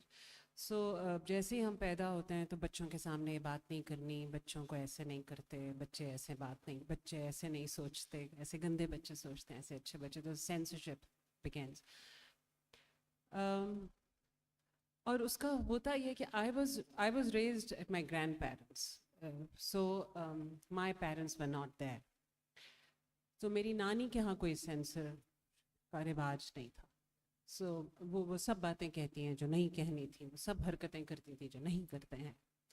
So as a child I witnessed everything, you know, dysfunctional marriage और बहुत सारे problems, 4 young mamus growing in that household, a lot of animals around us, बहुत कुछ था, a lot of mess, but I went through that and it was a lovely, lovely household. The problem is when I started my school, so I was not that sweet, innocent girl that was expected to be, you know, मतलब एक अच्छी सी मासूम सी angel फरिश्ता बच्ची तो मैं नहीं थी, क्योंकि मैं तो बड़ी होके वहाँ से आ रही थी. तो बहुत मुझे pretend करना पड़ा to make friends, because I did not have any friends. उनको लगता था कि कैसी बातें कर रही है.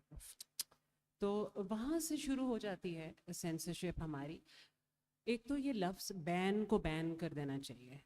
I think we should have everything. हर किस्म की चीज़ चलनी चाहिए, अच्छी बुरी, और उस अच्छे बुरे का फ़ैसला लोगों को करना चाहिए.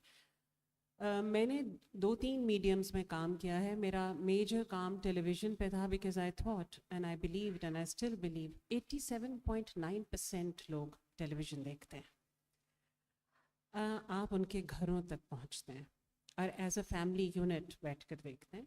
उनके व्हाट्सएप ग्रुप में वो बड़े पैशनेटली डिस्कस करते हैं उसके ऊपर कि वो किसके साथ भाग गई और उसका किसके साथ चक्कर है. सो बहुत ही इम्पॉर्टेंट मीडियम है जो कि ज़ाया हो जाता है. शुरू में I was very very aggressive.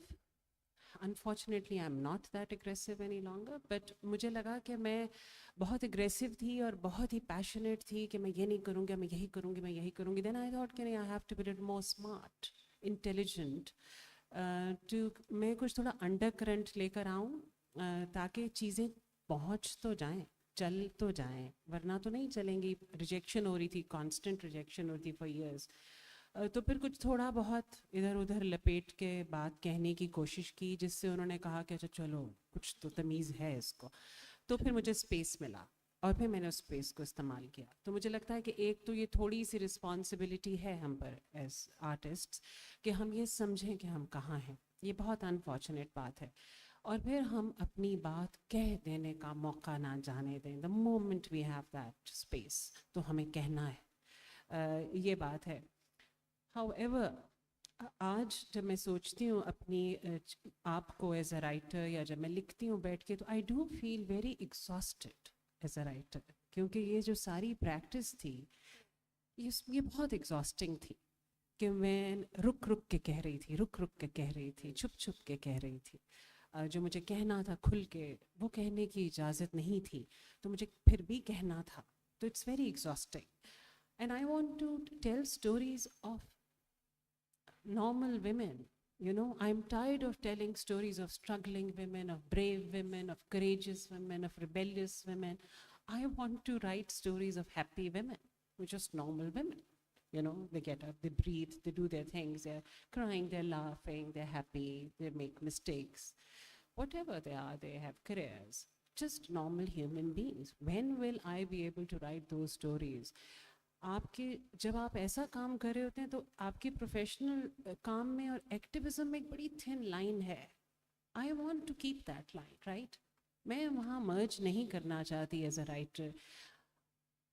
I don't want to be an activist all the time when I am writing. I just want to write honestly. और जब आप ऑनेस्ट स्टोरीज लिखते हैं लाइक जॉयलैंड, और आपको जगह नहीं मिलती है यहाँ दिखाने की, तो बड़ी तकलीफ होती है. I have recently written a short film.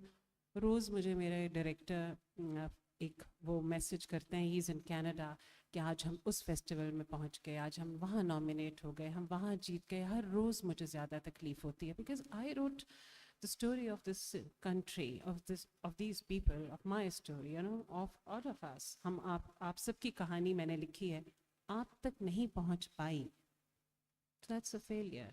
मुझे वो एक नीश इंटेलेक्चुअल ग्रुप को दिखाने का कोई फ़ायदा नज़र आता नहीं है कि किसी ने यूरोप में बैठ के मेरी फिल्म देख के कहा वाह वाह आपने क्या तीर मारा है, ओहो अच्छा पाकिस्तान में ऐसा होता है. इससे मुझे कोई फ़ायदा नहीं है. That's not what I want to do. मैं चाहती हूँ कि जॉयलैंड को मैं यहाँ बैठ कर अपनी बड़ी स्क्रीन पे देखूँ. आई वॉज प्रिविलेज्ड कि मुझ तक जॉयलैंड आई थी because I was part of the committee. जिन्होंने रिव्यू तो नहीं करना था उसको अप्रिशिएट ही कर सकते हैं, और कुछ नहीं है उसमें सिवाय उसकी तारीफ़ के.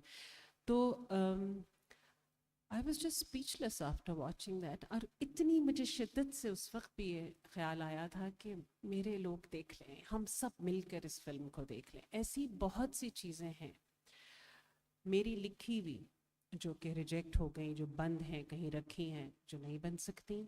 आई एम श्योर कि इन लोगों ने, निम्रा ने बहुत सी ऐसी चीज़ें में काम किया होगा जो पता नहीं स्क्रीन पर कभी पहुंच नहीं पाई होंगी. कभी हम थिएटर में कोई स्पेस ढूंढते हैं कि हम वहाँ कुछ कर लें, 4 लोग कोने में छुप के, कभी हम कुछ करते हैं.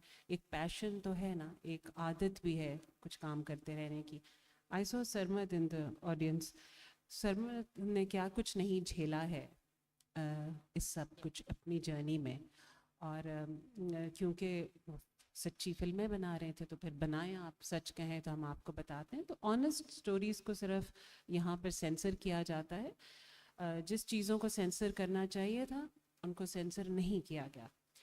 और दूसरी बात ये भी कि अगर हमारा ये डायलॉग इस्टेब्लिश्ड रहता, अगर हम लोग बातचीत करते रहते, हम लिखने वाले, परफॉर्म करने वाले, देखने वालों के बीच का एक कनेक्शन रहता, तो वो सब इंसिडेंट्स नहीं होते जो मैं बीचरे में देखा हो रहा है, वो सब कुछ, you know, because that's exactly what art does.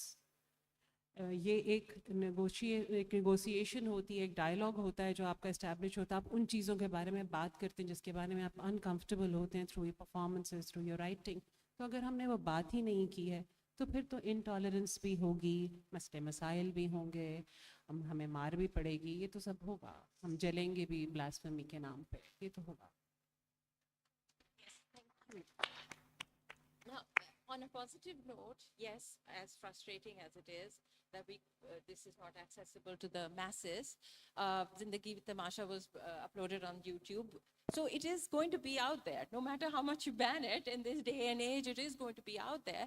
But on a positive note, I know people, I have an Italian daughter-in-law who absolutely loved watching Joyland. So on the international podium, we are at least being recognized. That's not just for the artists that we are, but for the quality of performance that we give, and the content that we have is really out there. So on a positive note, that is there. However, like you also said, ban kar dein, the word ban, in this day and age, how do you stop someone from watching it? Now I ask everyone else, if you have any questions, please feel free to ask questions. Yes. Goodbye.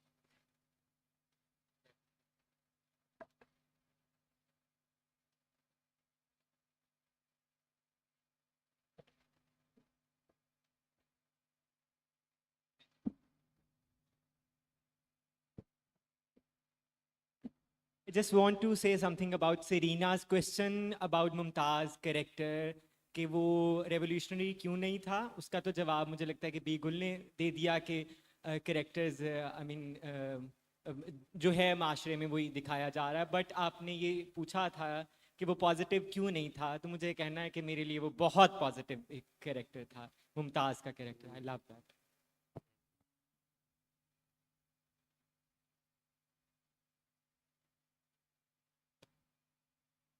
Ma'am अस्सलाम वालेकुम ma'am आपने कहा कि ना इस माशरे में जो जेंडर डिस्क्रिमिनेशन होती है और दूसरा सच के बारे में आपने कहा मैम बीगुल से आप सवाल है एक तो पहली बात है कि हम पोस्ट मॉडर्निज्म में रहे हैं सच और झूठ कुछ नहीं होता और दूसरा जो भी आपने बातें की सारी आपने सिम्टम्स बताई हैं ना कि काजिज़ क्योंकि काजिज़ इसके अगर देखें तो आपको 1970s में ज़िया इस्लामाइजेशन में मिलेंगे उसके अलावा मिलेंगे और उसके अलावा जो वर्ल्ड पावर्स का रोल है इस सोसाइटी के स्ट्रक्चर को डिस्ट्रॉय करने में उसमें मिलेगा अगर लोगों का इकोनॉमिक स्टैंडर्ड लाइफस्टाइल और एजुकेशन उनको दे दी जाए तो ये चीज़ें ख़त्म हो जाएंगी मेरे ख्याल में तो आप लोगों को काजिज़ पे काम करना चाहिए ना कि साइंस एंड सिम्टम्स पे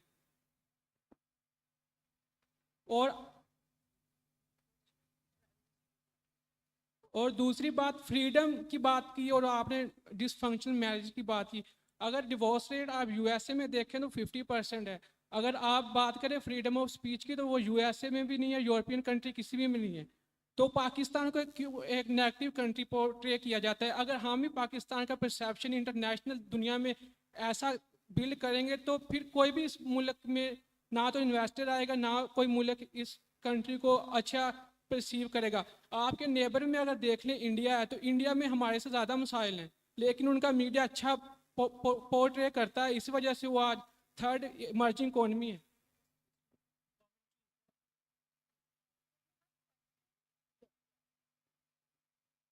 Can we please have questions and not social commentary?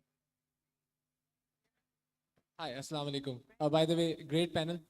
Just wanted to ask, is it okay to access a film like, for example, Joyland from illegal platforms? Because I really wanted to watch it, so I did torrent it, so I had to. I mean, I was very glad, also sad and glad that Zindagi Tamasha was on YouTube. But then we did a very, wholesome screening in our office and we watched it and then we all tried to, even donate in the, जो section दिया था सरमत कूसट ने. But with Joyland, there was no such thing and I was done waiting for it, so I just, downloaded it.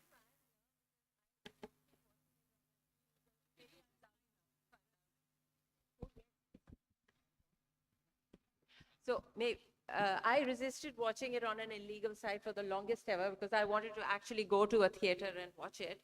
Unfortunately, that never happened. And I then had to recourse to this. And that is where we lose out on so much art being available out there. So that's where, yes, what could you say about this? First of all, say that I understand your pain. Secondly, I would say, I think I should let you know that it's still streaming on 2 places that will require a subscription. I don't have those subscriptions either. मैं आपको अपना login details बना देती थी. It's Movie India and Criterion. So if you can check it out over there. But I think this is not me saying it on my own. हम सब ने जोलान वाले लोगों ने थोड़ी बहुत एक consultation type की थी कि यार अब क्या कहें लोगों को जो eventually हमसे आके मांगते हैं, link मांगते हैं या कहते हैं जो भी. So what do we say? So I think starting 2024, we've decided to just tell people कि आपको जहाँ मिले आप देख लें और guilt free देख लें. So I would like to say that to you, आप guilt free होके देख लें आपको जहाँ मिले.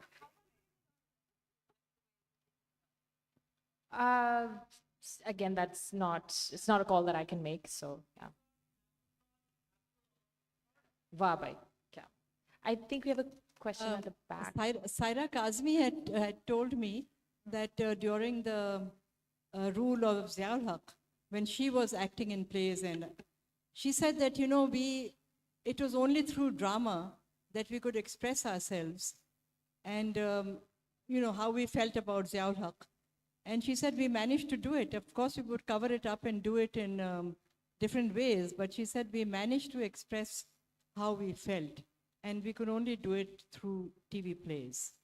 So I'm just wondering, Bigul, that you said that you had to, आप कहीं थी ना हमको लपेट लपेट के बताना पड़ता है, but it's still a lot of freedom that, the normal news channels can't mention it, but you can speak more through drama. Gee, I totally agree. We do have that freedom. But also in the Zia's regime, वो बहुत शुरू की बात थी. अभी मामला बिगड़ा नहीं था, So the people who were there and were writing or acting or performing were actually stood up against it. और फिर आहिस्ता आहिस्ता धीरे धीरे धीरे धीरे जो society में वो inject होता चला गया, and we know where we are today.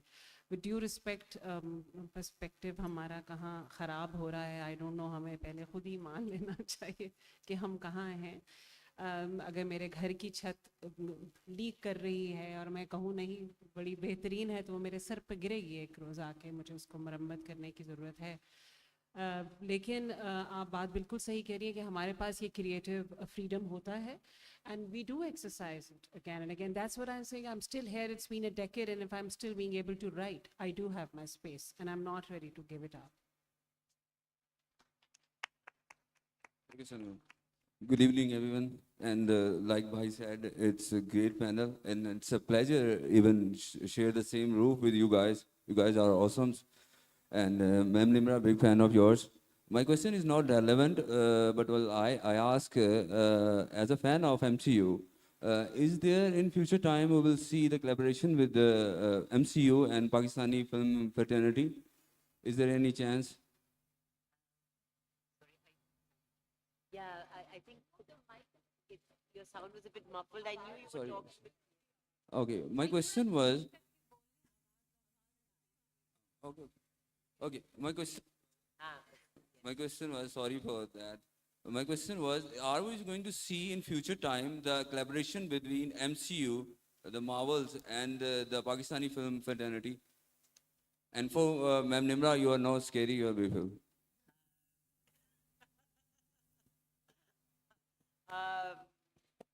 Collaboration.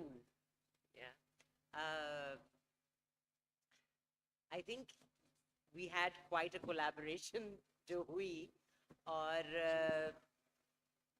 sequel उसका होना चाहिए, है ना? Something like that.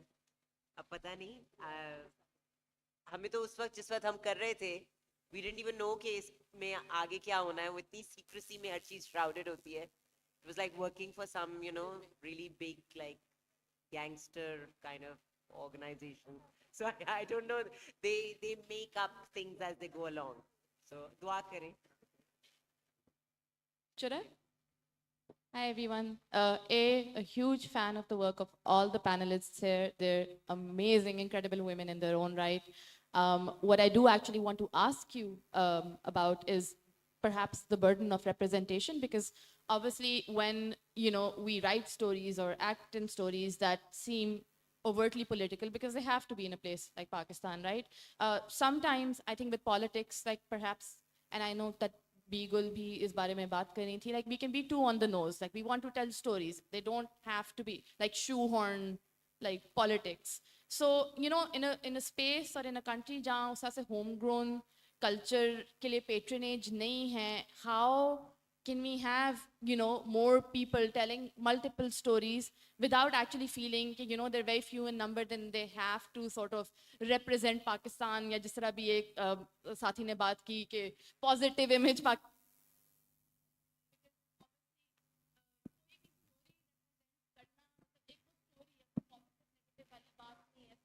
again, how can we make sure that this culture like infiltrates into our society and spreads, really? I think किसी एक story teller या किसी एक स्टोरी पर ये बर्डन नहीं होना चाहिए कि वो हर चीज को रिप्रेजेंट करे. and I think that ये भी नहीं होना चाहिए burden कि अच्छे इंसान को का अच्छा end हो, जैसे कि you know, आपको पता है जैसे yeah, you know, and also the burden of like continuous activism. I mean, sometimes you say you want to tell a story, but you think that you must make it relevant, you must make it important. Everything is political. I mean, you know, the personal is political. Yeah. So I think just we need to up the sheer support that we give the arts so that they can tell more stories. I mean, there's absolutely no support in our country for like even very basic kind of theater. मतलब वो school का भी play हम मुश्किल से करते हैं, तो अगर सपोर्ट नहीं होगी तो ये स्टोरीज भी कम ही होंगी, और वो एक कहानी बनेगी तो उसमें फिर या तो ये सवाल होगा कि इसमें इतनी सारी चीजें क्यों डाल दी, या ये होगा कि इसमें ये क्यों नहीं बताया. सो ये बर्डन बढ़ जाता है क्योंकि कहानियां कम बनती हैं. That's a very good question. I'm not, I think it has very many complicated answers. I definitely agree with what Nimra said, कि कभी कभार, especially when we're यहाँ, like Pakistan के अंदर एक film बनती है, TV show लिखा जा रहा है, जो भी, that has the potential of breaking through outside of Pakistan and being viewed by a slightly larger audience. So I guess because Pakistan ki conception internationally itni choti si hai, and especially when we compare it to our neighbor India, right? India's managed to like proliferate ideas about themselves and who they are and what they're made of in across mediums. And uske comparison mein Pakistan ek bahut chota sa vague si koi cheez hai, right? So we feel the impulse to like fight that and populate that as well, right? And sometimes I feel like there is a pressure on one writer to encapsulate everything in one story. And as a writer, you have to very diligently fight that. कि अगर मैं एक पाकिस्तानी कहानी लिख रहा हूँ या लिख रही हूँ, तो what does representation mean to me in that? Yeah, if I'm writing about something that, you know, oftentimes if you pick up a pen, you'll end up writing about something that hurts you. And what is hurting you, if you're man, woman, old, young, anybody, has to do with something political, right? Inevitably it does. तो हमारी कहानियाँ भी उसी तरह फिर बन जाती हैं. So if you're writing about an issue, for example, your story is propelled by an issue, तो उसके अंदर उसको भी एक सच्चाई से लिख पाना, without any neat endings, like you said, without any neatening of creases and things like that. वो सारे सवालात बड़े ज़रूरी होती हैं. And then I also end up thinking about things like, you know, if like with the little exposure that I've had traveling to different countries with Joyland, थोड़ा बहुत studios का पता चला कि अच्छा ये कैसे काम करते हैं, क्या है ये दुनिया, you know, outside of Pakistan. फिर ये भी दिखने को आया कि अच्छा अगर आप एक, I could write, like BG for example, could write a spectacular script about Pakistani, everyday Pakistani normal women, right? But there will be a pressure for this story coming from South Asia कि वो किसी ना किसी तरह से unique हो जाए, right? Because I think studios बाहर are also, it's not enough for you to just be you in your everydayness. We can watch a million coming of age white films, right? White बच्चे, their relationships with their white parents. So वो सब चीजें जो हम देख के थक गए हैं, that's fine, वो बनती भी रहेंगी. But from us, there's this strange expectation to provide some kind of unique South Asian element, you know? So there's so many internal and external pressures, I feel like. And institutional support, like you said, like I know so many people. I would love to write a story about just a mother-daughter relationship and all the resentments that are like buried deep inside that dynamic. But I'm like, अगर मैं लिख लूँ, मैं किसके पास लेके जाऊँगी, मैं कहाँ कैसे बनाऊँगी इसका कुछ भी. So I'm not sure if I've given an answer, but I've just taken you through like all the thoughts that I think inform like a dilemma like that, right? Okay, yeah. I think it's been answered, no? I think you've got your answer right. Yeah? So the only thing is that you keep writing. I have to keep writing. They have to perform, keep performing, writing, directing, producing, whatever every artist is doing. And any artist, whoever is there, cannot be apolitical at all. हो ही नहीं सकता, मजबूरी है. So, yeah, we have to be politically aware. We have, as an artist, we need to have a global view, a political view, be very clear about it, but without any burden, just writing a simple, honest story as it comes is essential. It's the most important thing. Thank you everyone. कहीं पढ़ा था कि पाकिस्तान और फिर शायद पूरी कायनात की जितनी भी कहानियाँ हैं वो ज़र, ज़न, ज़मीन इन तीन मौज़ूआत के इर्द गिर्द हैं।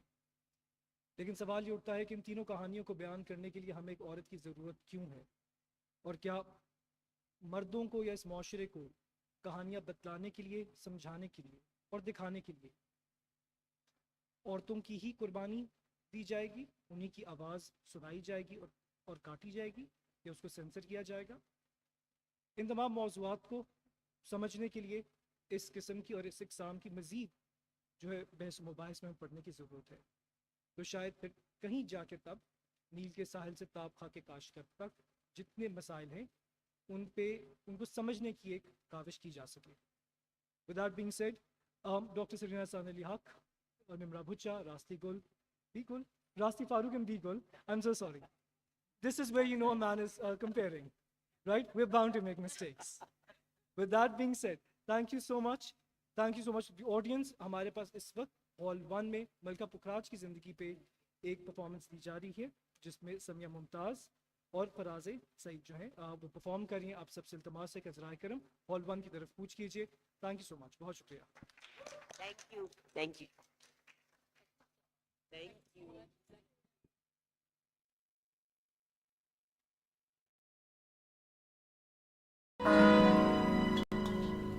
ओहो, अकेले अकेले कहाँ? थोड़ी हमें भी लिफ्ट करा दो। यार, ये आप लोग क्या कर रहे हो? अच्छे खासे पढ़े लिखे लगते हो। अकेली लड़कियों को देखकर जुमले कसना, सीटी बजाना, ऐसी हरकतें आपको जेब नहीं देती हैं। ख़वातीन को घर से बाहर महफूज माहौल फराहम करना हमारा फर्ज है। बदलो अपनी सोच को, सबके लिए आवाज दो। बस्ती बस्ती नगरी नगरी एक हो के आवाज दो।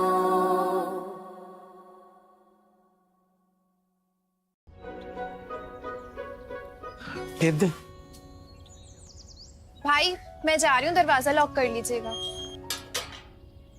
यार वैसे मैंने देखा है कि तुम्हारी बहन रोजाना मोहल्ले के बस स्टॉप पे खड़ी होती है। मोहल्ले की लड़कियां इतना बाहर निकले अच्छा थोड़ी लगता है। बेहतर होगा कि अपनी बहन को समझा या उसे रोक दे। मैं क्यों रोकूं उसे?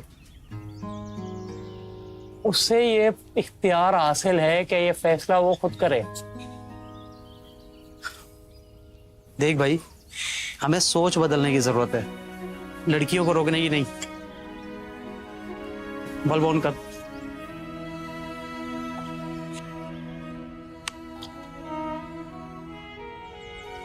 लो भाई, आ गई रोशनी। बदलो अपनी सोच को, सबके लिए आवाज दो। बस्ती बस्ती नगरी नगरी एक हो के आवाज दो।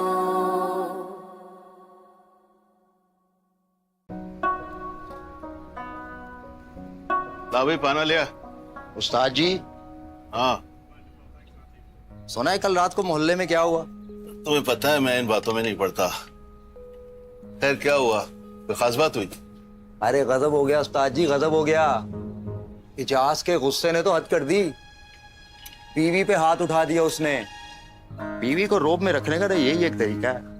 मैंने भी अपनी बीवी को समझा दिया है।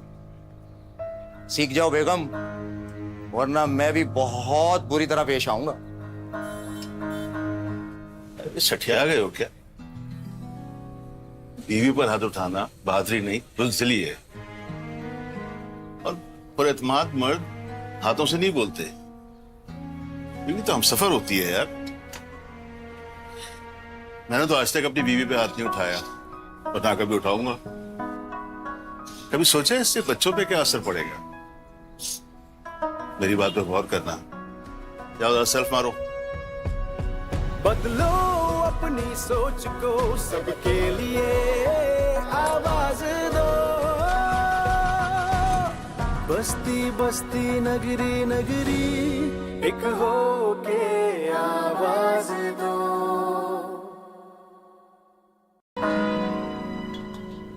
ओहो, अकेले अकेले कहाँ?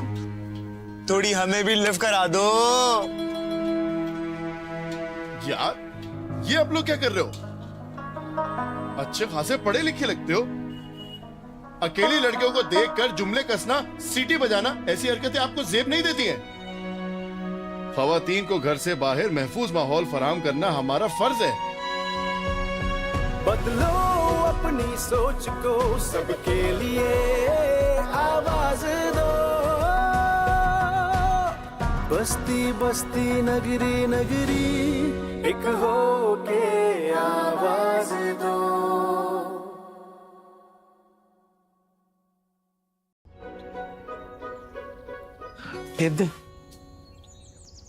भाई मैं जा रही हूँ, दरवाजा लॉक कर लीजिएगा।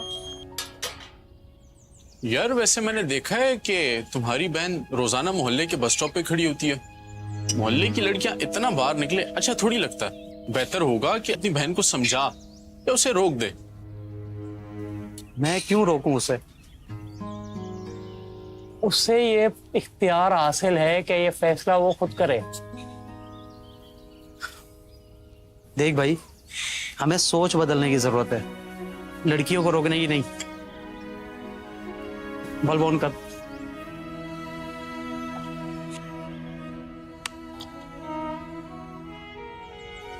लो भाई, आ गई रोशनी। बदलो अपनी सोच को, सबके लिए आवाज दो। बस्ती बस्ती नगरी नगरी एक हो के आवाज दो।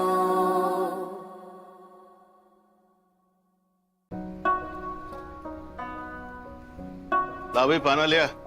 उस्ताद जी, हाँ सुना है कल रात को मोहल्ले में क्या हुआ? तुम्हें पता है मैं इन बातों में नहीं पड़ता। खैर क्या हुआ, कोई खास बात हुई? अरे गजब हो गया उस्ताद जी, गजब हो गया। इजाज के गुस्से ने तो हद कर दी। बीवी पे हाथ उठा दिया उसने। बीवी को रोब में रखने का तो यही एक तरीका है। मैंने भी अपनी बीवी को समझा दिया है। सीख जाओ बेगम, वरना मैं भी बहुत बुरी तरह पेश आऊंगा। सठिया गए हो क्या? बीवी पर हाथ उठाना बहादुरी नहीं, बुज़दिली है। और पुरएतमाद मर्द हाथों से नहीं बोलते। बीवी तो हम सफर होती है यार। मैंने तो आज तक अपनी बीवी पे हाथ नहीं उठाया और ना कभी उठाऊंगा। कभी सोचा इससे बच्चों पे क्या असर पड़ेगा? मेरी बात पे गौर करना। जाओ जरा सेल्फ मारो। बदलो अपनी सोच को, सबके लिए आवाज दो। बस्ती बस्ती नगरी नगरी एक हो के आवाज दो।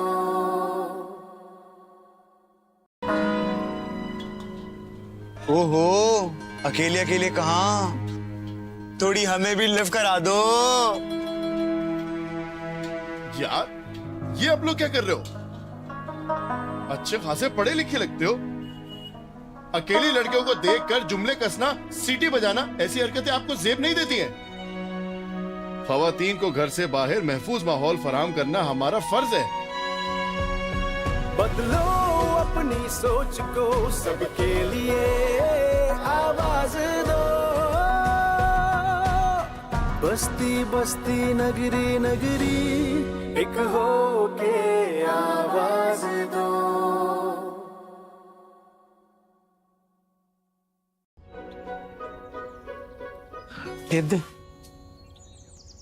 भाई मैं जा रही हूँ, दरवाजा लॉक कर लीजिएगा। यार वैसे मैंने देखा है कि तुम्हारी बहन रोजाना मोहल्ले के बस स्टॉप पे खड़ी होती है। मोहल्ले की लड़कियां इतना बाहर निकले अच्छा थोड़ी लगता है। बेहतर होगा कि अपनी बहन को समझा या उसे रोक दे। मैं क्यों रोकूं उसे? उससे ये इख्तियार हासिल है कि ये फैसला वो खुद करे।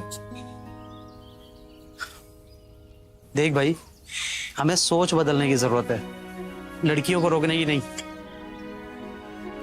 बल्ब ऑन कर।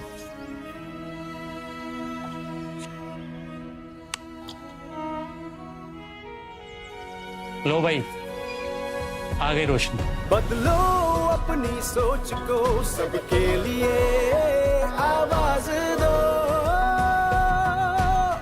बस्ती बस्ती नगरी नगरी एक हो के आवाज दो।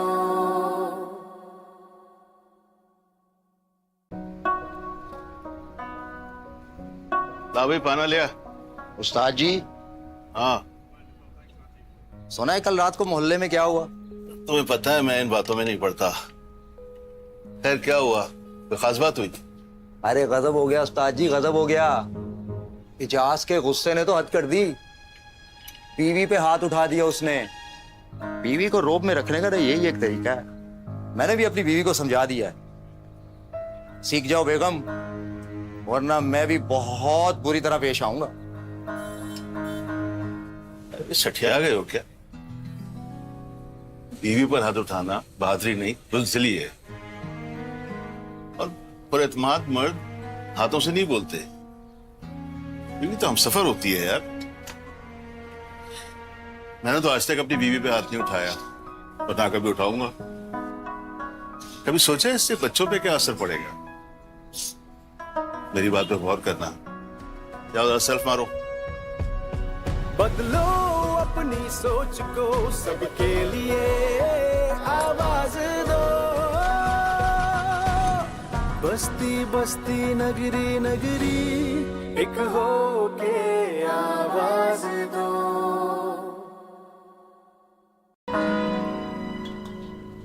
ओहो, अकेले अकेले कहाँ? थोड़ी हमें भी लिफ्ट करा दो। यार ये आप लोग क्या कर रहे हो? अच्छे खासे पढ़े लिखे लगते हो। अकेली लड़कियों को देखकर जुमले कसना, सीटी बजाना, ऐसी हरकतें आपको जेब नहीं देती हैं। खवातीन को घर से बाहर महफूज माहौल फराहम करना हमारा फर्ज है। बदलो अपनी सोच को सबके लिए आवाज दो। बस्ती बस्ती नगरी नगरी एक हो के आवाज दो।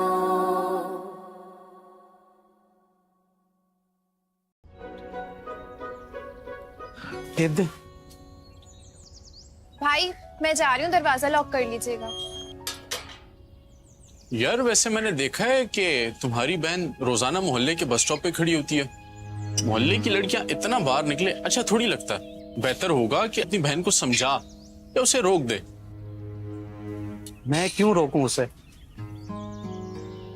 उससे ये इख्तियार हासिल है कि ये फैसला वो खुद करे। देख भाई, हमें सोच बदलने की जरूरत है, लड़कियों को रोकने की नहीं। बल्ब ऑन कर।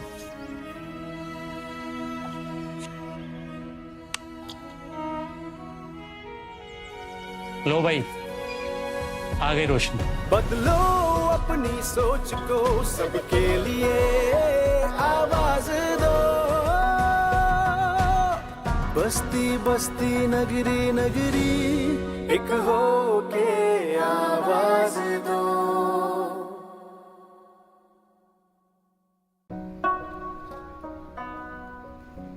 ला भाई पाना लिया। उस्ताद जी। हाँ सुना है कल रात को मोहल्ले में क्या हुआ? तुम्हें पता है मैं इन बातों में नहीं पड़ता। खैर क्या हुआ, कोई खास बात हुई? अरे गजब हो गया उस्ताद जी, गजब हो गया।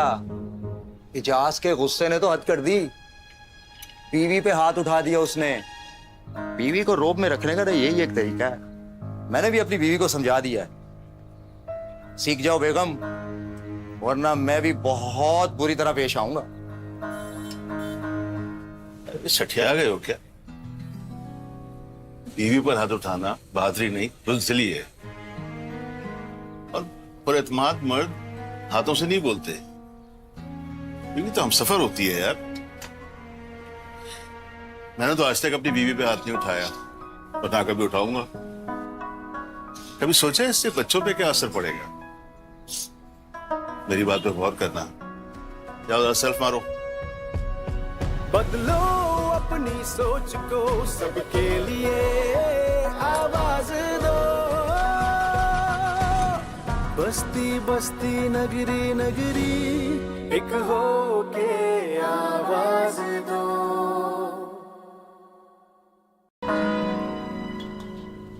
ओहो, अकेले अकेले कहाँ? थोड़ी हमें भी लिव करा दो। यार ये आप लोग क्या कर रहे हो? अच्छे खासे पढ़े लिखे लगते हो। अकेली लड़कियों को देखकर जुमले कसना, सीटी बजाना, ऐसी हरकतें आपको जेब नहीं देती हैं। खवातीन को घर से बाहर महफूज माहौल फराहम करना हमारा फर्ज है। बदलो अपनी सोच को, सबके लिए आवाज दो। बस्ती बस्ती नगरी नगरी एक हो के आवाज दो।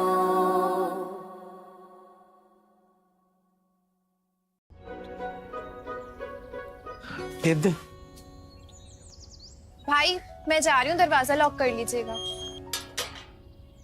यार वैसे मैंने देखा है कि तुम्हारी बहन रोजाना मोहल्ले के बस स्टॉप पे खड़ी होती है। मोहल्ले की लड़कियां इतना बाहर निकले अच्छा थोड़ी लगता है।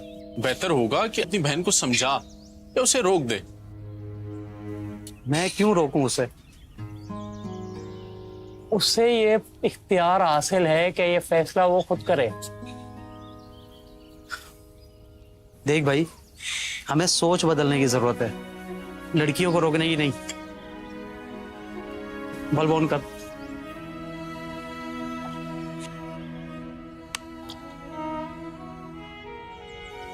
लो भाई, आ गई रोशनी। बदलो अपनी सोच को, सबके लिए आवाज दो। बस्ती बस्ती नगरी नगरी एक हो के आवाज दो।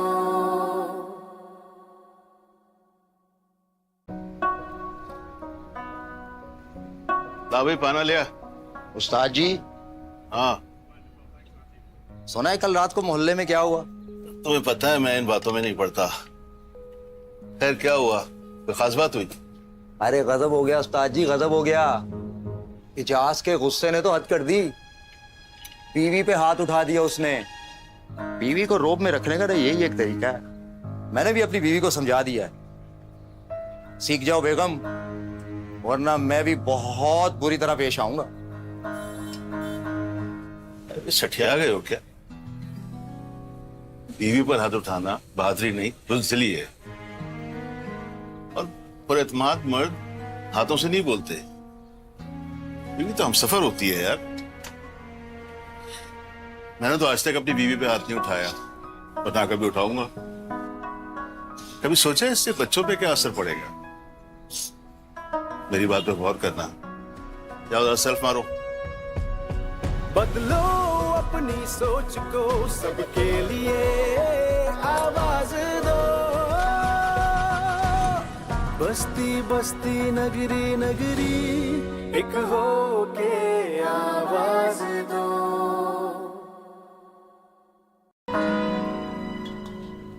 ओहो, अकेले अकेले कहाँ?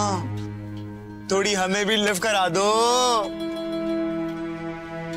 यार ये आप लोग क्या कर रहे हो? अच्छे खासे पढ़े लिखे लगते हो। अकेली लड़कियों को देखकर जुमले कसना, सीटी बजाना, ऐसी हरकतें आपको जेब नहीं देती हैं। खवातीन को घर से बाहर महफूज माहौल फराहम करना हमारा फर्ज है। बदलो अपनी सोच को, सबके लिए आवाज दो। बस्ती बस्ती नगरी नगरी एक हो के आवाज दो।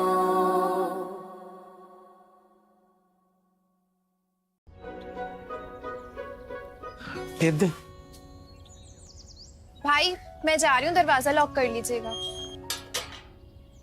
यार वैसे मैंने देखा है कि तुम्हारी बहन रोजाना मोहल्ले के बस स्टॉप पे खड़ी होती है। मोहल्ले की लड़कियां इतना बाहर